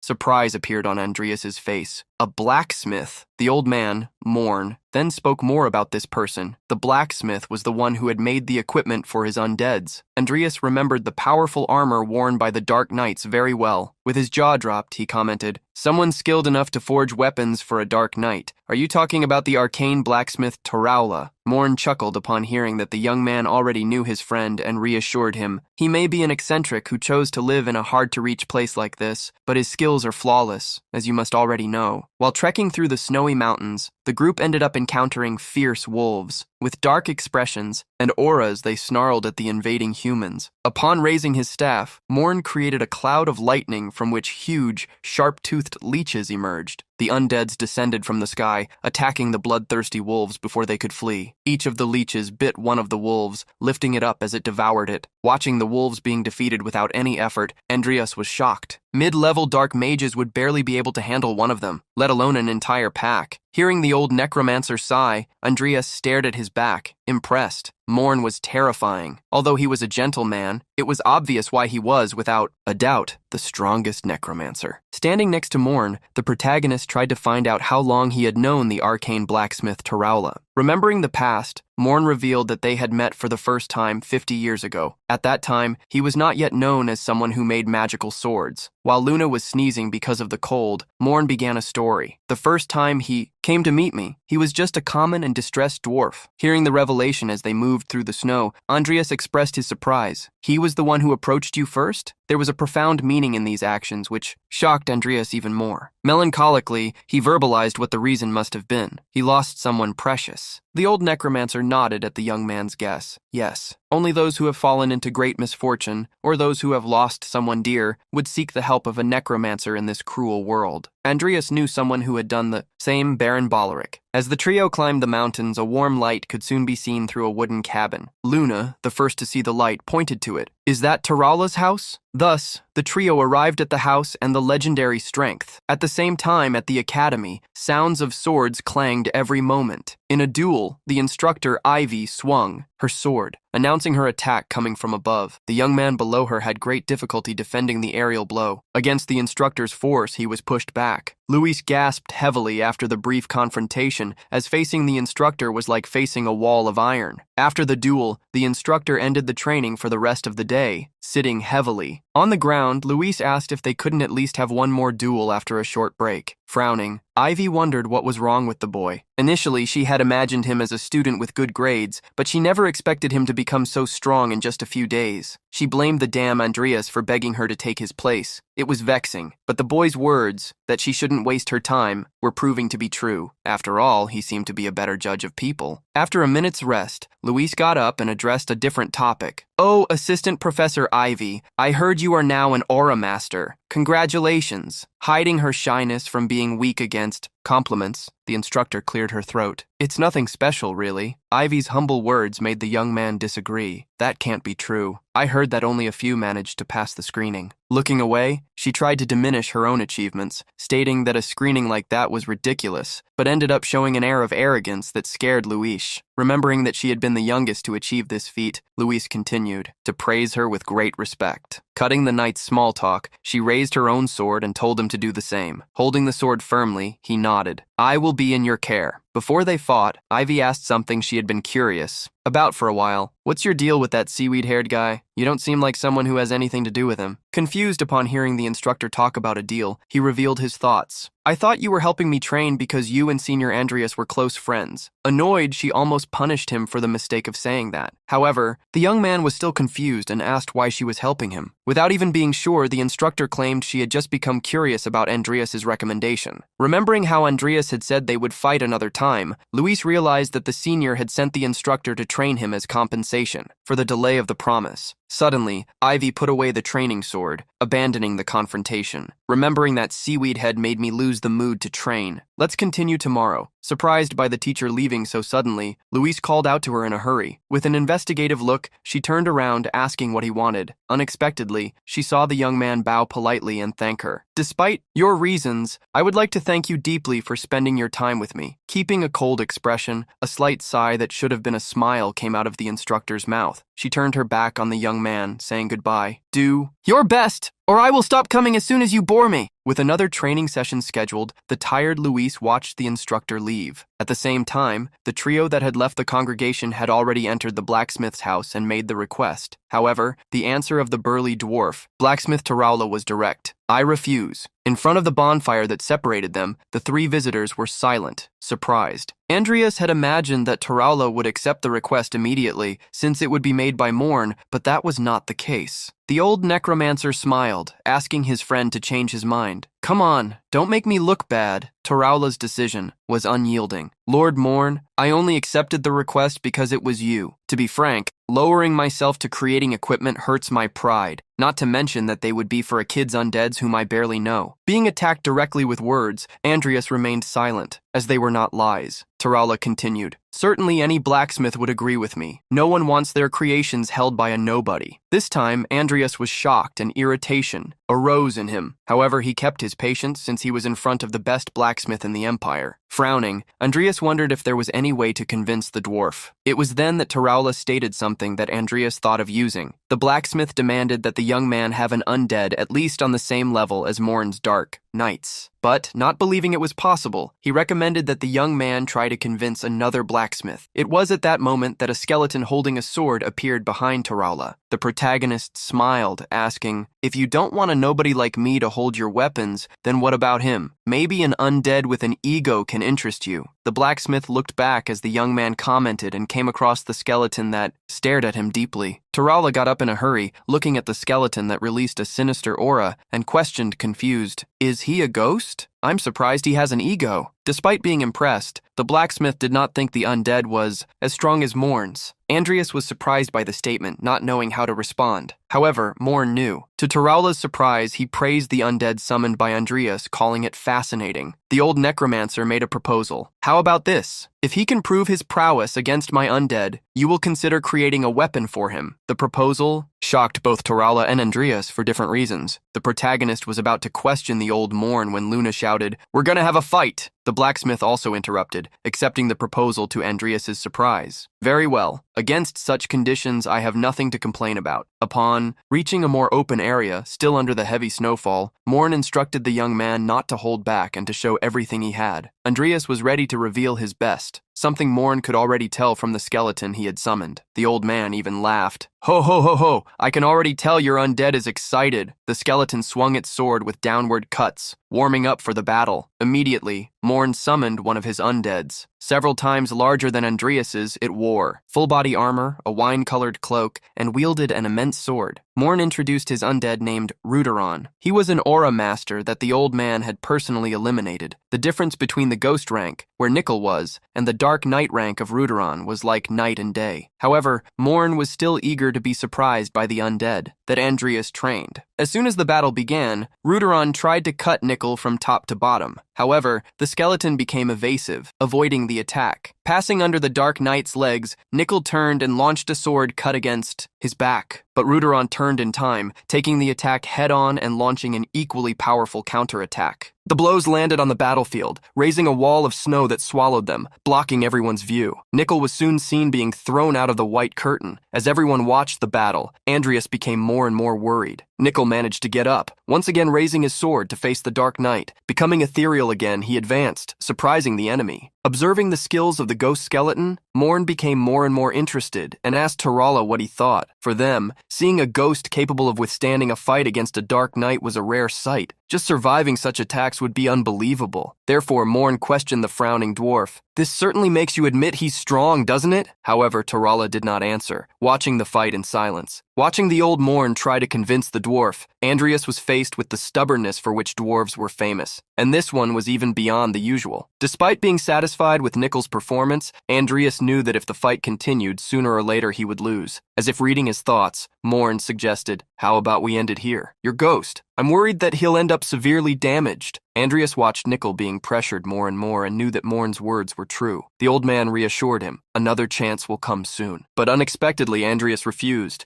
"No, I said I would do my best. I have to live with that." Despite losing, Andreas knew that would only happen if things remained the same. At that moment, an energy surged within Nickel. The legendary rank Ghost of Sloth used Sloth. Morn, who always had his eyes closed, widened them in surprise. The impassive and arrogant dwarf was shocked by what he saw. A powerful energy overflowed the battlefield, cheering up Luna, who was addicted to combat. In everyone's eyes, the skeleton used an aura technique. Morn still couldn't believe what he was seeing, but momentarily composing himself, he mentally ordered Ruderon, "Get ready." In front of him, the Dark Knight's aura also began to grow, releasing its own power. Andreas was surprised to see that the enemy still had a card up his sleeve. Ruderon launched his attack first, cutting through the icy snow and advancing towards Nickel. The skeleton faced the blow and, filled with energy, remained impassive, raising his sword. A large barrier was created around Andreas, Morn, and Tarala, taking the impact that almost destroyed it. Luna, who was further away from the group, was thrown like a kite without a string. Andreas shouted for Luna, worried about the young woman. However, Tarala's shocked attention was elsewhere. Ignoring the fight, Andreas ran to Luna. He held the girl in his arms, who was only a little dizzy. Looking at the battle area, Andreas saw the Dark Knight still standing, cursing life. He wondered if Nickel had been defeated. At that moment, Morn shouted, "That's enough!" Andreas showed an upset look because he already knew he had lost, for having underestimated a Dark Knight. But unexpectedly, he heard something strange come out of Morn's mouth. "Well, it looks like you got me this time." The ghost skeleton had passed by the great Dark Knight, and in that sword attack made him lose what he used to wield a weapon. As the sun set on the distant horizon, everyone saw the scene where the Dark Knight was defeated. Impressed, Luna shouted, "Amazing! You won against Grandpa Morn." Recalling the Dark Knight, Ruderon, Morn commented with a smile, "I was wondering what secrets you had kept, but I didn't expect anything of such caliber." Seeing the old man fix the Dark Knight with just a snap of his fingers, Andreas was more focused on how much stronger the old man could be. Tarala observed the ghost skeleton. Approaching, he commented, "I still find it hard to believe what I saw, and even less that he is an aura master." Looking at Andreas, the dwarf revealed he was curious to know what other undeads he possessed. Thus, he made a decision. "I'll start working as soon as I see the others." As Andreas thanked him animatedly, Luna jumped to his side. "Make one for Luna too." The dwarf blacksmith suddenly stopped as he noticed something. He saw the sword at Andreas's waist and asked where he had gotten it. Hearing the young man reveal that he had won it through an acquaintance, the blacksmith asked if he could take a look at it. The protagonist took the sword and handed it to the blacksmith. Upon drawing the blade and seeing its damask steel pattern, he showed his surprise. "This is wonderful. It's made with a technique impossible to find today, and yet it seems to be sealed by an unknown power." Morn was curious and confused by the power mentioned by Tarala. Observing the sword carefully, the blacksmith commented thoughtfully, "It's possible that it is divine power." Everyone was silent, listening to the blacksmith tell what he knew. This sword is definitely sealed by the power of an ancient entity. In a city where there wasn't even snow, a hooded person walked, talking to himself about the books of the ancient entities, something he had never believed in. However, it was Andreas who had told him where to find such a book, which was why he was there. A young woman with green hair was reading peacefully when she noticed someone approaching. Greeting the hooded person, the girl was soon questioned,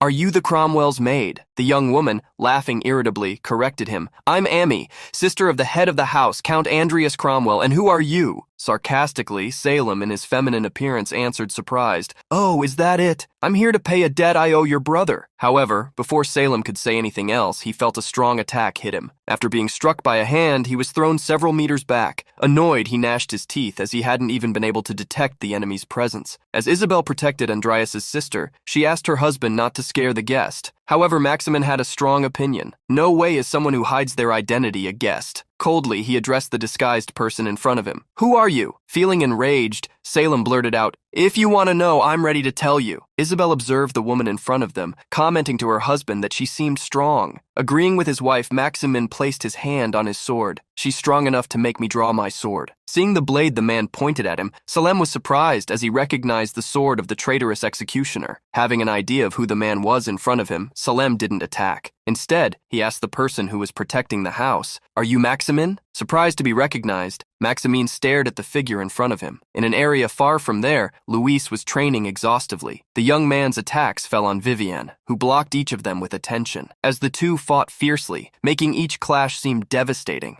Someone was watching them. For the instructor Ivy, that was unbelievable. Although Luis had improved after some special classes, Vivien had become even stronger. Ivy had noticed the young woman's talent in her first year, which had not come to fruition because of her lack of emotional control. However, apparently after the Boloric incident, Vivien quickly began to control such emotions. Frowning, Ivy wondered what the mischievous seaweed-haired kid had done. In another sword clash, Luis and Vivien stared at each other fiercely. The young woman felt that Luis had improved tremendously, while he noticed that Vivien's attacks were much stronger. When they moved away, Luis even felt that he would be split in half if he lost focus. With a fast and dominant movement in the training area, the two faced each other once again. Vivien took the initiative, advancing against Luis. The young man gnashed his teeth, not even having a chance to think before the attack approached. With the brandishing of Vivien's sword, Luis raised his own blade in front of his body, blocking the blow that created a powerful gust of wind. Partially blinded by the debris raised by the wind, Luis knew that Vivien would advance again. With a look full of energy, the young woman did not hold back her attacks, but a commanding shout stopped her. "Stop!" Vivien's sword stopped in the air before colliding with Luis's defense. The young man gnashed his teeth, realizing that his still incomplete guard was about to be hit. Annoyed, Ivy approached Luis, correcting him. "You'll end up losing your head if you block so sloppily." Having instructed the boy,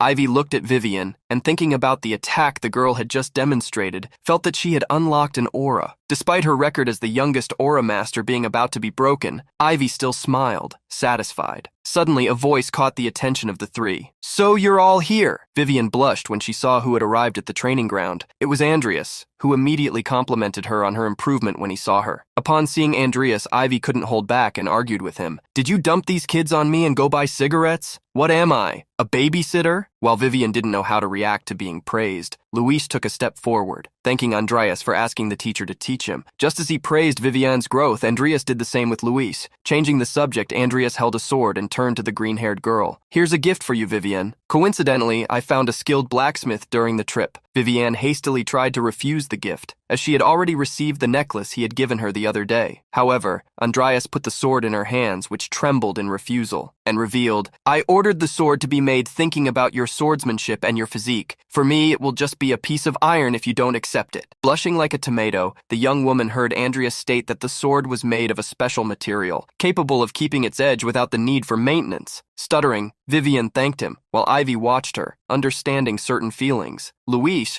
happy for his friend's gift, suggested that she name the sword. Drawing the sharp blade from the green sheath, Vivien thought for a moment. Andreas was also eager to know what name she would give the sword. With flushed cheeks and many things on her mind, Vivien pronounced the name of the sword, Eternal Vow. Firmly nodding at the choice, Andreas stated that he wanted her to use the sword frequently. Ivy crossed her arms, annoyed with Andreas. "After all the work I went through, you don't have anything for me?" Andreas was confused by the instructor's question and asked if he hadn't introduced Luis to her. This time, Ivy blushed, noticing a double meaning in Andreas's words. Annoyed, the instructor placed her hand on her sword, showing a threatening look. "Just because I did you a favor doesn't mean you can go too far with your jokes." Andreas frowned, as if ridiculing the teacher's thought. "For Luis, he got the high-level training he needed from you, Professor Ivy. And for you, who prides yourself on your reputation as an educator, it's a chance to teach a talented student with the potential to become an aura master. I thought that would be the perfect gift for both of you." Ivy fell into an indescribable void when she realized she had misunderstood the boy's intentions. Staring at the teacher with an impatient look, Andreas asked if he was wrong. Annoyed, the teacher told him to shut up and left immediately. However, before she went too far, Luis shouted, "For me, you are the best gift I could receive, Professor Ivy." Seeing how Luis didn't even flinch when saying something so embarrassing, Ivy blushed intensely. While Andreas wondered what had happened to Ivy, Luis approached, asking if he had any free time. The boy eagerly asked to have a duel. Andreas did not refuse since he was there. However, remembering something, he asked Luis to wait a moment while looking at something on his device. Soon, a shocked expression appeared on his face. Apologizing hastily to Luis, Andreas canceled the duel, as something extremely urgent had come up. Sometime later, Andreas could be seen sneaking between bushes and trees. He had received a message. "We have your sister. We are waiting at the Apple Mansion." He couldn't understand what was happening, as both Isabel and Maximin should be at the mansion. Upon reaching the vicinity of the mansion, Andreas wondered if they had been attacked by the congregation or the Emperor. Opening the door stealthily, Andreas was soon surprised. In the living room were Isabel, Maximin,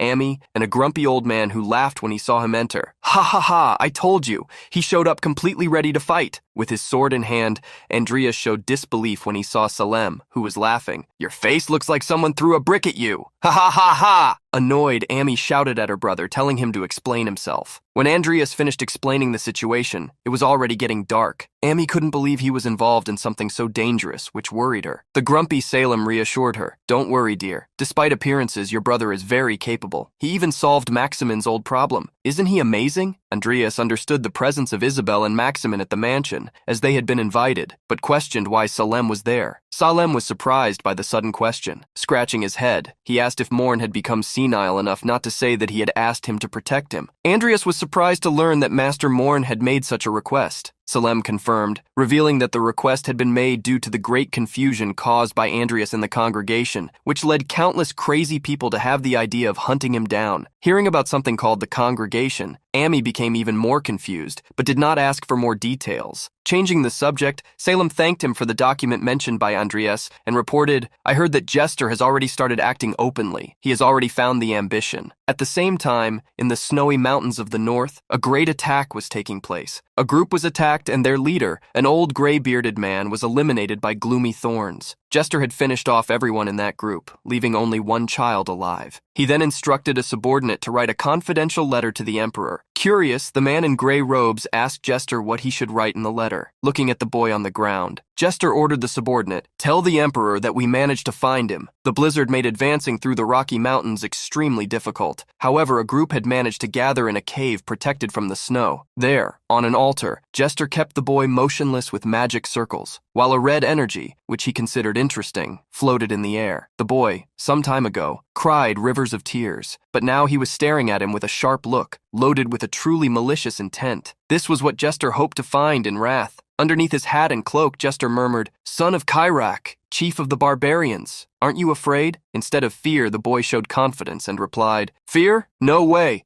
My father will appear soon and will finish you off." Jester extended his hand, releasing a ray that pointed to the boy's chest, which had a tattoo, and declared, "For your bravery, here's a reward." A scream reverberated throughout the cave, while Jester made him suffer, taking full advantage of the young man's power. Meanwhile, in the capital, some people were talking about Vivien, finally understanding why she always showed a lonely look. Diene, accompanied by Luis, teased Vivien. She's sad because a certain someone had to leave again, and it's been a few days since she last saw him. As the trio walked, they ended up finding some soldiers. Unexpectedly, they were part of the Imperial Knight Corps. Confused, Diene didn't understand what they were doing at the academy. Luis didn't expect good news, and Diene soon agreed with him. Vivien observed the guards for a moment and, after some thoughts, picked up her communicator. At the Apple Mansion, the news that Jester had also obtained wrath had arrived. Remembering the meeting in the congregation's infirmary, Andreas was now certain that Jester was analyzing him. Probably because he had connections with the Emperor, Jester could operate freely, even within the Empire. Initially, Andreas thought that by eliminating Bloody Dan, he would delay the start of the Northern War, but instead he only worsened the situation, with the Emperor and Jester joining forces. This became a concern for Andreas, as it could put his state, territory, and even Amy in danger. Having assimilated a lot of information, Andreas went to Salem to make a formal request. Sighing, the protagonist asked if Salem would stay in the territory for a while. With the granted pleasure of hindering the boy, Salem confirmed, "That's my plan. Otherwise, you wouldn't be able to move in peace, would you?" However, contrary to what Salem expected, Andreas thanked him. At that moment, Andreas received a message and, upon picking up his communicator, realized it was from Vivien. The protagonist was surprised to see a photo of Imperial Knights at the academy. For Andreas, this was a sign that things were already happening. The Empire had finally begun to mobilize the academy students for the Northern War. Not knowing what Andreas had read, Salem asked why he had a sour expression. To everyone in the room illuminated by the sunset, Andreas revealed, "It is likely that there is an imminent war." His words caught the attention of Salem, Isabel, and Maximin, leaving Amy surprised and confused. With a serious look, Andreas asked his sister and the group to listen to him. "As soon as the war begins,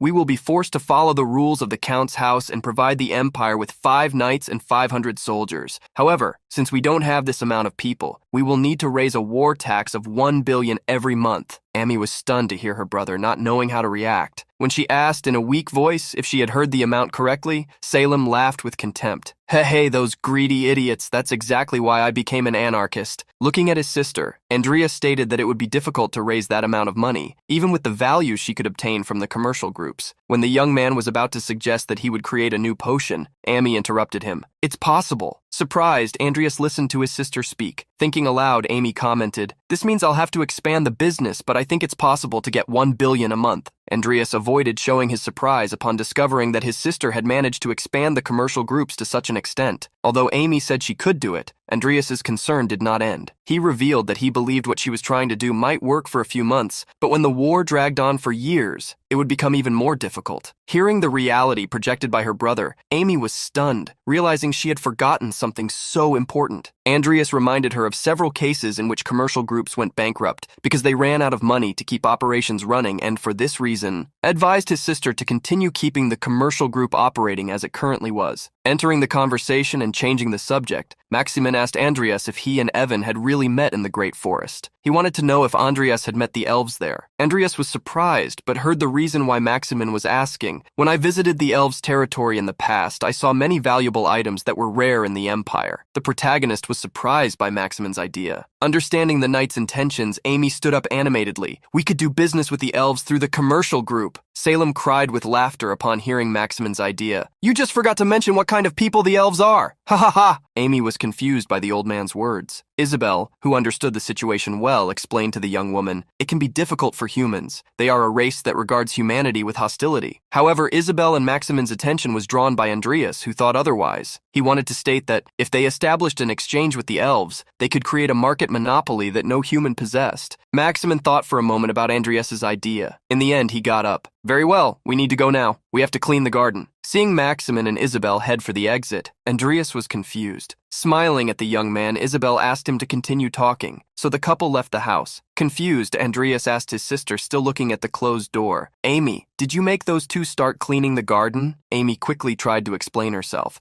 stating that she had never forced them to do anything. Worriedly, she stated that the couple had insisted and would not accept refusal as an answer. Salem, who was already laughing at all costs, opened his mouth and shouted for everyone to hear, "Ha ha ha ha! I can't believe this girl turned those two into gardeners. How about I become the butler then?" Thus, the day grew dark. The next day, near the entrance of the Great Forest, there was a movement. A person with a cloak walked among the trees, following a trail. On the branches, raccoons watched her, expressing irritated looks. They passed the information to each other about the invaders, and what's more, they were humans. As Andreas entered a wooden queue, the raccoons quickly ran to inform Melkor that they had found a target. While walking into the village, Andreas was thinking about the war, which could no longer be avoided. The chance to extinguish the embers of the conflict had passed, and they became strong flames. With the intention of preparing himself, Andreas was ready to do what was necessary, including fearlessly entering the village where tall mushrooms served as sunshades and countless tree houses were scattered, allowing raccoons that hid in the trees to live. As soon as he advanced to a deep point in the village, the raccoons, armed with spears and axes, surrounded him. "Get out of the forest, human!" Some even shouted more, "Attack him! Don't let him live!" Andreas had gone to such a place because Maximin had told him that a raccoon dog named Melkor could help him. Despite believing Maximin's words,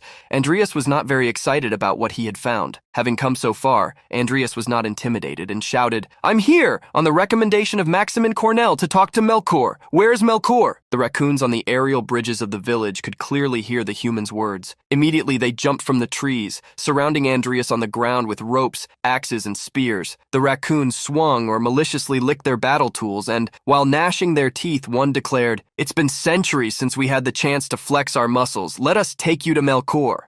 Andreas's expression didn't seem that happy. Completely bound, he tried to justify himself. "I don't intend to hurt anyone here. Is there really a need for this?" A raccoon shouted at him, "Shut up! It's a rule to tie up all the outsiders we meet for the first time." The raccoon tugged as he spoke. Andreas tried to make them understand the reason for his visit, but the raccoons wouldn't listen until Melkor gave permission. Biting his lips, Andreas tried to exercise patience to avoid causing problems, all for the sake of money. Frowning, his worry was evident, as Jester must have already stirred anger. While Andreas contemplated entering the elven territory at any cost, he didn't notice that he was already being watched by them from behind a tree. An elven woman was observing him being taken away by the raccoons. Upon arriving at a residence, Andreas was introduced as an acquaintance of Maximum. As a honey tea was served, he was asked to sit down. You said you are a dark wizard, right? Taking the tea, Andreas nodded. Yes, my name is Andreas Cromwell. Observing how he, despite being a wizard, carried an impressive sword, the old raccoon assessed him as quite different. The elder Melkor, the oldest elder of the village, introduced himself, wearing a robe in earthy tones and carrying a staff that could double as a crutch. The hairy raccoon introduced himself as well. Melkor apologized for the rudeness of the raccoons, asking what brought Andreas to seek him out. With a serious expression, Andreas requested, "Please tell me how to get to the World Tree." The raccoons at the window who were spying on the conversation yelled, "This human is crazy! Let's expel him from the village." Surprised, the protagonist asked Melkor why the other's reaction was so exaggerated. Melkor revealed that the elves had been acting strangely lately. The World Tree, at the heart of the Great Bayatra Forest, is in their territory. Lately, however, those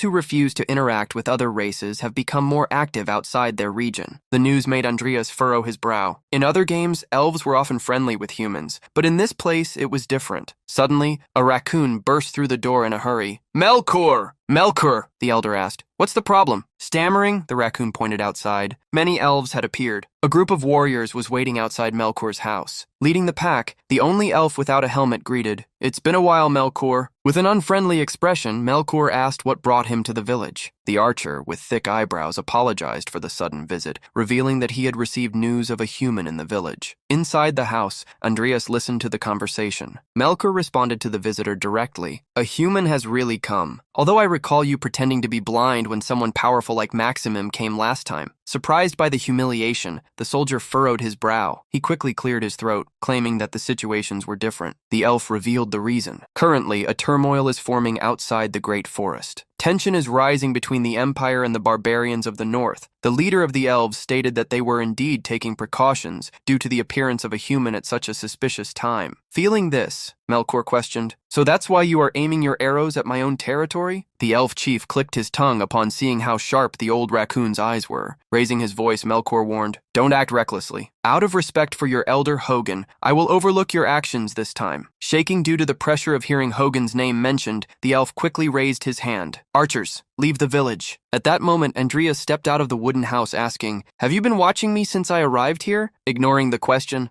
the visitor stated he had a question, as Andreas was aware of the identity of the man before him, a member of the Wind Knights. The second star of the wind, Sile, hails from Priscilla. With a displeased frown, Sile inquired what his purpose was for coming here. The protagonist was straightforward. "I want to know how to reach the World Tree. Since you are here, could you show me the way?" He did not mention that he had come for a negotiation or to cause trouble. Sighing, Sile wondered if he had misheard and remarked, "I heard that humans are preparing for war right this moment. That means you possess the greatest threat to the Great Forest. Still, you expect us to guide you to our sanctuary?" In a menacing tone, Sila concluded, "That means you don't mind being eliminated here and now." Andreas stayed silent, listening to Sile arrogantly assert how this was not elven territory and that, in respect for the raccoons, they would only let him off with this warning. Turning his back to Andreas, Sile suggested that the traveler leave so as not to cause trouble. To Andreas, the elf's actions were ridiculous. He acted as if he were doing Andreas a favor, something the protagonist would not let go unpunished. Before the elf moved away, Andreas opened his mouth, catching attention. "How strange." The archer frowned, looking back with a slight smile. He stated, "I don't think we're done talking yet." In an instant, Sile brandished his sword, placing it a few inches from Andreas. Melkor shouted hastily upon seeing the elf's actions. "Sela, what do you think you're doing?" With an irritated look, the captain asked. "I think I told you that was my last warning, didn't I?" Thus the smile on Andreas's face widened. "I think I didn't hear that part." Before the elf could react, a sword attack struck his own, sending him back. With a serious expression, the protagonist stated he had his own reasons for not leaving.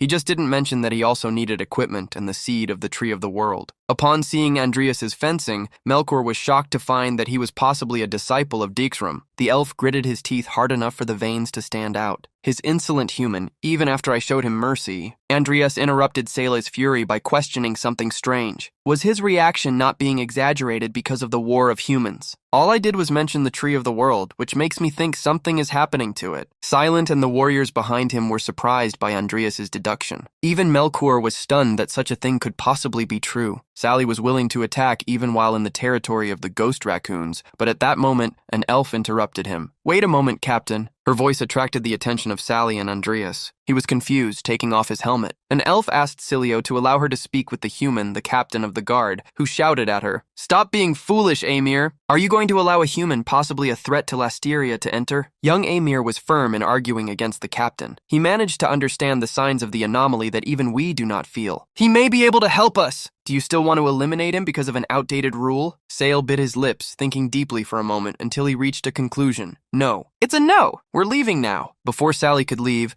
Amir made an unexpected proposal, betting everything she had on her capabilities as a candidate for the next princess. "I hereby formally extend an invitation to the individual Andreas Cromwell to enter our elven territory, Lasteria." Minutes later, the winged beasts were already flying towards a green castle amidst the dense forest atop one of those griffins.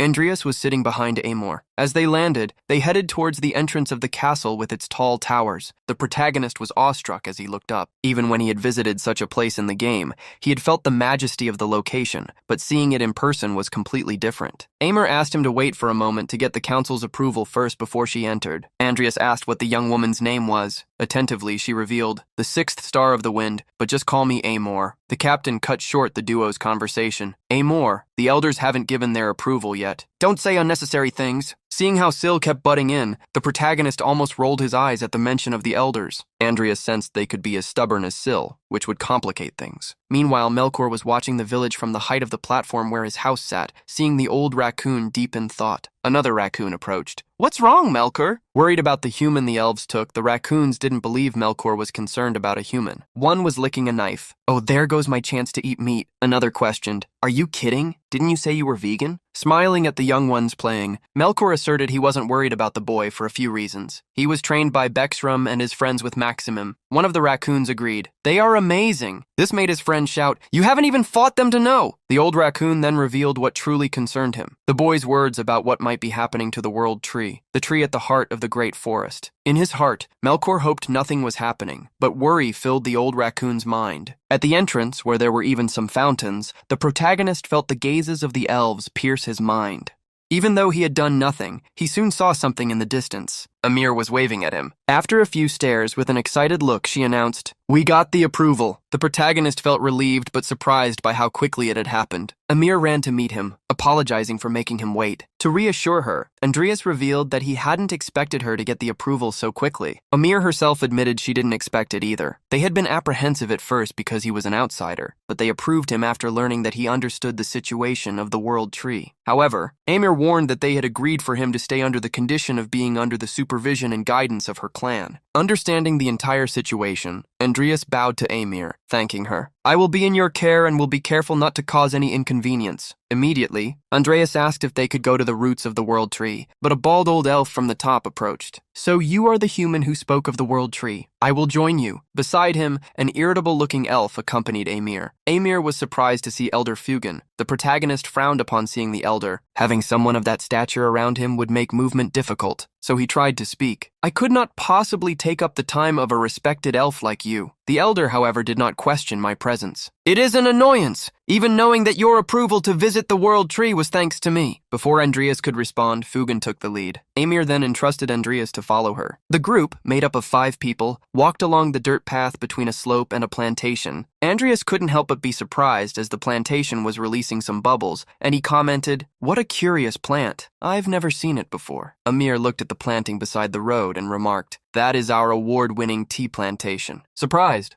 the protagonist asked if the rich tea he had drunk earlier was made with them. Excited, Amir confirmed, "That's right. We love tea so much that we drink it 12 times a day." Learning about the elves brought a slight smile to Andreas's face, who was being observed by the innocent elf as they drew closer to the world tree. Andreas heard the elves speaking of the tree as a sacred being that lived among them. Fugen revealed that lately, an unsettling presence had been felt within the aura of the world tree. Having said that, Fugen asserted that it would be reckless to enter the world tree. However, with Andreas's arrival, they would conduct a proper investigation. The protagonist understood the elf's intentions, to use him as bait. Yet, upon discovering that he could not enter the World Tree, Andreas realized that the event of the corrupted tree had already begun, and the sacred land of Lasteria might already be destroyed. Andreas felt that it could be too late to do anything. However, if he could resolve the event, he might gain the trust of the elves and finally stabilize the trade agreement he sought. Upon reaching the roots of the great tree, hundreds or even thousands of times thicker than a human, they saw an entrance guarded by 2 guards. The guards greeted Elder Fugen, allowing him entry. As they approached the entrance, Andreas immediately felt a strange presence. He found himself wondering, while looking at the great tree reaching towards the heavens, whether an unknown group had interfered in the corruption of the World Tree. Still at the entrance, Fugen warned, "Andreas Cromwell, outsider from beyond the great forest, know that for you, a mere human, to enter the World Tree." Amir put her clan's honor on the line. Frowning, the protagonist wondered what the old elf meant.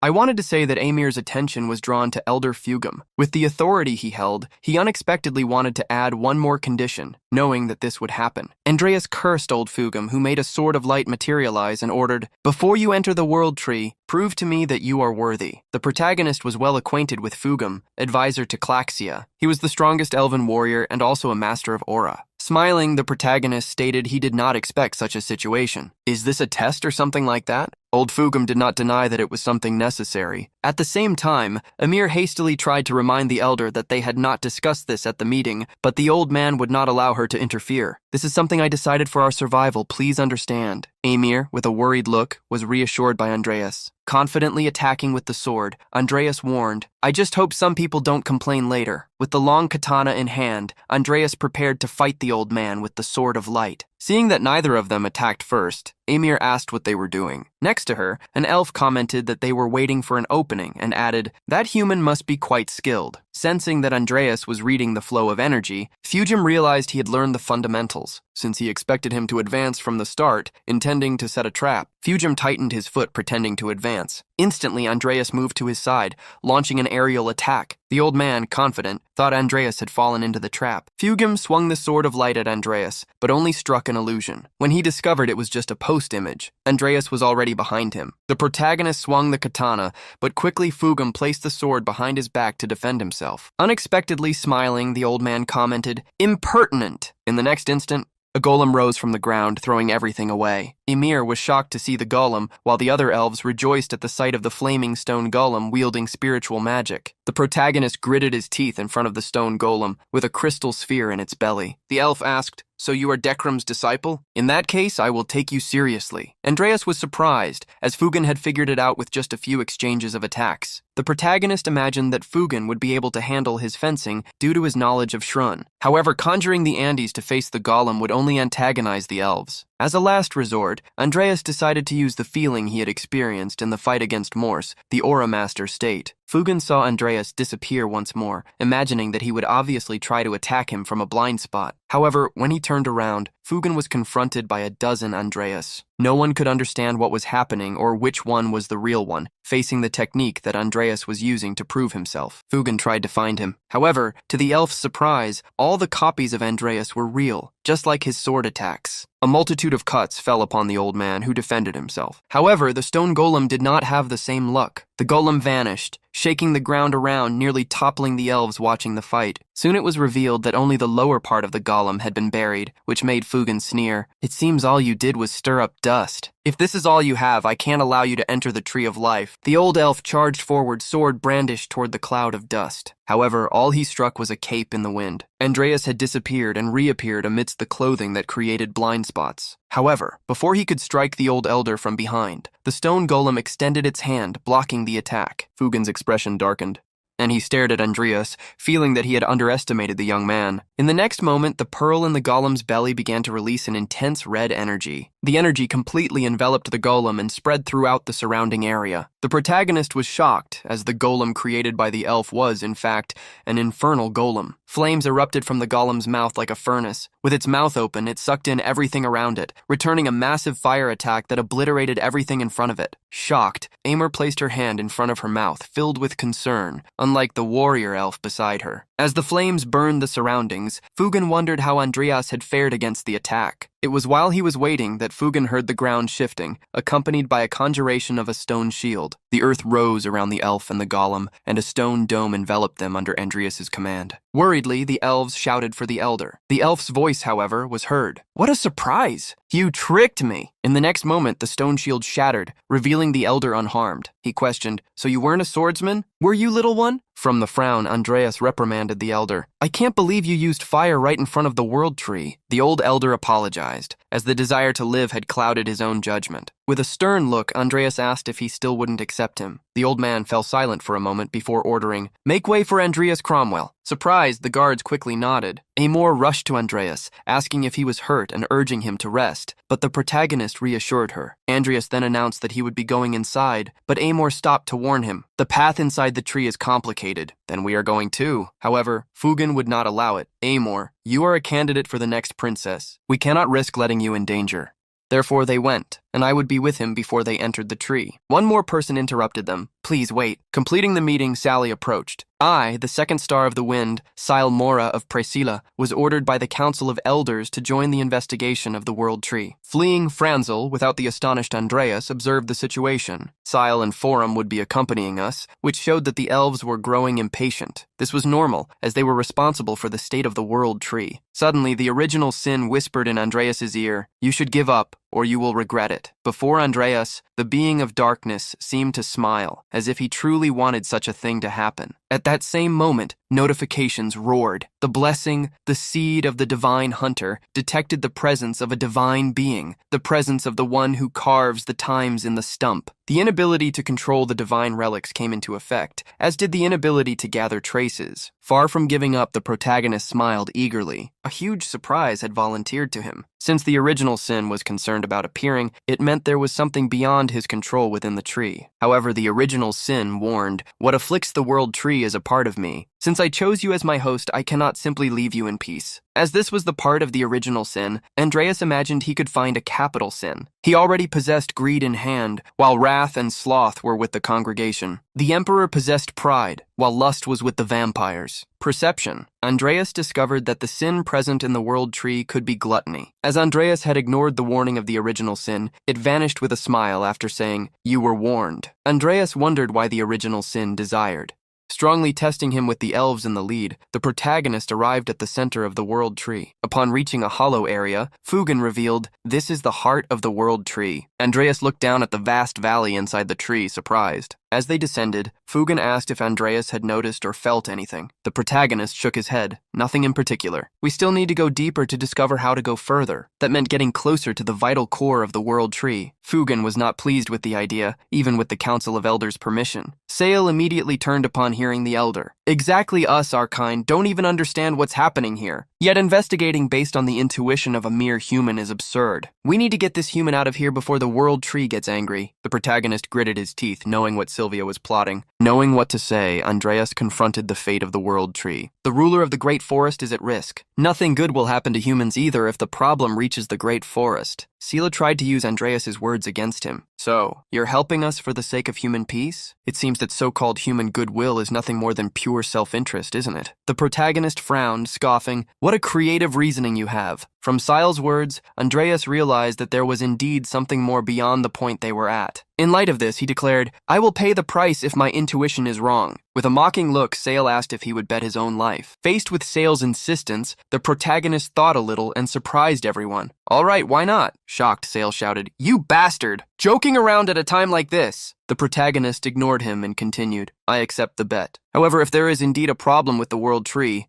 I will have your life." "Run quickly!" He interrupted the two so they wouldn't fight. Foran patted Andreas on the back, asking him to calm down. "This is a serious matter for us, so excuse us if we seem a bit too worried." Internally, Andreas cursed Foran for acting as if he were familiar with him, and stated aloud, "I am not treating this matter lightly." With the pat releasing a small worm onto Andreas's back without him noticing, Foran hid his smile. "All right, I got it. So why don't we go down a bit further?" He stormed out irritably but secretly smiled. They continued to descend until suspended material began to appear in the air. After some time, they reached the deepest part of the world tree, where twisted roots could be found. While Andreas observed the ecosystem inside the tree, Fugen asked what he thought and if anything had caught his attention. The protagonist looked up, commenting, "There's a slight trace of impure mana here." The elder was confused by what had been said, frowning. Andreas wondered if this trace of mana had started to be sensed when he was arguing with Silly. Setting that aside, he added, "It's weak, but still concerning." Looking at the vast area, the elder asked if they would really need to investigate every route, as it would be difficult. Just as Andreas intended to start the investigation, he was attacked. Fugen looked around worriedly, while Foreign and Silly smiled maliciously, their eyes gleaming. Several roots had attacked and ensnared Andreas, not giving him a chance to free himself. Fugen quickly ran towards the human to rescue him, but several roots attacked his path, preventing him from advancing. The roots had swiftly covered Andreas almost completely. Seeing that he had been caught, Andreas disappeared beneath them. Shocked, Fugen asked what had happened beside him. Sally created an excuse. Did he provoke the World Tree's wrath? It is not known for always eliminating foreign elements with a fierce voice. Fugen recalled that such a thing only happened every 200 years, and nothing that offended the World Tree had been done. Foreign tried to concoct another story to convince the elder. Did the World Tree sense the malicious intentions in the human? The point raised by Foreign made sense to the old elder. This could certainly be an immune reaction exercised by the World Tree. Sylvia knew exactly what had happened. Thanks to Foreign planting the larva of the glutton on the human's back, the World Tree reacted at the perfect moment. He believed that with Fugen witnessing the World Tree's attack with his own eyes, he wouldn't suspect anything. If he could already imagine the World Tree's immune reaction going haywire, as soon as that happened, it would be the perfect time to put their plan into action. Suddenly, the ground began to tremble once more. Sally shouted to the elder, "The roots are starting to move again." Warning that he would search for the human, Fugen quickly ordered the two to return and report the situation. "Call the best knights of the order here." Foreign reminded the elder that a council meeting was necessary to mobilize the order's knights. "You should return with Captain Seiler, elder. I will search for the human." Fugen gritted his teeth as Foreign's words made sense. Sylvia supported Foreign's words, putting more pressure on the old man. The elder saw no other option, however. Before leaving, he warned, "If you find the human, avoid attacking him." Secretly smiling with malice, Foreign falsely agreed. "As you command." Andreas woke up sometime later, still dizzy, looking at the ceiling above. He wondered where he was. He got up, cursing that damned original sin that never appears at crucial moments. Andreas received a notification. "You entered the interior of the World Tree." The immune system blocked a distortion of time that was detected. With one last notification, Andreas was informed that time was moving 1,440 times faster within the immune system. Surprised, the protagonist wondered how many years would pass here if he spent just a single day outside. Looking around, he questioned whether he was still within the World Tree. Knocking on the wooden walls, he realized they were as hard as stone, which meant he was completely trapped. Suddenly, a new notification startled Andreas. The germs of gluttony detected his presence. Their numbers were countless. In the holes of the World Tree's veins, various red eyes appeared. Feeling the stares, hearing the grunts, and having read the notification, Andreas was astonished. Brandishing his sword, he unleashed a powerful attack, slicing through the surrounding monsters as he swiftly moved through the cave of the World Tree, eliminating the seemingly endless monsters with the help of necromantic summons. Malene radiated dark energy, attacking the worms that tried to cling to Andreas. The protagonist had been fighting in this catastrophic situation for days, with no time to rest. Thanks to Malene, he was able to catch his breath by pausing the battle momentarily. However, the worms, which resembled giant ants, continued to appear, even devouring their own fallen comrades to increase their numbers further. Drinking one of the many potions he had prepared, Andreas wondered how long they could hold out. Finding an exit quickly was necessary. While resting, a notification appeared. Probability of evolving fencing by 31%. Would you like to evolve it? Andreas was surprised to discover that he could already make such an advancement. Outside the World Tree, some guards had been gathered due to an escape.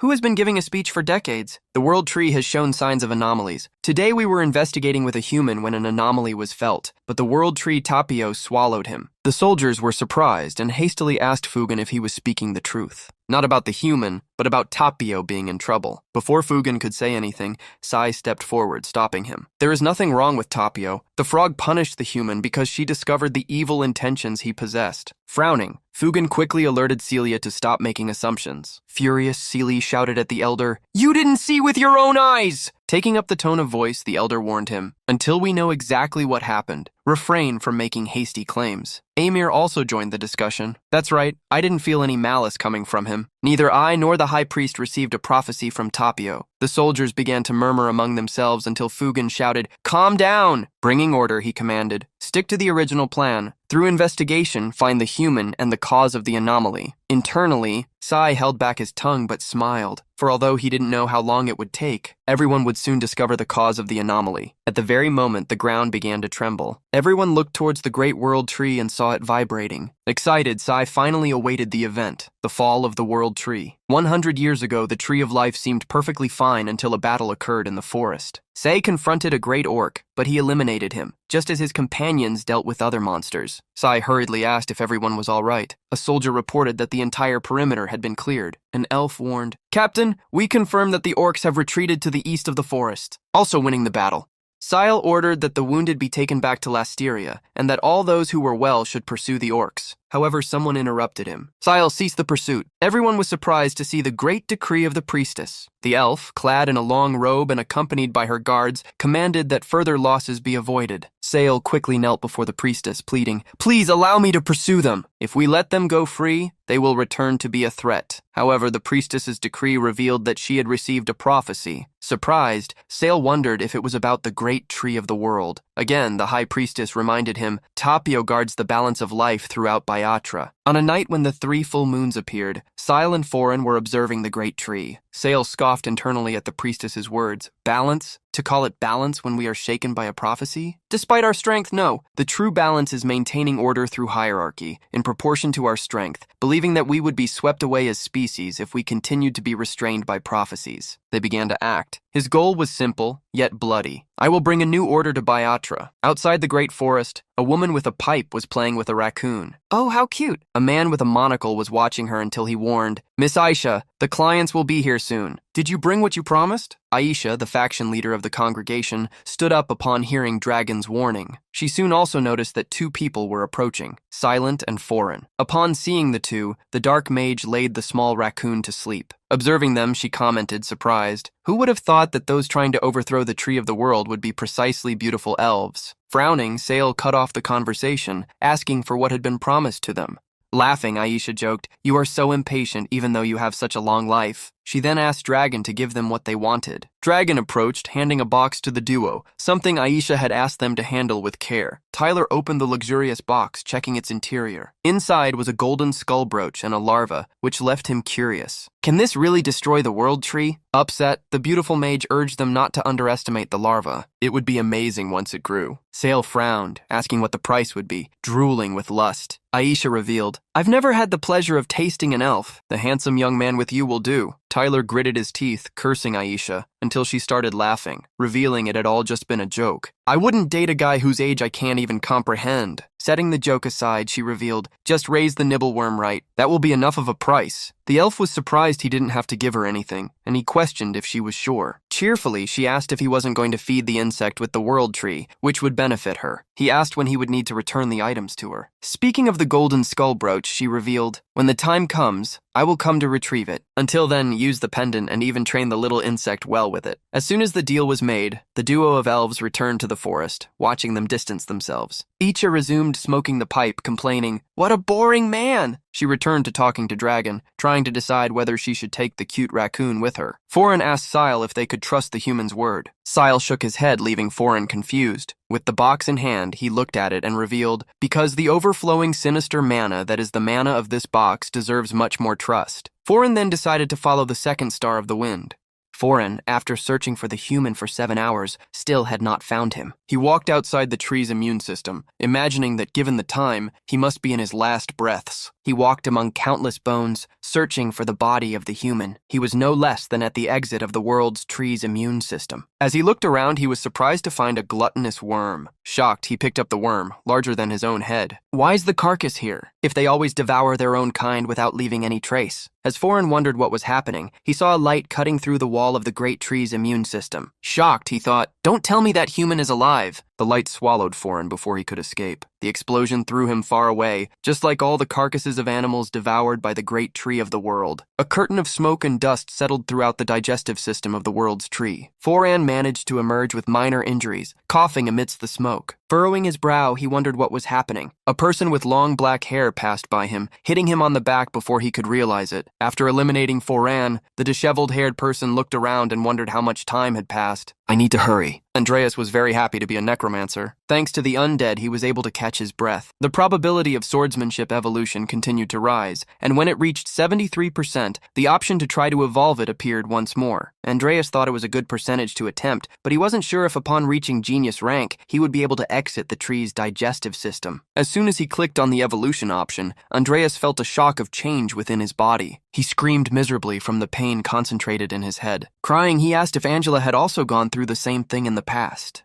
So far, evolution felt like a gentle breeze compared to the tornado raging inside him due to the pain that tormented him. Andre knew he had caused something horrific to Angela. He ended up fainting and missed the notification that his fencing was evolving to genius level. Time passed like stars in space. Several hours were needed for the skill to evolve, but when there were only 2 minutes left, the evolution failed. A penalty would be imposed for that. A shock alert appeared with the penalty, waking Andre up while making him scream in pain. The evolution probability returned to square one as punishment. While all of this was happening, the battle of the Andides against the worms became more intense. Gasping heavily, Andre wondered how much time had passed. He blamed himself for being impatient and wasting so much time taking a potion to recover. Andre got up and decided that he would do things the right way this time, slowly, until he reached 100%. Sighing, the protagonist thanked Nickel, Timur, and Malene for their good work. The Andides continued to fight while they expressed their gratitude, but Andre announced, "It's time for us to switch." With a swing of his sword, the protagonist quickly dispatched a giant worm and executed several attacks that cut through the entire digestive system of the tree, eliminating the worms that plagued it. As he continued to fight, an unknown amount of time passed, to the point where Andre's hair grew to completely cover his face. Finally, the chance to evolve his fencing skill reached 100%. With tired eyes, Andre saw that he had reached the point he desired. New monsters appeared, causing explosions in the digestive wall of the great tree. The protagonist summoned Nickel and Timur to deal with them. Opening the evolution option, he wished, "Please let me find the answer that will allow me to escape this place." After evolving, the evolution process started once again.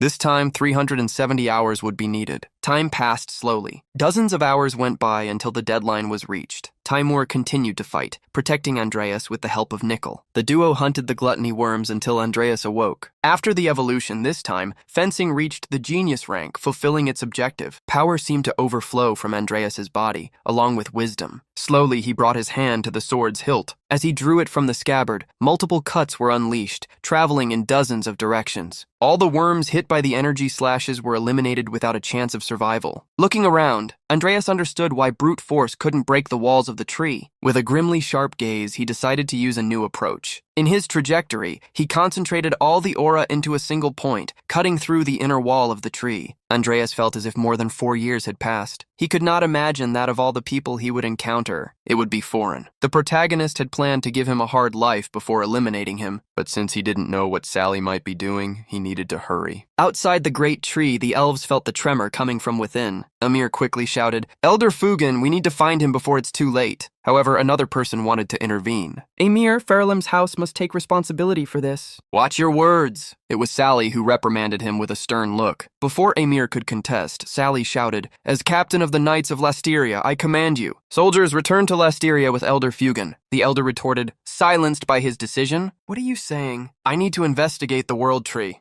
Syl had an argument to counter the Lord of Elves. If Paran is risking his life to find the human, if what the elder said about the tree is true, even we elves could get hurt. Sai treated him as if what had happened to the human could also occur to the elves. Internally present, he celebrated as soon as Farana found the human's body and hid it. He could place all the blame on him and gain the trust of the people. All he hoped for was the fall of the world tree and the chance to obtain gluttony. At that very moment, a gigantic root burst forth from the earth. Everyone's attention was drawn to it, and new explosions occurred as more and more roots tore through the ground to dominate the world. As the roots of the tree seemed to go mad, Boca Aberta fled and wondered what was happening. The roots surged to the surface and swayed like tentacles. They attacked the group of elves, who had to jump to dodge the massive blow. Gritting his teeth, Sale wondered if this was the fault of gluttony, as it was too early. He quickly tried to look for the pendant that the human witch had given him to control it. However, to his surprise, the skull-shaped pendant had shattered in Sale's hands. It crumbled, leaving him in shock as he did not know what was happening.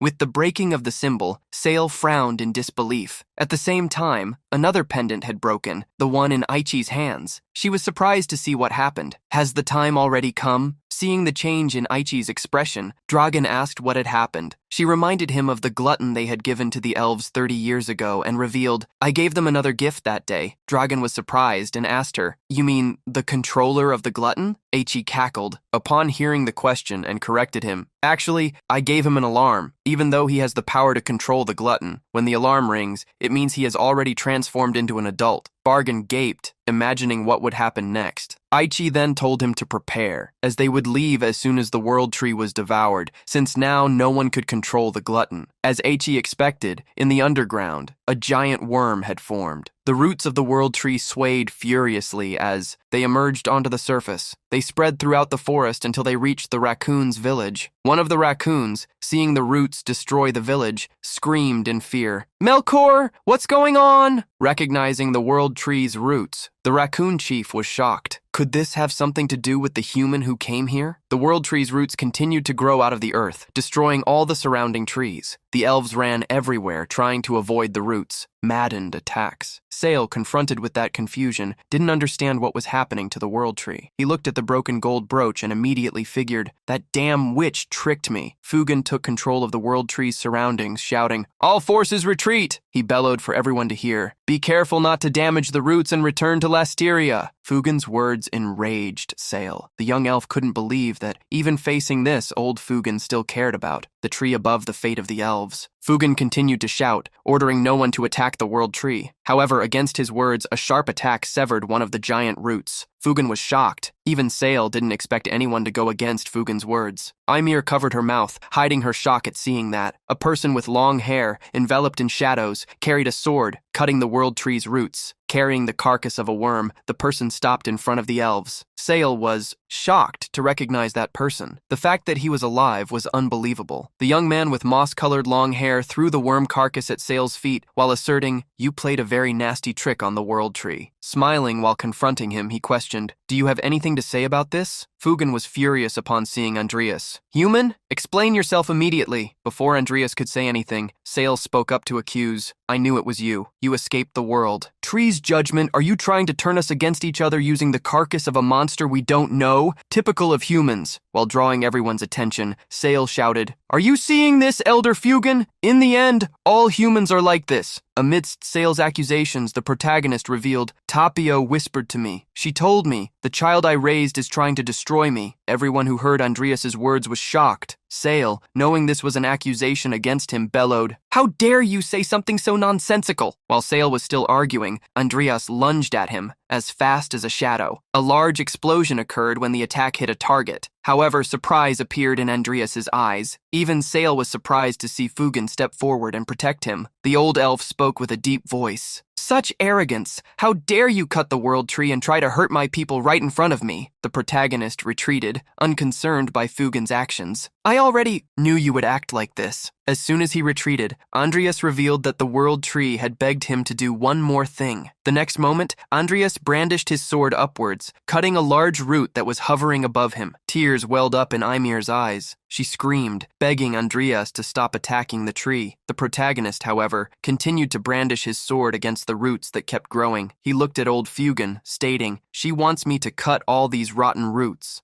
Seeing all the cut roots on the ground, the atmosphere became even heavier. Fugen was so irritated that his veins bulged. You insolent one! The protagonist clicked his tongue, seeing how the elder still didn't trust him. Fugen's attack created a gigantic explosion, raising fire and debris. While rotten roots continued to grow, fire dominated the area in front of the world tree. The protagonist had protected himself from the attack, but was thrown far away, even reaching the level of a genius. Swordsman, he still suffered from the shockwave that could even tear him apart. Andreas suffered internal damage to the point of coughing heavily. However, that momentary defeat made him happy, as he discovered there was still a lot he could do to become stronger. Fugen left no openings for Andreas to escape and lunged in his direction. So this is how humans repay our trust? With betrayal? The clash of swords between Andreas and Fugen happened, creating a shockwave that destroyed the surroundings. Fugen, upon crossing swords with Andreas, was surprised. The human seemed like a completely different person. He wondered what had happened inside the world tree for him to become so strong. Smiling, Andreas questioned the elder about why he trusted Sale and his friend so much. Fugen continued to push his sword against Andreas's and bellowed in response. We elves are not stupid enough to be tricked by outsiders like you. Holding the pressure of Fugen's sword, the protagonist stated, I should have waited until the main route emerged if I had known this would happen. This time, Fugen was confused by Andreas's words. It didn't take long for a gigantic root to emerge from the ground, rising to the skies above the trees. Seeing the size of that root, Fugen stopped fighting and, astonished, stared at it. A notification appeared for Andreas. The corrupted root of the world tree has emerged. This was what Andreas had hoped would happen. A large portal appeared, and from it, a being of darkness, with enormous horns and a mouth with sharp teeth, passed through. Fugen looked at that monster with surprise. All the elves were stunned to see it. Even Sale still didn't understand what was happening. The being, which looked like a corrupted dragon, opened its mouth, gathering a large amount of energy. Like a lightning bolt, the monster attacked the large root, evaporating it. The attack destroyed the root and rose to the skies until it dissipated among the clouds. The bone dragon, upon joining the battlefield, made Fugen look around with a gasp. Sale, seeing the summoned monster, was shocked. Is he a necromancer? That became the perfect opportunity for him. Now he had a way to persuade the elder, or rather, he wouldn't even need to. Sale drew his sword and lunged at Andreas in a surprise attack from behind. Revealing your true identity was your downfall, human. Andreas already knew about the attack and merely moved his hand backward, landing a punch that threw Sale back while disarming him. Ymir was shocked to see the attack against the captain of the elven army. She rushed toward Andreas and Sale, shouting,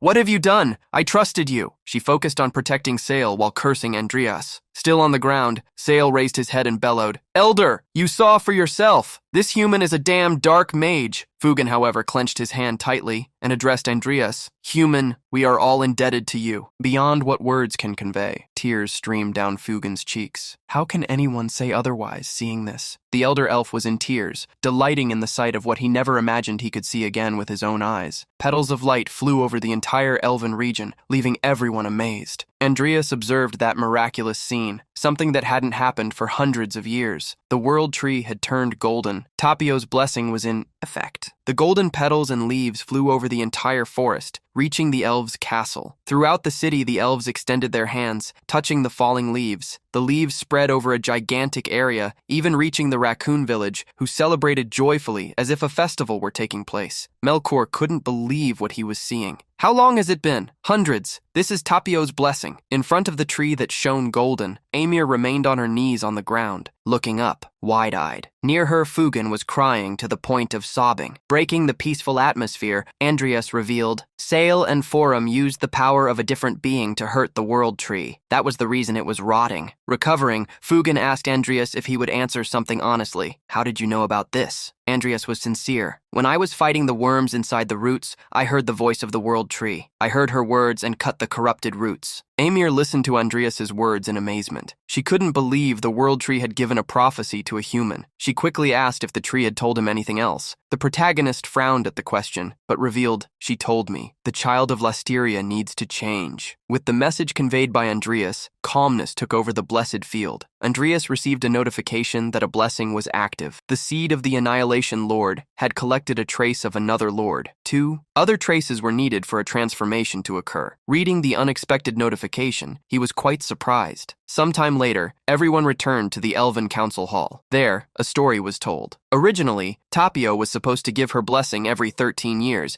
but she stopped hundreds of years ago. If what you said is true, the reason for this is likely because we elves have lost our way. While watching everyone celebrate, Andreas continued the conversation with Fugen, asking if they had done nothing to fix the problem. The elder shamefully admitted that none of them had lifted a finger, as they were a people who only moved by prophecies. Prophecies that occurred in a great temple, where a tree similar to the world tree grew in its center. Fugen revealed that, once, the high priestess had locked herself in the temple after she stopped receiving prophecies. Andreas knew this must have happened after Sale infested the world tree with the glutton. Curious, he wondered where Sale had obtained the worm. Someone must have given it to him. It must have been someone from the congregation, perhaps Jester, Ike, or Fade. Andreas didn't believe it was Master Morn. There was no way it could be anyone else, since the glutton could be controlled. However, at that moment, finding out who had given the worm was not the biggest problem, as there was little time left to track the creature's main body. While waiting, Andreas asked Fugen what had happened to Sale. The elder replied, "That man committed a serious crime, enough to pay with his life. But due to his achievements as captain of the Knights for over a century, he is now imprisoned in the deepest part of Lasteria's underground prison. He will be imprisoned for much longer than you were in the rotting roots of the world tree." Andreas heard about the sentence Sale received. Fugen revealed that there were some objections to the sentence. Some elves were more furious with Andreas for eliminating Foram than with Sale's own betrayal. For Fugen, that was the elves' flaw, which resided in the arrogance of prejudice against humans. Despite it being too late, Fugen offered his deepest apologies to Andreas. While they observed the entire city from the resting area, someone ran to call for Andreas. The protagonist looked back and saw in the inner room Amir calling him, "There's a gift for you from the High Priestess." Upon seeing the gift, Fugen was surprised. On a tray were leaves and a fruit from the world tree, as well as a small branch. Happy to deliver the items, Amir revealed the High Priestess's words. She said this is Tapio's will. Curious, Fugen asked if there was a prophecy. Amir revealed that there was. She said she would make an official announcement soon. Fugen looked at Andreas, expressing his happiness at seeing the benefactor receive gifts. The protagonist nodded, acknowledging how valuable those items were. However, he was unsure what to do with them. Internally, Andreas imagined he could sell them for an astronomical fortune if he put them up for auction, but he stated he didn't want to sell the world tree's gifts. Knowing that Andreas would need help handling the items, Fugen volunteered. "I can craft anything you want with them." The protagonist liked the offer and accepted it. That would be an honor. It would be incredible to possess an item that amplified magical power, like DNA's staff, Dawn's Howl. However, if the staff were created using the world tree's materials, Andreas was confident he could achieve something of that level. Suddenly, several people appeared at the room entrance, looking for Elder Fugen. Ymir was surprised to see the High Priestess. The gray-eyed elf, followed by countless guards, clasped her hands, stating she wanted to have a conversation with the benefactor before he left. Upon hearing the High Priestess's wish, Fugen was surprised by what that possibly meant. The High Priestess stated she would bring the matter to the Elders' meeting later, but she wanted to convey it to the benefactor first. Tension appeared on Fugen's face, as well as on Ymir's, who swallowed hard. With her eyes closed, the High Priestess conveyed a message. "Welcome the guests arriving in the forest, for with them will come all future blessings." The message from the world tree was transmitted, surprising Andreas. Fugen was wide-eyed upon hearing the prophecy. The High Priestess calmly stated, "This means that the blessing that occurs every 13 years may not be delivered without the presence of our guests." She surprised the elder and the young woman by stating, "This also implies that we must break tradition and broaden our horizons, interacting with the outside world." As soon as Tapio's message was transmitted, Andreas, who had changed clothes some time ago, requested the floor. "If you allow me, High Priestess, I would like to make a suggestion." The High Priestess smiled upon hearing Andreas's voice and asked, "Please speak freely, my benefactor." The protagonist revealed his identity. "I am a member of the nobility, holding the title of Count in the Rodlin Empire. My family also owns a small merchant company." Andreas's words made Fugen ask, "So you want to establish a trade agreement with us?" The protagonist confirmed his intentions. The High Priestess spoke regarding the request. Instead of vague interactions, exchanges and commerce sound much more concrete as, a way to strengthen friendship. A splendid thought. Fugen imagined they would need to arrange goods to be exchanged and asked if Andreas already had something in mind. The protagonist nodded, stating he would deliver a list of items soon. However, to start, he thought of a specific item. "I would like to allow humans to taste Lasteria tea." At the same time, in the world tree, a voice echoed through the internal tunnels. In the deepest part of the roots, the voice grew louder. Inside a hole, a woman's voice could be heard. "It's a shame you couldn't eat the entire world tree." Aichi sat on what was once Forin's body, sighing. Looking at what was before her, she commented, "Still, it looks like your belly is full. And now you're taking a nap, aren't you?" In front of Aiki was a huge sleeping worm. She was quite thoughtful, wondering how she should take him back home. At the same time, movement was happening at Rodlin Academy. There were countless outsiders on the training grounds, fighting in all areas. At the top of a staircase, Chris commented to Selena, "Now that the recruitment has been announced, many talented outsiders have gathered here. After all, there's an opportunity to improve your social status if you perform well in the war." Worried, Selena asked if Chris thought they would have to join the war. Chris didn't have a ready answer, but imagined it would depend on the test results. However, he was sure that seniors Vivien and Luis, and perhaps senior Andreas, might be chosen. While they were talking, a blonde, hooded person approached. She stopped near the duo and questioned, "Do you happen to know Andreas Cromwell?" Chris frowned, cursing, "What the hell do you want?" Selena was shocked by his attitude, warning that it might be a senior. From behind the hood, a woman with messy hair asserted quickly, "I asked first. Answer, me." Sometime later, in a luxurious house, a commotion was taking place. Lucia was extremely focused on what she was doing. She was wearing a leather apron, and in front of her, a person was seated in a chair. That person's hair fell with every cut Lucia made. She continued to keep the person in the chair until she finished. "What did you do to make your hair so thick?" she asked curiously. Sometime later, she pulled off the cloth covering the clothes of the person whose hair she was cutting, finishing the service. Andreas, who was receiving the haircut, thanked her and stood up. Seeing the result, Lucia seemed a little disappointed. "It will be a bit difficult to call you seaweed hair from now on. It's a shame." Picking up a small mirror, Andreas was surprised. "Wait, isn't it too short?" Crossing her arms confidently, Lucia declared that he looked better that way. While the two were arguing, someone opened the door. Vivien, who was looking for Andreas, was surprised. She was speechless, and her face flushed. Andreas, now with much shorter hair, looked back as he saw her enter. The young woman couldn't move. She just froze as she observed his new look. Andreas, who looked much younger and cleaner after the haircut, frowned at her reaction. Still, he approached, breaking the silence. "Long time no see." Andreas thought for a moment, realizing that for him, 4 years had passed since they last met, although for her, it had only been a few days. Lucia found Andreas's way of speaking extremely strange and mocked. "You sound as if you haven't seen each other for years." The protagonist realized his mistake and tried to explain himself to Vivien, but she interrupted him. Lowering her head with a flushed face, she muttered, "I know, I missed you." Andreas was surprised by her words. The protagonist wanted to avoid the dangers that hunted him as much as possible. Seeing how slow and awkward their interaction was, Lucia shouted, making her voice echo even. Outside the building, "Stop getting lost in your own little worlds. You make me feel out of place." Sometime later, Andreas and Vivien headed to the academy. For Andreas, the atmosphere had changed tremendously, even though only a few days had passed. Seeing so many unfamiliar people, Andreas asked Vivien if students from other academies were also gathering there. Monotonously, she revealed that that was exactly what she had heard. The protagonist gnashed his teeth, cursing the Emperor. "Is he really planning to use the students as cannon fodder?" While Andreas and Vivien were talking, a woman with braided hair approached.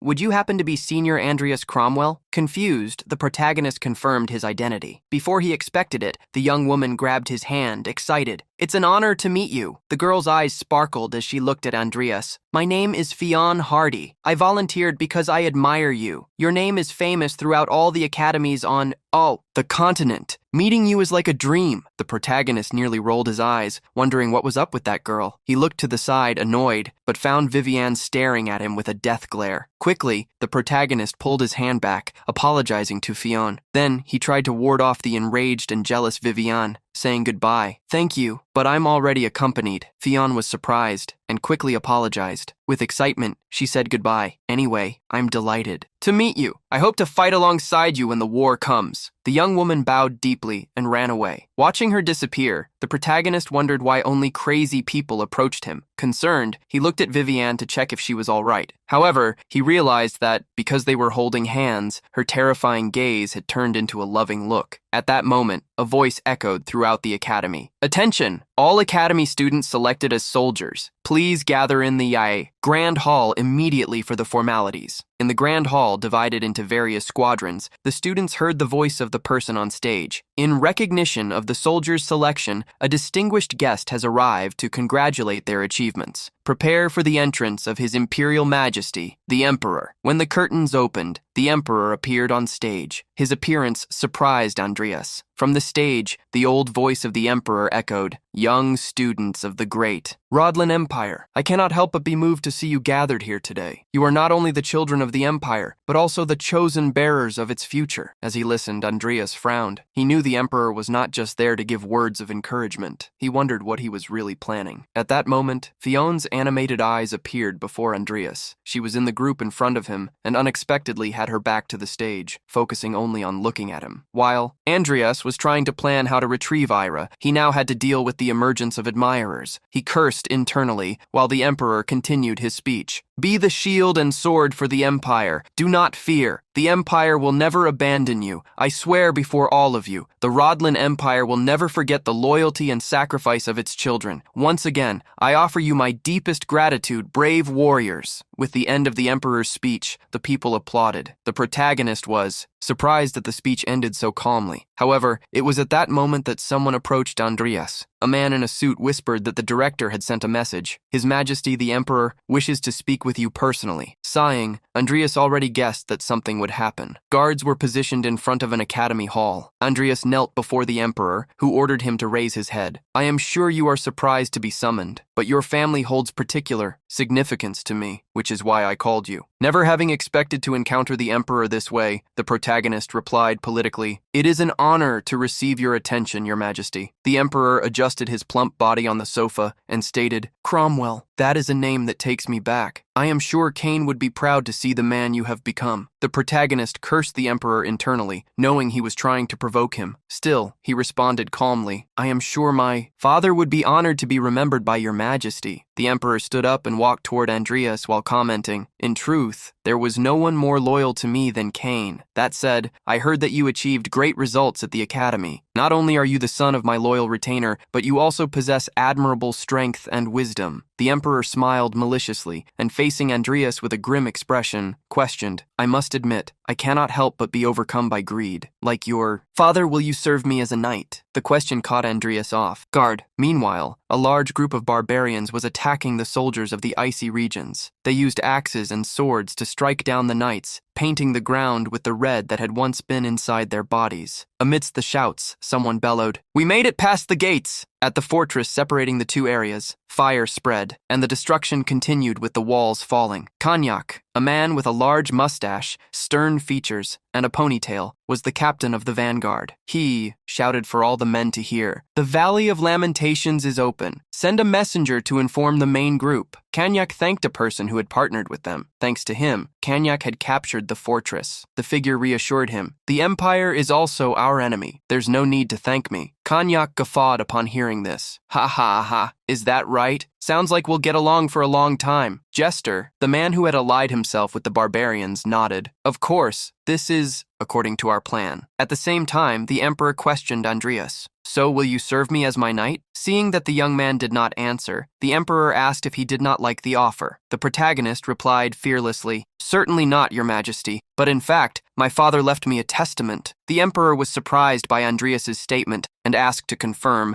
"A request from Cain?" The protagonist nodded. "Yes, he told me to reclaim my lands, rebuild the house, and become the strength of the imperial court. We have just recovered our mansion. Therefore, we do not have soldiers to send to war either." The Emperor, who was trying to investigate Andreas, believed that, based on his words, the original sin was not in the mansion. Andreas continued, "With that in mind, I fear I have other things I need to focus on when the time comes." The Emperor interrupted Andreas's words and relieved him of the request. "Continuing the legacy of your ancestors is an important duty for a noble." For Andreas, that was a very blunt answer given by the Emperor, who was certainly after the original sin. The Emperor sat down again and raised his hand, ordering, "Bring that thing here." Two women covered in hooded cloaks, adorned with a dark symbol, entered the room. With their heads bowed, one of them held a box. They approached Andreas, and then the Emperor stated, "This is a gift given by me." The woman took a necklace with a red gem from the box. Andreas managed to see the information about that item, Methene's Starlight. This was an item its possessor could use once a year. It granted immunity to poisoning and doubled the user's sleep recovery. There didn't seem to be a trap in the item, which made Andreas think the Emperor was trying to flatter him. The Emperor raised his hand and declared, "I have heard of your achievements. Today, I can finally give you due recognition. I trust you will continue to serve the Rodlan Empire well." Thus, Andreas bowed his head so the woman could place the necklace around his neck. He then thanked him. "It is an honor, Your Majesty. I promise to return this honor to you." Upon leaving those quarters, Andreas cautioned himself to be more attentive to the surveillance imposed by the Emperor. Remembering that he needed to return to the mansion, he noted that he would talk to Amy about trade with the elves before they began to prepare for war. Andreas took the opportunity to observe the necklace necklace. Once more, discovering that it could summon someone he had previously encountered and who was willing to answer the call. Since this was a survival item, Andreas thought of giving it to Amy so she could summon him when she was in danger. Suddenly, Andreas encountered a person once again. Fiona was surprised to see him and quickly bowed. "Sir, good to see you again." While Andreas wondered if the girl had been waiting for him all this time, she ran toward him, introducing herself again. "It's Fiona Artie." Blushing slightly, Fiona stated, "If you don't mind, I would like to join your squad, sir." The protagonist rolled his eyes and frustrated her with an unwilling expression. "I'm sorry, but I plan to join as a mercenary." Fiona was surprised and confused. Andreas explained to her that he wanted to choose the battles he would fight himself, so he wouldn't need support or help. Hearing Andreas's words, Fiona was shocked. Ignoring the impact of his words, Andreas walked past her, warning, "It seems we've finished our conversation. Next time, try not to appear so suddenly." Fiona, however, stopped his steps by stating, "No, you need to stay where I can see you, Andreas Cromwell." She turned, reminding him, "You possess something you shouldn't have." Wondering if that woman was a minion of the Emperor, Andreas frowned, questioning what she was talking about. Fiona walked toward him, asking, "You have it, don't you? The original sin." The protagonist was surprised, but did not show his emotions. Fiona stared at him confidently, certain of her words. Andreas, however, returned a confused look. "What is that? Original what?" Fiona was surprised to see him deny it. She quickly cleared her throat, composing herself. "Don't play dumb, because I already have the evidence with me." Feigning confusion, the protagonist asked what she was talking about. Fiona pointed at him, bellowing, "The reason you suddenly became so powerful." Fiona realized she was shouting, and looked around, checking if no one was watching them. She then whispered, "There is no better explanation for this than you possessing the original sin." Acting superior, as if she knew everything, Fiona arrogantly placed her hand on Andreas's shoulder. "You don't need to worry, because I'm just here to make a deal." She asked him, "All I want is for you to have me with you when the war comes. Of course, to do that, you need to join the war as part of the Empire, instead of joining as a mercenary." The protagonist rolled his eyes at Fiona's demand. "You don't even have any idea how a deal works, do you?" Fiona was shocked by his lack of interest. Andreas was direct. "Firstly, I have no idea what this original sin thing is." Fiona was upset, seeing that Andreas kept denying it. He then continued, and his words sounded like a punch. "Secondly, you haven't even shown me whether you're competent enough for me to take you with me or not." Andreas then moved on to the third reason, and turning to leave, declared, "I am perfectly fine alone." Before Andreas could escape, Fiona jumped in front of him, opening her arms. "Wait, please listen to everything I have to say. If you refuse, something terrible will happen to you. Do you want that?" Hearing her words, Andreas questioned her. "A threat?" Fiona was direct and denied. "Actually, I'm giving you a choice." The protagonist corrected himself at that moment. "I'm not saying that you are threatening me, but that someone is threatening you." Andreas's words landed like an explosion on Fiona. The protagonist looked at her with an investigative gaze while commenting, "Your story doesn't seem to make sense, and you look like you're in a hurry." Fiona quickly started laughing, trying to cover it up. "Ha ha ha,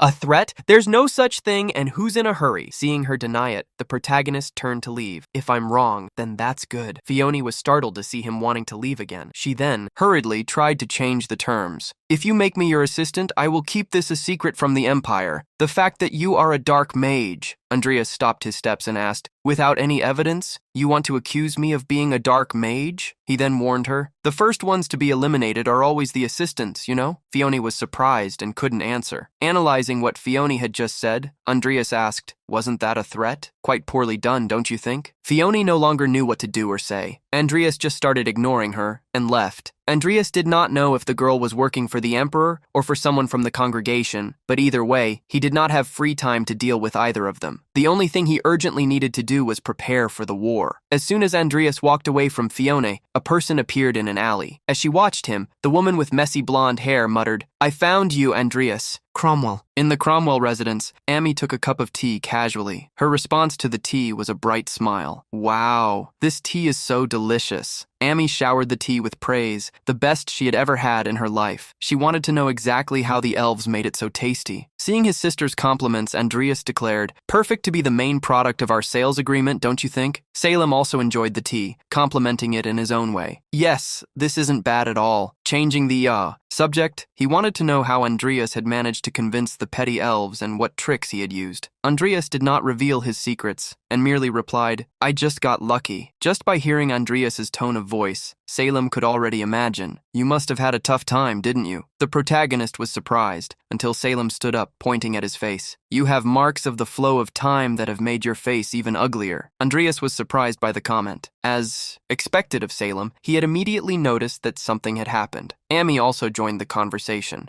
So you were involved in another accident? I thought you had gotten older because the negotiations had been difficult." Andreas was surprised and asked worriedly if he had aged much. While the group talked inside the house, a mysterious hooded figure appeared in the garden. Amidst the trees, the woman who was chasing Andreas clicked her tongue irritably. "I thought I had finally caught him." The woman, however, felt an extremely abnormal power within the residence. Furthermore, she did not just sense one powerful entity, but two. These two, unknowingly to her, were enjoying the tea. As soon as she tasted the tea, Isabel sighed. "It's so nostalgic." Maximin accompanied his wife's comment. "Yes, it's been decades since we last tasted Lasteria tea." Seeing that the couple had enjoyed the tea made Amy somehow satisfied. After also drinking the tea, she complimented, "Another good achievement, brother. This might also help us solve the tax problem." Seeing how Andreas had decided to cut his hair for a shorter option, Amy asked if he had made up his mind about the war. The protagonist did not expect his sister's comment, which showed her confidence in him. "I believe you will be fine because you are you, brother." Changing the subject suddenly, Amy asked when they would sign the contract and if the elves would be visiting them. Just as Andreas was about to answer, the doorbell rang. Smoke hurriedly surrounded Salem, who changed bodies. Amy rushed to the door, while Salem assumed a new identity. "From now on, I, Hagendal, will be the butler of the Cromwell family." Seeing Salem change bodies, Andreas told him to receive the guests and asked curiously why he transformed into a woman. As soon as she opened the door, Amy was surprised by who she found. The visiting person was tall and promptly greeted her. "It is a pleasure to meet you, Lady Amy. Cromwell, I am here as a sales representative for Lasteria." The young elf introduced herself to Andreas's sister. "I am the 15th generation of the Farallum family, daughter of Calorigan, Amy Calorigan of Farallum." Faced with such a long introduction, Amy was speechless. As soon as Amy introduced herself, Amy looked irritatedly at her brother, who had no idea that the elf's visit would be that day. When Amy was received into the room, Andreas apologized for the lack of preparations, revealing to the young elf that he had failed to notify the date of the meeting. Amy, however, was quick to take the blame, as she was the one who rushed the calendar. The elf smiled cheerfully, as she had other reasons. Exploring the human world is quite pleasant. Clearing his throat, the protagonist tried to keep up. Amy continued, stating that they wanted to return the kindness of Count Cromwell as quickly as possible. Seeing how they were tasting Lasteria tea, Amy asked if everyone liked the tea. Amy took the opportunity to join the conversation, and with thumbs up replied, "It is truly amazing. I have never tasted such delicious tea before." Amy smiled, feeling honored, and offered the tea as the main item of trade between them. Amy accepted the offer with joy. "If you can produce enough, we would be very grateful." Seeing how Amy was managing to conduct the negotiation, Andreas was relieved not to have to get involved. He then picked up his communication device, intending to check with Vivien about the academy situation. At that moment, both Maximine and Salem, or rather, Hagendal, noticed something and looked away. Maximine promptly stood up, standing in front of Andreas. The protagonist was confused by the old swordsman's action. Maximin asked him for silence and put his hand on the hilt of the sword he kept on his back. He warned what was happening. Something is coming from outside. At the same time, above the fortress, lightning bolts fell from the sky along with the blizzard. As they crossed the frozen land with Jester, Kanyak guffawed. "It seems those damned Imperial people are complete idiots. Their vigilance is incredibly terrible." Climbing onto a rock to get a better view of the second fortress they would attack, Kanyak asked Jester, "The great chief's son is on that side, right?" Jester warned him that beyond that fortress was the Valley of Laments. To reach the Empire, they needed to pass through there, so they could not avoid invading the place. Kanyak liked the name of the place. He then raised his large cleaver and bellowed, "Hear me, warrior brothers of the north. Mushu, the son of our great chief Kairak, is just ahead." Everyone paid attention, while Kanyak shouted, For us, who are proud to give our lives in battle, there is no greater humiliation than this. With the thunder accompanying his voice, Cognac bellowed, "Today, we will tear down these pathetic walls, and we will give the damned empire what they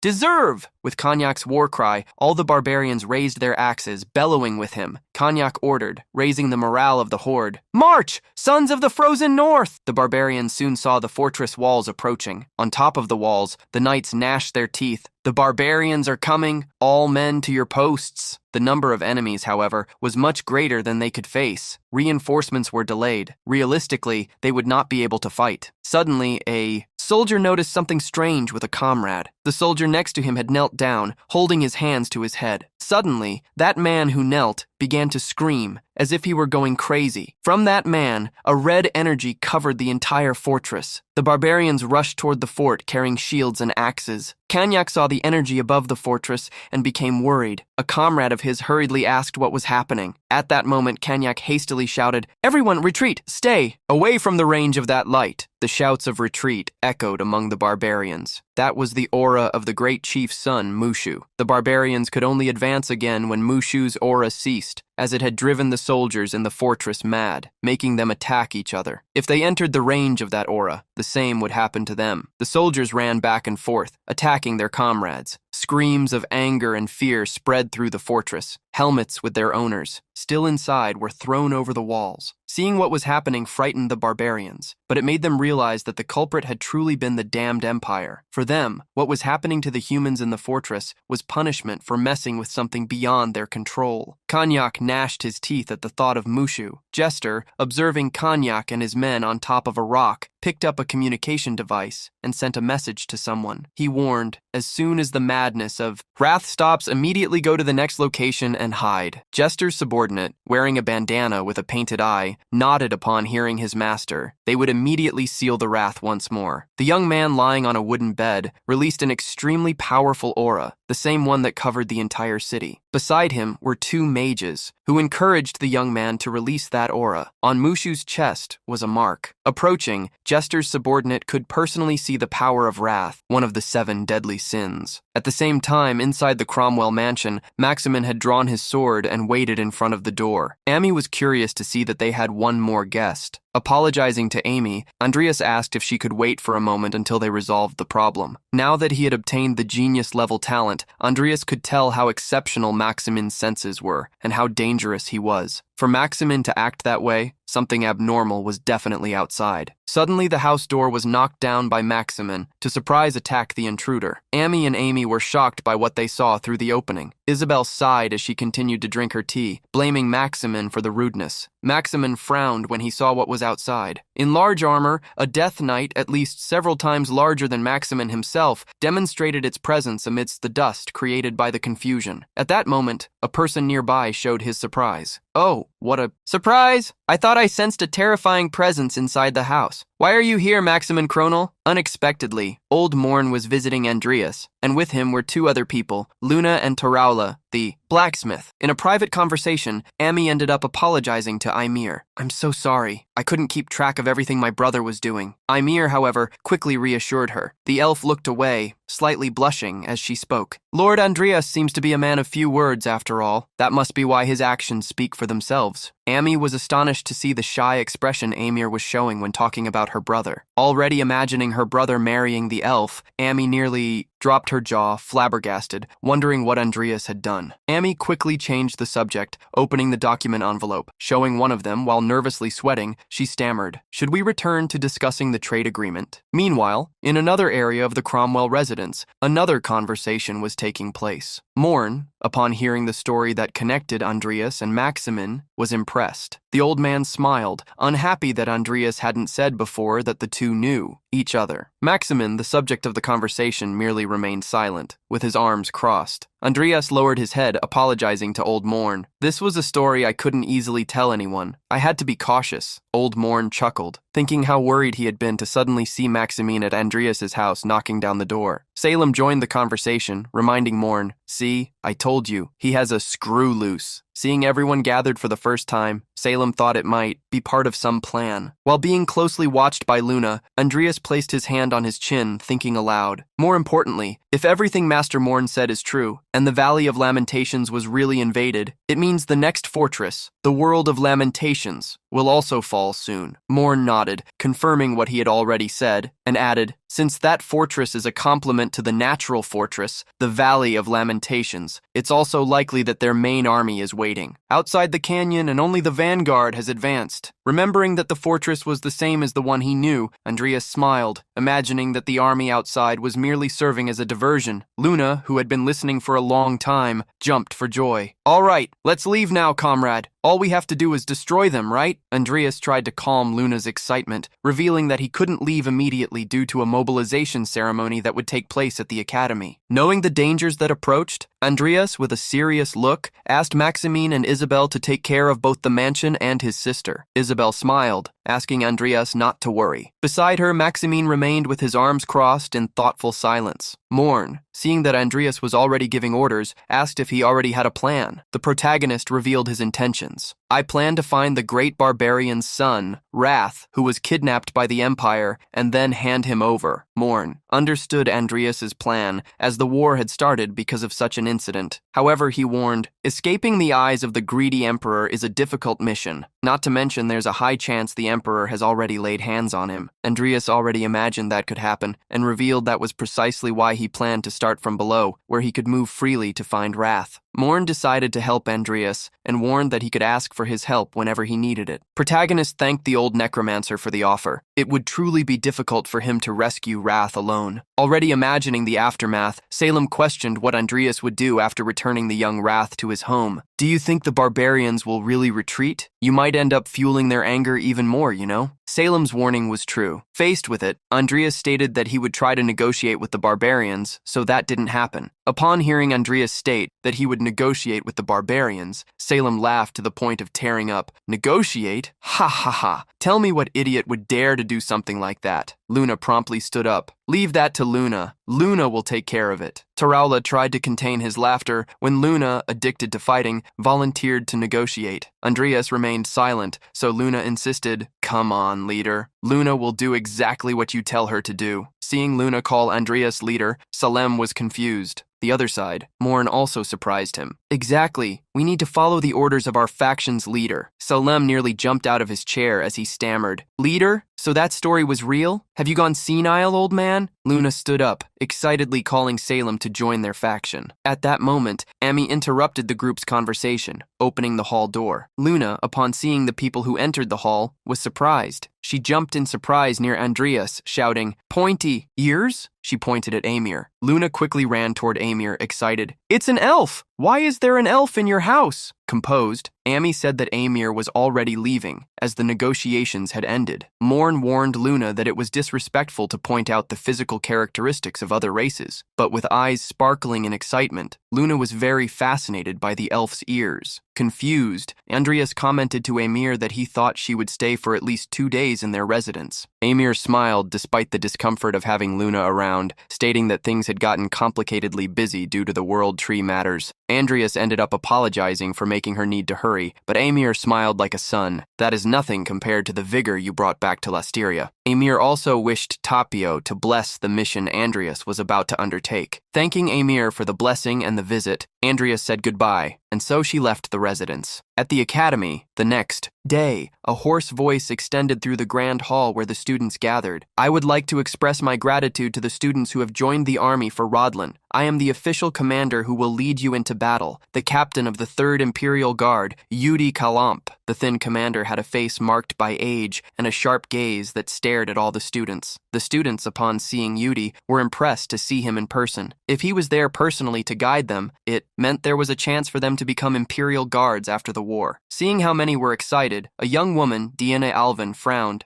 Do they think they are going on a trip? Next to her was Lucia, who scoffed. Well, better than them having a grim look. We're going to war, so it's good to keep high morale. Remembering that they would follow the command of families during the war, Lucia asked Vivien, who was close to them. Your family isn't joining the war, right? Will you be okay? Vivien remained silent, listening to Lucia comment that she had heard her family would send a group of soldiers to the vanguard. Vivien calmly replied, I will be fine. This is a good opportunity to gain experience. DNA and Lucia watched Vivien speak, and Lucia came to frown, thinking how dangerous it would be. Wondering if Andreas would really ignore Vivien, Lucia also wondered where exactly he was. At that moment, an argument started near them. Don't act so hostile with me. Don't pretend you care about me after all this time. Next to them was Instructor Ivy, receiving a lecture from a young woman slightly shorter than her, who shared the same shade of golden hair and the messy hairstyle. Deanna and Lucia wondered who the person next to the instructor was and why they looked alike. Ivy held the young woman by the shoulder, commenting, My little sister is going to war. I thought I should see her face before she leaves. Upon hearing the instructor, Deanna and Lucia were astonished. The only one who didn't care about the gossip was Vivien. As soon as she finished greeting her sister, Ivy left, leaving behind only one instruction, stay alive. Seeing how the instructor had a sister, DNA whispered in Lucia's ear, It seems the sister also has a complicated personality. While the two gossiped, Lucia screamed in surprise, drawing DNA's attention, who looked in the same direction as her. In front of the two, Instructor Ivy had raised her head to kiss someone. They knew Luis. The instructor blushed slightly after the display of affection, and Luis swore, I promise I'll come back alive. Allowing the rumors to spread, Ivy scratched her head and warned Luis, Don't get too excited in battle and stay focused, got it? Ivy then said goodbye, quickly moving away from him, while the gossiping duo Deanna and Lucia watched them. Andreas appeared behind the duo, startling them as he began, Since when do they have something? Seeing Andreas, they hurriedly turned around arguing with him. Senior, where were you? Surprised to see someone else next to Andreas, Lucia asked who she was. Vivien, upon seeing that person, remained silent. Andreas did not have the opportunity to introduce the person as she jumped to introduce herself. Nice to meet you all. I am the hand that will join Count Andreas Cromwell in the war. Fionn Hardy is my name.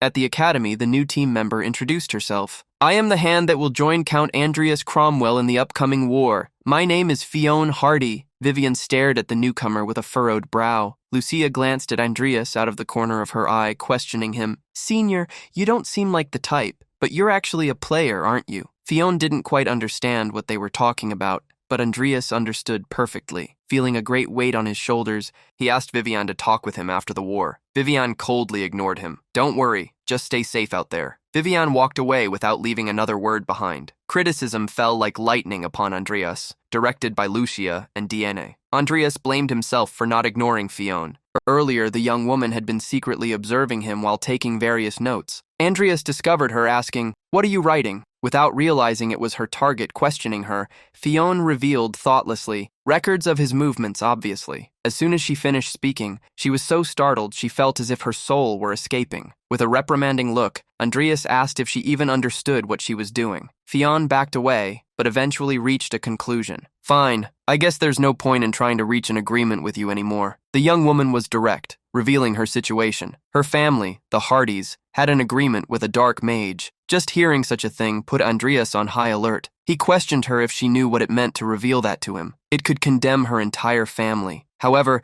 Fionn had an ace up her sleeve to make Andreas accept her. She stepped closer until their faces were only inches apart and whispered, leaving Andreas stunned. Don't you want to know the whereabouts of Wrath? Later, the train they boarded for the trip was unexpectedly not heading north, a fact Fionn found strange. She asked Andreas to explain. If you want to build a reputation, shouldn't you go to the front lines, since you have no soldiers or allies? Andreas, however, corrected her. Fighting on the front lines isn't the only way to gain recognition. In fact, many places in the rear also need manpower. To the point of drawing everyone's attention in the carriage, Fionn asked irritably, Then where are we going? Andreas revealed the destination, Mayton. In the port city, heavy demands were being distributed. With the fall of the Veil of Sorrows, orders for Volgan shipments were increasing. Menaeus handled all the movement, receiving and distributing demands. We were also contacted by Montaigne. They wished to purchase equipment for 1,500 soldiers. The quoted prices are listed here. Charge twice the amount and add another 10% to Montaigne's price. Tell them we will organize their orders if they accept our terms. Mineus's subordinate couldn't help but praise her. As always, your insight impresses me, Your Excellency. You ordered supplies to be prepared in anticipation of this situation. If things hadn't gone as expected, we could have gone bankrupt. Mineus whispered upon hearing the praise. Actually,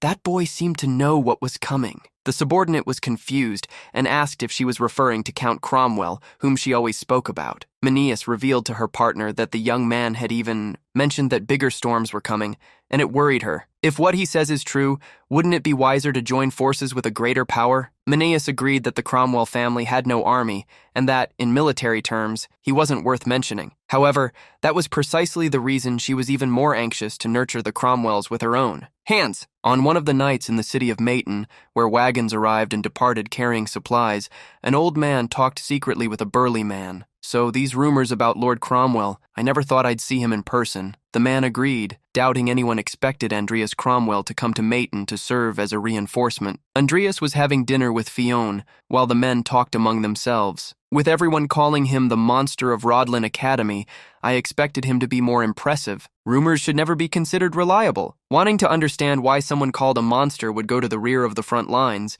the wealthy-looking man wanted to investigate him. While Fionn enjoyed the banquet served by the lord of the manor, the lord called for Andreas. Lord Cromwell, excuse my rudeness, but I would like to ask something. The man was direct in his question. What is your goal in coming here? The protagonist, curiously, asked why he wanted to know such a thing. The man introduced himself as the feudal lord of Mayton and explained, Mayton is an important location, strategically connected to the north by its waterways. I have managed this prosperous, logistics city for 30 years, so I am quite well informed. Is there any specific reason you traveled to a place so far from the border? Andreas did not answer the feudal lord, as he did not have the response the man expected to hear. The feudal lord countered Andreas's few words. I am well aware that the Cromwell Company has been growing quite fast recently. It was one of the first companies to arrive in Mayton, and I am also aware it contacted Duchess Morhaime. With a serious look, Andreas questioned if the feudal lord thought he was there for political purposes. The lord revealed that was exactly what he thought. I am at an age where it wouldn't be surprising if I returned to the earth soon. I've seen everything good and bad this world has to offer,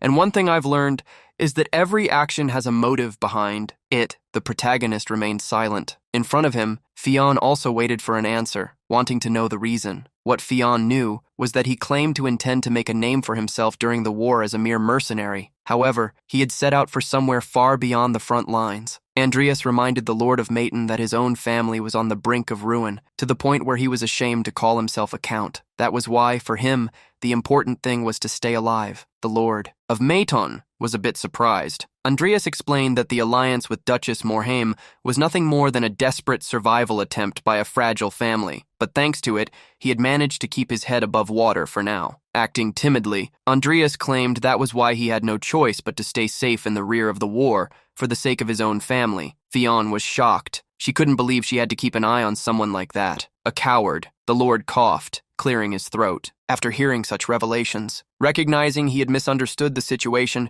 he turned to leave, wishing Andreas a good dinner and telling him to mind his own business. The real reason for Andreas being there, however, would only emerge a few days later. When the days had passed, countless barbarians appeared outside the walls of the fief. The group advanced along with the snow. The guards on the walls shouted, "We are under attack! Why are the barbarians here?" The Lord of Mayton hurriedly asked where Lord Cromwell was. Someone approached quickly, informing him that Lord Cromwell had been out since that morning patrolling the city, as usual. The Lord of the fief ordered them to bring Andreas inside the walls immediately. He felt great internal pressure, as he didn't possess enough power to be held responsible for what happened to a count. One of the first barbarians roared, "Let's go! We will feast inside those walls tonight! Crush them all!" Hundreds of barbarians began to advance, crossing the river and heading toward the walls. Andreas appeared behind the Lord of Mayton. "I heard you were looking for me." The Lord, desperate, asked what Andreas was doing outside, and irritated questioned what he had been doing for the last few days. Apologizing for making him worry,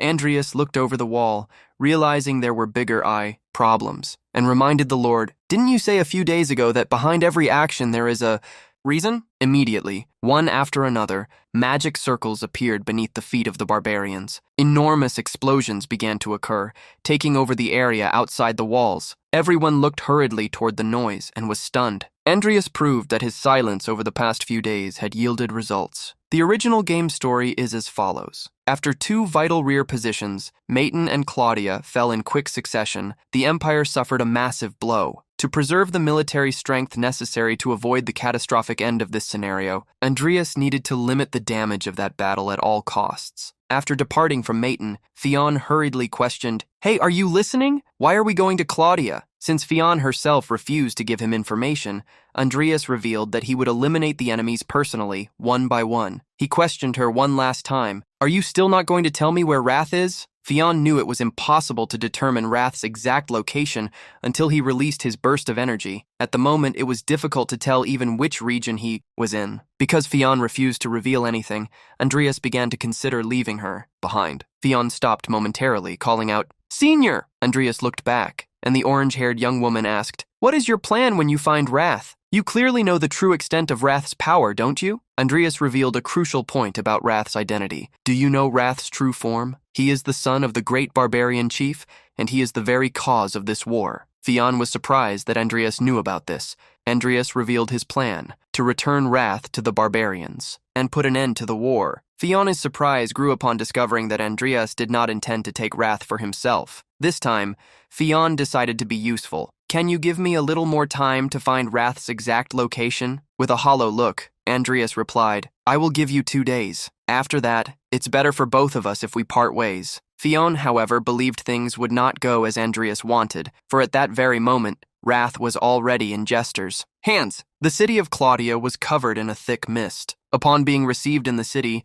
Andreas heard a compliment. "We heard about your achievements in Maiten, Lord Cromwell." Andreas, however, gave the credit to the people of Maiten. Wherever he went, Andreas was asked if he thought Claudia would also be attacked. He couldn't be certain, but he recommended they take precautions. While walking, Andreas commented to Fionn, "The Empire assumed the barbarians wouldn't know proper tactics, but there has already been a battle in Mayon." As he spoke, he heard the sound of footsteps coming from an alley. Someone ran toward them, and on high alert, Andreas saw a figure leap and raise their leg in a hammer motion, descending upon him. Andreas grabbed Fionn and leaped to the side, dodging the attack. The young woman's eyes widened, completely terrified. Andreas faced the person who had attacked them, while the startled Fionn stammered, "Who are you?" A hooded blonde woman ran toward Andreas, spinning her body to deliver an elbow strike. He raised his arm, blocking the attack. While also protecting Fionn, Andreas proceeded to block each of the blows, which came from an unknown fighting style. Still, it was easy for Andreas to grab the woman by the arm, swing her over his body, and throw her to the ground. She, however, managed to recover quickly, retreating after the impact. Andreas finally recognized the woman's face when the hood was pushed back. He had seen her before at the academy ceremony. She was Professor Ivy's sister. The professor's sister huffed irritably without answering. Andreas tried to talk, but she attacked him once more, throwing her hood over him to distract him. The woman managed to grab Andreas's body and push him. Andreas fell to the ground, and she sat on top of him, raising a fist to attack him mercilessly. Fionn quickly tried to use magic to help her senior. Andreas, however, rolled his body, pinned the woman beneath him, and immobilized her. Fionn was shocked when the woman locked Andreas's body with her legs wrapping around him. Young Fionn couldn't help but blush at the strange proximity between the two. "They're still fighting, right?" Andreas leaned forward, pressing his body against Professor Ivy's sister, using his arm to pin her by the neck. She ground her teeth irritably because he had used a technique he shouldn't know. Keeping her under pressure,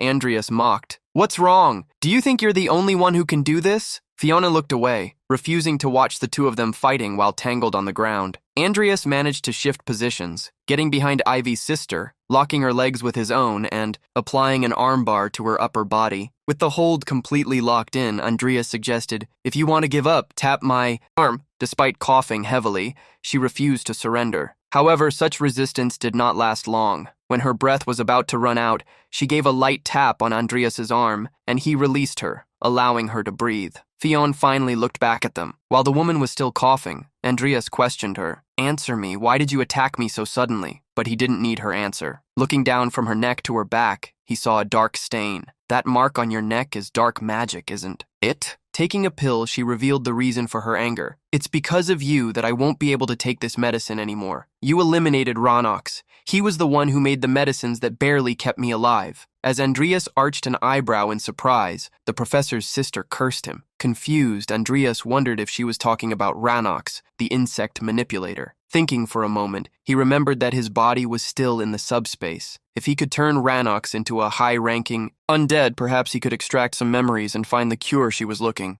Andreas made a promise that Professor Ivy's sister didn't expect. As soon as the war is over, I will cure you. Andreas's gaze showed seriousness, the seriousness of someone who wasn't lying. She asked, curious and with a mocking tone, "Really? You? Do you even know what my disease is?" Frowning, Andreas warned her, "I suggest you think carefully. I've made quite a reputation for myself when it comes to potions, you know." In exchange for helping her be cured, Andreas demanded, "I want you to help me a little in this, va." The professor's sister stared at Andreas with a suspicious look, questioning if he was serious. Andreas stared back, thinking about how he could utilize her fighting style. The sister accepted but warned, pointing at Fiona. "If you betray me, I'll finish off your girlfriend." Outraged, Fiona shouted, "I am not his girlfriend!" At the same time, a hooded figure arrived at the city of Pakrael. The cold wind blew stronger and stronger, dragging the freezing snow. From the city walls, they shouted at the man, "Halt! Who are you?" The hooded old man shouted back, "We fled here from beyond the wall of the Vale of Sorrows to escape the barbarians.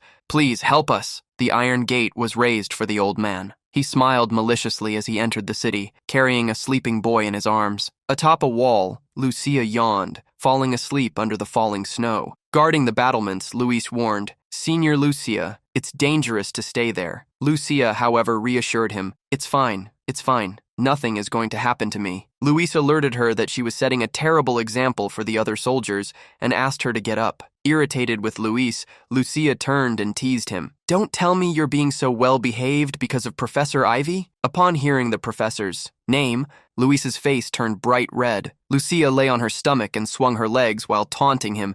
"Come on! Since when have you two been in a relationship?" Luis regretted speaking to Lucia and warned her, "I will not discuss personal matters while on duty." Lucia, however, wouldn't miss out on the fun and continued to provoke him. "Oh, how clever, dodging the question. You're starting to sound like Senior Andreas." Seeing Luis begin to ignore her, Lucia tried to provoke him once more, but he interrupted her. "I just realized. All of this is thanks to Senior Andreas, that I'm dating Professor Ivy." Lucia stopped teasing Luis and responded seriously, sitting up on the wall. "Yes, he did a good job. If he hadn't stopped the barbarians at Mayton, our supply routes wouldn't just have been cut. This place would have been surrounded on all sides." Maintaining his post, Luis commented to his senior, "No matter where he goes, he's always in demand, isn't he? Even now, I haven't had a single chance to cross swords with him." Lucia tried to reassure her companion. "Didn't you know? He's an idiot. He never tells anyone when he's suffering, always trying to take care of everything himself, as if he needs to carry the whole world on his shoulders." Memories of the past came to Lucia's mind at that moment. Luis went deeper into the subject, revealing he knew almost nothing about Andreas. He felt as if it were difficult to get close to him. With little enthusiasm, Lucia stated that Luis simply didn't know him yet. Luis was curious to know what the senior knew, and she revealed, "He's an idiot, but he's not a cold person. From the outside, he may seem extremely apathetic, and some might even say he's cruel. However, the results of his actions are always kind." Luis was able to grasp, from Lucia's words, how she felt about Andreas. Lucia finished her advice by recommending that Luis invite Andreas to a challenge after the war ended. With a slight laugh, Luis agreed. At that moment, one of the guards on the wall saw someone approaching the city and ordered them to stop, asking for identification. The man below was the one carrying the young boy, pleading for help to escape the barbarians. Luis looked over the wall, commenting to Lucia, "It seems they are survivors from beyond the sorrows." Lucia was confused upon hearing her junior, as she remembered hearing that there were no survivors. At the same time, a magic circle was being formed. After completing the magic circle, Andreas sighed. "Thank heavens! Here in Claudia, the attack routes are more limited than in Mayton." Fionn saw Andreas manage to prepare a large number of explosive magic circles in a short time, which consumed an unbelievable amount of mana. While finalizing the magic circles, Andreas asked Ivy's sister what had happened for her to acquire that mark on her body. She huffed, ignoring the question, and darkly rejected talking about it. "If you're finished, let's go." Andreas could perceive that it was a mark that limited one's lifespan. When he played the game, he had never been able to defeat Ivy, no matter what he used. The loss of her sister, Noah, to such a disease could be linked to her growth. While following Noah, Andreas questioned if Professor Ivy knew about the disease and asked how much longer she had to live. Noah stopped suddenly and swore, "If Ivy ever finds out, I swear I'll finish you off before I leave this life," making a face at Nia. "Noah," Andreas replied irritably, "stop talking nonsense. You're going to stay alive. I already said I'm going to help you." Irritated, Noah simply began to ignore him, cursing him internally. Changing the subject, Fionn looked around and commented, "I understand why the rear is important, but is there any chance they would use the same strategy again, even after failing at Maton?" Fionn's comment made Andreas think deeply. Right. Back in the game, the same forces that took Maton could have attacked Claudia as well. It seems I need to be ready to act at any moment. Andreas agreed with Fionn, praising her for being right. Just as he was about to speak about another situation, a shock ran through Fionn's body and she seemed hypnotized. Her eyes shone like crystals, a crimson aura enveloped her, and murmurs came from her mouth. Not far from here, coming from the northwest, Andreas became confused and started paying attention. The young woman, with magic circles in her eyes, concluded, "Wrath has awakened." Andreas quickly tried to think of which city she was referring to and immediately thought of Bakrel! In the aforementioned city, desperate screams echoed. Zombies ran through the streets attacking innocent people. The carnage spread in a great war against the undead. Descending the stairs, Luis came across a dark being. The woman, shrouded in a malignant aura, ran toward him, snarling fiercely. Luis managed to move quickly and used his sword to eliminate her. He gasped heavily, watching the body roll down the stairs. At that moment, someone called for Luis. He looked up and saw Senior Lucia. From where she stood, she ordered, "Get into the cathedral. Fast!" Around the cathedral, a magic barrier was formed. When they entered, Luis heard from Lucia that she believed all of this had been caused by the survivor, who said he had escaped the barbarians. Other guards agreed. They saw the red aura emerge when the man entered the city, and at the same time, heard a child crying. Lucia crossed her arms, commenting that with how chaotic the city was, it would be impossible to go out and investigate. The man wanted them to stay in the cathedral until help arrived. However, Lucia warned, "I don't know if my barrier will be able to last until dawn." Everyone became worried as she continued. "This aura has no spell and doesn't seem to be dark magic. It's likely ancient magic. My mana won't be enough to resist this immense force for long." The man who wished to wait hung his head, finding no solution. Lucia felt sorry for those there, but she didn't want the life Senior Andreas had given her to end in that place. As soon as the barrier fell, she intended to use all her remaining mana to escape with Luis. Luis himself, who was sitting in a corner, stood up. He walked over to Lucia, asking where the man in question was. "We need to stop him before more casualties happen." Lucia became agitated immediately. "What are you talking about, Luis?" Luis tried to reassure her, claiming it would be easy. However, Lucia warned, "If I leave, what will happen to the people here?" Luis, however, made a selfish request. "Senior, please stay here." The look the young man held was one of determination. Decided to help. Decided to make sure everyone there made it out of that situation alive. He asked for only 10 minutes. 10 minutes is all the time I need. Could you apply a shield to me so I can withstand the aura?" Lucia looked away, questioning, "No. What benefit do you think it will bring? If you go, with little mana left even to flee," she refused. Luis, however, pleaded. He mentioned what was already on her mind. "We both know it, don't we? What would he do in a situation like this? I'm talking about Senior Andreas." Lucia was surprised to hear Andreas's name so suddenly, especially because Luis's words were true. If he were here, he would do the same. Definitely. From atop the snowy mountains, Andreas's group observed the city engulfed in a crimson aura. Worry dominated Fionn's voice. "Oh no, it's too late. There's no way the people there could have survived." Andreas searched for something and found it strange not to find any barbarians in the surrounding areas. While Fionn tried to understand what had happened, Andreas whispered a name, Nickel. Both Fionn and Noah were shocked to hear the name and saw a masked man emerge. Andreas gave a simple order to Nickel. "Go to the city and check the situation." The undead nodded, obeying the order, and in a burst of movement, shot rapidly toward the city. Gaping, Fionn asked Andreas who that strange person was. Andreas did not answer her, as she didn't need to know yet. Having seen Nickel's overwhelming aura, Noah wondered what that thing was. Andreas paid little mind to their surprise and warned, "I'm going first. You stay here." Fionn found Andreas's decision strange, as she had a clear thought, "That city is gone. Now we should just wait for the wrath to calm down. Andreas, however, revealed something Fionn didn't know. There were still survivors. Fionn was quite surprised and looked toward the city, trying to understand where survivors could possibly be. Andreas could feel a strong shield, sufficient to withstand the power of wrath. Excluding warlocks, there was only one person capable of creating something like that, and Andreas knew that person, the newly awakened lazy genius. Lucia. Explosions occurred in the city as a figure advanced, clearing everything in his path. Luis was moving rapidly, for he only had about 5 more minutes left. Lucia had warned him, "If you think it won't work, make sure to leave when there are at least 2 minutes left so you can make it back here, okay?" Luis ground his teeth, pressured by the situation. He was not willing to allow Senior Lucia's support to go to waste. Luis attacked once more, sweeping away the undead in front of him. Soon, Luis managed to spot his destination. There was a house where the aura was much denser than anywhere else in the city. Inside the house, hooded figures wearing blindfolds with a single eye drawn on them felt something happening outside. One of the mages ordered the others to continue what they were doing and went out to check. In another area, doors were thrown open, and when Andreas entered the cathedral, Lucia was the first to recognize him. The first thing Andreas did was ask if Lucia was okay. He could see she was pushing herself to the limit. However,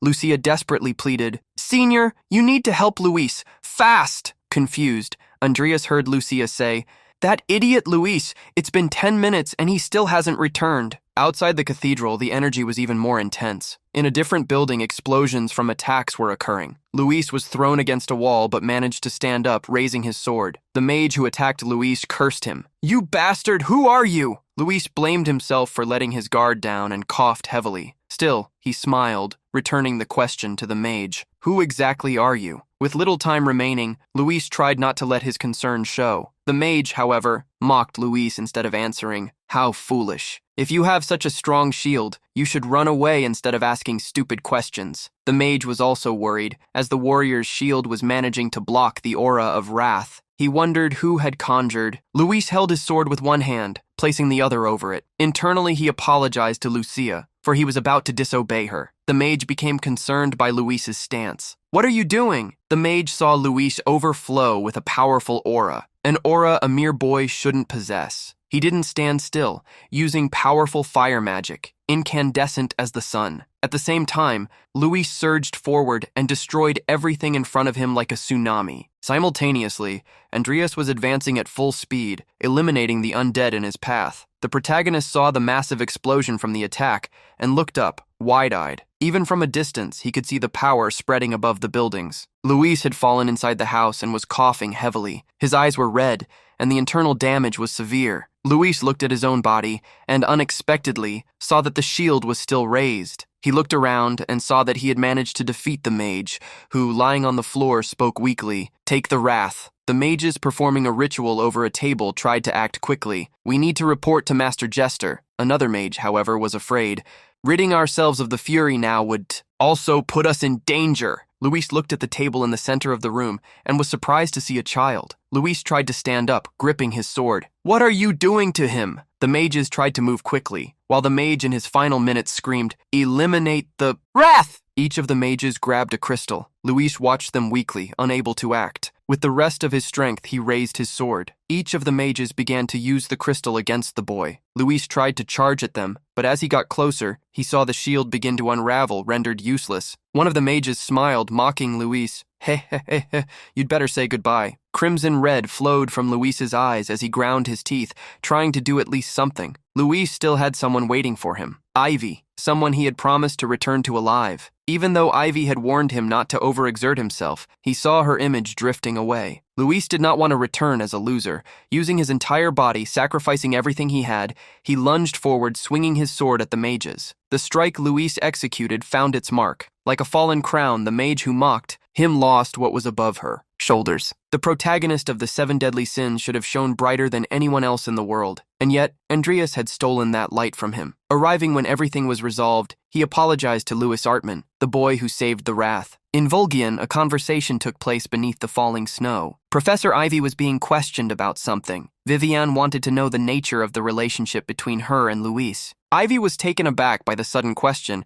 and tried to change the subject. We are on the battlefield. This is no place to talk about such things. Vivien, however, pressed the issue, as it was something important to her. Ivy misunderstood the motive behind the question. Don't tell me that you have feelings for that bum? Vivien, however, acted mysteriously. I will tell you at the end of this battle. As soon as they finished talking, the knights on the wall shouted, "It's the enemy!" Ivy looked toward the horizon and could see that the battle would not end easily. The enemies were vast in number, and there were powerful figures among them. Among the barbarians was Cognac. He didn't think the city ahead was important enough to be a problem to the point where two chiefs needed to move. The dark beings accompanying him, however, corrected him. We do not doubt your bravery, but the great chief is furious because his surprise attack failed. Because of that, he has ordered us to ensure this place falls. In Pacrael, the streets were filled with the bodies of those who lost their lives in the attack on the city. Luis's body was among them. Tears wouldn't stop streaming from Lucia's eyes, and she sobbed with every breath. I shouldn't have let him go. I shouldn't have let him. Andreas placed his hand on Lucia's head, reassuring her. Don't blame yourself. You saved many with your power. Lucia's conscience was heavy. She didn't know how she would face Professor Ivy, or how she would tell her what happened. Andreas looked down and took it upon himself to deliver the bad news to the professor. You should look after the people of the city and evacuate Claudia. There are no more combatants in Pacrael. If the enemy attacks, the city will be razed. Tears streamed down Lucia's face, and she refused to leave Luis behind. At that moment, the townspeople, those Lucia had saved in the cathedral, began to approach. They asked the pair to allow them to care for the remains. This won't replace what was lost, but please, allow us to do at least this much. Among the snowy trees, the words of a boy caused dissatisfaction in Fionn. Why would we eliminate you? Since we're going together, can't we have a heart-to-heart conversation? The youth who represented Wrath huffed, irritated by the heartless woman. Even he recognized what he had done. How can you speak to me so delicately when your friend and your tribe are gone because of me? Andreas agreed with the boy. That's right. An important friend of mine is gone because of your power. At that moment, if I had eliminated you, my friend probably would have survived. The boy fell silent upon hearing Andreas. Fionn seemed surprised by Andreas's words. Noah, recognizing what had happened, remained quiet. Andreas continued to speak, acknowledging the situation. However, I also know that this was never your choice. It was likely done by greedy and powerful people blinded by your strength. The boy huffed once more. Are you saying you're different from them?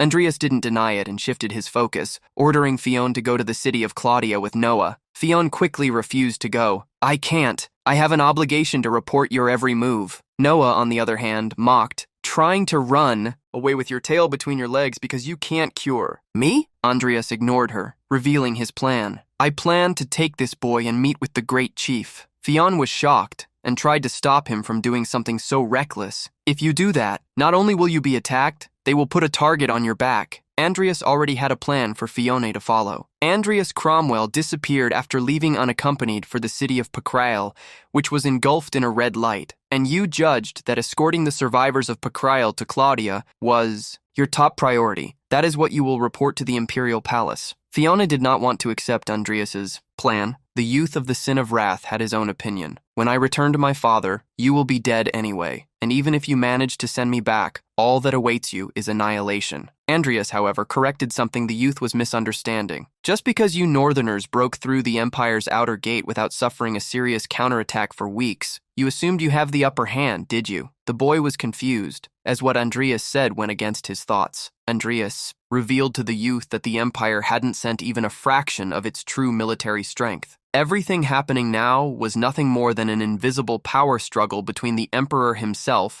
and greedy nobles in search of glory and power. Even Fionn was surprised when Andreas spoke. The moment they reach an agreement, the monsters of the Empire will begin to move. It is true the Emperor is after you, but he also wants to eliminate the people of the North. Meanwhile, Volgin remained under attack. The barbarians continued to advance against the walls. They had managed to reach the gates, but volleys of arrows continued to rain down on them. Many of the barbarians fell, and a full-scale frontal assault began. Professor Ivy jumped from one of the walls, raising her sword as she looked grimly at her enemy. The professor's sword strike hit the back of a barbarian who was pressing a knight, saving her comrade in arms. The saved warrior shouted, unexpectedly, "Behind you!" Ivy understood the warning. An attack was directed at her back. However, the professor nimbly turned, using her sword with great agility to eliminate the enemies. While Ivy controlled the battlefield, explosions occurred atop the walls. Vivien was also fighting. Her attacks split enemies in half. Everyone who managed to scale the walls had to face her. Another barbarian climbed the walls, and the young woman, with a kick, knocked him back, sending him flying off the high walls. Panting and somewhat tired, Vivien could see from where she stood that more enemies were approaching through the snow. Professor Ivy moved quickly, eliminating countless numbers,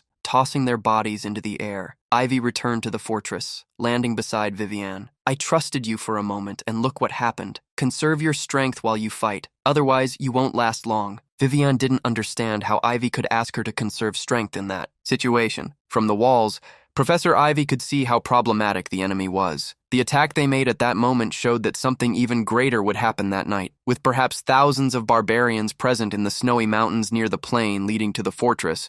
What Ivy imagined would happen was obvious. At the same time, a shadow appeared over the city. The being observed the city in silence. That being was none other than Nickel. The next day, the Imperial Palace, far from the snowy borders, seemed peaceful. A single person entered the palace to deliver a report. Considering that Wrath disappeared at that moment, they may have taken it and deceived Fionn. The Emperor did not believe this possibility. Impossible. That man wouldn't do anything as simple as that. I ordered him to bring Wrath to me, yet he allowed it to run wild twice, causing destruction in my territories. The Emperor misunderstood everything and blamed someone else. That jester is definitely planning something behind my back. The Emperor believed he was being too soft on such nameless nobodies. He ordered the man to deliver a message to the Knights of the Order of the Sun. The Lord of Volgien is to be executed immediately on suspicion of collusion with a dark mage.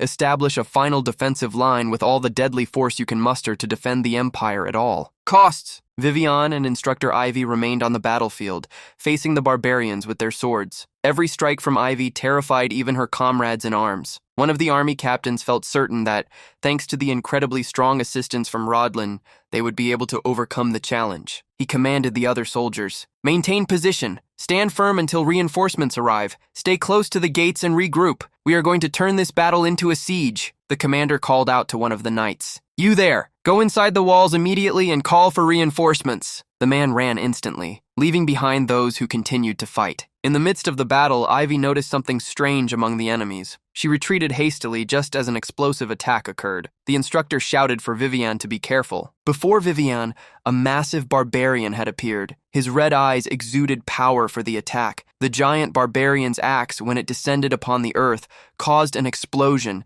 engulfing the surroundings in fire. The attack was blocked by Vivien, who raised her sword and placed it in front of her body. Ivy quickly arrived at her side to support her. A second man, carrying a hand scythe, joined the burly barbarian. "I didn't expect to find two powerful warriors here," the big man also commented. "If we waste any more time here, the great chief will become even more furious." Ivy stared at both barbarians, asking Vivien if she could handle one of the two. With a simple look, Vivien agreed, even though the enemies were powerful. Inside the walls, a twist was unfolding. A knight had attacked the lord, who fell to the ground after the blow. The city's warriors looked at the newly arrived knights, asking what the Order of the Sun was doing there. The leader of the Order of the Sun arrived to deliver a sentence. "Count Hixam Volgien, seeing as you have been deemed an ally of the Dark Mage, representing a threat to the Empire, you are being sentenced to execution by imperial decree of the Emperor himself." The city's soldiers were shocked to hear the sentence. As the Sun soldiers advanced, their leader continued. "Furthermore,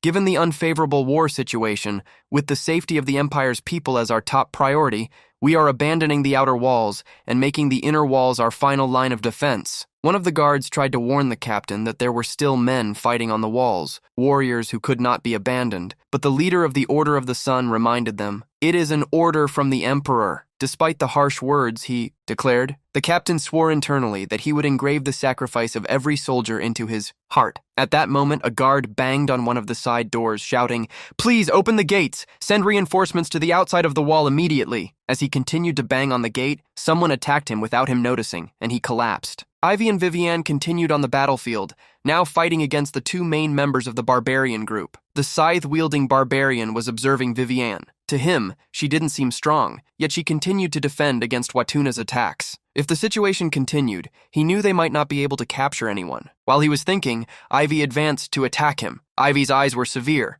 focused on the battle. The man carrying the scythe opened his arms, releasing powerful energy. Once he managed to intimidate Ivy so she wouldn't advance, he looked at the big man named Watuna. Watuna, seeing the energy his partner was overflowing with, warned, "We're going to swallow our own warriors in this too." The scythe man called out to Cognac, "Take everyone away from here!" Ivy realized the enemy's intentions and exhaled her crimson aura while gripping her sword with both hands. "Heh heh, you crazy bastard." Seeing Ivy's aura, the scythe man smiled slightly, excited for the battle. "As I thought, you are also a great warrior." One of Ivy's eyes glowed, signaling the use of her secret aura art, Night Hunt. At the same time, the scythe man used a skill to confront her, Forest of Glacial Blades. His skill created gigantic frozen blades that attacked Ivy, creating a world of sharp leaves. Vivien glanced away, seeing the intensification of the battle beside her. Watuna became furious seeing her stop paying attention. "You think you can look away?" Watuna's axe strike fell upon Vivien, who, being attentive to the enemy, managed to block once more. The young woman struck back, and her attack spread sword aura in dozens of cutting strikes that incandesced the surroundings. Cognac hoped Chief Watuna would find a way to eliminate the green-haired woman, but the problem was the other great warrior, as she was managing to force Chief Suitu to retreat. Cognac understood that if she were lucky enough to defeat Chief Suitu, it would crush the morale of all the warriors. With sword in hand, Ivy continued her attacks against Suitu. She leaped toward the man, her red eyes aimed at his life. At that moment, however, another warrior leaped toward Ivy, Cognac. Ivy managed to shift her body midair and diverted her attack toward Cognac, hitting not only his arms but also his neck. Suitu screamed in desperation for Cognac's life, but it was too late. Ivy returned her gaze to Suitu, who was raising his hand, channeling energy into it, and launched the attack against Ivy, hitting her full force. The battle between Ivy and Suitu drew the attention of both Vivien and Watuna simultaneously. They looked away for only a moment, enough for Vivien to slip past Watuna and run toward Ivy. Upon reaching the professor, Vivien asked if she was okay. Ivy placed her hand on the wound in her belly self-deprecatingly. "How pathetic. I ended up letting him hurt me." Ivy wanted to say something to Vivien, but the young woman stopped her from speaking. She wanted to check the professor's wound, but Ivy wouldn't allow it. "Run! You won't have a chance to win against both." Walking toward them,